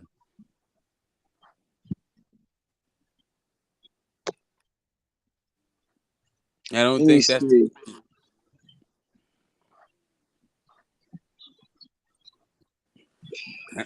I don't know why people are afraid of him, but oh yeah, McCracken. There we go.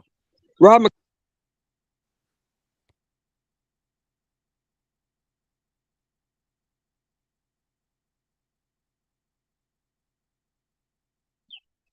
Yeah, it was Rob McCracken. Yeah.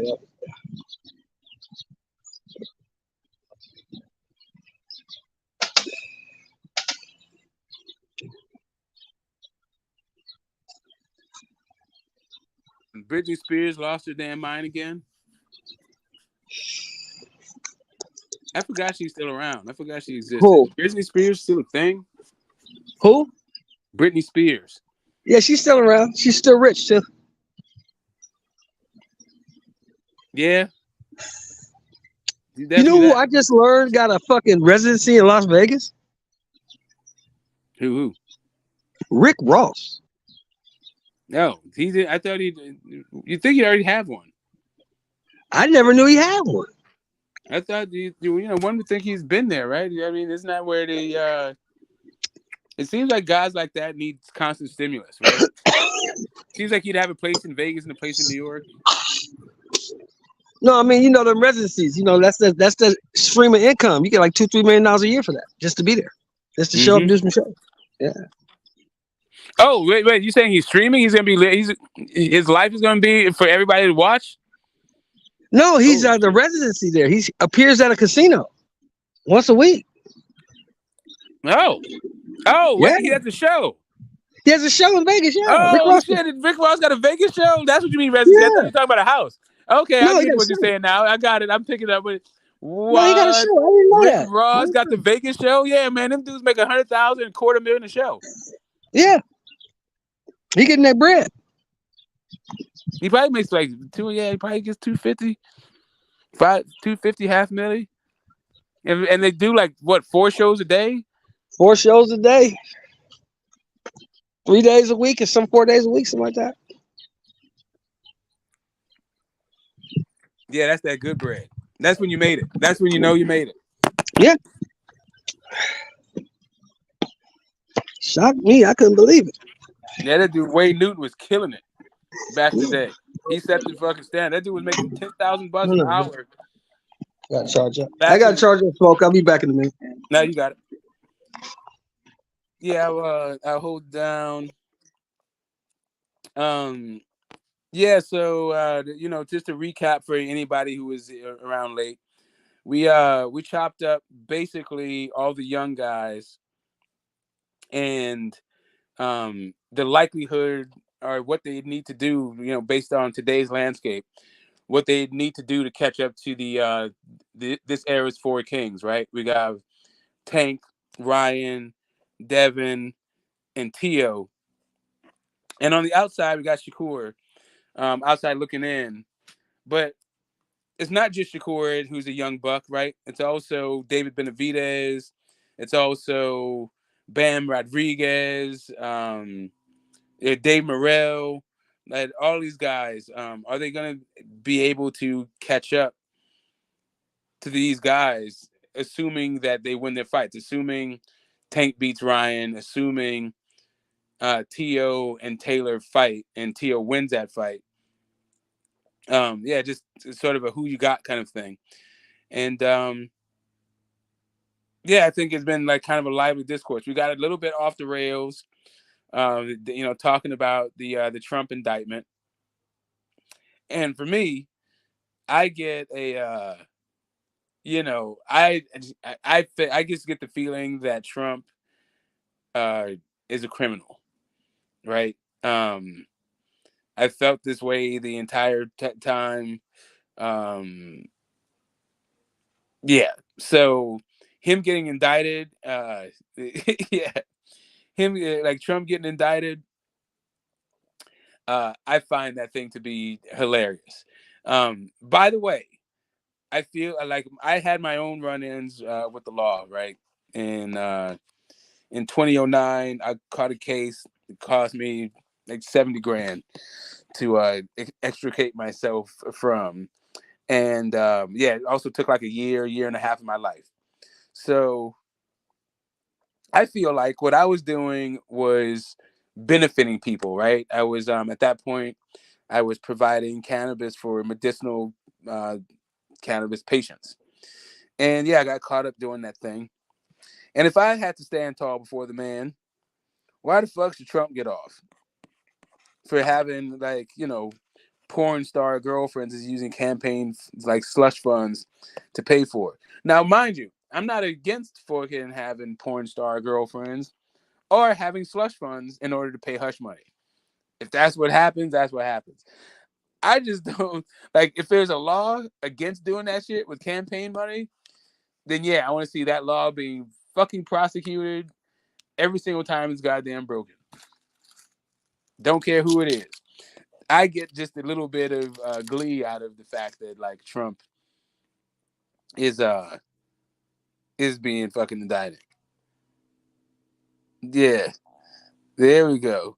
I'm not sure which one it is. I think W was 43. Yeah, that would make Obama 44. And him 45. Yeah. Yeah, that's what I'm saying. My man's like, I could commit murder on Fifth Avenue and get away with it. You know what? That's spoken to someone who probably hunts human beings on the weekend, right? He probably goes to his remote cabin to hunt fucking human beings. But he thinks that like Why go to my remote cabin to do the shit and like, you know, round out transients and hunt them on the weekends when I could just shoot somebody, you know, fairly powerful on Fifth Avenue because I have power like that. Yeah, that's what he thought. I don't like dudes like that, actually. I think he's a fisher's guy. I actually like liberalism. And what I mean by liberalism, I don't mean the way that they tell us in America what liberalism means. I mean in the classic sense of the term. I like elections. I like democracy. I'm not into dictators and theocracies and all this other dumb shit. I'm not trying to live in those goddamn societies. I think Trump might be cool with the top 15%. I don't think he's just a 1%er. I think he might be a top 15%er. Yeah. He could be a cult figure all he wants. As long as he's a cult figure, as long as they prosecute him for his crimes. If he beats the case, hell, he beat the case. But I definitely want to see him stand tall before the man and answer for what he's done. You know? And be a cult figure while he's going marching his ass back and forth to court, like everybody that you know, like most other people in this goddamn police state we live in. You want to be head of police state? Cool. Don't break the damn law.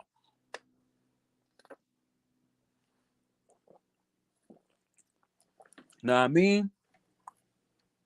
There's precious few laws governing our legislature because we're actually a republic. And there's a completely different set of laws that they have to fucking abide by. And this dude can't even figure out how to pay his goddamn hose correctly.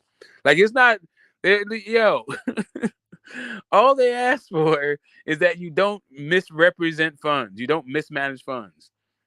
You have a fiduciary responsibility to the people who gave you money to use the funds for your political campaign, not for your punani fucking slush fund. You know what I mean? The June 6 hearings, yeah, that's another thing. I need to see that come down. Oh, I remember with Giuliani, his hair fucking started melting, and that my man's hair dye started streaming down his face.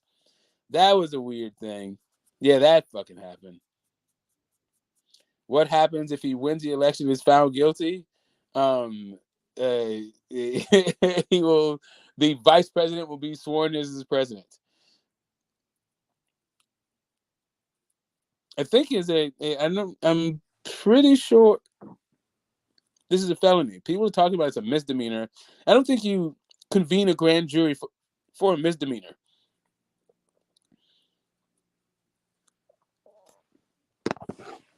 Yeah, if he wins the election and then becomes, then yes. What happens is your boy becomes he becomes president, whoever the running mate is. The thing is, who's going to be Trump's running mate? After Trump threw his last running mate under the bus to the point where he sent an angry mob there to hang him. Like, that seems like being Trump's running mate is like not appealing or attractive. It sounds like being his wife seems fucking terrible. He seems like he married a sex worker. Like, I don't even get like the allure of Trump for real. Like, yeah, being anti-establishment does not make you like conservative. Trump is like,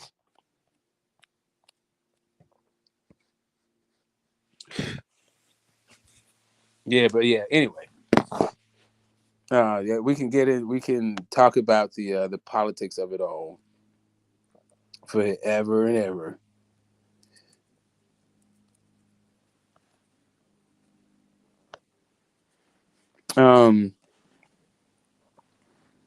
Yeah, did we get any good boxing news? Yeah, we talked about the Virgil thing. That was it's kind of upsetting.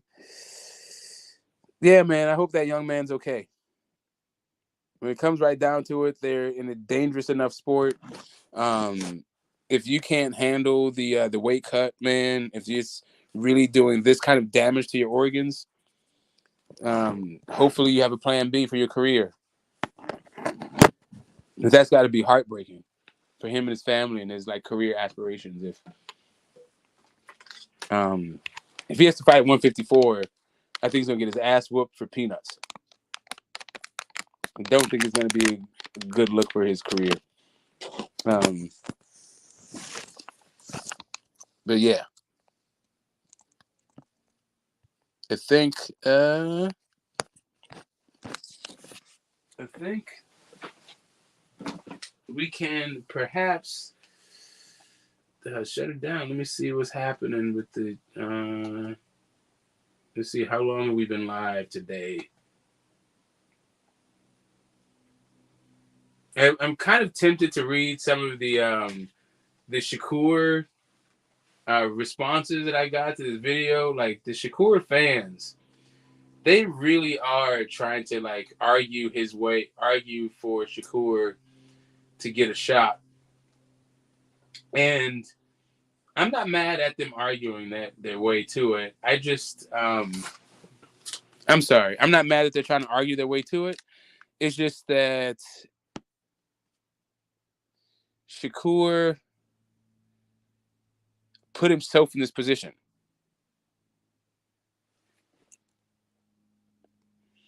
So Shakur is probably the best at 135 and down. Haney has nowhere to go. Haney has everywhere to go. Like Haney is probably the best at 135 and down. Like he's not beholden to Shakur at all. Or maybe Tank is the best at 135, but neither one of those dudes. See, here's the thing.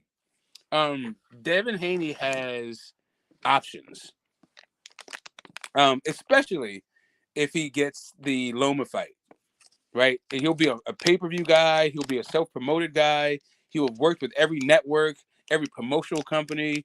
He'll have a Hall of Fame W on his resume. He'll be like, an undisputed champion. The fact that he has to like see Shakur is delusional thought coming from Shakur fans. I don't even think Shakur thinks that. I think Shakur said that like Dev needs to move up himself, right? But yeah, it is Shakur fighting a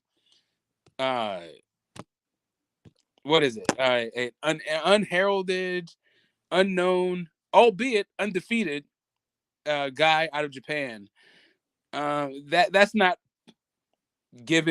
painting Devin into a corner. Like as much as like the support of Shakur fans would like for that to be the case, Devin Haney has a lot of options.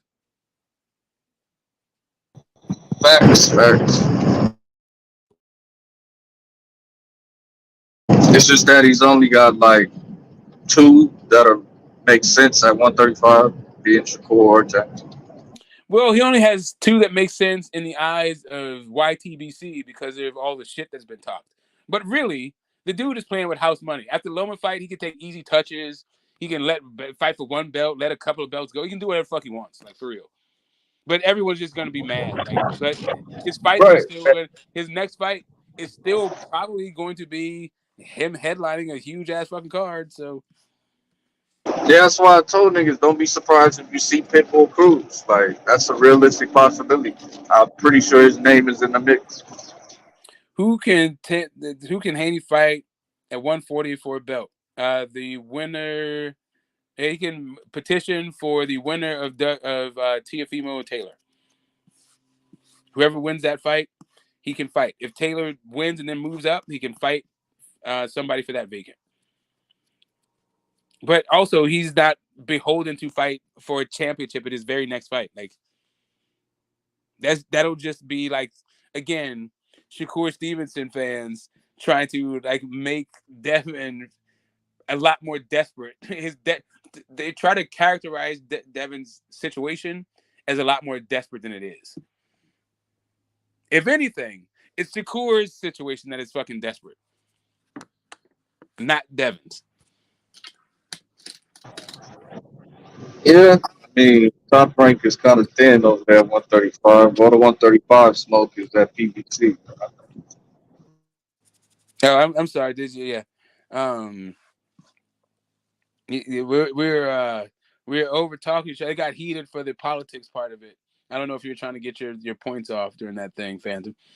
I mean, I could, but it's been beat to death. And, I'm not going to convince anybody otherwise. So let's take the box. Okay. Oh, convince somebody? Wait a minute. You got a conspiracy theory? Well, I mean, pretty knowledgeable on the subject, but another time. Okay. Yeah, you got to do your research. Come on, QAnon. What's going on? Convince us. Lay out your claim. But we did see, what's his name, the Q shaman. They had to let him out after, some exculpatory evidence came out. Exculpatory evidence about what? I mean, the Q shaman. They let him out early. What do you mean, let him out early? The dude with the horns and shit. Now, I know who I know who QAnon shaman is. What do you mean by let him out early? Yeah, his release date was like months and months from now, but like they let him out early. Do you honestly think that Tucker Carlson, like, complete propaganda thing, got the QAnon guy released? Is that what you're trying to argue? No, I'm just saying it's awfully convenient. But he was a good inmate, racked up good time, good points. Yeah, okay, there it is. You think they're showing a guy mulling around the hall after they ordered evacuation, like somehow exonerated him? Like, hell no. People had already seen that. The general public hadn't seen it. The people who convicted him saw that footage before.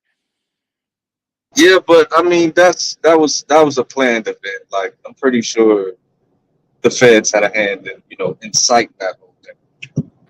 What by the feds? What do you mean? Like alphabet agencies, federal operators were there. Them, sure, but I don't think the heads of them signed off on it. No, I think individual. Oh, of course they would. Of course they would. Hell yeah, they would. Like, come on, bro. I think like the Capitol Police, right? I think they had some inkling of it, and I think they like kind of did. If you're talking about them, yeah, like heads roll. Oh no, people quit and people got fired. Like, yeah, I'm talking about like FBI. Like, they were all over that too. Yeah. All right. So if you're saying that, so FBI's have regional offices. Like, it's a bit. So you have the director of the FBI.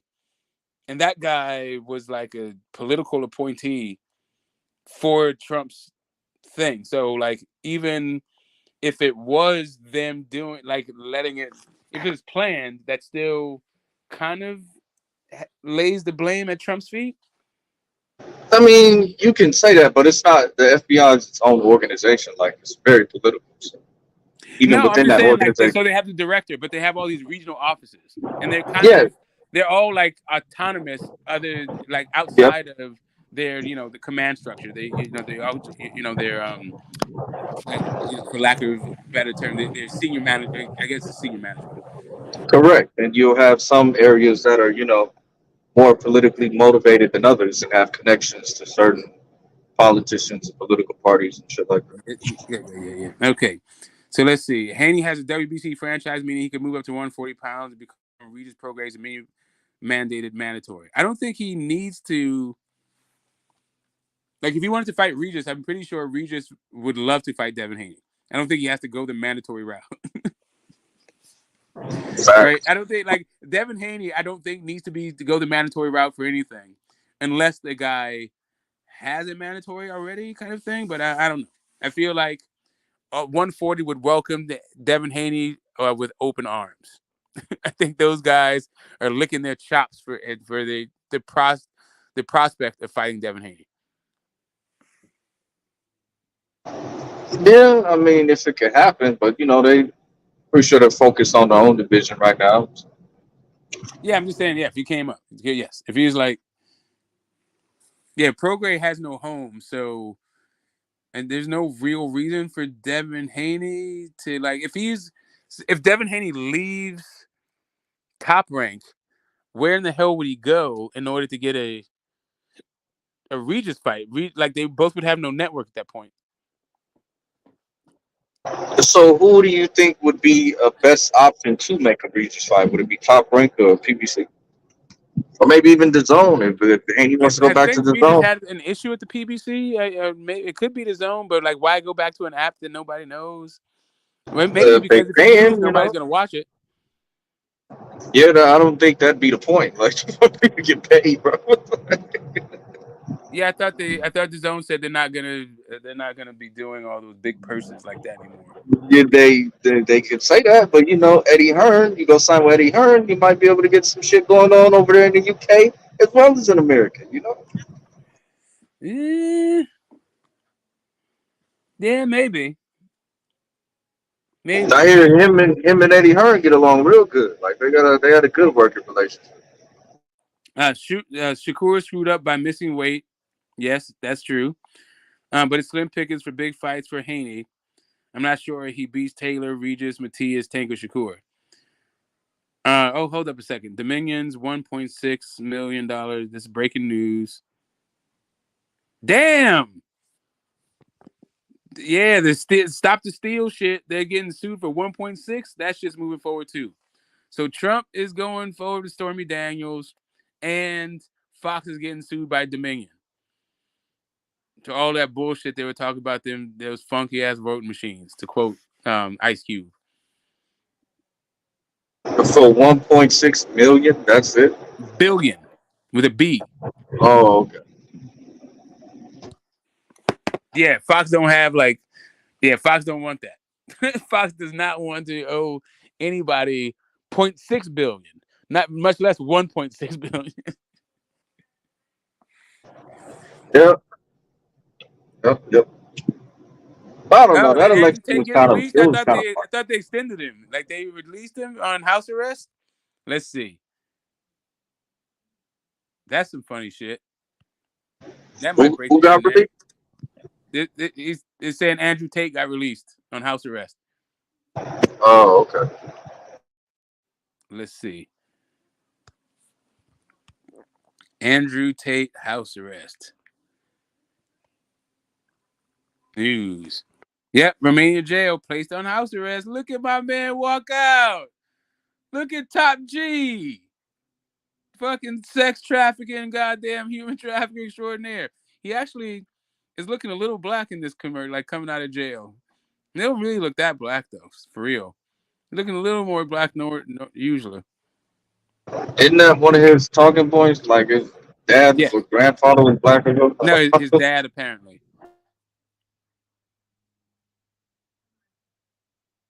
Oh my God! South Park was making fun of Andrew Tate. I missed that one. Okay, hold up. Let's see this. Let's see. Andrew Tate issued a weird response after South Park.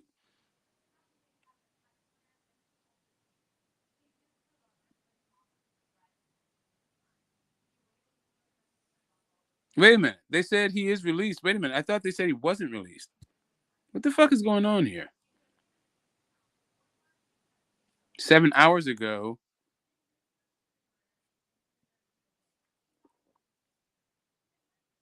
Placed on house arrest 1 hour ago. 3 months.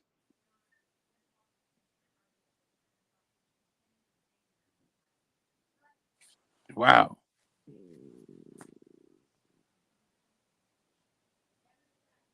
Okay. If Andrew Tate. Okay, so let me ask you this. Let me ask you this about the Top G. Since we're just talking about, stuff at this point. Oh, is my guy Steve? What's up, Steve? What do you do, Smoke? Oh, chilling, man. Yeah, welcome to the channel and the panel. You finally made it. But yeah, let's get back to this box talk. How's your Friday going? It's going good, man. I'm still pretty much in my robe. Not even woken up yet. Okay. Yeah, I'm good, man. That must be nice. What is that? Sleep till 2:20 in the afternoon? Yeah, I went overboard. But I work the ground shift, so I ain't tripping. It's Friday. That's what's up. Yeah. So are you excited for these fights this weekend? The AJ card? Just excited to see what AJ is going to look like, and then I am excited to see Dogbe and Robisi go at it. I got talked into that. Yeah, I got talked into that. Plus, I watched that Blood, Sweat, and It's gonna be Tears. good. Excited so long as it lasts. Yeah, as long as it lasts, it should be good. I'm impressed with the work that Barry Hunter's done with Dogbe, and I'm real big on trusting your trainer. So if Dogbe trusts Barry and bites down and stays disciplined to what he's doing, he could win the fight. But Robisi might draw him into a war, and that might not suit Dogbe as well. So, and the Robisi can do it all, you know. He comes from you talking about that Cuban school. You talking about a Cuban guy that can crack? Like, come on, man. But you know, I'm one of the few who's not big on Robisi like that. Like, I think stylistically, him versus some other guys, he probably gets beat. But you know, he's cool. He's all right. Well, I think Dogbe is a little too small for Robisi. I think he's undersized. I agree, Phantom. He is undersized. I want to see him at 118, 122 still, because I feel like he ain't got no pop. But again, you know, he's turned his career around, right? Last 3 or 4 wins, and that's due to listening to Barry. So he's in this fight for a reason. It's a championship fight, and it's a good one. It's not so bad, actually, as long as it lasts. As far as AJ goes, I keep yelling this from the mountaintops. I want to see what Derek has been teaching him in close quarters, because AJ can't create his own shot. So he went to the guy who's a master of teaching guys to punch for openings. So I want to see what he looks like in close quarters. He's got the jab, got the hook. We'll see how tough he is when he gets hit down there and go from there, really. We shall see. So I got AJ winning big time in that. He should go ahead and knock out this guy. I mean, due respect, Jermaine. I mean, AJ's better than that, right? Right? Yeah, I mean, that's what I think. Yeah, I think you should stop him definitely shouldn't go past 8. Yeah, maybe 7 or 8. 9. Like 9 to be like super generous, but like, yeah, you should stop him in the, you know. He knocked out Pulev in what, 8 or 9, right? He likes who? He knocked out Pulev in like 8 or 9, right? Yeah, I know he hurt him early, and then he got gassed, he got punched out, and then like sort of later, I think it was like 9 or 10, somewhere in there. Okay, so between same 8 thing. and 10. Yeah. Yeah, between 8 and 10, he should go ahead and get him down. But again, just be looking, if I could stress it, just look at what AJ looks like in the close quarters, because I absolutely hated his last fight, as well as Usyk. Like, those guys were just so complacent on going mid-tempo. It was so lackluster. I hated that. So, and then he has the nervous breakdown and a Riddick Bowe moment, throws the belts out and acts a dang fool. So, but let's see what Derek and him have been working on. That'd be nice. I enjoyed that presser yesterday. It was a little awkward, but I enjoyed watching Dev. I always enjoying Dev, because it's funny, man. Like, I feel like he says something or does something, and then us fans take it and just run with it. And then sometimes Devin will back it up, you know. But as far as like go along with it, but it's funny watching the evolution of him kind of come out of his shell and do what he has to do, or say what he has to say. I don't really have a problem with it. I think I'm finally at peace, Smoke, that with the whole Death Tank situation, because that's the fight I want as a fan. But I'm finally at peace with it. We'll see after both guys' respective fights. But it's a big moment for both guys, him and Tank, especially Loma. I mean, Dev. I think it's his coming out party.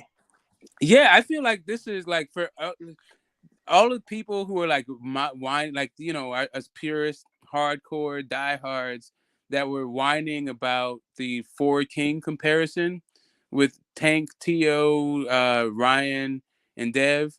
I think the boxing writers have kind of redeemed themselves with like this group of fights: Teo and Taylor, Ryan and Tank, Loma and Dev. These are kind of the biggest. These are kind of the biggest fights of the year that are already signed, and they're going to be hard pressed to be bigger fights. Even like you have to get, you know, Usyk and Fury in the ring, or maybe Fury and AJ, or Usyk and Wilder, or maybe I don't even know. Is Charlo Benevidez? I'm sorry, is Canelo Benevidez as big as this group of fights? I don't think so. Maybe Bud and Spence. That would do it. But these fights are as big as it gets in boxing, right? Right. And I think we gotta right, like what Phantom said, the timing. It's really that's the real profit. That's another thing I've been harping on, the timing of all this, because when you look back, let's just say 3 or 4 years ago, with that 4 names you mentioned, all those guys went different directions, man, and did different things. I think it's really, and then coming back to Tank and Ryan, it's really cool that those two are finally getting it on, but I don't remember anyone asking for that 6 months ago, 8 months ago, not even 10 months ago. I don't remember anyone asking for that, like next. I know I didn't. No, yeah, there was a they're supposed to get it, and then then Ryan was going to fight. And then it got hot. Remember, like last holiday season, it got hot. Like there were murmurs of he was starting supposed to fight Pacquiao though, right? In an exhibition. Honestly, when I heard about that, like that was BS. I was like, you're not fighting Manny Pacquiao, man. That was BS, man. So like, I never really. What I'm trying to say is, I never believed that.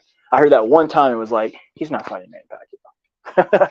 Like, no, he's not fighting Manny Pacquiao. Like that. You know what's interesting to me though? When Floyd was in control of Tank's career, I believe they tried to make this fight. But all of a sudden, Tank goes out on his own and is able to make one of the biggest fights of his career. Awfully suspicious.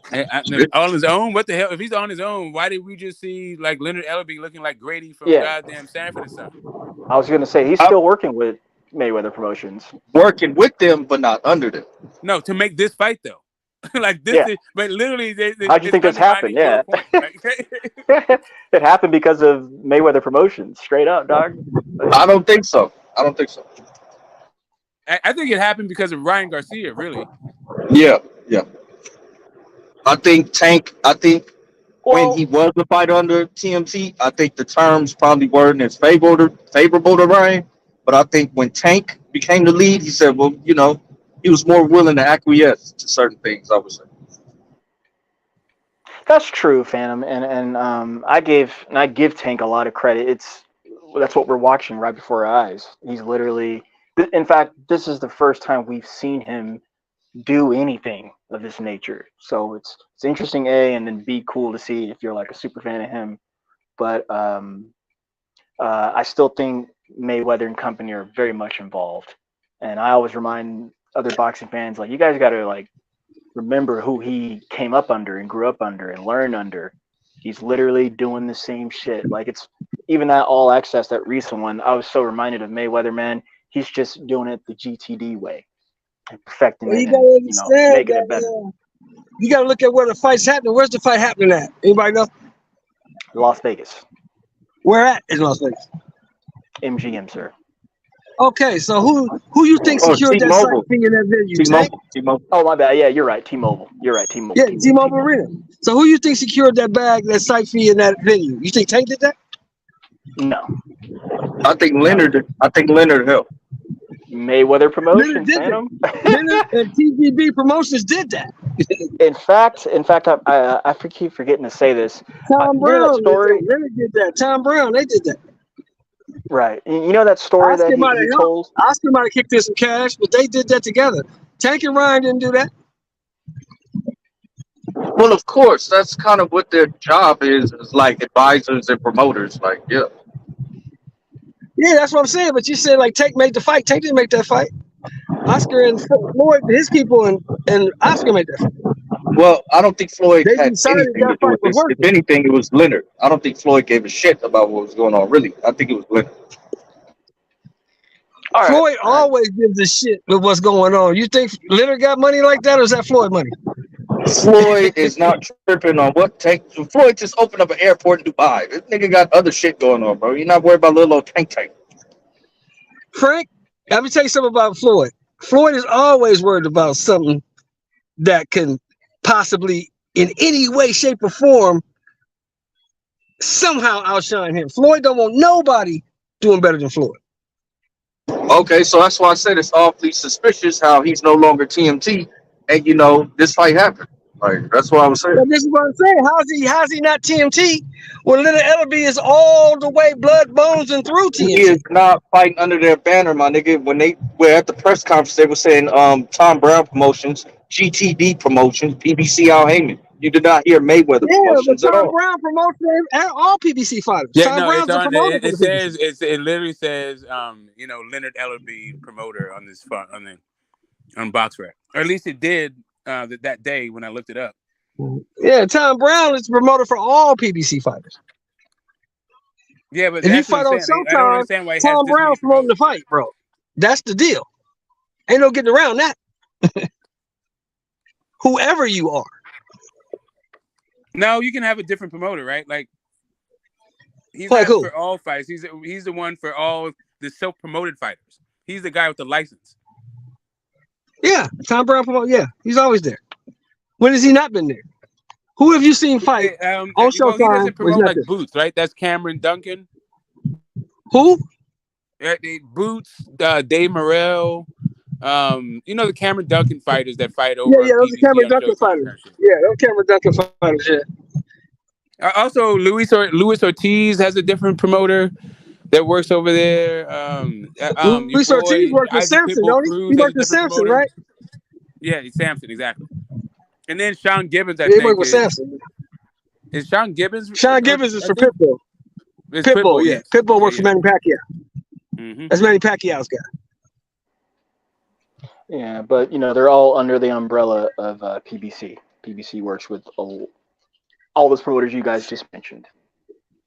Work hand in hand. I think GTB just kind of is a focal point of PBC since they predominantly help produce the shows. Their matchmaking. Yeah, I think ability. he has. I think he has autonomy. I think he's like incorporated himself for his taxes and all that shit. So his tax burden is lessened. But when it comes to paying that for that license, that shelling out the money for that shit, I think he just farms that work out to Tom Brown, and then he can secure the undercard and all that other shit. That's why they're so happy to motherfucking promote it, because they finna get a bag off of it. Yeah, I'm thinking that Leonard just came in, gave his advice, you know what I'm saying, and wanted to be a part of it. Like Hank ain't tripping, but it's not like he's fighting under their banner. Hell nah. That's what I mean. Are you crazy? You don't just throw some. Leonard Ellerbe about to get some of the millions. That's not just a homie. Yeah, Leonard ain't doing that shit out the kindness of his heart, bro. I know that, but it's the homie hookup because Leonard is not dipping in his pockets like that, bro. Like no. No, Leonard is getting his cut of that 20 It's the GTD tank show now. Just accept it, bro. Listen, this sounds like you are the one who needs to accept it. You want it to be that, and that's cool. Let me see what I need to accept. Hey, he wants it to be that, and that's cool. Before I start going in on you and laughing at you, pointing and laughing, let me look up on BoxRec if Leonard Ellerbe's name is there as the promoter. He's there. If his name is there as the promoter, he's I'm about there. to point and laugh at you. He's there, but check this out. He wasn't there on Hector Garcia though. Why was he there on Hector Garcia? Because who the hell cares about Hector Garcia? Okay, that's what I'm saying. It was a big fight. Wasn't no money in reached that out fight, to bro. make some shit shake. Wasn't no money in that but fight. Okay, are you puffing your chest out about Hector Garcia? What I'm saying is this: you reached out to make a big fight, and you had somebody help you in that endeavor. You know what I'm saying? This is a big operation. This ain't no small time shit, bro. So he reached out to Leonard for some help. Yeah, but Phantom, that's what we've been saying. He's an inaugural part, and then I wanted to add. Over 6 months ago, this past summer, I was in a Twitter space. Shout out to Chicken Talk. Leonard Ellerbe was talking to us, and he had given that story he told on the podium on their first presser up in LA. He told me that over 6 months ago in that space. Trying to give Ryan some credit here, that Ryan had come up to him and told him this is the fight I wanted to make. And at that point in time, Leonard was saying that this is the fight to make, and that's the direction they were heading. So this is already in the works, is what I'm trying to say. My case in point. But you're right too, Phantom. I mean, Gervonta is at the helm, and like I said, we've never seen him do this, man. But you best believe Mayweather and company and friends are gonna be right there in the midst of it, man. You got why? Because they have in fact, they are the standard. They're the ones who are a huge part of building up the PBC and what they are today. Is in big fights is what I'm trying to say.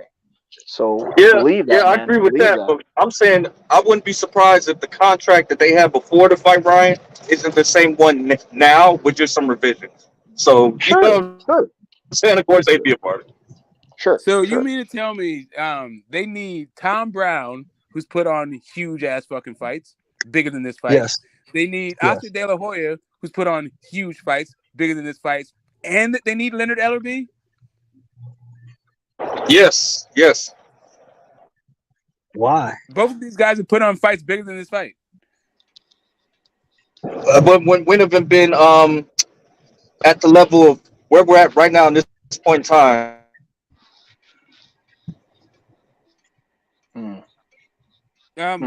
This point in time is not more money than previous times. It's not. It's not, bro. It's not. It's not. Just saying. Yeah, I don't think. I mean, it sounds good to Tank is coming out on his own and all this shit. That's an awful lot of star power under the promoter's fucking banner on this fucking BoxRec page. Right. It's a big event, bro. It's a big event. Yeah, I get it. But all those guys have done bigger events by themselves. I venture to say Wilder versus Fury 3 is bigger than this. Yes, sir. Wilder Fury 3 bigger than this. Yeah, those are heavyweights. And 2. Yes. 2 and 3. Yes. Both of those fights. Yeah. But you know what? You can say this is right under that. The first one was Lou DiBella, but the second two was Tom Brown. Hey, real fast. Yeah, I thought that was interesting too, man. This is what I say. That seems to be Devin's bank. He working hand in hand with DiBella Entertainment. I saw his name still on the banner. Yeah. We talked about that. We chopped it up earlier. I remember Bill. When I saw that, I remember that Bill was really pleased with his interaction with Lou DiBella in the Kambosos fight, and seems like they're teamed up, and he's gonna be the Mr. Harvard. That's his front. That's his front. As Devin's front guy, which I'm not mad at all. I'm not mad. Lou DiBella got a lot of experience in boxing. He got a lot of experience in boxing. Lou DiBella was the reason why, like Bill said, it was Lou DiBella that got him over there to Australia. Right. Could have been. Lou DiBella got connections. He's been around for a minute, bro. Yeah. I mean, that makes total sense. And then side note, gosh, man, I eventually it'd be nice to see Bill, working with the PBC promoters. I mean, that's going to have to happen if you quote unquote want to fight some of that smoke over there. You're going to have to work with those guys, man. He keeps saying they're turning him down, which is disappointing to my ears, but I don't know, man. I thought DiBella was it's a weird choice for PBC. I thought they didn't see eye to eye after that whole Wilder $100 million contract fiasco. They don't. They don't because Lou has honestly, Lou has no business. They don't have any business with him. So they're just we don't need you, dog. We know you're great. We know you got skin in the game, but we don't need your services. We got this. Yeah, is this a handshake deal? Then no contract? You went HBO boxing forever. We know you, bro. But we're not HBO, and we're not trying to be HBO, and we're not saying we're HBO. So, bye. Yeah. So, hopefully, Bill and can work it out, man. Because I was on K. Yeah. Smoke. I was with KO a couple nights ago, and like I said, I finally come to peace with this whole thing. And it's still just man, y'all are just. It's that quote where everyone says, "Y'all say everything except we fighting." That's where I'm kind of. It's let's fight, yeah. Yeah, y'all say everything except when, where, and how we fighting, and it's just oh man, that hurt my boxing spirit. I was like, "Fuck, dude." Oh, wait a minute. Yeah, maybe I'm a little bit behind the times. Where were you on this? I feel were you on the Tank side of things or something? Did he pick his side? Yeah. No. I'm. Gosh, right now, how hard is it to answer that question? I just think when you look at the boxing landscape, 135. Those two are the best. And it seems like whenever someone brings up that they're fighting, man, whether it's me or someone else, we put an excuse in front to say they can't fight. And I found like lately, when I say lately, for the better part of what seems like 2 months, it's fucking bird out here. I've been arguing, going back and forth with my brother, and I find myself defending Devin Haney a lot. But I'm gonna keep it a buck with you, man. As I said on Old Boy's show, I said, look, man, they just looking for a check, bro. That's what it is, man. It's what it is. Me personally, I just wish that you go up there, say what you got to say. I know it's ego driven. Hey, man, I want to check. I'll still beat your ass. I got these belts, and keep it pushing. But a lot of excuses from both sides. And then I don't really like, you asked me that question, like you said with Tank there, like there's really, no pressure on Tank, because like he's at a point where he's very blessed, man, to where like he can pick fights A, and then B. I keep reminding folks, I'm like, look, man, like this is the way he moves, man. And let me say this too. I think after Ryan, man, he's not fighting the rest of the year. This is a power move. This is to kind of put everyone on notice and engage on who's going to be coming after him, and we're going to know when they're coming after him, because the excuse is going to be that, oh, we just want to check. So I'm saying right now, my Devin Haney spirit, I'm like, dude, just go ahead and say that's what you want, because apparently if you listen to other channels like BF, he said he's already conceded to that B-side flavor. So I'm just like, cool, great. There should be no discrepancy. You should just go ahead and tell it like it is, but that's not being played out in action, if you catch my griff. I'm kind of just like, we're going to see after both these fights. We're going to see after respective fights. We're going to see after Devin's. We're going to see, of course, Tank comes first. And I said this, BS laughed me out of the room. Some people laughed me out of the room. I said, you should pull up to the fight, man. Bring your dad, bring those belts, fuck it, hop in the ring. And then I think it was on ETB's channel, where Bill was on there a couple days ago, and they kind of touched on that, but Bill was already talking about some silly stuff, man, talking about, oh, we got to be invited, and but they're invited to ours. And I'm just like, I'm just like, man, that's not what I want to hear.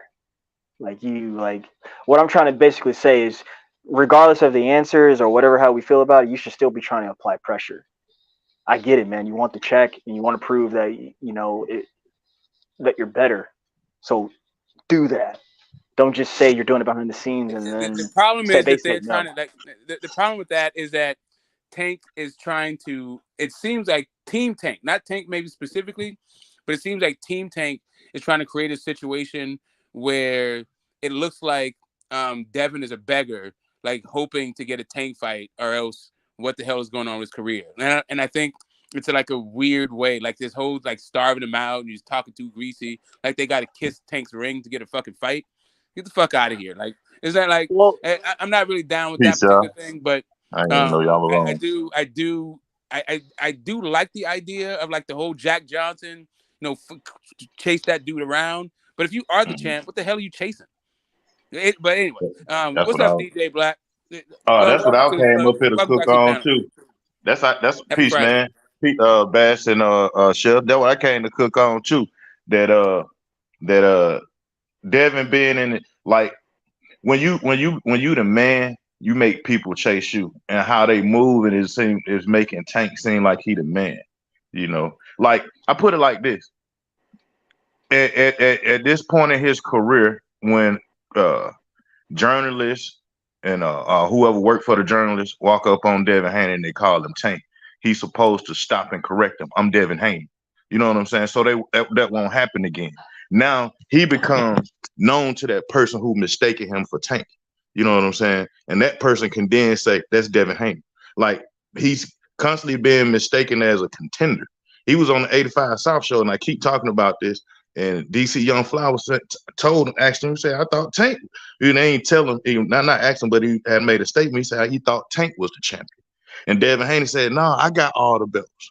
So they at a space right now that they got to figure out how to market themselves as if they want that type of shine, if you will, that Tank Davis has.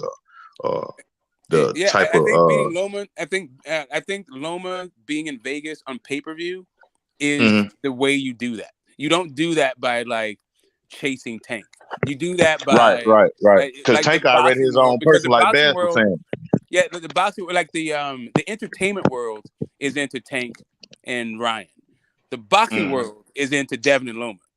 And if you can, as long as both of you guys come unscathed out of your fights, both of those worlds are going to collide and to try to make this fight. Maybe. Maybe Smoke. Because the only reason why I say maybe is because like how my brother Bass was saying, and I agree with both of y'all, but the only reason why I say maybe is because Tank stardom, they could, with him having a matchmaker, even though people feel like Leonard Ellerby and Floyd ain't part of him no more, I think he's still in touch with them. They can match him up without having to even fool with those belts. Problem is, you got to know, Smoke, because a few years ago he made that comment about he was like, so much money. Oh man, so much money now. You remember that? The issue is that Devin's profile is going to be bigger than anybody who Tank could possibly fight. Because of the belts? No, just because he'll have beaten Loma on pay-per-view. Assuming those pay-per-views do well, he's going to have his own marketability, right? He's going to have his own market share. Go and support that. I just want to add this in there to what we're saying. Like, you see, gentlemen, I'm already at that point where, like, this is how I look at it. I just, off top, I think both camps are making excuses. Like, and the reason why I keep saying that is because it's like, wait a minute, hold up. Everyone in the room knows these are the two best guys. Everyone in the room knows this guy brings this. Everyone in the room knows this guy brings this. You can't convince me otherwise. And I think the excuse is, as far as all this controversy and drama goes, this is, again, how I'm looking at it. When Dev did what he did, as recent as this last 10 and 12 months, Tank and company was like, we don't care. And that's what started this whole fire, man, of everyone giving their synopsis on it. And then you fast forward a little bit. This is why I say this is a power move, man. And what I'm saying to how to kind of cure that is, look, you want to check, bro. I mean, I want to check. Like, y'all gonna have to push that to the side and say you want to check, and I'll still beat your fucking ass. Right. So that's that, man. Like, for me, I'm like, there's really nothing else to say about this. So I'm just waiting to see what's gonna happen. And then it's troubling because, like, either or guy's character is not really like that. I know Tank can be a little slick, and he kind of reminds me of like Michael Jordan a little bit, where like he takes things personal.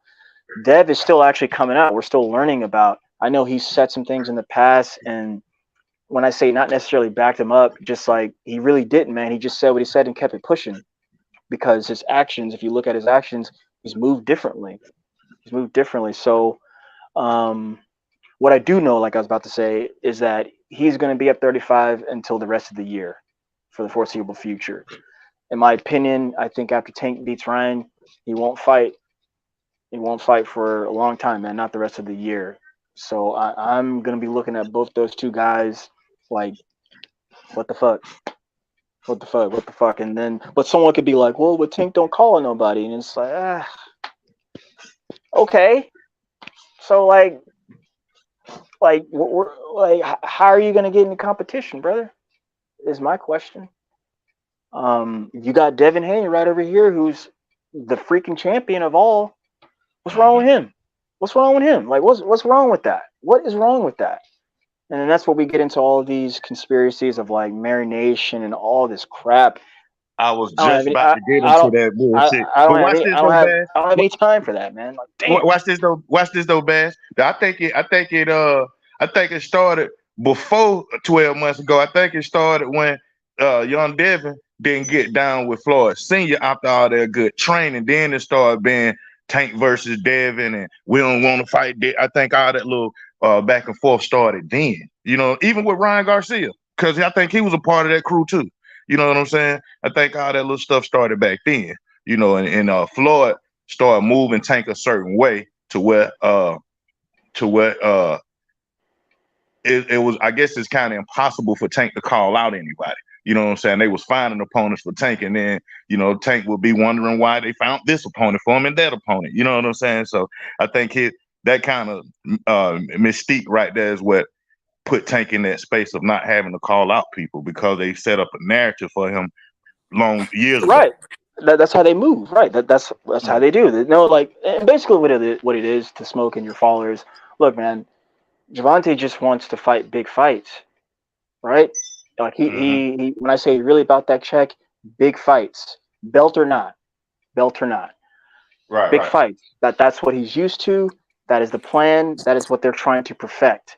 If I could speak for them, perhaps they feel like they've already done enough skin in the game as far as earning boxing clout. So they just want big time things, and whatever that is to y'all, use your imagination. Who's that? Let me come back to Ryan real fast. You know, I give Ryan this credit. He wants to fight the American fighters, black fighters. I look at someone like Virgil, who I'm a big time Virgil supporter, not trying to fight the black fighters, not trying to fight the good American fighters. It's really fun. Look at Danny Garcia through his past, fighting the black American fighters. A lot of guys, I said those things because a lot of guys, man, are just moving real different the way they talking, moving really, really different, man. It's like, I'm just like, man, like, yeah, I can't fuck with you. I can't call you the best. Can't call you the best, man. You're not fighting. You're not fighting. Even stylistically, you're not fighting the best guys. So, Devin is going to be the other lightweight pay-per-view guy. He is going to be on the bigger platform right now. I don't know. Like, you might be able to compare favorably Tank to Devin when it comes to big fights, but I don't know who you're going to compare Devin to not named Tank at 135. Like, Devin is going to be by far the biggest fight that Tank can have, right? He's the second biggest personality in the entire division. Like, right. And one more thing, Smoke, too, but here it is, man. Like, the marketing, with the marketing that's been going on this year alone, you would think that's not the biggest fight. Talking about Devin Tank, because they've marketed these other fights and fighters, and that's just which other fighters at 135. Like, I'm talking like the way Ryan and Tank are being billed. Oh no, I'm just saying, but I'm just saying after that fight. Like, nobody is saying like right. But I'm saying before. Yeah, I'm saying before. I think Tank and Dev is bigger, way bigger than that. See, here's the thing. I do too. But I'm not mad at them saying that Ryan is bigger, or at least as big. Like, I don't mind that. Cool. If Ryan is bigger or as bad, I don't believe that to be the case, but I don't know that for a fact. I'm not mad at it. I just suspect that Tank fighting Devin on ESPN on ESPN pay-per-view against Dev, it will probably be a bigger pie. That's just what I just think that, right? I think ESPN has a greater reach than both DAZN and Showtime combined. Yeah, and that's where, like I said, like, I'm giving Ryan credit, because like Ryan kept Tank's name in his mouth all these years, all this time, and then as of late, it's he finally got rewarded for it. But dude, you've done nothing at 35, and it's to be seen if you really like that. But hey, Ryan's American. At least he's fighting the black Americans, man. There's a lot of fucking dudes who don't want to do that. No. Yeah, right. Really, like, not only is Tank not sending out contracts, Tank is telling them to send him contracts. Yeah, but I feel like he's just entertaining that. I mean, he was mad. He was talking about knocking that dude out. He was like, Tank was pissed. If they serious, Tell him to send contracts. Tell him to send contracts. Nah, he wasn't entertained. That dude, he was in his fucking feelings. Nah, I mean, yeah, that's true, but like, nah, it don't work like that, young sir. I mean, whomever Let me ask you, Smoke, they couldn't offer you enough you money. got that type of fame, wouldn't you? I mean, if you around a person, you in a community, and this person got this type of fame or notoriety or echelon or just the people talking about him, wouldn't you want to call him out and send him a contract? You know what I'm saying? At least I already have it in the space so it can be like, so he can't say he ain't never get one. Like shit, we sent him one. He may not agree with it. You know, we sent his ass one. But they're trying to position and market Tank as this guy who's above the fray, who's sitting on the throne, and whenever he deigns to pick somebody to fight, then they should be lucky that he gave him the attention. That's the way they're moving Tank, which is fine. It's just fucking weird. Like, bro, like you're fighting Hector Garcias and shit. Like you're fighting these monsters. Like, cool. Like at least Canelo was like picking a bunch of champions, right? Like, goddamn, Hector Garcia never even had a fight at 135. Like Ryan Garcia is like some weird circus fight kind of shit. Like I don't know, man. Again, back. I think I said this, and it may have went back. Like, I'm glad those two who've been, in fact, yeah, this is why that fight is big, because those two out of the four have been linked throughout the years as contemporaries are finally getting it on, and I'm happy about that. I think that's frankly the only thing I'm really happy about that fight. And I like Ryan, man. I just want to see more of him. I want to see more of him in competitive fights leading up to such a fight. Like, I feel honestly, like, call me crazy, but I feel like he should have fought Devin before he fought Tank. Like, I don't even, like, we need to see you in there with someone like him before you go and fight, like, someone who could knock you the fuck out. It's hard, though. Like, some of the marketability of this fight is that they both are undefeated, and they both have knockout power. Like, that's part of the promotion. Like, I don't mind the order that it's happening in, really. It's just that the way that they're moving him, his competition isn't that good. Like, you can't be like, I can sit on the throne, I can fight whoever the fuck I want, and give us Rolly and Hector Garcia, and I don't know, man. It's just off-putting. Leo Santa Cruz is all right, but even that fight was kind of, and Mario Vargas, like, who gives a damn about this? Just tell your boy Devin to not go nowhere. Stay at 135. And you know, ain't nobody waiting. That's the whole point. That's the point of this is like, why does Tank feel like everybody needs to be on Tank time? Why does Devin feel like he had to fight Tank in a 3-5 deal with ESPN Top Rank? Okay, wait. Why does he need to? Where did that come from? Wait, I don't think he needs to. I think he'd like to. Wait, hang on. I'm starting to hear that real fast. Wait, Phantom. Where did that come from? A 3-fight deal? Who said that? That's what the contract is with ESPN Top Rank. No. But what? You just said he needs to fight Tank, but the only way that could happen is if he gets a 3-fight deal with PBC. No. That's not what I said. I said, why did he feel he could fight Tank with that 3-fight deal? That's what I said. Why did he feel like he could fight Tank? I mean, it sounds like from what Bill was saying was because there was stipulations in the contract that allowed that fight to happen given certain circumstances. Okay. Did they ever send any paperwork over? Did they ever send a contract or any paperwork? No, because there was okay, so they're just talking on the internet. Yeah. All right, got it. Okay. No, hold up a second. The reason why was because Tank's side said, go deal with that thing and then hit us up later. That don't prevent you from sending no paperwork over. Like, this is the offer. They told you, bro. Like, hold up a second. Of course it does. If the side says, send me paperwork over once you're done, then that's when you send the paperwork over. Once you're done. No. I'm saying this is what we have to offer you. This could be next. That's what he did. The response was, hit us up after you're done with your fucking stuff. They were talking on the internet. That's what they were. Correct. That's all why they we were know doing. what was said. Yeah, and we know nothing came of it because niggas was just talking. Now all I'm saying what is, was said was, hit me up after you're done. He said okay, we can fight exactly. next. They said, so you're about to be done. Instead of fighting next, hit me up after you're done. That's what. So you're about to be done. You're about to be done with your 3-fight deal. Now there's nothing that prevents you from getting the fight you always wanted. Correct? What do you mean nothing preventing you? Wait. Smoke, let me just hop in there for 1 second.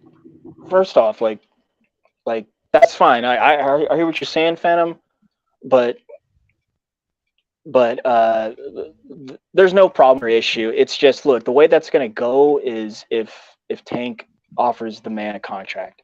The reason why I say that is because Tank has more to lose, so he's going to offer it. Simply put, Devin is already conceded to being the B-side, and now this is me talking now. I don't think, besides a good fight, a good B-side, and of course all the marbles, I think that's all what he has to offer. And it's already on black and white lettering that Tank doesn't care about that. So this is really going to come down to Tank offering him. That's what I think. I could be wrong, but that's what I think. I haven't heard Devin Haney say he's gonna be the B-side to anything. Like, I haven't heard that. During that time, he's been saying that the whole time. They've been saying that the whole time. I don't know. He's been saying the whole time. Continue saying that after this Loma fight, depending on what the numbers are. Like, I don't know what those numbers going to be. Yeah, just direct me to a video where you can hear Devin Haney say, "I'm the B-side to Tank." No, it was Bill Haney saying it, because Devin Haney doesn't talk like that. Bill. And there we go. Okay. I don't know. What do you mean? There we go. Bill is his manager. Like, what are you saying? And promoter, right? Like, what are these gotcha moments? Yeah. And Calvin Ford also say, if it was up to me, I wouldn't be fighting Devin Haney. But then you guys say Tank saying, align them niggas up, they next. So whose word do you take more fucking weight on, bro? That's up to you. That's up to you. That's up to you. Like, I'm taking what both of them are saying. I don't know why. Yeah, they're not I'll take what the fighter got to say. That's they're just me, contradicting each other. Like right now, they're both saying the same thing. Right. To me, the fighter, what he says has more weight. That's cool, man. All right, so that's up to you. It's up to you. That part's up to you, man. I just want to quickly comment real fast. Like, yeah, go to around that time, or you can even fast forward to where we are today. But we're talking about that directly, go look up at some fight hype videos last summer around that time and all that type of concentration between those two. I'm sure you'll find what you're looking for. But it is Bill doing most of the talking, since he's the promoter and manager of DHP. Yeah, and that's part of the problem. But it is what it is. And I want to say that too. Like, look, man, like that whole crossing the street stuff, it doesn't work with me. Dog, they could fight. They can fight whenever. You can all. Yeah, the streets. I'm for real, man. Like, it does not matter. They could fight. And all it takes is for you to stay at 135. That's all it takes, bro. Just stay there. Stay right there, and we can get the fight. Not even. That's an excuse, man. I mean, why are they both lightweights, and you got the undisputed champion, and you saying that they couldn't fight at 135? That makes no sense. I didn't say that, but what I'm saying is that's kind of what's. I mean, I said the same thing you said. There's no reason why. But to answer that question, I inserted and said it's because Tank hasn't simply offered the man yet. Yeah, I mean, you got the WBA world champion and Tank Davis at 135. You got the undisputed champion at 135. Why the fuck would that fight happen at 140? What would be the point? Yeah, I don't think anyone's saying that, or I haven't heard anyone, double down on that. I haven't heard anyone.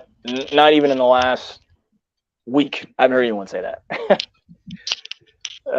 Yeah, so they should be fighting at 135. That's all it takes. Stay your ass at the division for one more fight. That's all.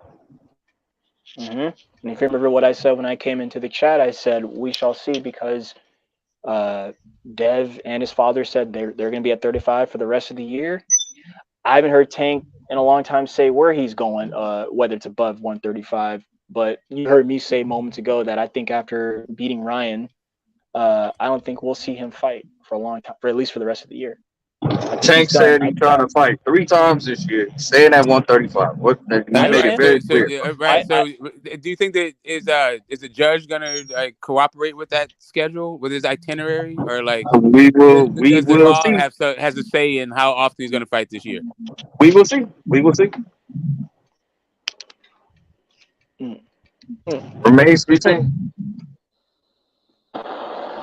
Just like it remains to be seen if Devin can actually stay at 135, or was it, exactly. That's what I'm saying. Like, all this stuff is like, man, we got to see this dude on the scale. We're just like, well, Bill said it, but Bill talks a lot of crap. So, I get it online, in the YTBC.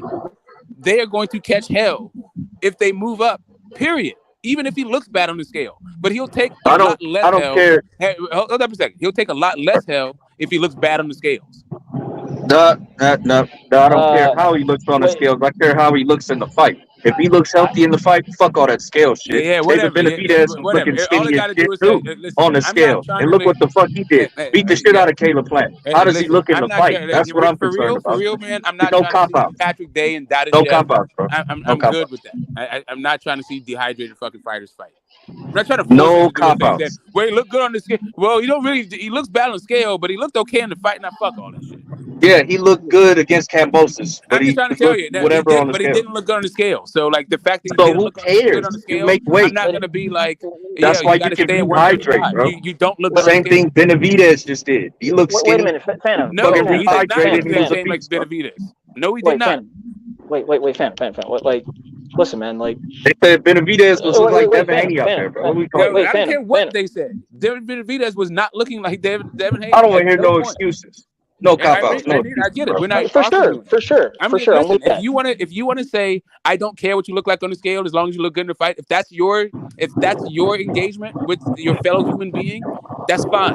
I'm not telling you how to behave. I'm just telling you, for me, I've seen too many guys get hurt in this sport. I used to love Gerald McClellan. I don't have the same kind of bloodlust. When I see a guy that is compromised, I'm not trying to say like, oh yeah, you need to need to not be at your best against one of the most dangerous fucking punchers in the sport. Of course, this shit is just sociopathic, actually. How's that sociopathic? If the nigga can make the weight and fight a very good fight, what the fuck are we talking? Right, because dehydrated, like the guy, we know what he looks like, right? So if you see a guy who is severely dehydrated with sunken fucking eyes and all this other stuff, and you're like, well, he looked okay in the fight, bro, that's sociopathic. You could see he looked the guy better than totally okay. Not all right. He put on a master class. He looked better than okay. Then what does that have to do with the fact that he didn't look good on the scales? Okay, so he won't look good against Tank. All right, just admit it, bro. It's all good. I'm saying that. No, what I'm telling you is, if you don't give a shit, if you don't give a shit, you don't have to give a shit. No one's telling you to give a shit. I'm just telling you that's just fucking sociopathic. I'm reading between the lines, bro. I know what I'm getting. I know. Yes, I know. Between the lines is you want Tank to have every single advantage, and you don't care that Devin Haney is at a disadvantage as long as you get the fight. That's why Ryan wanted to catch weight. I understand. I got you. Ryan wanted to catch weight. Yeah, Ryan wanted 136. No, Ryan wanted to fight at 140 at his natural fucking weight. No, that's not his natural weight. He's a 135. Tank literally said, of course I put it in. Literally, they said that he took 50-50 to have the catch weight. Where have the majority of his fights been at, Smoke? Okay, now we're talking about the majority of whose fights. Yeah. And what did he say? I can still make 135. The majority of whose fights? Ryan's fights. That we're talking about. Huh? Ryan has had his last 2 fights have been at 140. This will be another fight. This will be another fight in the 140 division. And he was dragging up smaller fighters to fight him at 140, right? I mean, if you say you dragged him, I don't know what you mean by drag. Yeah, that's what it looked like to me because their previous fight. I don't know what, bro. I don't know what's up with all this loaded language you have before Ryan, they were fighting at lightweight. I'm sorry. Who is it you're trying to convince? Who are I'm you not selling trying to right convince now? nobody. All I'm just saying. I know what the fuck I'm hearing, bro. And I know what you mean. I know what I'm hearing. I don't understand why you use such loaded language. Devin, he's dragging up people. If you beat Loma's ass, Devin, if you beat Loma's ass, you can't fight Tank at 130. I mean, he could. Okay, again, you can say whatever you want. I am just talking about whether or not I am going to be demanding fights from severely dehydrated fighters. That's just fucking weird. Okay, so why is he fighting Loma? He's going to look the same against Loma. So why? I don't know he's going to look the same against Loma. All I'm saying is going to look the same. Listen, what I'm telling you is this: after the George Kambosos fight, I wasn't saying, hey, you need to stay down here and fight Loma. If he stays down there and fight Loma, cool. That's on him. It ain't on me. I don't have to be like, oh, well, I was saying, yeah, he should just fight the guy. Like, if that dude want to go in there and get clipped and fucked up, it certainly won't be because I was like, I didn't fucking give a shit about this guy's health. Yeah, excuses is built in already. I got you, just like Ryan. I was waiting. I mean, whatever is your excuse. Let me ask you. Yeah, I'm hearing it now, bro. I'm hearing it now. I just want to make sure. I got this. Did you watch Joe McClellan? Like you were around for that era? Were you around for that fight? Did you watch that fight live? He got brain damage. We're talking that about doesn't answer something my question. totally I asked different. you if you were around. Did you watch it No, live? no, no. I did not see Jamiro McClellan Cool. live. All right, cool. It's all good. Yeah, man, I love My that point dude, is, and I used to be one of the most like I used to love watching I still like watching knockouts and all this shit. But like, yeah, I'm just not. I don't have the same kind of like lack of compassion for the combatants. right? So you're saying he can't beat Tank at 135? I No, I'm saying understand. that There's I'm not nothing going to wrong be with that, pressing for that. but you I keep just gotta saying the come same clean thing. and admit it, bro. Okay, He's gonna be better at you keep 140. talking Just say about that, who's bro. going to win the fight. I'm telling you, I'm not going to be pushing for a fight. I don't care who Yeah, wins it. you I'm not won't going be to be pushing pushing for for it. Tank, Devin, I even though literally they've don't been care who pushing wins, for it bro. for the last Like you 5 keep going through years, some weird ass and shit. now all of a sudden they can't fight. What if you think that because I don't push for it, it means that I don't think he's going to win? Then what you're saying is that you're calling me a liar. I'm not lying to you. I'm not being disingenuous. I'm not trying to couch it in diplomatic language. I don't think that is a safe thing to do. So I'm not going to be pressing for shit like that. Okay, all right, if you say so. I mean, I'm gonna take what Devin said out of his own mouth. I can make the way Cool. You can do comfortable. I whatever you feel want. good. I'm just saying. I'm talking about You my know, support of the fight. I'm gonna listen to Devin. I'm just gonna say that. Like I told you before, I'm listening to the fighters. Yeah. All right, that's cool. Yeah, I mean, cool. I mean, that's how that dude fucking got in a coma, right? Like he kept getting off the stool when he fought Dave Morrell, right? He kept going out there. He like, how the hell should he know he's getting brain damage, right? He's just feeling fine. Like this whole. All I'm saying is it's just sociopathic. There's a concept called save the fighter from themselves, right? Well, yes. Quickly. Yeah, it's just a whole lot of GTD shit about to go down. You know, niggas feeling some type of way. It's all right though. Yeah, I mean, I get it. Like, if Tank is a clarion call for casuals and fucking lowlifes, and I'm neither one. No. Like, I'm cool on the casual shit, and I'm cool on the lowlife shit. Yeah. Yeah, man. Tank's a triple threat, bro. The real deal. He's some days I wake up, he's the number 1 boxer in the world. Some days he's the number 3 boxer for me in the world. But he's definitely my top 1, 2, 3. Back to Devin. Yeah, we're not talking. Yeah, Crush, and shout out to my guy Yoda Crush the legend. But the issue is not about size; it's about hydration. Like being severely dehydrated to me is dangerous, right? Like if fighters go out there and do that shit, are we talking about as a whole, or are we talking about a particular fight? Yeah. As a whole, I'm just right? talking about like because I saw Devin looking the way he does, I'm no longer being like, oh yeah, Devin just needs to stay at 135. Yeah, I'm not gonna. That's not me. Like if he stays there, cool. I watch his fights, but yep. Yeah. If he stays there, what you said he would, you know, of course, that's he try to make the Tank and Shakur fight. You know, that makes sense to me. Yeah, for sure, fam, for sure. Why? Because those are the best fighters in the division and the guys who he's compared to, and those are the only guys I compare him to. My bad. Yeah. Well, I guess Loma is going to be a while before. I guess this guy Y24 is saying that Haney is a haram Muslim, which I don't either know or care about. How pure his Muslim activities are, like whatever. I'm a boxing fan, and he's saying that when Loma beats Haney, boxing will be better. Well, we'll see on May 20th, but I think if they fought 10 times, Loma's gonna lose all 10 times. At 135 or 140?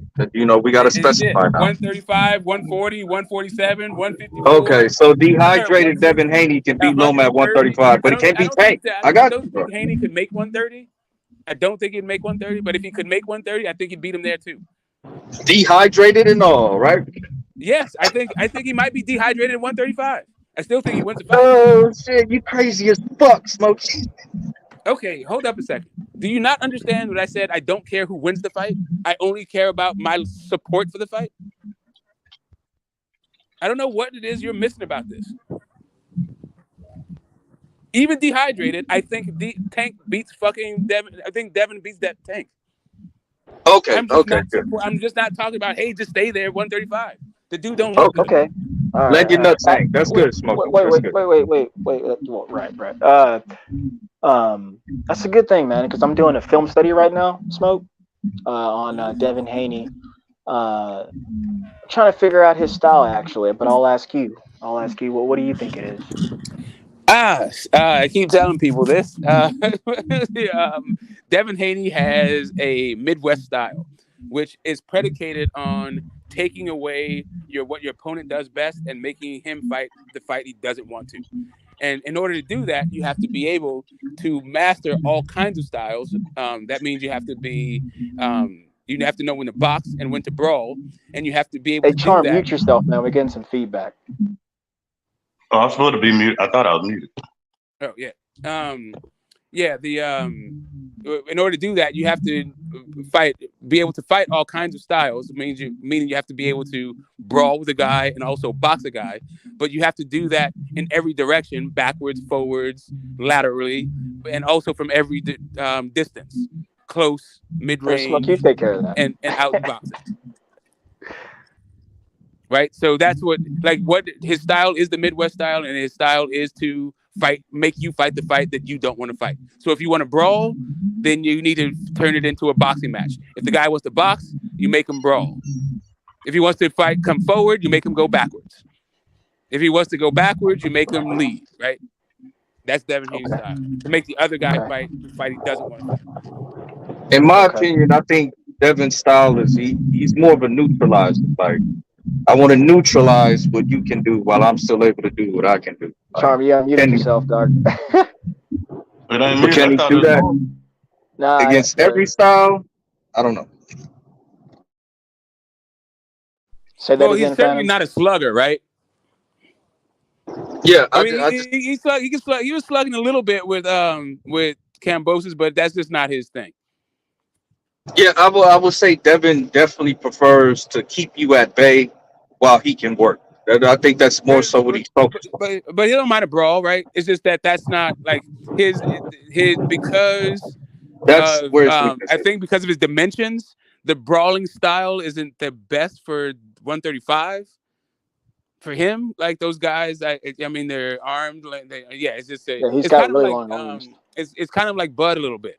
He can brawl, he can bang out with you, but his arms are so fucking long, he winds up looping his shots on the inside.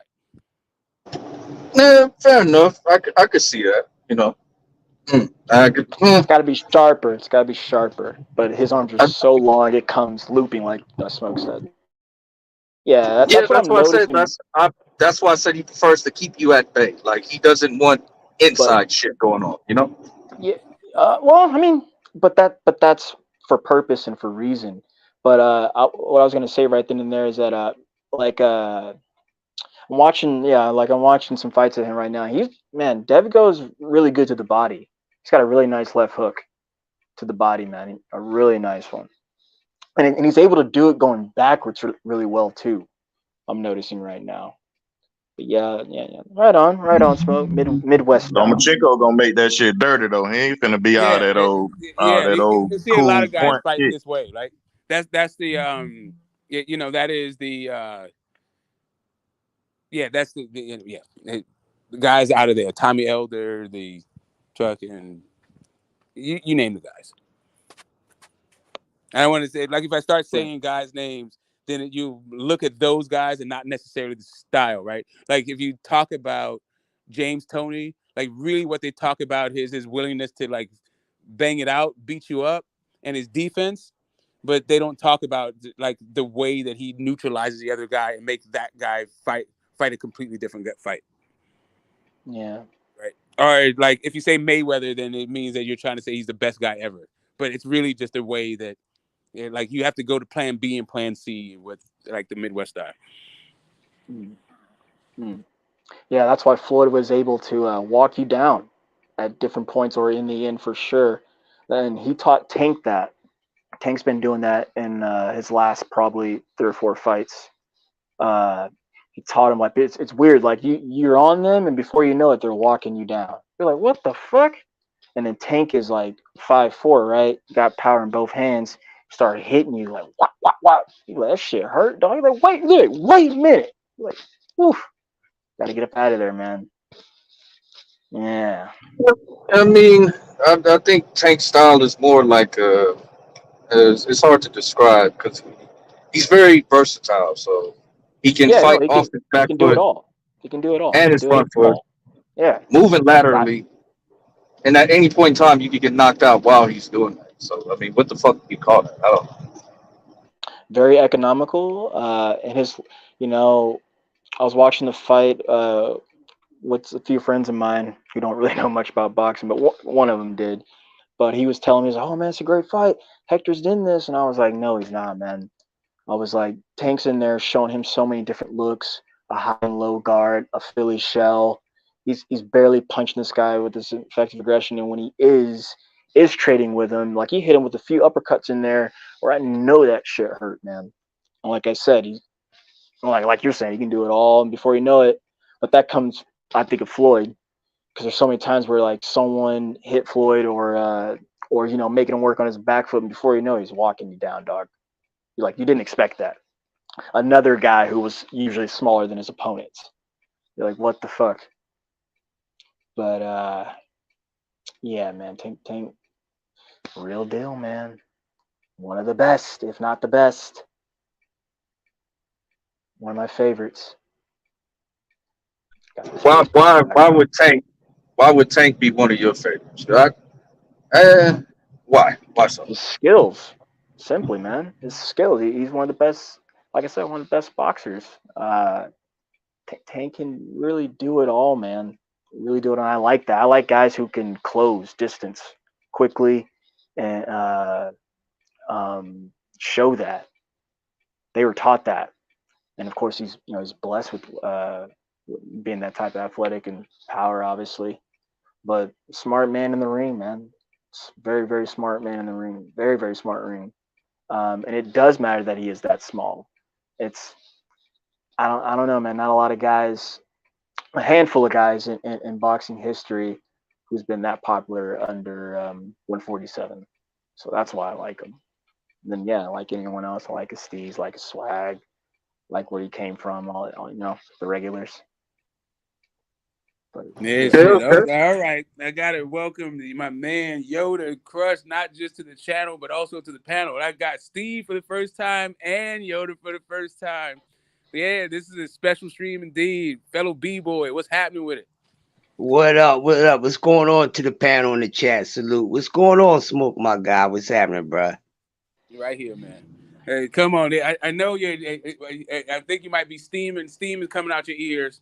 What's happening with it? Are we triggering you? Do you need to set the record straight, Yoda? Is it a PSA right quick? Hey, yeah. You know me, Smoke. You know we just alike. You know what I mean? So you already know the smoke is coming out my locks. You know what I'm saying? Because I'm a true boxing fan. I want everybody to listen to me while I speak for a second. I'm a true boxing fan. I'm a boxing fan way before and still right now, before I'm a fan of these boxers. Okay? Because that's where a lot of people get it twisted. They too busy invested in being in depth and being fans of these fighters. When you got to be a fan of the sport first, because you get a better understanding and a better appreciation of what you're seeing these fighters do when you're a fan of the sport first.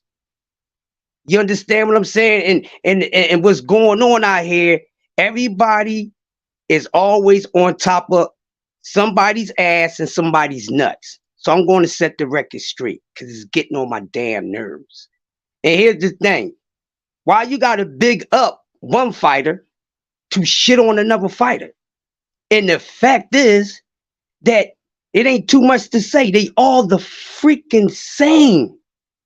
Sit on here and the discussions is always about who Dev is so much better than Tank and this, that, and the other, blah, blah, blah. Tank is slow. He only fight Latino fighters, this, that, and the other, and acting like everyone else is fighting slick back fighters when the fact is none of them are. None of them are. None of them are. So if you're going to point it at one, you got to point at them all. You got to point it at everybody. Because this is the reality of it. They all are fucking same. At the end of the day, I don't care what nobody had to say, no accolade, no belt. Don't separate the truth. Because the fact is, ain't none of them did shit because they haven't fought the best yet. None of them. And I'm a fan of all these young cats. But that's the fact, and people giving out too much damn credit when you don't need to. George Kambosos is a C-level fighter. But they acting like he morphed into a B-level, A-level fighter because we so in love with Devin Haney, one of the highly skilled fighters in the game, yes. But he's not unbeatable. He's not perfect. Nobody in the sport of boxing, no matter how tight their game is perfect. They all can get an ass whipping. They all can take a loss. And most likely, your favorite fighter and our favorite fighter may take a loss. That's what the sport is about. It's about the best fighting the best. And sometimes somebody's going to get the best of you at night that's not even naturally better than you. It happens. And then when you turn around, then we get the real test to see that guy that was better than somebody that night to see if he's actually better. Then we find out he's not that better. He was just better that night because he wound up losing it the next fight out. Dev is no better than Tank Davis. That's the goddamn fact. They must fight each other to see who's the best. All it's about the sparring shit. I don't want to hear none of that. All it's about the money and about the belts. That shit don't mean nothing to me. Fight each other. That's who decides who's the better man, by fighting each other. Somebody's going to come out the winner. Somebody's going to come out the loser. No matter how much they're getting paid, no matter if it's belts on the line or not. I just want to see a great fight between two fighters who are evenly matched. When we don't know who's going to win. We sit here and talk about, oh, well, the only way Tank can beat people if he knocks somebody out. That is not true. That's a fucking opinion. That man boxed good enough to beat any boxer at the scorecards. It's very possible. It's not impossible, people. That is not impossible.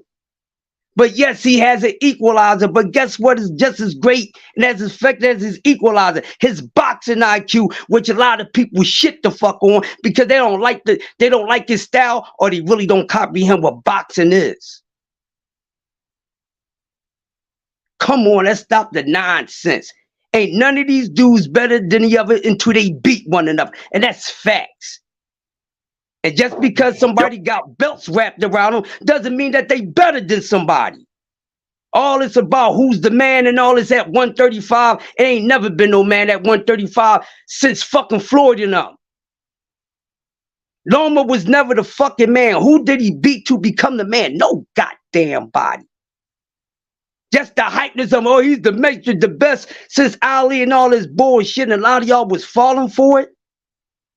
So you let hearsay control what you see and what you hear and what you comprehend. A lot of y'all are not freedom thinkers when it comes to the sport of boxing. Y'all trend follow. Y'all follow the popularity of what people are saying. You casuals. This is a casualty for you, a casualty body for you. And it makes the sport bad and unhealthy for the discussion. When can we just sit here and have a fair boxing discussion and actually be factual and leave all opinion to the side? But see, the truth hurts. It makes people uncomfortable and irritated. That's why the discussion would never be on that level between some people, not you right here on this panel. Because some of you on here does that. But come on with the nonsense. The talk is getting bored until they actually get in a fucking ring and fight one another. But there's always a talk about, oh, well, you know, if people bring up Shakur's name, oh, you protecting Tank. Why the fuck you separating them? They all together. He need to get that work too. He's a part of that. All of them was at the Mayweather gym. We all want to know who's the best out of those three. I don't give a damn. Oh, he was in another weight class. Okay. But they was all in the discussion before. What's the nervousness about? Because it seemed like with some Haney fans, when you discuss Shakur Stevenson, they get nervous. But it's an urgency for Tank Davis to fight Devin right now, but there's no urgency for Shakur Stevenson. He at 35. Don't he need to be tested? Yoshino ain't gonna be no test, right, people? We ain't gonna give Shakur no credit on Yoshino because he's supposed to beat him. Why? Because it's not a 50-50 fight. We know that's an 80-20, a 90-10. So he's so skillful. He's equal with them. So yeah, he should jump right to the loop and get tested for real. But oh no, let's see who's the best out of them two later on down the line. Get the fuck out of here. Somebody's afraid. Cause if he got the discipline to stand here and fight Loma, who don't fucking mean nothing to 135, what has he done lately, people? Nothing. But oh no, let him fight Loma. Oh, I gotta beat Lomachenko. Why? When you wanted Loma, when you needed Loma, when he needed Loma, Loma ducked him. Loma ain't got shit for fucking Devin Haney. So why is we wasting time with saying Dev fight Loma? Oh, now Loma is going to be the first legit guy that's to be an A-level fighter on Dev resume. Get the fuck out of here. Dude is past his prime. He really lost to a dude that went the distance for the first time. Struggle with him. Even when the kid ran out of breath, I don't think Loma did enough to come and pass the fight around. That kid was up. Much rounds, but they gave it to fucking Loma. Why? Because of what Bob fucking ordered. Then we sitting here and acting like this Loma thing is really something. If you paid attention to what Dev said yesterday, since everybody talking about, oh, well, no, Tank don't want to fight him for title. Loma didn't want to fight this man for these goddamn belts. He been forced to fight him via Pamper Bob. He didn't have to do it Mando style because he owned Loma. You my hoe. You gonna do as I say. We know good and damn well Loma wasn't worrying about getting back to becoming no goddamn champion. That's why he was ducking the goddamn smoke. But people will bring up the fact, oh, Tank ducked Loma, and Loma returned that motherfucking duck too, goddamn it, because when Tank said he was finally ready, Loma didn't want to say, but y'all don't bring that up.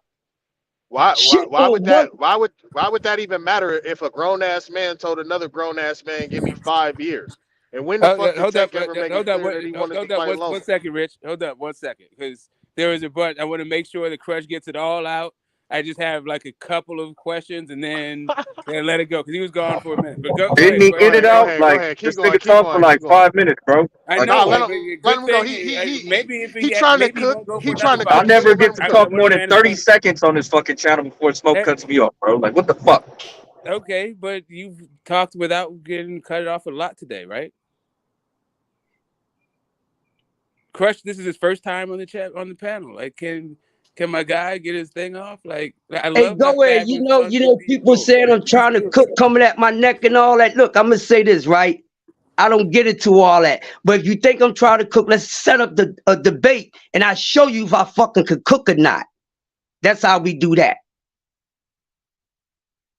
Since I'm trying to cook, set up a debate in the spirit of and then see how I can cook. Since I'm trying, I bet you believe you're gonna know that I can cook when I sizzle the ass. So I agreed a lot with what you were saying. And right, go ahead, Smoke. So part of it, I have a little bit because I feel like there's a bit of a contradiction happening, but maybe it's just a difference in like rating systems, right? Because I do think that you have to the truth is revealed in the ring, right? And even then you can put your finger on the scale, like, you know, catch weights and rehydration clause and all that shit, but still the truth is still revealed in the ring. And towards that end, Kambosos showed in the ring that he isn't, to me, he deserves better than the way that people talk about him. If we're not going to be like trashing fighters, and I mean, it's I think that Teofimo is better than his C-class fighter at 135 pounds. Teo, I didn't even speak on it, but yeah, he is. But I was just saying, if you're gonna give a guy their props for what they do in the ring, and we're not gonna trash fighters in order to big up somebody else, it seems like we should be applying this to George Kambosos. He seems to get the most hate and the most ridicule while having actually a better win at the division than all of these other people that we're talking about. And this is divisional, like boxing. We understand that Shakur is nice and he is skilled and all that stuff, but we also understand that most of his career happened at featherweight, where he was way bigger than those dudes.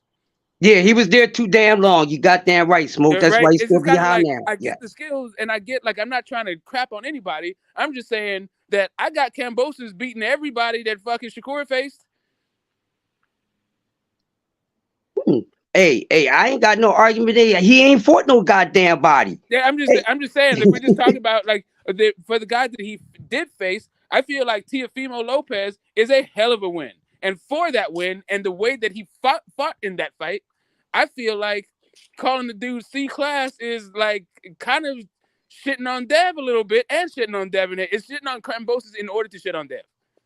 That's not shitting on Dev, Smoke, because when they fought both times, you seen the separates and levels. George Kambosos was a C-level fighter to Devin Haney, bro. Listen, he's a C-level guy who had a lot of split decision wins, more so than any other type of decision win. That's just the fact, man. And people, I'm not mad at that. Listen, I'm not mad that he didn't look good in the But I'm not going to. I'm just saying, not mad at like, that one. I'm not mad at that. I'm just saying, like, calling my man a C-level fighter when that's how I he feel. was an undefeated dude with a hell of a fucking win on his resume against a real dude. There also was a proven guy in the division. Like, I'm not saying that we're talking about ATGs out here, but we can't give him B-. We can't give at least a B, a solid B. Like, we gotta You go know why, to the point Smoke? of saying C, Because you gotta stay consistent like, with that, why? Smoke. Like, what's the point to all of that? What is the difference between, like, what gives you the B grade? Where do you Devin's put been where pretty do you put him consistent. at, like, Fortuna? Where do you put Hector Garcia? Where do you put, like, I don't know, is Leo Santa Cruz a B fighter? Is he a fighter? I mean, they said that dude. They tell me he's gonna be in the Hall of Fame. That's a top 1, top 2, top 3 guy in his respective class, though. And when I say that, no. When I say that, When I say that is that because let's go there. Resume talk. Those guys are still highly rated. You can't discredit that. You can't discredit. I'm just saying you can't discredit that. Is what I'm saying. Yeah, so I'm trying to get Crusher's rating system because I think he's just talking about skills and eye tests, but I think that, and you can't look like shit in fights. Like the way that Kambosos looked, even in his close fights, I don't know. Like he made adjustments, not really great ones. Most of it is just to fight harder, but he did try to find some stuff out. He did try different things. Just Devin is just way better than fucking George Kambosos. I mean, does that make George Kambosos a C-level fighter because Devin Haney is way better than him? I don't think I thought he was that before Devin Haney. Smoke. That's just how I felt about it. Because let me give you another example. Marquez versus Mayweather, right? Like Marquez is not a C-level fighter. He's not a B-level fighter. That dude is an A-level fighter. He was an A-level lightweight. A C-level fighter. Because he was a lightweight. That was the first time he fought. He was a lightweight. I'm not talking about the whys. I'm just talking about the fact of the matter, right? So I'm just trying to get and without getting like too deep in the weeds. I'm just trying to get like an idea, which made him a C-level welterweight. Because Troy, thank you, please. My man went for a while, so I just have a really simple thing about the crux of his argument, right? It's concerning his rating system. What is it that George Kambosos lacks in order to be a B-level fighter? Who would you put in there? Like, is there a criteria for this thing? Or is it just like he just looked like pure hot garbage in the rematch? I wouldn't say he looked like hot garbage. He just got beat the fuck up like a bag of trash. That's all. But watching Kambosos and seeing the level guys that he fought, like he fought guys that was basically C-level. I mean, who did he fight before beating Tio? I mean, Mickey Bay and all those guys wasn't really nothing. You know, and I'm not being funny. I'm being honest. You see what I'm saying? So no, I feel you. I feel that, but he didn't lose to a C-level fighter. So he's at least as good as a C-level fighter. And I think he beat a B-level fighter.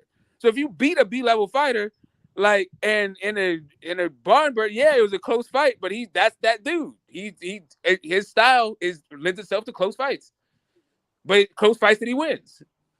It's not like the other guys are getting robbed, right? I get you, Smoke, but it's like this, bro. I get exactly what you're saying. So you saying because he beat a B-level fighter, he should go from a C to a B. Now, let's look at it like a report card. You're not going to keep on getting A's each report card period if you ain't consistent with your performance. You get what I'm saying? So let's just say, yes, he should have got upgraded to a B-level fighter for beating Kambosos. Okay, well, when he performed against Devin Haney, it wasn't a B-level performance. It was a C-level performance because Devin Haney made it look, hey, he's not really a B-level guy, taking back down to a C because he hadn't put on a consistent B-level performance. You only gonna get A's, you're gonna consistently doing the same exact thing. But once you slack up, that A is gonna drop down, bro. And that's what happened with Kambosos. He never kept a consistent B-level performance. So if he would have done that, I would say now he's a B-level. You understand what I'm saying? Because in boxing, what they do, you get better as you go. You're supposed to improve, right? So that's what we're talking about. We haven't seen a consistency of improvement. So that's why I say he's a C-level guy. Because after beating a B-level guy, he was B-level just for that fight. He didn't show a B-level performance against Devin Haney. I think in the first fight he did. That No, was he didn't. Guy. Like he's trying to break. He got beat with a jab, bro. He made a couple of misses. Got beat with one hand. He got beat up. He got outboxed with one hand. He got a clinic, ran on him with a goddamn jab. Literally. Yeah. That jab is probably one of the most active jabs. Like, listen, Oscar Valdez. We ain't gonna give him no meta credit. He ain't getting no goddamn sympathy credit, man. I'm gonna open it up. Smoke, come on, Smoke. I'm gonna open it up because Shakur, to me, like Oscar Valdez is also like not a C-level guy, but Shakur made him look like one. He's a damn cheat, dirty piss guy. You know, that's one thing, man. I don't these guys when they pop dirty, man. That's against the thing with me, man. I don't care. Once you pop dirty, you done fucked up and blemish everything about you. And that's just the facts with me. All right, so yeah, so what? Wait, Smoke, real fast. Valdez is C+. Like people, like Rich came back. My young Republican friend came back driving that truck. Shout out to him. Steph is champing at the bit. Go ahead. Go. Yeah. No, I was just saying Valdez is C+, man. No, Valdez C+, man. He,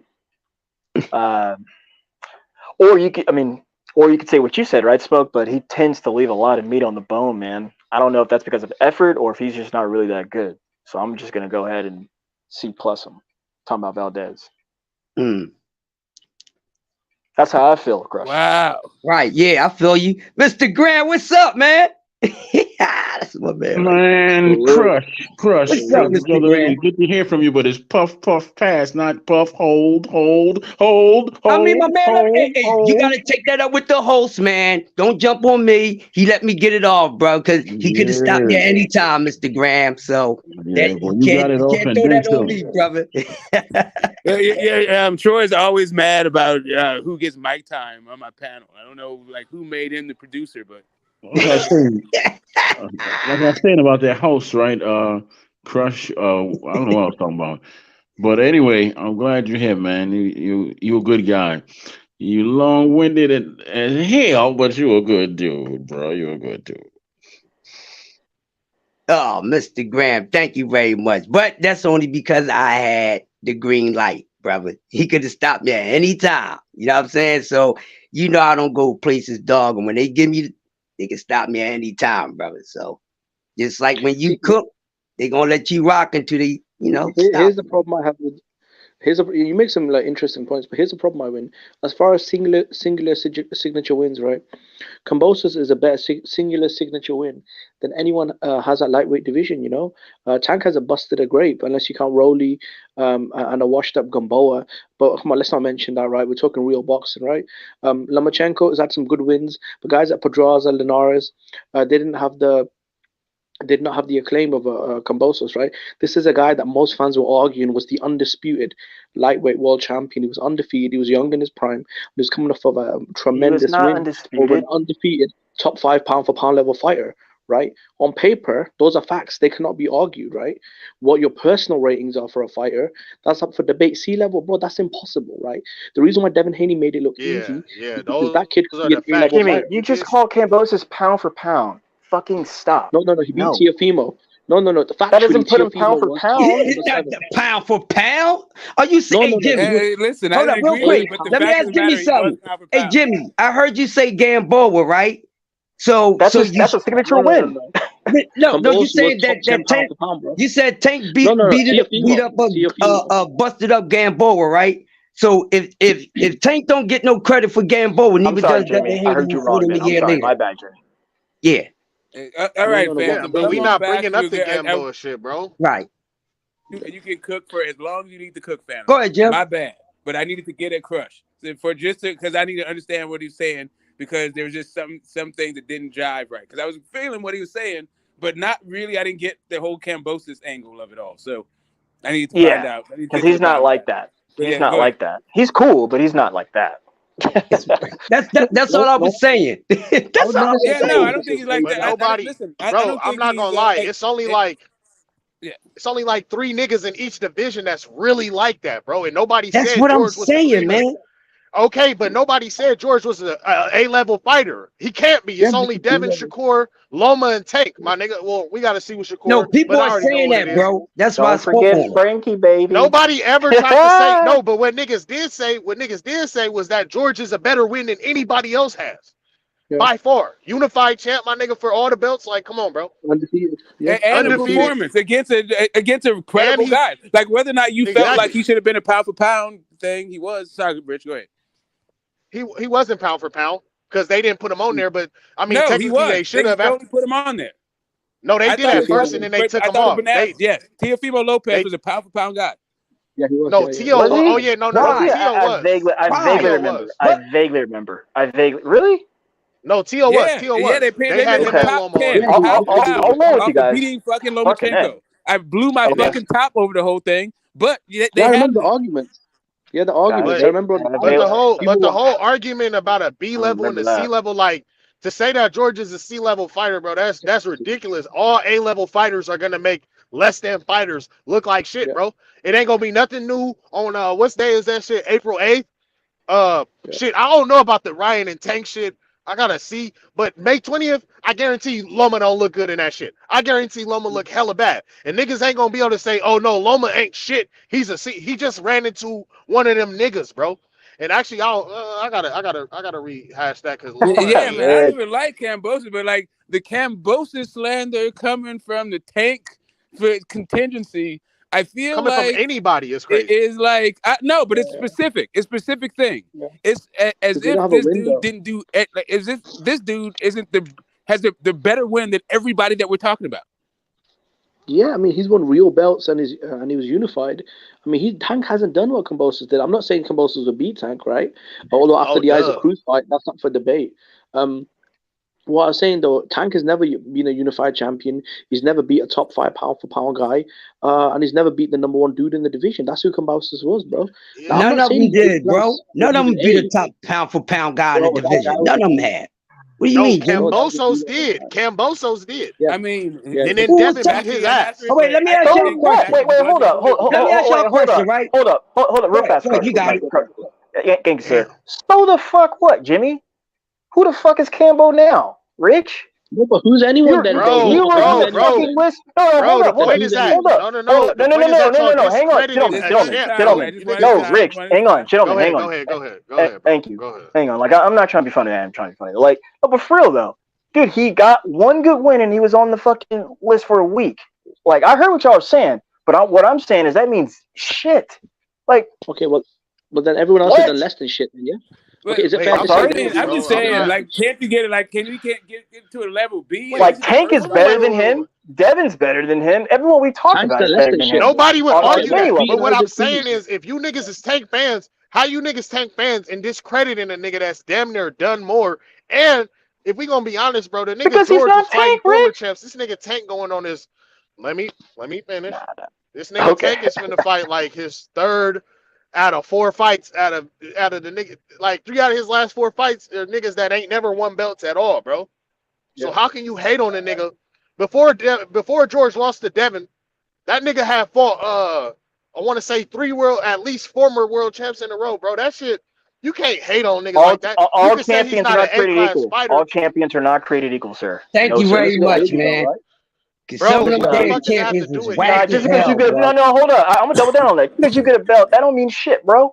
I'm just talking about a single today. performance against an incredible guy. Should give you a like. Bro, listen, this shit is like hella Buster funny, Douglas. bro. Buster Douglas. Nah, man. Always. I'm just saying, he was always a good guy. He just wasn't. He would just, he would gas out. You could make the dude quit. Like all this other shit. He just had. You could make you could push him to the level, and he would not have that extra gear. But that night he had that gear. But he was always like a good fighter. He was never like, he wasn't a C-class heavyweight. Like he just wasn't up there with the guys that had that, would go the extra mile every night. Well, my thing is that what makes Tank be level then? Because struggling with Rolly and going life and death with Isaac Cruz, that makes Tank Davis that. How did he struggle with Rolly, Jimmy? You repeat that same thing every panel you want. He didn't fucking struggle with no damn Rolly. He had problems Stop with that, Rolly, Jimmy. but he did not struggle with Isaac Cruz. He beat up Isaac Cruz, but he had a little problem with Rolly at first. I won't lie, like it was in there looking kind of disgusting, like some shit I wasn't expecting from him. But I mean, like what? No, like what, Rich? No, wait, Rich. Like what? What did you see in that Rolly versus Tank fight? I saw Rolly. All right, this is what I seen. I seen Rolly Romero fight Jackson Marinez and even the Yigit nigga. Like no. Let me finish. Fight, sir. Let me finish. I saw Rolly Romero. He's doing. Let me finish, bro. I saw Rolly Romero. Everybody's calm. I watched. Hold up, just that nigga Rolly. You're gonna have your time. That nigga Rolly fought Jackson Marinez and Yigit and won no early. Jackson Marinez and Yigit was beating Rolly early on, like easily, and it wasn't even nothing to see. And then like Jackson Marinez served him the whole fight. Tank Davis was in there, like splitting rounds with this nigga. Like I had never seen Rolly run around one or round two before. So yeah, that's pretty much it. He was in there losing rounds to a non-boxing ass nigga. He was not losing rounds. You know what it reminded me of? It reminded me of McGregor versus Mayweather. It reminded me of take a dude to deep waters and drown him. Yeah. That's what it reminded. You know what it reminded me of? You know what it reminded me of? Second or third. You know what it reminded? Soon as Tank made that lateral movement and he saw that fucking Rolly couldn't move laterally at all, he was totally confused. He was just like, "Okay, cool, I got this." And then he just took a couple shots, and then he just. What round was that though? He used lateral movement and walked him in. That was like round 5, maybe, bro. Before that, I saw it in the second round. I saw it wasn't looking ugly, Max. Bro, it was looking ugly, bro. You know what it was? Ugly. Not looking ugly. Look, hey, but y'all tripping, bro. I already said niggas be hating on the Isaac Cruz win, bro. I think he not embarrassed, but he served Isaac Cruz. You feel me? I'm gonna give niggas credit where it's due, bro. I didn't see him really have a problem with Isaac. The problem is again with any fan base, giving guys credit for fights they didn't fight. Like everyone is like projecting Isaac Cruz to do all this stuff, but he has to fight fights. It's cool to think he's gonna win. Let him get in there and win. Yeah, I mean, Isaac Cruz for me, I'm he's sorry too, man.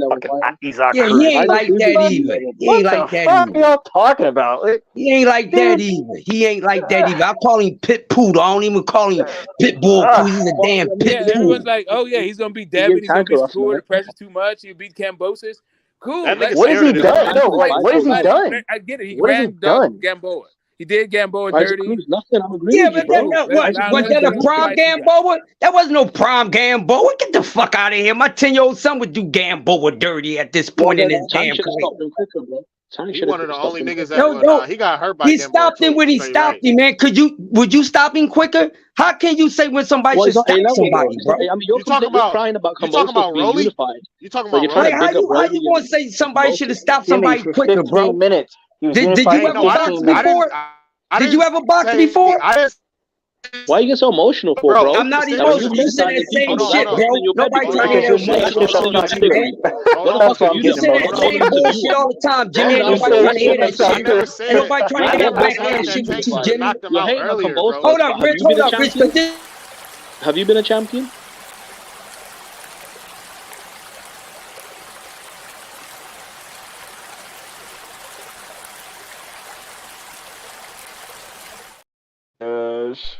But what I said He was always that come with he this. was having Ain't a nobody drought. emotional, bro. I'm talking boxing. I'm talking the way that I'm talking. I'm not emotional. None of you No, but motherfuckers when you're talking respecting these about work getting emotional no, about. but when you're So talking stop about saying that Kambosos emotional ring, shit. I You the wasn't one bring questioning that your emotional was I shit up. questioning your You combat route skill set? Trez run ass No, but I'm saying, motherfucker. You listen, you're being a little bitch, man. Stop being a little bitch.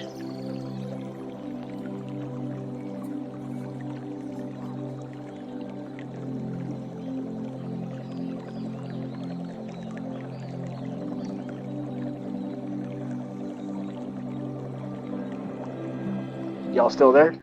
Break. That's Nah, look. do you Look. understand? I will come to where. Hold on. I will come to where you at and show you what a bitch is. Don't call me out my name again, boy. Of course you will.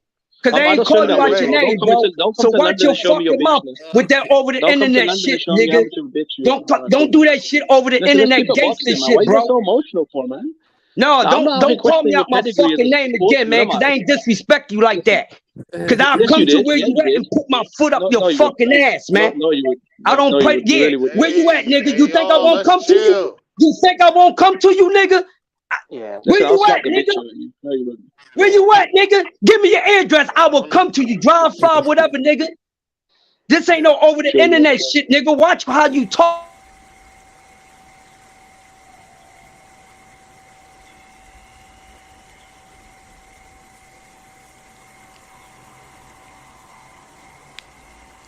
Get that Bob Ross.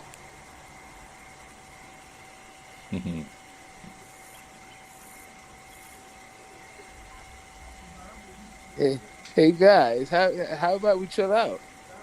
Yeah. How about we chill out? How about we just chill the fuck out? Call Like you out your everybody name, bro. chill. You wrong I about that. got it. Let's not call Hey, one but another out chill, his bro. name and let's Chill, get bro. back to this Chill. boxing. That Let's chill out. fucking bullshit, bro. Yeah, it's definitely bullshit. Let's Bro. not do that. We're all grown as hell up here. That's that. Let's Don't call me out behave my Chill. ourselves. fucking Everybody. name. I ain't Let's keep disrespect it you like pushing. that, bro. Oh, gee, we know he's wrong. He's wrong. We already got on him. He's wrong, bro. We good. I want to say something though. Nobody said the nigga Rolly. He had to get Rolly out of there faster. I just thought Tank was a good enough boxer, like everybody be saying, to where he would damn near make him look like a novice in there. I didn't see it. The only time he made nigga look like a novice was when he was laying on the ropes, looking drunk as shit, like somebody had slapped him in his sleep or something. That's when I seen him looking novice, bro. But other than that, I thought the fight was fairly even, bro, and it wasn't a good look for me. I feel you, but he the one was saying that he should have knocked him out earlier. How can somebody predict when somebody should knock somebody out? We ain't in that profession. How fast? No, you can't say that, bro. Well, then why can you question Kambosos' title run legitimacy? So I can't question Tank knocking this dude out quick, depending on the roundage, right? That makes me hate. But you can come out and talk about Kambosos' quality or pedigree, his title run, question his ability, and that's fine. But when I do the same to Tank, you start attacking me personally. And when I fire back, you start I crying. don't attack you personally, bro. I never do. You come with that. You do all the time, bro. Yeah, can we You keep do. it like boxing All right. established, like doing the ad hominems, like you know, if you want to like exchange numbers in the back and add these, you can hook up and do that. But we talking about this goddamn fights, not each other. It's A-class fighters. I mean, Kambosos have one good win, and then people act like he got a whole resume No. filled with all these top fighters. Man, stop the nonsense. No, he got 2 good wins and 1 great win. I ain't gonna lie. That Lee Selby and Mickey Bay, those are good wins. They're not the best wins. They're good wins against former they champs. little wins. Yeah, I get you, Rich. They little wins. They good little wins. They good wins. If you beating former champs, my nigga, you're supposed to move on to fight into contendership, bro. So he did what he was supposed to do. Honest to God, like it ain't nothing crazy. A lot of niggas get their first title, like Ryan Garcia, right? Ryan Garcia, before he became Devin's mandatory, before he championship. No, I know he ducked his first title shot, but before he got that title shot, before he got that, he never fought a former champ. You feel me? He never fought anybody. So it's like, exactly. So it's like, bro, Right. you got to give credit where it's due. So George got 2 good wins and then a great one against Teofimo, bro. That's more to be said than a lot of niggas, bro. So I don't understand the slander at all. Honestly, I know where it's coming from. A lot of niggas hate Devin and Bill because of the way that them niggas talk. Even before Bill started trolling niggas, it's something about this Bay shit that make other niggas like, nah, I don't like them niggas, man. Them niggas think they too cool. Like I already understand what it is, bro. So a lot of niggas just don't like the niggas and shit like that, bro. But let's talk the facts, bro. That nigga George ain't no C-class fighter. He ain't no C-class fighter. Come on, bro. That's a B-class fighter, bro. You gotta be able to Rich, distinct you see what that. I'm saying, bro? How many unified champions are there in boxing? Not that many, bro. There aren't that many 3-belt unified champions in boxing. So no matter how Kambosos did it, bro, guess what? He did this shit and he had the status. So it is what it is. When Haney beat him, you get all the credit, bro. If Tank did the same, bro, it was right there, bro. Someone else should have stepped in and done the work. But Haney did the work, so we can't give him credit because Kambosos is seized. I mean, bro, I don't know. I mean, that don't make no sense. Like, C-level fighter. I just want to know who's the B-level fighter that Tank fought. Yeah. No. Who are the B-level fighters at 135 if Kambosos ain't one? I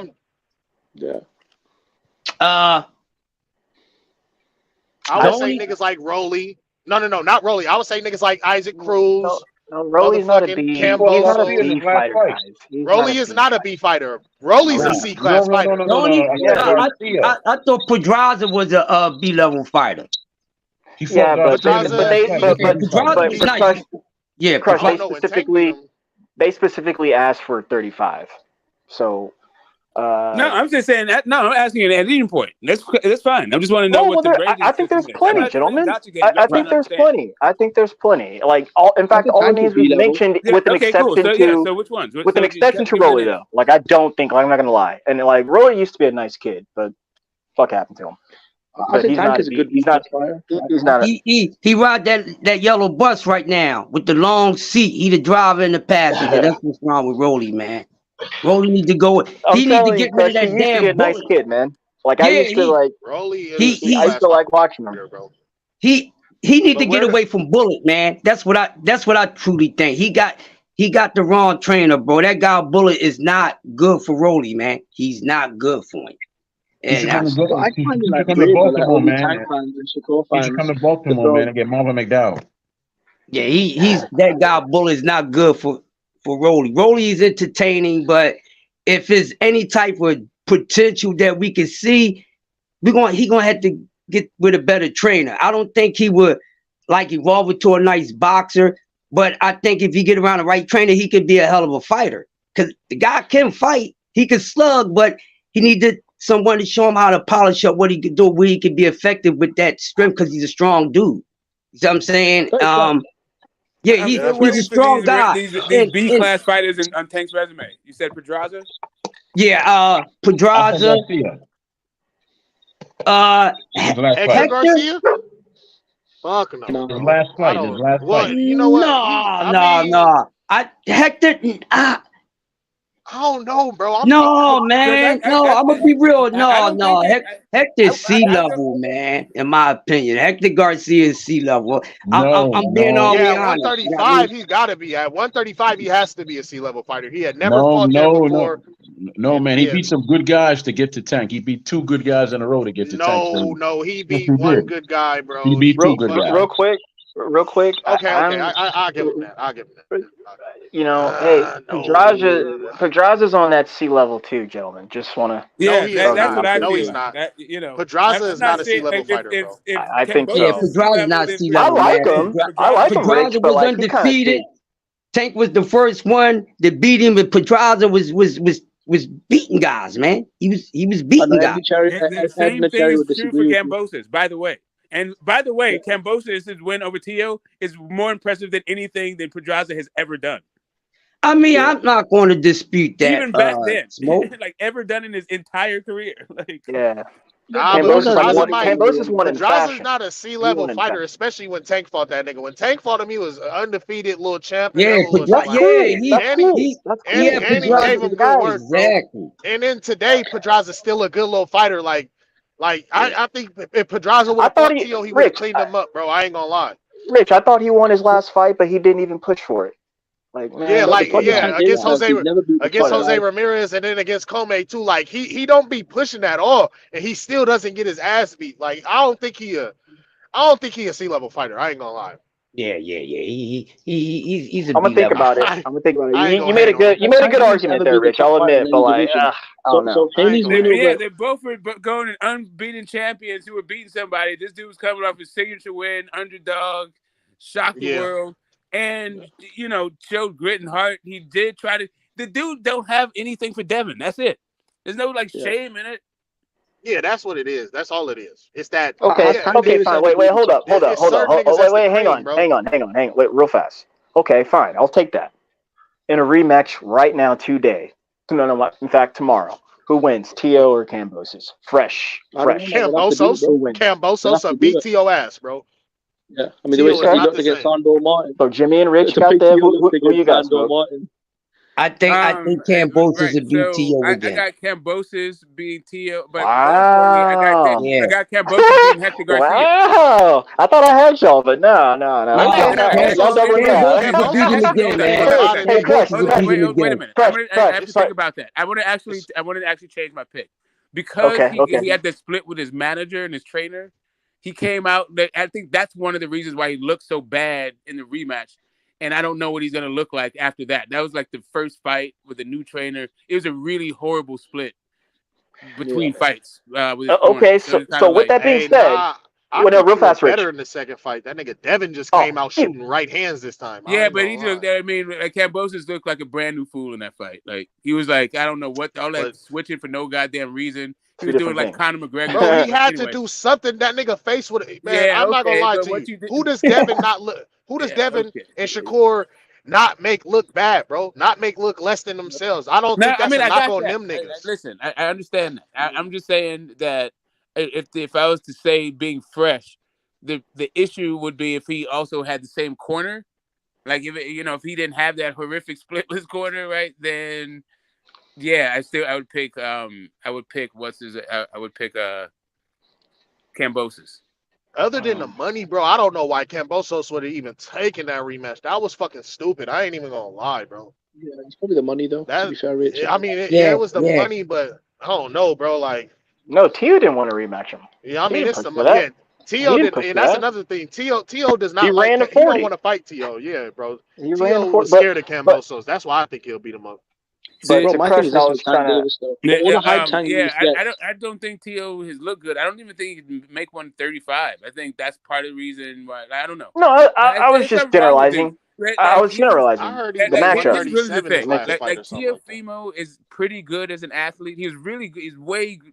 His fast twitch muscles is real nice and all that stuff, but he doesn't have an identity as a fighter.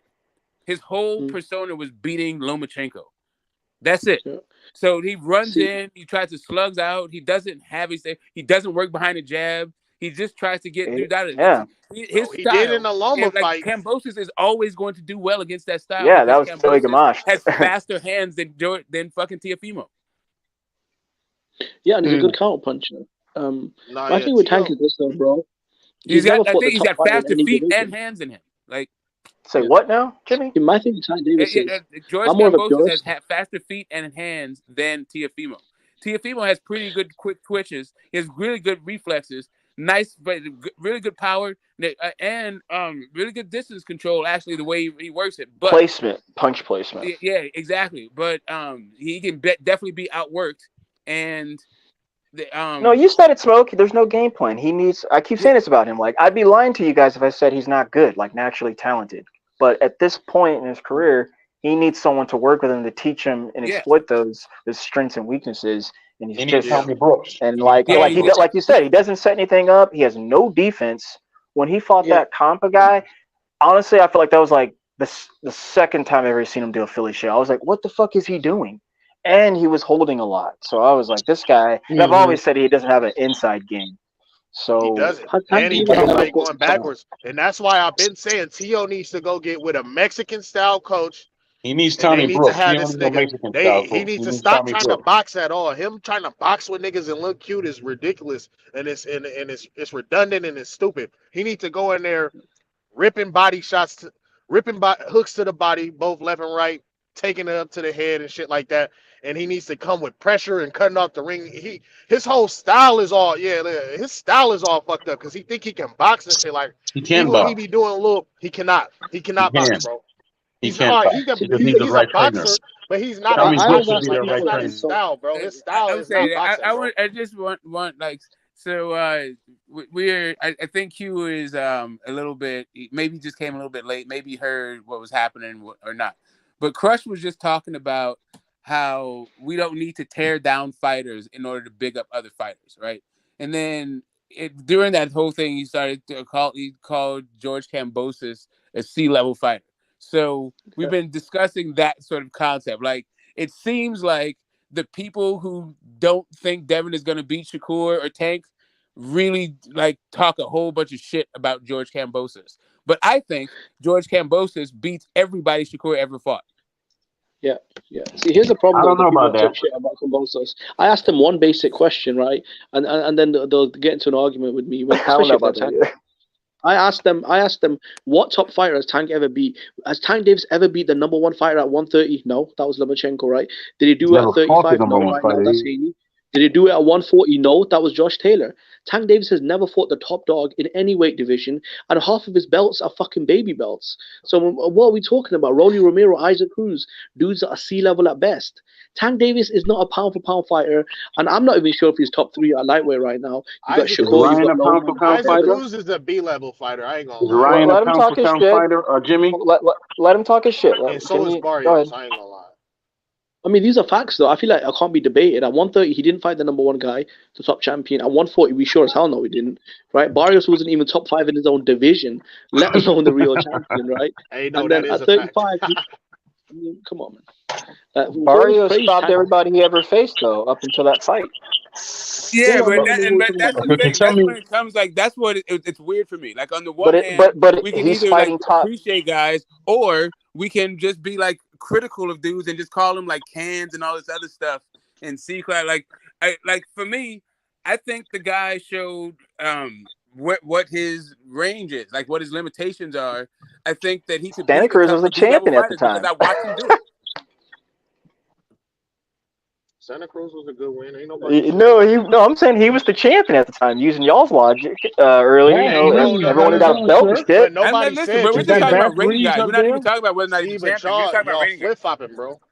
I'm just saying, like, what I'm saying is, right, like, if there was no belt on the line, he dropped Loma for Teo for the first time and beat him in a barn burner of a fight, like kind of like down the stretch. Yeah, Teo was coming on, but then he responded late, so you can't just even go back with it. Like, but if it was round 13, it would have been Teo. We don't know that because Kambosos came on late, fucking too.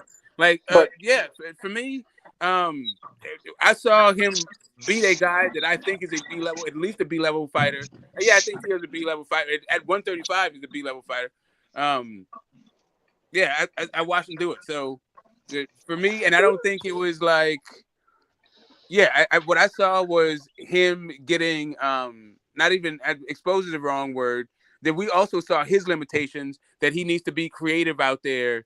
And like we just said, no game plan. He's like both of those dudes' adjustment is to fight harder. Is that Bass Reeves up there? Yeah, that's me. I'm here. How you doing, Master Splinter? Long time no see. Hey, but my thing is, I'm good. It sounds like fighter. Then who are the B level fighters? Sounds like Baltimore Troy. That's what it sounds like. The man, the myth, the legend at your service. Yeah, that's Troy. Yeah, Troy, I'm good, sir. I'm good. Be well today. Tank is the only A-level fighter at 135. You said Tank is the only A-level fighter at 135? Is he? Because there's a guy named Devin Haney. There's a guy named Devin Haney at that weight class. There's a guy named Lomachenko at that weight class also. Yeah, that's crazy. Yeah, he ran. Yeah, like all that was like on point. Yeah, like they got to fight each other in order to get the best. Those are the A-level fighters. All those other dudes, like trying to discredit one guy, it just seems like when you do that, it's almost guaranteed that you just think either Shakur or Tank or both beat Dev. As soon as you start hearing stuff like that, that's what I think. That's like Devin's a solid B-level fighter. Devin's solid B-level. Hey, that nigga Devin would embarrass Tank, bro. That nigga Tank has been ignoring Devin, bro. I don't know if he's embarrassed him, but he'll give him a hell of a fight. I mean, I'm saying, I think Tank thinks he'll embarrass him. He ignores him, bro. He telling niggas to leave him alone and shit like that. Like, I don't know what you niggas see in this nigga Tank, bro. He don't represent Black American boxing in a good way, bro. I ain't gonna lie, he doesn't. Because he told Lomachenko, Ukrainian ass, 5 to 7 years, and that was very much so unsavory. You can't say it's not. That's what happened? He told Lomachenko 5 years ago, give me 5 to 7 years. No, Floyd said that. Floyd said that. No, Tank said that. Tank did not say that. I've never heard that before. I have never heard that before. I thought it was. I'm about to find when he said it. I thought he said it when he said it. I was like, "There's no pay-per-views at lightweight. This just seems like a duck." But shit, Tank started doing pay-per-views at lightweight. He just didn't fight Loma. He didn't fight anybody because Floyd. No, exactly. Floyd never with anybody. Devin is fighting Loma on pay-per-view. But I ain't gonna lie. Tank said that he never asked for big fights, bro. So stop putting that shit on Floyd. Floyd asked for big fights. Yeah, but at the same time, Floyd, you was promoted. Why didn't you put him in there with the fights that can make money? Like when Ryan was there, Haney, Teofimo, and all that. That's all. That's all money fights right there, right? I fuck with Tank Davis as a fighter, bro. Like in terms of what I see from him. Maybe they don't think in it's the money, ring, but no, bro. Tank Davis, he was mad that fucking Floyd set up the Pedraza fight without asking him. He was like, he was mad. No, I'm about to quote him. He said, it's almost like they trying to set me up for failure. And then he compared it to him doing the same shit with the Loma shit, bro. Like that ain't like American nigga shit. I'm gonna keep it a band, bro. Well, you stop saying nigga, damn, but he was mad at Tank because Tank was messing with his daughter. That's what he was going to set him up to fight Loma. Okay, so listen here. All right. He was mad at Tank, so he was gonna punish him by making a Loma fight? Like that don't even sound right, bro. Yeah, because he knew that Loma could beat him. Yeah, all right. So imagine fucking somebody who promoting Devin trying to punish him with a Tank fight. That nigga Devin would be like, it's not a punishment because Devin could outbox him. It's not a punishment because nigga Devin wants all the smoke. That's my thing. The nigga Tank don't want no smoke with nobody except for Ryan Garcia. I'm gonna keep it a man. I think Devin likes to fight old fighters who are washed up. That's what I think.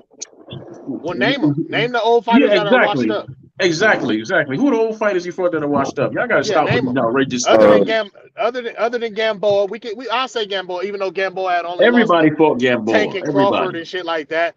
And Gamboa ain't never really lost to no bums. But go ahead. Other than Gamboa, I'm hearing a whole lot of I'm hearing just a whole lot of Tank being stuck in the vault with Shakur as a security guard. Tank in there counting his riches like Scrooge McDuck. And Shakur enforcing the line. But for me, for real, it's just I don't know, this weird internet promotion. I think it's just a backlash and a reaction to Bill. Yeah, like really all the stuff is like, but I mean maybe not. I maybe told you what it was, bro. I think it's just that he called all those dudes ducks, and all those guys got fans, and those fans are now mad because their fighter got called a duck. And now I think Devin Haney he's a B-level fighter who happens to be undefeated. That's just my honest opinion. Nah, Smoke. I'm telling you what it really is. It's the way niggas talk, bro. Like they don't like that shit, bro. It's like man. It's like a. I'm telling you, they don't like that shit. They like this nigga slick talker. Y'all just da-da-da. It's like, bro, what are you even talking about, my nigga? If you don't like the way this nigga talk, his son talk, if they disrespectful, any other bullshit, that's even more of a reason why niggas should have been trying to take the belts, bro. Take the belt. Like the WBC belt is that belt, my nigga. Like, who don't want they talk too much when I go fight him? Like, what? I think Devin could drop all the belts and Tank will still fight him and knock him out. Devin could drop all the belts. Don't see would have fought him already. Don't see would have fought him already. Exactly. That don't even make no fucking sense, bro. Knock it off. He'll tell Devin what to do. Remember, they were trying to drop him before. He'll tell Devin, drop your belts. He'll tell him what to do, bro. He don't tell nobody what to do nothing. Yeah, Devin's whole career is based off what the fuck Tank say. Hey, I ain't gonna lie, Tank. Devin's career is based off what Tank has to say, bro. He does not have Tank has Okay, input on Devin's okay, hold career, up a bro. second. He does not The have that thing much is, power. I don't know what you're talking about. if you're doing what Tank is saying, like instead of fight, because Tank did say he's going to fight Loma on pay-per-view, and Devin actually is doing it. So even in your thing, it seems like boxing is sort of better off. Like I don't know. Like, I'm thinking Loma on pay-per-view is better than Isaac Cruz on pay-per-view, right? On Sunday. Better than all this nigga fights, bro. Right. Better than Right. all of them. I agree with that. But Like, isn't it better than Hector Garcia? Nigga, it's better than But that don't change the fact that Loma's a washed up old man. Do you think that he could and have? Devin, Do you think he could have broken a record in Las Vegas with that fight? Devin is a younger, bigger fighter with all the competitive advantages. So Yeah, it but is what it is. again, yes, that's cool, but that doesn't speak to Tank and Loma. It seems like the actual business of doing the money and the legacy is left for Devin Haney, while Tank is going for money and like good celebrity, and boxing purists are not supposed to notice. Right. Because, If Tank say drop your belts and I'll fight you, Devin will drop his belts, bro. Tank controls all that shit. I got you. Right. Tank don't even control his own career, man. Listen, What are you if you don't want talking to fight about? for the belts, you don't have to fight for the belts. He don't even control his the own question career. is, he could have. Why have a belt? Why even be in a thing if it's not to be the best? Why just act like you're the best and then fight? Tank is the co. Tank is the co-CEO of BHP, bro. No, I'm just saying. Regardless of that thing, but real, it's a real question though. Like, why act like you're the best, but then not fight the best? He is gonna fight the best. But if that nigga say drop your belts, I'll fight you. Devin dropping them belts, bro. Devin dropping them belts, bro. That undisputed shit don't matter, bro. When Tank say I'm about to fight you and drop your belts, and then he gonna drop the belts, bro. That's what's happening, bro. Phantom Mob. He was willing to drop all the belts and do a catchweight, bro. He was willing to drop all the belts and do a catchweight, bro. He was willing to drop all the belts and do a catchweight, bro. What the fuck you niggas talking about? What are you niggas talking about? He was willing to drop all the belts and do a catchweight. Remember? Oh my God! I wish you would stop saying that word. You know, what are you basing your knowledge on, Phantom Mob? Because he don't. I'm basing my knowledge on what happened previously. Devin Haney said, "I'll drop my belts and fight you in another weight class." So if Tank say, "Hey, drop your belts and I'll fight you," that's exactly what the fuck he'll do. Because he's and then when he dropped the BHP belt, and then when he dropped the belts and some excuse for not fighting him, you know what you gonna say then? Because I think he told the same thing to Farmer, Tevin Farmer. You know, he told him to get a belt. He got a belt. You know, how did that fight work out? Well, which fight you talking about? Tevin Farmer and Tank? Yeah. Niggas, How did that? Man, because I swear to God, bro, Tank, I didn't see the no. Yeah. I didn't see the But hold on, hey, Graham, real Tank told him quick. to get a belt, right? Yeah, Tevin Tank got the told. belt. You know, how did that fight work out? How did it work out? I think that It Tevin didn't work Farmer out went because it over never to the happened. zone. It never He happened. went over It to never the happened. he went over to the zone. It don't and matter Tank was where not he fighting on was. the It zone. don't matter where he was, man. You know, he was never with the PBC. He said, get a belt. He got a belt. So fight him. Okay, the fight never happened. Tevin Farmer was over there on you. the zone doing his thing. Thank you. Tevin Farmer turned down a $2 million deal to fight Tank Davis. That was wrong. No. Yes, it was. Eddie Hearn offered them $7 million. He offered them $7 million, and this jackass here, what's his name? What's Floyd's second-hand man with the nose? Leonard Ellerby. Ellerby said. He said, you know, we the A side. We don't take no contract from the B side fighters. That's what he said out of his mouth. Jackass. Yeah, I ain't gonna lie. Yeah, they've been moving real scary, and I don't think Tank is gonna change that, bro. I will be very surprised if he jumped on any free smoke shit. Honest to God, because he was talking about being scared of Pedraza and shit, not feeling himself against Pedraza. I think Tank is gonna fight Devin and Shakur, and you'll find out that them niggas is just not like that, bro. They're just good fighters. That's all they are, bro. No, yeah, that's what's up. That's what's up. And I like what one bro said. One bro did say something. He was like, bro, we got to see these niggas get in the ring before we really what's the name. And That's agree what with I said. Yeah. That was OG. So, and I for surely agree with that. But they're just good. They're good, but yeah. It's level. That's what I'm saying. That's what I'm saying. I've been trying to tell you niggas for months, man. Really for years. I don't like that. For years, bro. Stop giving niggas credit for fights they haven't fought yet. What's up, Shell? Hey, can y'all do me a favor, please? Everybody. Hey, listen. I don't have the right what to you ask doing this. over here crushing, schooling these fools? Right. Yeah, you know, I'm come Can fuck y'all do around me a with the favor, squad. please? You know, Smoke my guy, man. I fuck with these fellas over here, man. I You know. got you. But can y'all ease up on the word nigga, please? Please, man. Hey, Please, but I've been telling you, Troy, because you don't really do that. You kind of stopped doing that. You don't really do that. But they got to stop giving these dudes credit for fights they haven't fought yet. Exactly. Yeah, I mean, I perfectly tell agree with you. Rich that. Because Rich keep giving Devin Haney credit for all these kind of fights he ain't even fought yet, bro. Like, he gonna be top 135 lightweight of all time, fight Shakur and Tank, bro. Like, what the fuck? No. I said if he beat them niggas. I said if he beat one of them niggas if he beat Loma, bro. I ain't say what the fuck. No, nigga. I'm not. See, and this what you niggas be missing it up on, bro. I'm a fan of Devin, bro, but it's really because of the way the nigga move and shit like that, bro. Like, I'm a boxing fan, bro. Anybody out here on some free smoke shit and they pass my eye test, I'm gonna push them, bro. I ain't never said nothing irrational ever, bro. Yeah, free smoke. I'm fighting JoJo Diaz, old washed up Linares, old washed up Loma, free smoke. Yeah, get the fuck out of here.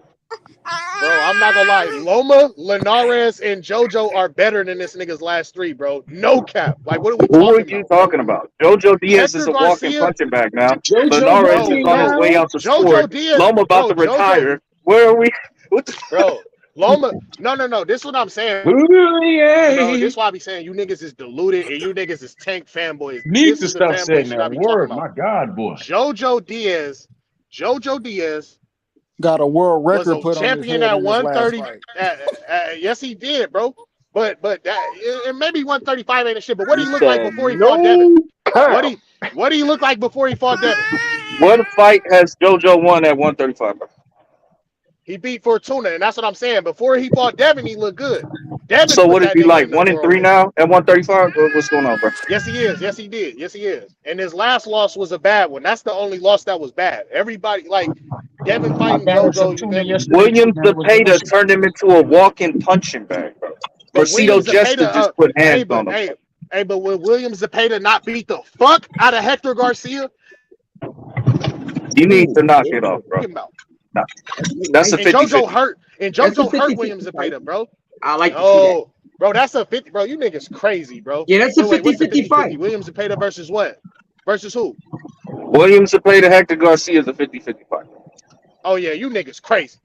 What the fuck? What you think? What you think? Didn't Williams Zepeda beat the shit out of Hector Zepeda walk Garcia, away from JoJo? You said JoJo and who a 50-50 fight? No, he didn't say No. JoJo. He said Williams Zepeda. Williams Zepeda, Hector Garcia, 50-50 fight. I don't know. I don't know. That sounds like blasphemy to me, bro. That sounds like an ass whooping.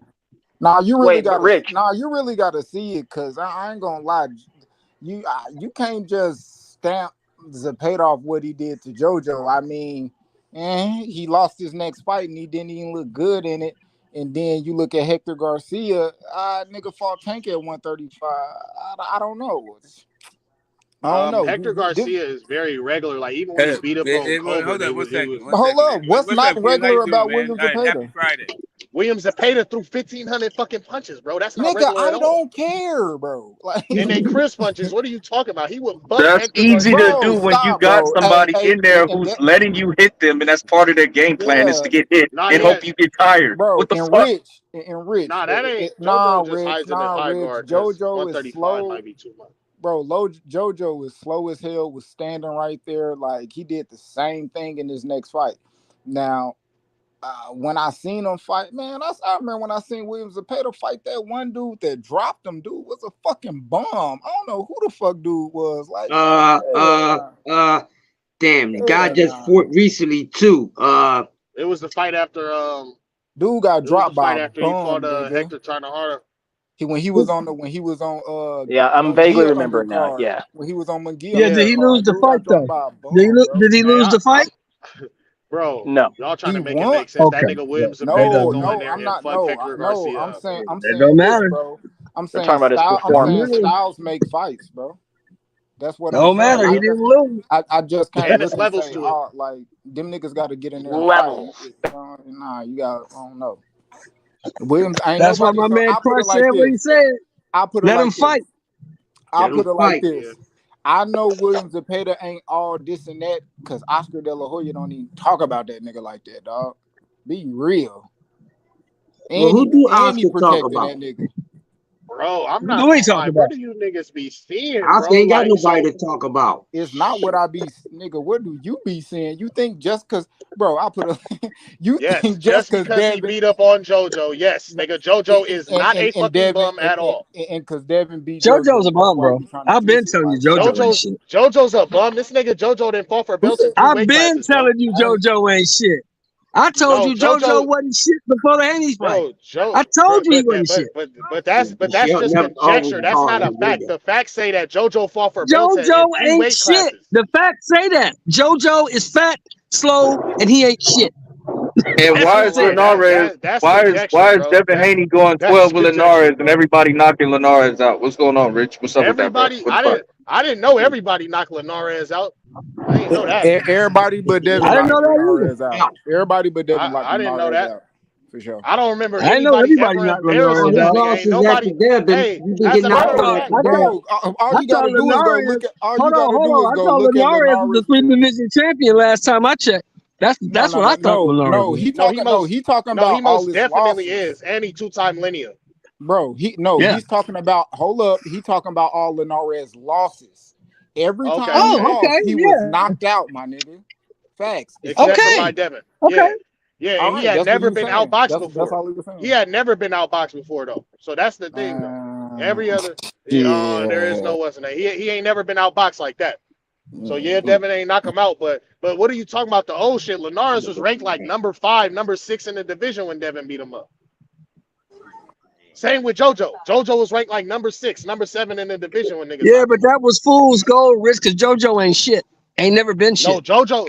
See, but this is what I'm saying. JoJo had just won the interim title against Fortuna. He ain't never been shit, bro. Fortuna ain't shit. Y'all he ain't never been shit, bro. How can, if JoJo is not shit. I could go with a whole lot of shit, bro, but you cannot pump up the merits of JoJo Diaz to me. JoJo ain't shit. Bro. Linares was shit, but then he turned to shit. I mean, that's what I'm saying. Like Linares was something at one time. JoJo ain't never been that. Yep. You can't pump up JoJo. JoJo, ain't nobody in the fucking blue hell thought JoJo had a shot in that Haney fight. JoJo ain't shit, bro. Come on, man. That's what I'm trying to get you to see, Rich. I'm just fucking with you, but yeah, that nigga's a B-level fighter, bro. Hey. Okay, but no, JoJo is like level fighter at every other weight class. Well, he was A class at he might be an A class fighter at 130 and shit like that. But 135, nah, bro. A class? JoJo ain't never been A class of shit. JoJo is shit. Always been shit. Hold on. OG Sheldon. Name the shitty niggas who fight for titles in 3 divisions. And lose all 3. He lost to Joe. He lost to Gary. He lost to Gary. He lost to Devin. And he beat Tevin. He beat Tevin. And we knew Tevin. And we knew Tevin Farmer shouldn't have been fighting because Tevin Farmer had fought too many times that year. He fought like 8 times that year. Man, you can't be class. You can't Tevin be Farmer got fucked up when they class. clashed heads and shit. Other than that, JoJo just beat him. Man, you can't tell be you, beating yourself out of there's division, one bro. nigga at 135 who's A class, and that's Javante Tank Davis. My nigga, just accept it, bro. Just accept it. No. I'm not saying that he's not A class. He might be A class. I ain't No, saying you wrong. You wrong with that one, Phantom. The nigga with all the belts is the A class fighter, bro. That's a good B-level fighter who happens to be undisputed. Shout out to him, but yeah. And I ain't gonna lie. That nigga Loma more A class than that nigga Tank, bro. Like, cut it out. At 135, that nigga Loma lost to Jermaine Ortiz. Loma lost to Jermaine Ortiz. Loma actually on paper, he didn't. Jermaine Ortiz didn't do shit. Jermaine Ortiz looked like he got his ass beat after that fight, and Loma didn't. So what are you talking about? What do you say? Jermaine Ortiz threw more, landed more. No, that nigga threw more punches and landed one more punch, bro. But that's not even how. That's not how you. What did the judges say? That's not even how you judge a fight, my nigga. He could have landed. What did the judges say, in a couple rounds? What did they say? Who won the fight? Hey, Shell. You know how I feel about the judges. Yeah. You know how I feel about the judges. The judges, for the most part, ain't shit. You know how I feel about the judges. Some judges don't know that sport better than anybody on this motherfucking goddamn panel. That's true. But who you talking when about? it goes down in the record books, Kush, what's he gonna say? What's he gonna say, Kush? What's he gonna say, Kush, when he goes in the record book? What he gonna say? Yeah, I know, but you know, I'm a freedom thinker, Shelton. You know how I am, man. Listen, just because it's on paper don't mean I gotta agree with it. You know what I mean? I'm just trying to explain the facts to the young buck. You can think that you can think that Ortiz won. Hell, I thought he won. Doesn't matter what I think. Doesn't matter what you think. The judges say he fucking lost. He lost. Period. And I don't. Hey, but regardless of that, who did Tank beat at 135? He beat Isaac Cruz. He beat Gamboa. He beat everybody he fought, bro. Everybody he fought. Hold on, I'm finna name him. I'm finna name him for this nigga to be the A-class nigga at 135 over the champ. Gamboa, Isaac Cruz, Hector Garcia, Rolly Romero, and then one more. He finna fight Ryan at 130. Yeah, that's a light. Gamboa. That's a lightweight fight for Gamboa, right? No, yeah, I said Gamboa, Isaac Cruz, Rolly, and Hector Garcia. Really, Ryan didn't happen yet. He ain't beat him yet, so I can't put Ryan. So yeah, you know those. So out of those four niggas, those 4 wins are better than motherfuckers Zaur Abdulaev, Jorge Linares, JoJo, and Kambosos. Those are better wins than that. Better than JoJo for sure. Wait. Who on that list is better than JoJo? Bro. No. Who on that list is better than JoJo? Hey, Rich, the hard pill you need to swallow is that they fight a lot of washed up dudes, bro. And C-class little teeny dudes. No. All right. It's better than I'm not gonna lie. Let him explain that. Let him break that down. Hey, so out of Gamboa, what you saying?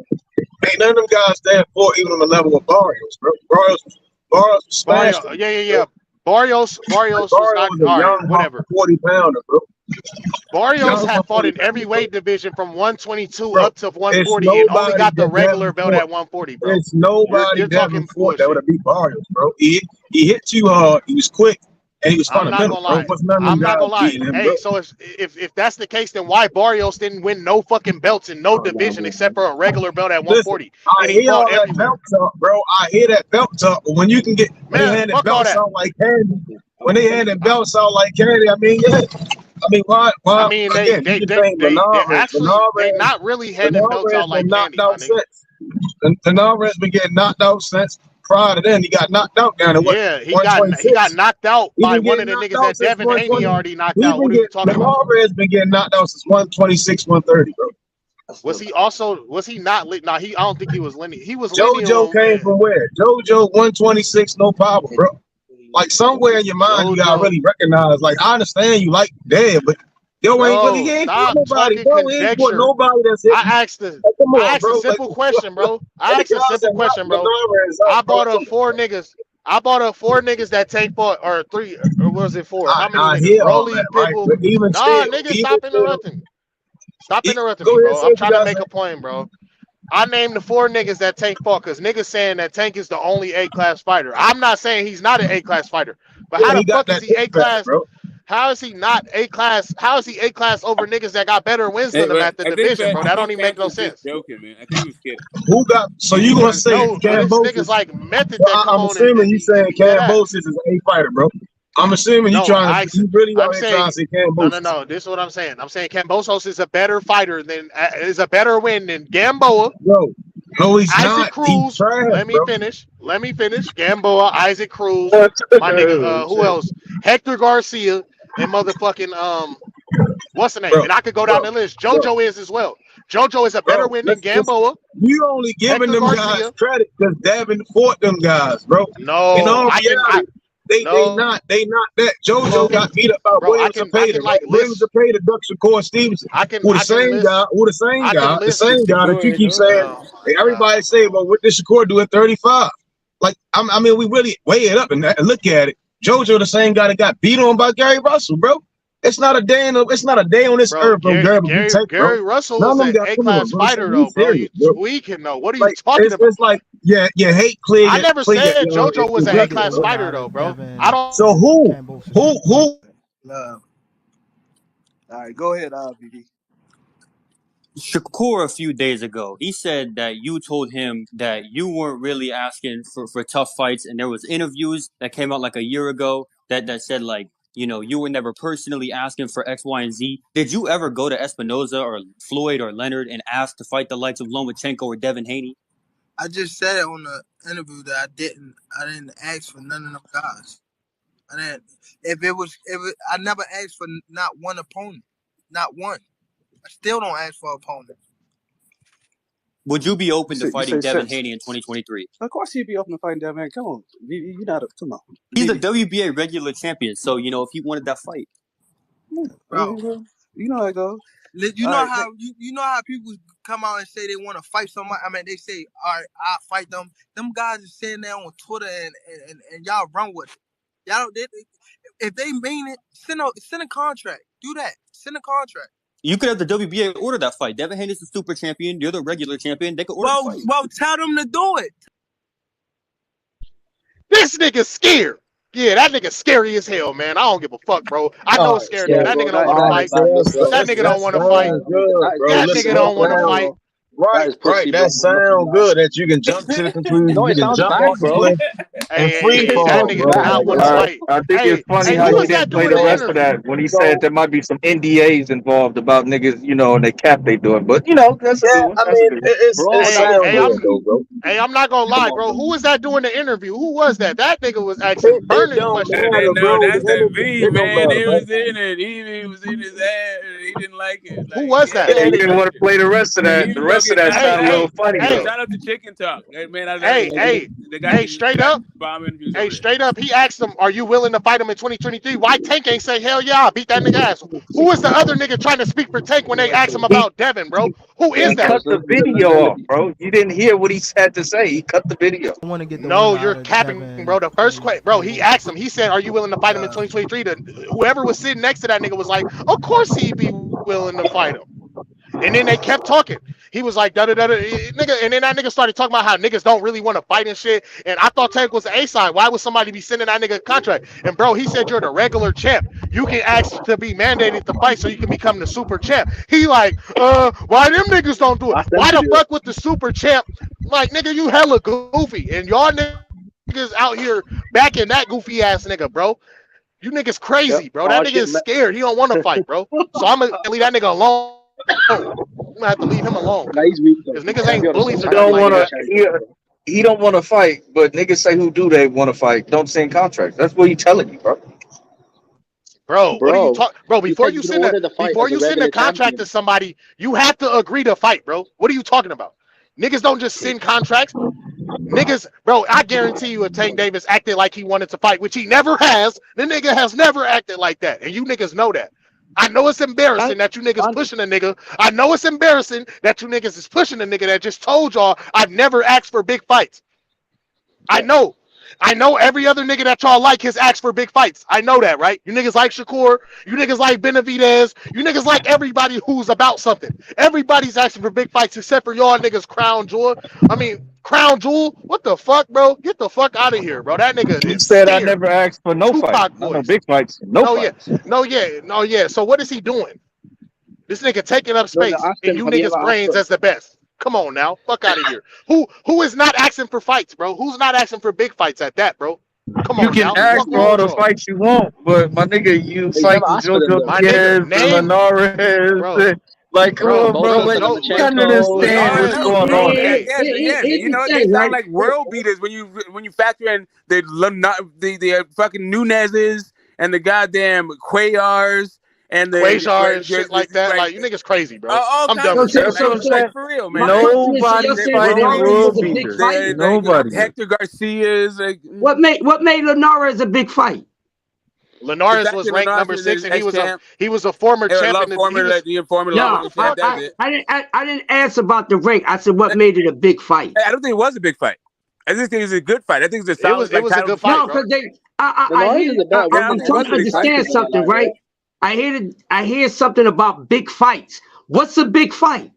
Yeah, what's a big fight? Against good fighters. Against good fighters. Linares would look great on Linares would look great on Tank resume. Hold on. Before Devin fought him, Linares looked great. So I'm just trying to get a clear understanding to even help some other people that's not clearly understanding what's going on, because there's a lot of cook going on. So are we talking about big fight, a good fight? Because a big fight doesn't mean it's a good fight. You see what I'm saying? For prime example, for undisputed. When he fought Kambosos for undisputed, right, that was a consolidation of all the belts. By any metric, that was a big/good fight. When Tank Davis was defending his baby belt against a borderline journeyman and Rolly, that was not a good fight. I mean, these are very basic statistics, man. It was a big fight, that though. deep, bro. It was a big fight. It wasn't a good one. Right. So see, this is what I'm saying, right? Isn't that the one that had Madonna in the house and all that? Right. Damn near any Tank fight is gonna be a big event, bro. We already know that. Right. So I think what Jimmy is saying. Hold on, Jimmy. Let me see if I comprehend right. So Jimmy think is about real belts. That's his stance. He always come in there. Champions. Champions. Right. Champions. So that's big fights. That's what you're saying. That's big fights, right, Jim? That's considered big fights when you're fighting for the straps and all the hardware. That's big fights, right? Correct? Bro, I don't understand how you niggas can defend this shit, bro. I asked the most simple question. Out of every other fighter that you niggas fuck with, which one of them have never asked for good fights? Big fights, whatever the fuck, however you want to say it. If they happen, they happen. Like, you can ask for all the fights you want. But my nigga, like I said, you fighting the Jojo Diaz's, the Linares, fucking Abdulayev. Like, bro, you're starting to get big fights now. Like, this shit wasn't going on. Y'all niggas is and you only got that big fight because Loma said, I want to stay in Ukraine. That's the only reason why you got that. Yeah, because niggas have been running, and that's the real Tito. That's the real shit. Nigga, Devin should have been able to get whatever fights. Nigga, Tank Davis, Lomachenko, Ryan Garcia, you know who running. Don't play silly. You know that don't make no sense. Like, that's who they running from? So Lomachenko didn't bro. I ain't gonna lie, bro. You lose, so Tank Davis got on the record and said, I don't want to fight Lomachenko. So Rich in interviews. So what Rich is saying I don't want to fight Lomachenko, bro. When Lomachenko was a champion in Tank Davis's division, they asked Tank, "Do you want to unify?" And he said, "No." Jimmy. He said, "No, bro. I don't know what more you want." Somebody made yesterday. Burchelt and Loma ain't fought. I've been saying this for a long time. Loma and Burchelt never fought.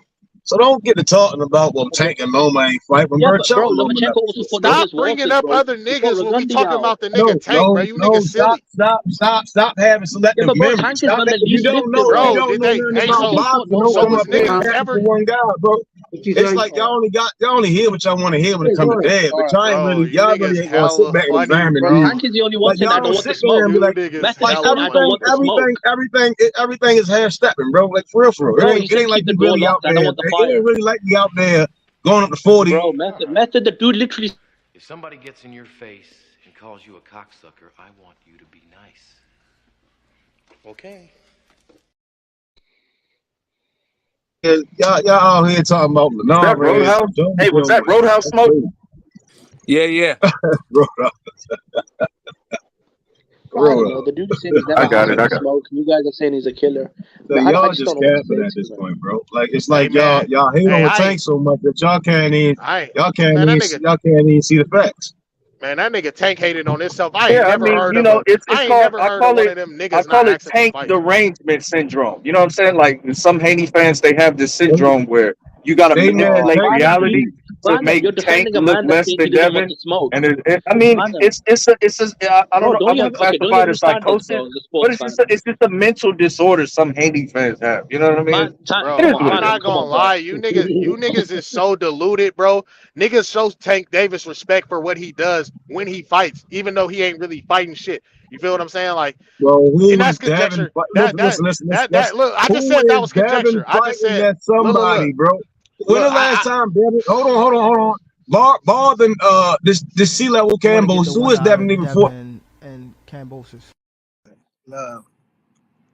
All right, go ahead, BD.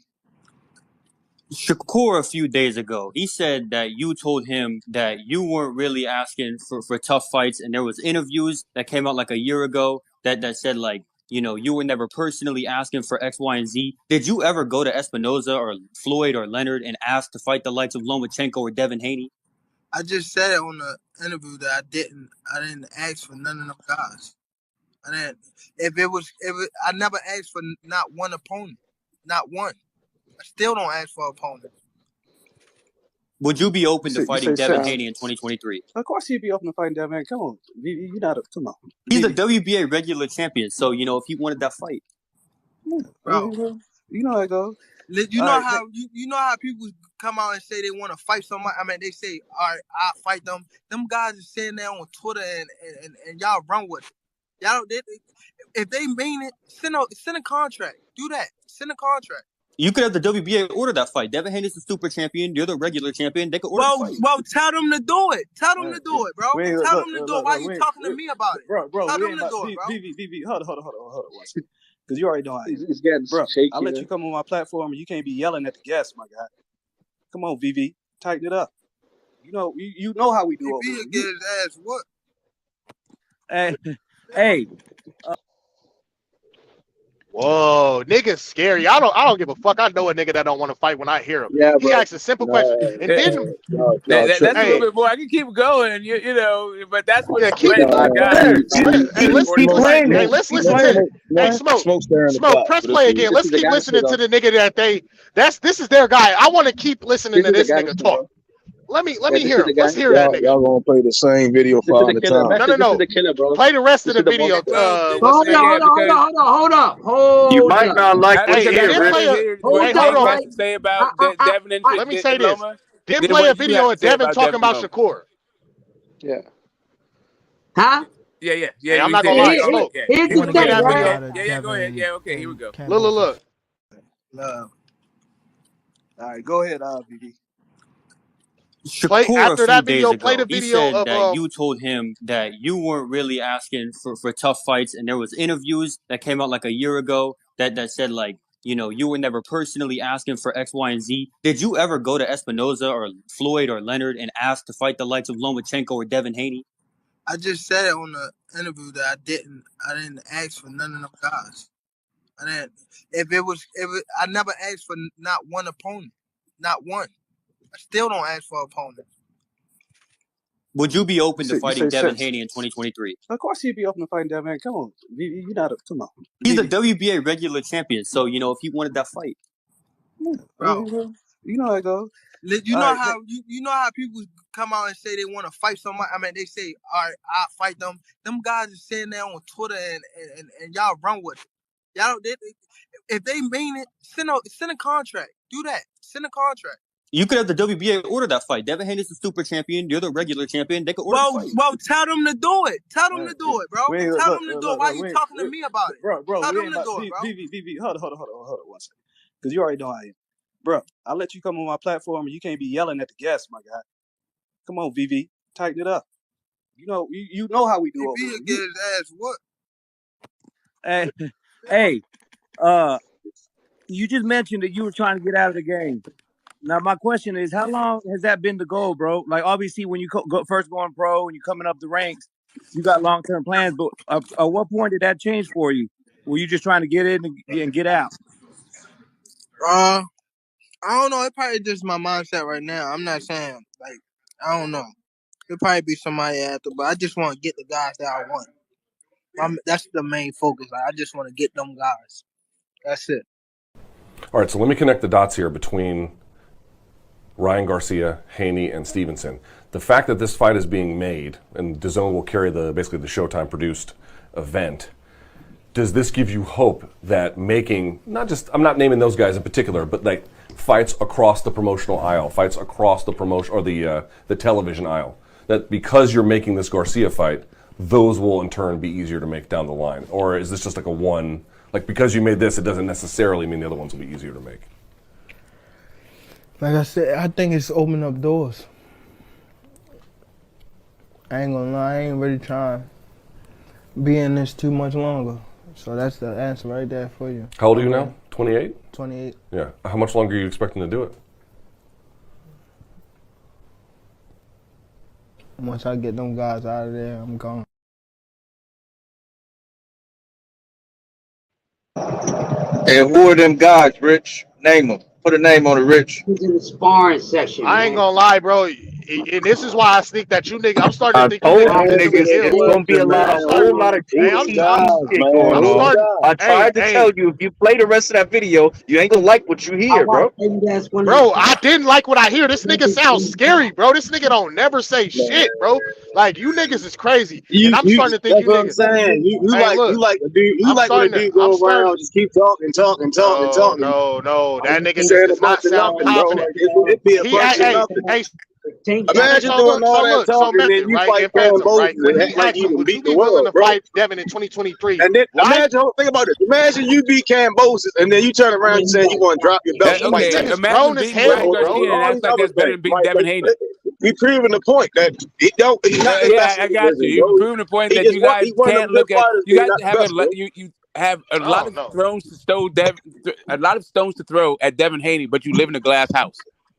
No, man. Bro, like, everything that you're saying about Devin and his opposition, you can say about Tank and his opposition. What you can't say about them is that they had a better win than Kambosos had. What you have to go to is this amorphous eye test, so your opinion that can't be at all assailed has any realm of validity. But nobody gives a damn about saying like a bunch of dumb shit with confidence. They just trying to make so not even that. What's a good win? A name, right? So we saying guys with names. All right, cool. I get you. I hear y'all. I hear y'all. Again, everybody Mario Barrios fought beat everybody that they fought. So we can just go about just. So better, okay, right? cool. Like if you want to put your hand, if you want to hang your head on the Mario Barrios, y'all niggas is deluded. Stop the madness, bro. Y'all deluded, bro. Hey, so you never answered my question. Hey, maybe I'm tweaking, but and I think George Kambosos beats everybody that Shakur fought. Like it's like we not being realistic. I hear the name stuff, bro. But come on, bro. Yeah. I mean, listen, you can just say stuff, right? Like that nigga didn't even yell at Tank, bro. The nigga talking about some don't yell at him. Like nobody yelled at that nigga. Niggas just asked him questions, trying to hold the nigga accountable. Yeah, hate for Tank clowns your judgment, bro. It's like y'all get so biased, bro. Niggas just holding niggas accountable. What are you talking about, bro? Yes, the bias is seeping out of you. I don't know why you're projecting and like all of your biases onto other people. If you actually had the same kind of metric, if you had the same metric for Shakur that you had for Tank and Devin, then we wouldn't be having these kind of conversations. But whatever it is, you have a sliding scale based on the stuff that you like, and then tell everybody else that they're biased if they don't agree with you. False call out. Shakur sing contracts. But what Shakur sing contracts. Shakur don't go to the zone and just be talking, I'm gonna fight this guy, I'm gonna fight that guy. Like, none of that means anything other than you don't like it. Shakur don't move like that. Okay, so what? The way that Shakur moves is not better. The way that Shakur moves is cookie cutter fucking top rank. What are you talking about, bro? Like, that's like y'all being this. Y'all be so disingenuous and it sounds crazy. You are so disingenuous. Oh, you tell. Okay. Again. Why you keep talking about guys like Linares? Tank run 135, bro. Linares would beat the entire shit out of fucking Oscar Valdez probably right now today. Shot to pieces. Linares probably still beats Linares. Beats fucking Valdez right now. And Bro, fight somebody that life and death goes so quick, bro. With a busted jaw. Go fight somebody that know how to win, and then talk to me about doing something. Bro. That's all I'm talking about. I ain't gonna lie. This is why I be saying that you niggas is deluded. Every nigga that Devin fought, know how to win a fight, all the niggas that Devin fought in his last 4 fights are way more accomplished than the niggas that Tank and fought in his last 4 fights. Don't make them better, bro. Y'all keep judging this off of accolades. That don't make them a better fighter, bro. It's about the better skill set. Y'all deluded as hell. Y'all be proving my point. Barrios a bum, bro. Because the better that don't mean they a better damn fighter. He's a journeyman, bro. That means they just got a better opportunity. Mario Barrios is a punch bag for hire, bro. Rolly is a journeyman. What are you talking about? You to be nice until it's time. He is a fucking failed prospect. Here's the reality, man. Like I said, y'all everybody sit up here Ain't none of them, neither one of them dudes fought anybody, man. That's the fact. But Tank is the only one that doesn't how want can to. you say that? That's the, that's the fact. Ain't none of them fought the damn best, and I just said it. They ain't fought each other. Yeah, they ain't fought each other. Ain't none of them dudes fought nobody. Ain't really no better than everybody that Tank fought, man. Stop that bullshit. Ain't none of them dudes that much better, man. Get on out of here. If y'all basing it off of accolades, that's some bullshit. You're a fan, but if you think that, you're a fan. Devin Haney is a solid C-level fighter. Fought a C-level fighter. Y'all need to stop that nonsense, man. Because better confidence, that don't make you a better fighter. That don't make you a better fighter. It's a better confidence. That means that you had a better opportunity. So Isaac Cruz is a better fighter than Kambosos. So hold up. Question. If that's the case, hold up real quick. Let me just ask a question. If that's the case, was Jeff Horn better than everybody at the time when he got the belt from Manny Pacquiao? Do that make him, was he a better fighter because he got a belt or because he was skilled like that? It was a robbery, my nigga. It was a robbery. No. I didn't ask what it was. I know what the hell it was, bro. So how would we? But look, OG, why would we look at Jeff Horn like anything other than the nigga that got gifted a belt? Because the whole thing is, this thing with this about better accomplishments, accolades, right? Don't mean shit. It don't necessarily mean that it was two guys, they skilled two guys that's equally skilled fighting each other. We seen all type of guys get belts that wasn't good fucking quality champions at all. We seen journeymen, fucking bums and all type of shit become fucking champion. Hey, so OG, I got a question for you, right? Y'all act like because Devin and Tank and Shakur or whoever the fuck they the A-class fighters and they ain't fought each other, right? We already know that they haven't fought in A-class competition except for when Devin finna fight Lomachenko. But before that, we can still distinguish, nigga, who resume is better, and it's not even up for fucking debate, bro. No, they resumes is all around the same, bro. All right, so listen. All right, so no. So OG, I got a question. No. Ain't none of them for the A-level fighter. None of them. OG, not Shakur, not Devin, not Tank. Let me ask you a question, though. Let me ask you a question, OG. How many fighters has Tank fought in his last 4, 5, 6, whatever? Period. How many? All right, actually, nah. Pedraza fought for a belt at 135, I think. So that's 2 divisions, right? But how many niggas has Tank Davis fought that have competed for belts in 3 divisions?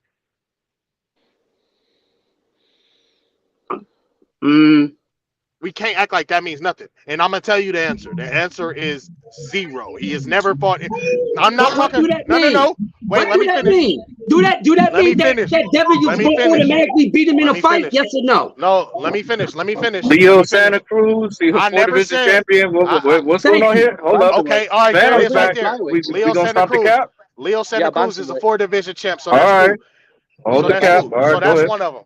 That's one of them. So other than Leo Santa Cruz, right? Has he fought any other niggas that have competed? I didn't even say one belt in 3 divisions.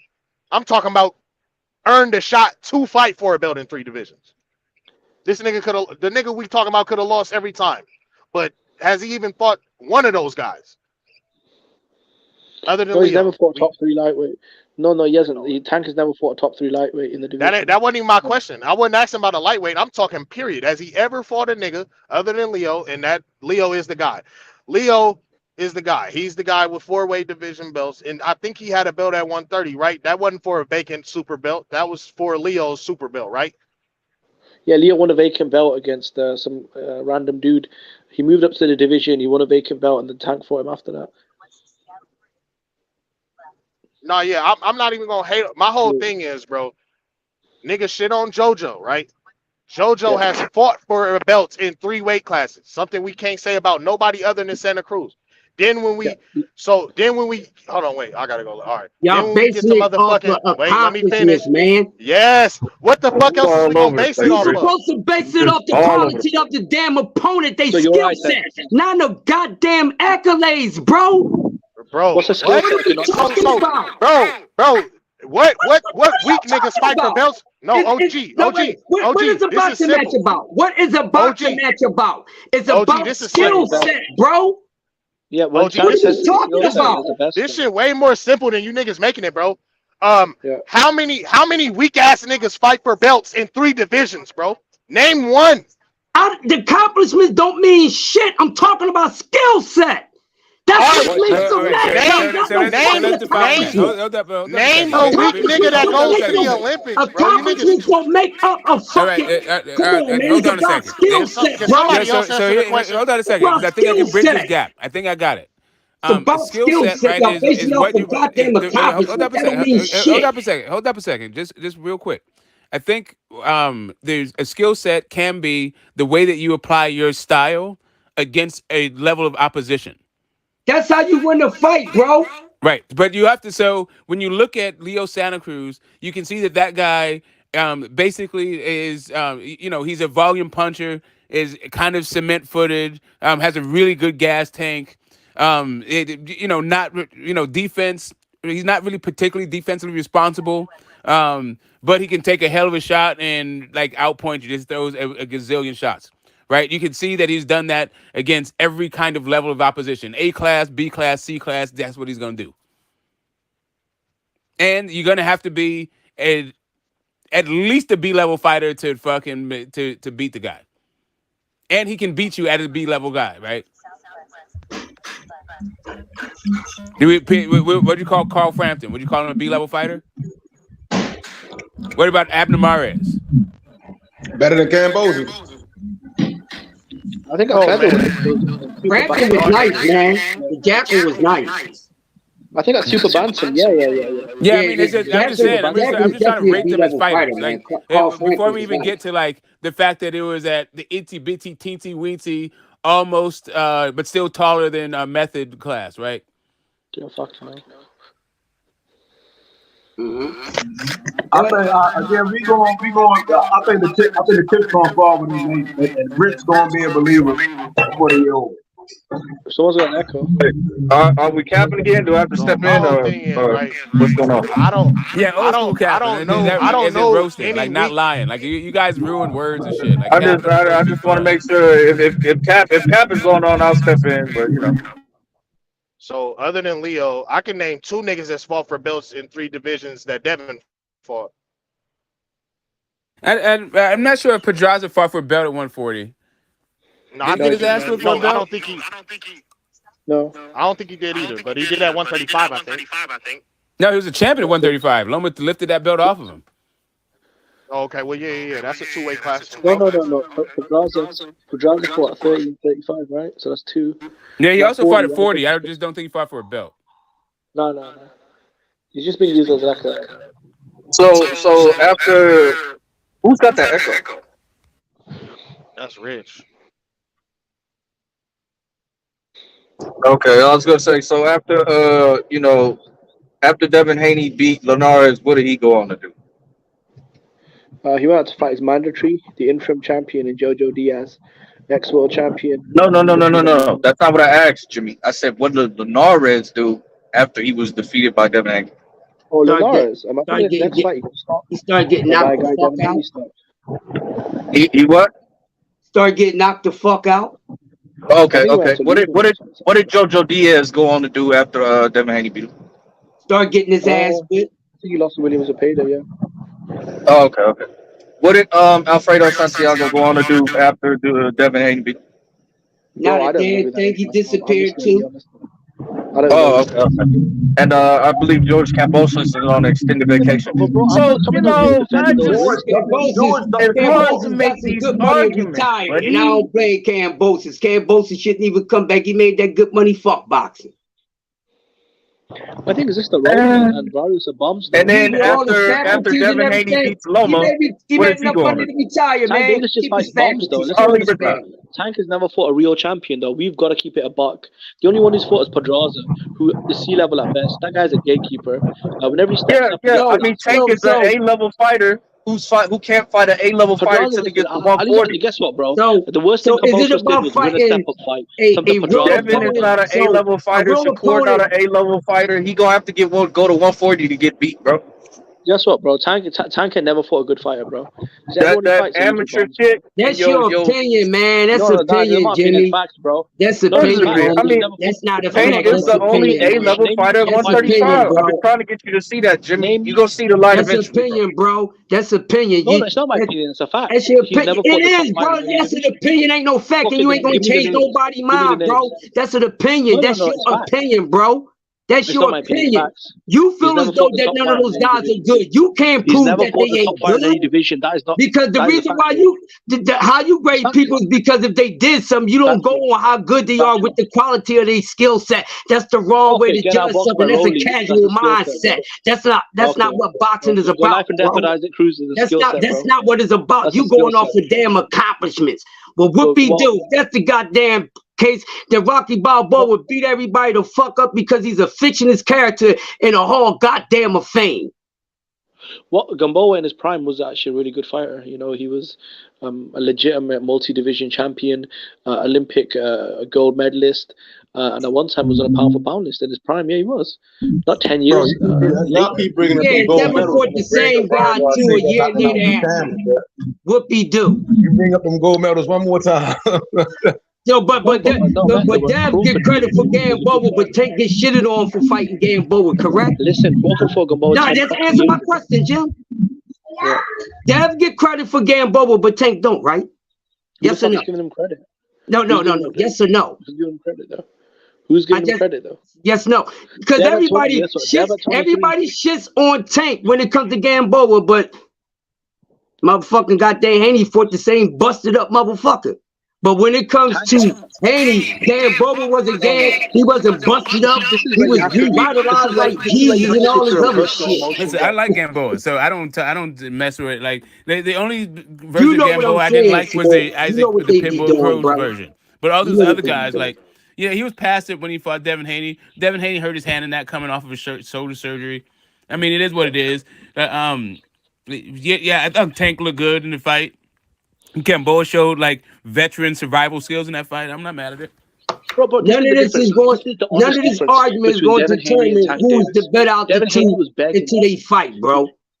Until they fight. After the Pedraza fight, guess what? After the Pedraza fight, Tank Davis was running around accusing Mayweather of throwing him in with the Lions. The only step-up fight of relevance he had. Guess what Devin Haney did? He fucking crossed the world to fight Kambosos for all the belts at that same age. Right? So when Mayweather had to drag Tank Davis into the ring to fight fucking Pedraza, kicking and screaming, right? Because he accused Mayweather of feeding him to Pedraza, saying that was a fight I wasn't ready for. The interviews are out there, bro. Guess what Devin Haney did at that age? He flew across the fucking world to fight for all the belts. Okay, good for him. That's what he wanted to do. What's your point? He took a flight. That was the difficulty. That's what he wanted to do. That's what he wanted to do. So what's your point? No, my point that was so hard being on that plane that long. Like, that's what he agreed to. Whoopie do. Whoopie fucking do. Runs to the smoke. The one guy runs to the smoke, and the other guy is saying keep the door. No. He wanted them damn belts, bro. Listen, they want to fight. Listen. This don't give me the names. Hold up. This don't determine that Tank is ducking goddamn Devin until we find out. Listen up, because all this arguing back and forth ain't gonna matter because we have to see. We have to hold his feet to the water first, brother. We gotta hold his feet to the fire first. Everybody is moving too fast. That's what the brother been saying the whole damn time. Ain't nobody get it. We keep on shitting on Tank, but we gotta wait. Didn't this dude say he'll fight Dev after the Loma and after the fucking Garcia fight? Now let's see if he keep his word. Now when he don't keep his word, that's when we can talk that shit. But right now we cannot talk that shit because that shit don't mean nothing until a bluff is called. The bluff has been called. He's 30 years That's old. what it is. And did Dev ever send a fucking contract? Did Dev ever send a contract to Tank Davis? Yes or no? Lomachenko called him up for unification. Said no. That's how we know something is a bluff. Lomachenko called him up for unification. Sign a contract. Am I correct? Shit in the bed. Tank Davis fucking bottled it. When Answer my Lomachenko question. pulled up on him, Tank Davis fucking bottled it. Answer my question, bro. Did Dev ever send a contract? Did he ever send him a contract, Jimmy? Did he ever send a contract, Jimmy? To who? Did Devin Haney ever send Tank Davis a contract? Why would Lomachenko No, sign a contract? answer my question. Yes or no, bro. Don't move the goalpost. He's saying he's scared. Simple yes or He's no. saying I don't want the smoke. Why would you send a contract? No. The pussy is saying he's Did scared. he send a contract? The pussy is saying he's scared. Why you gotta call that man out his name? Because you wouldn't call that man a pussy to his face, bro. Because he would knock your teeth out your mouth. Come on, man. Don't disrespect nobody. That man never called you a pussy. Did he ever send him a contract? Did he ever send him a contract? That's not your man. That's not your husband. Calm down. Yo, you calm the fuck down, bro, because you always getting disrespectful. I be trying to keep it boxing with you, bro, but you be crossing the line, man. I'm not going to tell you again, boy. Listen, I'm not disrespecting you. I don't know why you're getting. Come on. If somebody gets in your face and calls you a cocksucker, I want you to be nice. Okay. You do this all the time. You do this all the time. You need to calm down, man. Like, stop that disrespectful stuff, bro. Stop the disrespect. I never called you out your name, bro. You always going sideways, bro. If I was in front of your face, you wouldn't talk like that. Listen, I'm calling time out. If I was in front of your face, you wouldn't talk like that. So stop that, man. Keep it boxing, bro. You're getting too fucking emotional. Boxing, bro. Because I've been keeping it boxing with you. You keep going elsewhere with it, bro. Stop it, man. Listen, I can call Tank a pussy if I want. Why are you getting emotional? Why he never called you out your name? You won't call him a pussy in front of his face. It's none of your business. No, it is. Because you always been. It's nothing personal. Being called a cocksucker isn't personal? No. It's two nouns combined to elicit a prescribed response. You got me wanting to watch that movie again, bro. Like, god damn, all the name calling and all that. Yeah, you can. All right, let's move past it. Jimmy has troll tendencies. It's no big deal, bro. Let's move past it. No, they wouldn't. None of these guys would say that same shit in front of these people's faces, man. Stop the nonsense. Well, of course not. They're never gonna meet. Listen, Lomachenko questioned his manhood, and Tank started stuttering. That's what happened, bro. So let me ask you a question. Since you know so much, right? Do you remember this? Do you remember when Tank said he was ready for Lomachenko? Lomachenko decided not to fight him? How many times are you gonna watch that interview? He said he's never asked for the fights. What the fuck are you talking about? He literally said I've never asked for Yo, why are you cussing, bro? He's literally never asked for Lomachenko. He just admitted it. Bro, listen, he just admitted to you. Bro, you've seen the video twice. Why are we having this debate? He said I've never asked for Lomachenko. He said that after the fact. You keep playing the same old stuff, bro. That's the same old thing. When he said he was ready for him, when they said he was ready for Loma, they said it too. Not just him. No, he didn't. No. You go look it up. Stop being so damn one-sided. Bro, he was scared of Lomachenko, bro. It is what it is. And when he said he was ready for Loma, Loma didn't want to smoke. So Loma was scared of him too. Listen, Tank Davis was afraid of him, bro. I'm not making it up. Tank Davis was scared of him. Listen, Tank Davis was scared of him. So what happened when Tank was ready for him? What happened when Tank was ready for him? He said no, right? He said no, right? He's never been ready. He's still ready. No, this was after the fact, bro. That's an old ass video, bro. I'm telling you, he said he was ready for him after the fact. Leonard and Floyd, bro, after that video. All right, what you not hearing me? You being I think we're misremembering reality when you're conflating what Floyd said and making it seem like what Tank said. Tank always said he'll fight Loma. Like he's never said he wouldn't fight Loma. I've seen Tank stutter and say he doesn't want the Lomachenko. Listen, I've seen the interviews, bro. I've seen him stutter and I've seen him look for Leonard Ellerby. He was fucking scared of Lomachenko, bro. That dude. So because he stuttered and he looked at Leonard Ellerby, did he ever say I don't want to fight Loma? No, he said he doesn't want the Lomachenko right now. He's not here to talk about Lomachenko. He doesn't want the fight. So he stuttered when he talked. So he never said I don't want to fight Loma. Like I said, bro. No, he did. He said I'm not thinking about the Lomachenko fight right now. I don't want to talk about the fight. Okay, so what are you talking about? You're just making up your own reality, bro. Listen, Tank Davis questioned his manhood on Twitter, and Tank's response was, "Oh, he just laughed it off. He said, 'Hey, Leonard, where are you? This guy's pulling my whole card. Can you come save me?'" Leonard, what did he do on Twitter? Because I remember Tank also saying on Twitter, "I'll fight Loma." So I mean, we just taking Loma's version of Twitter? So what are you talking about? Well, he said he's willing to fight Loma. He never asked for it. He said he's willing to fight him, no?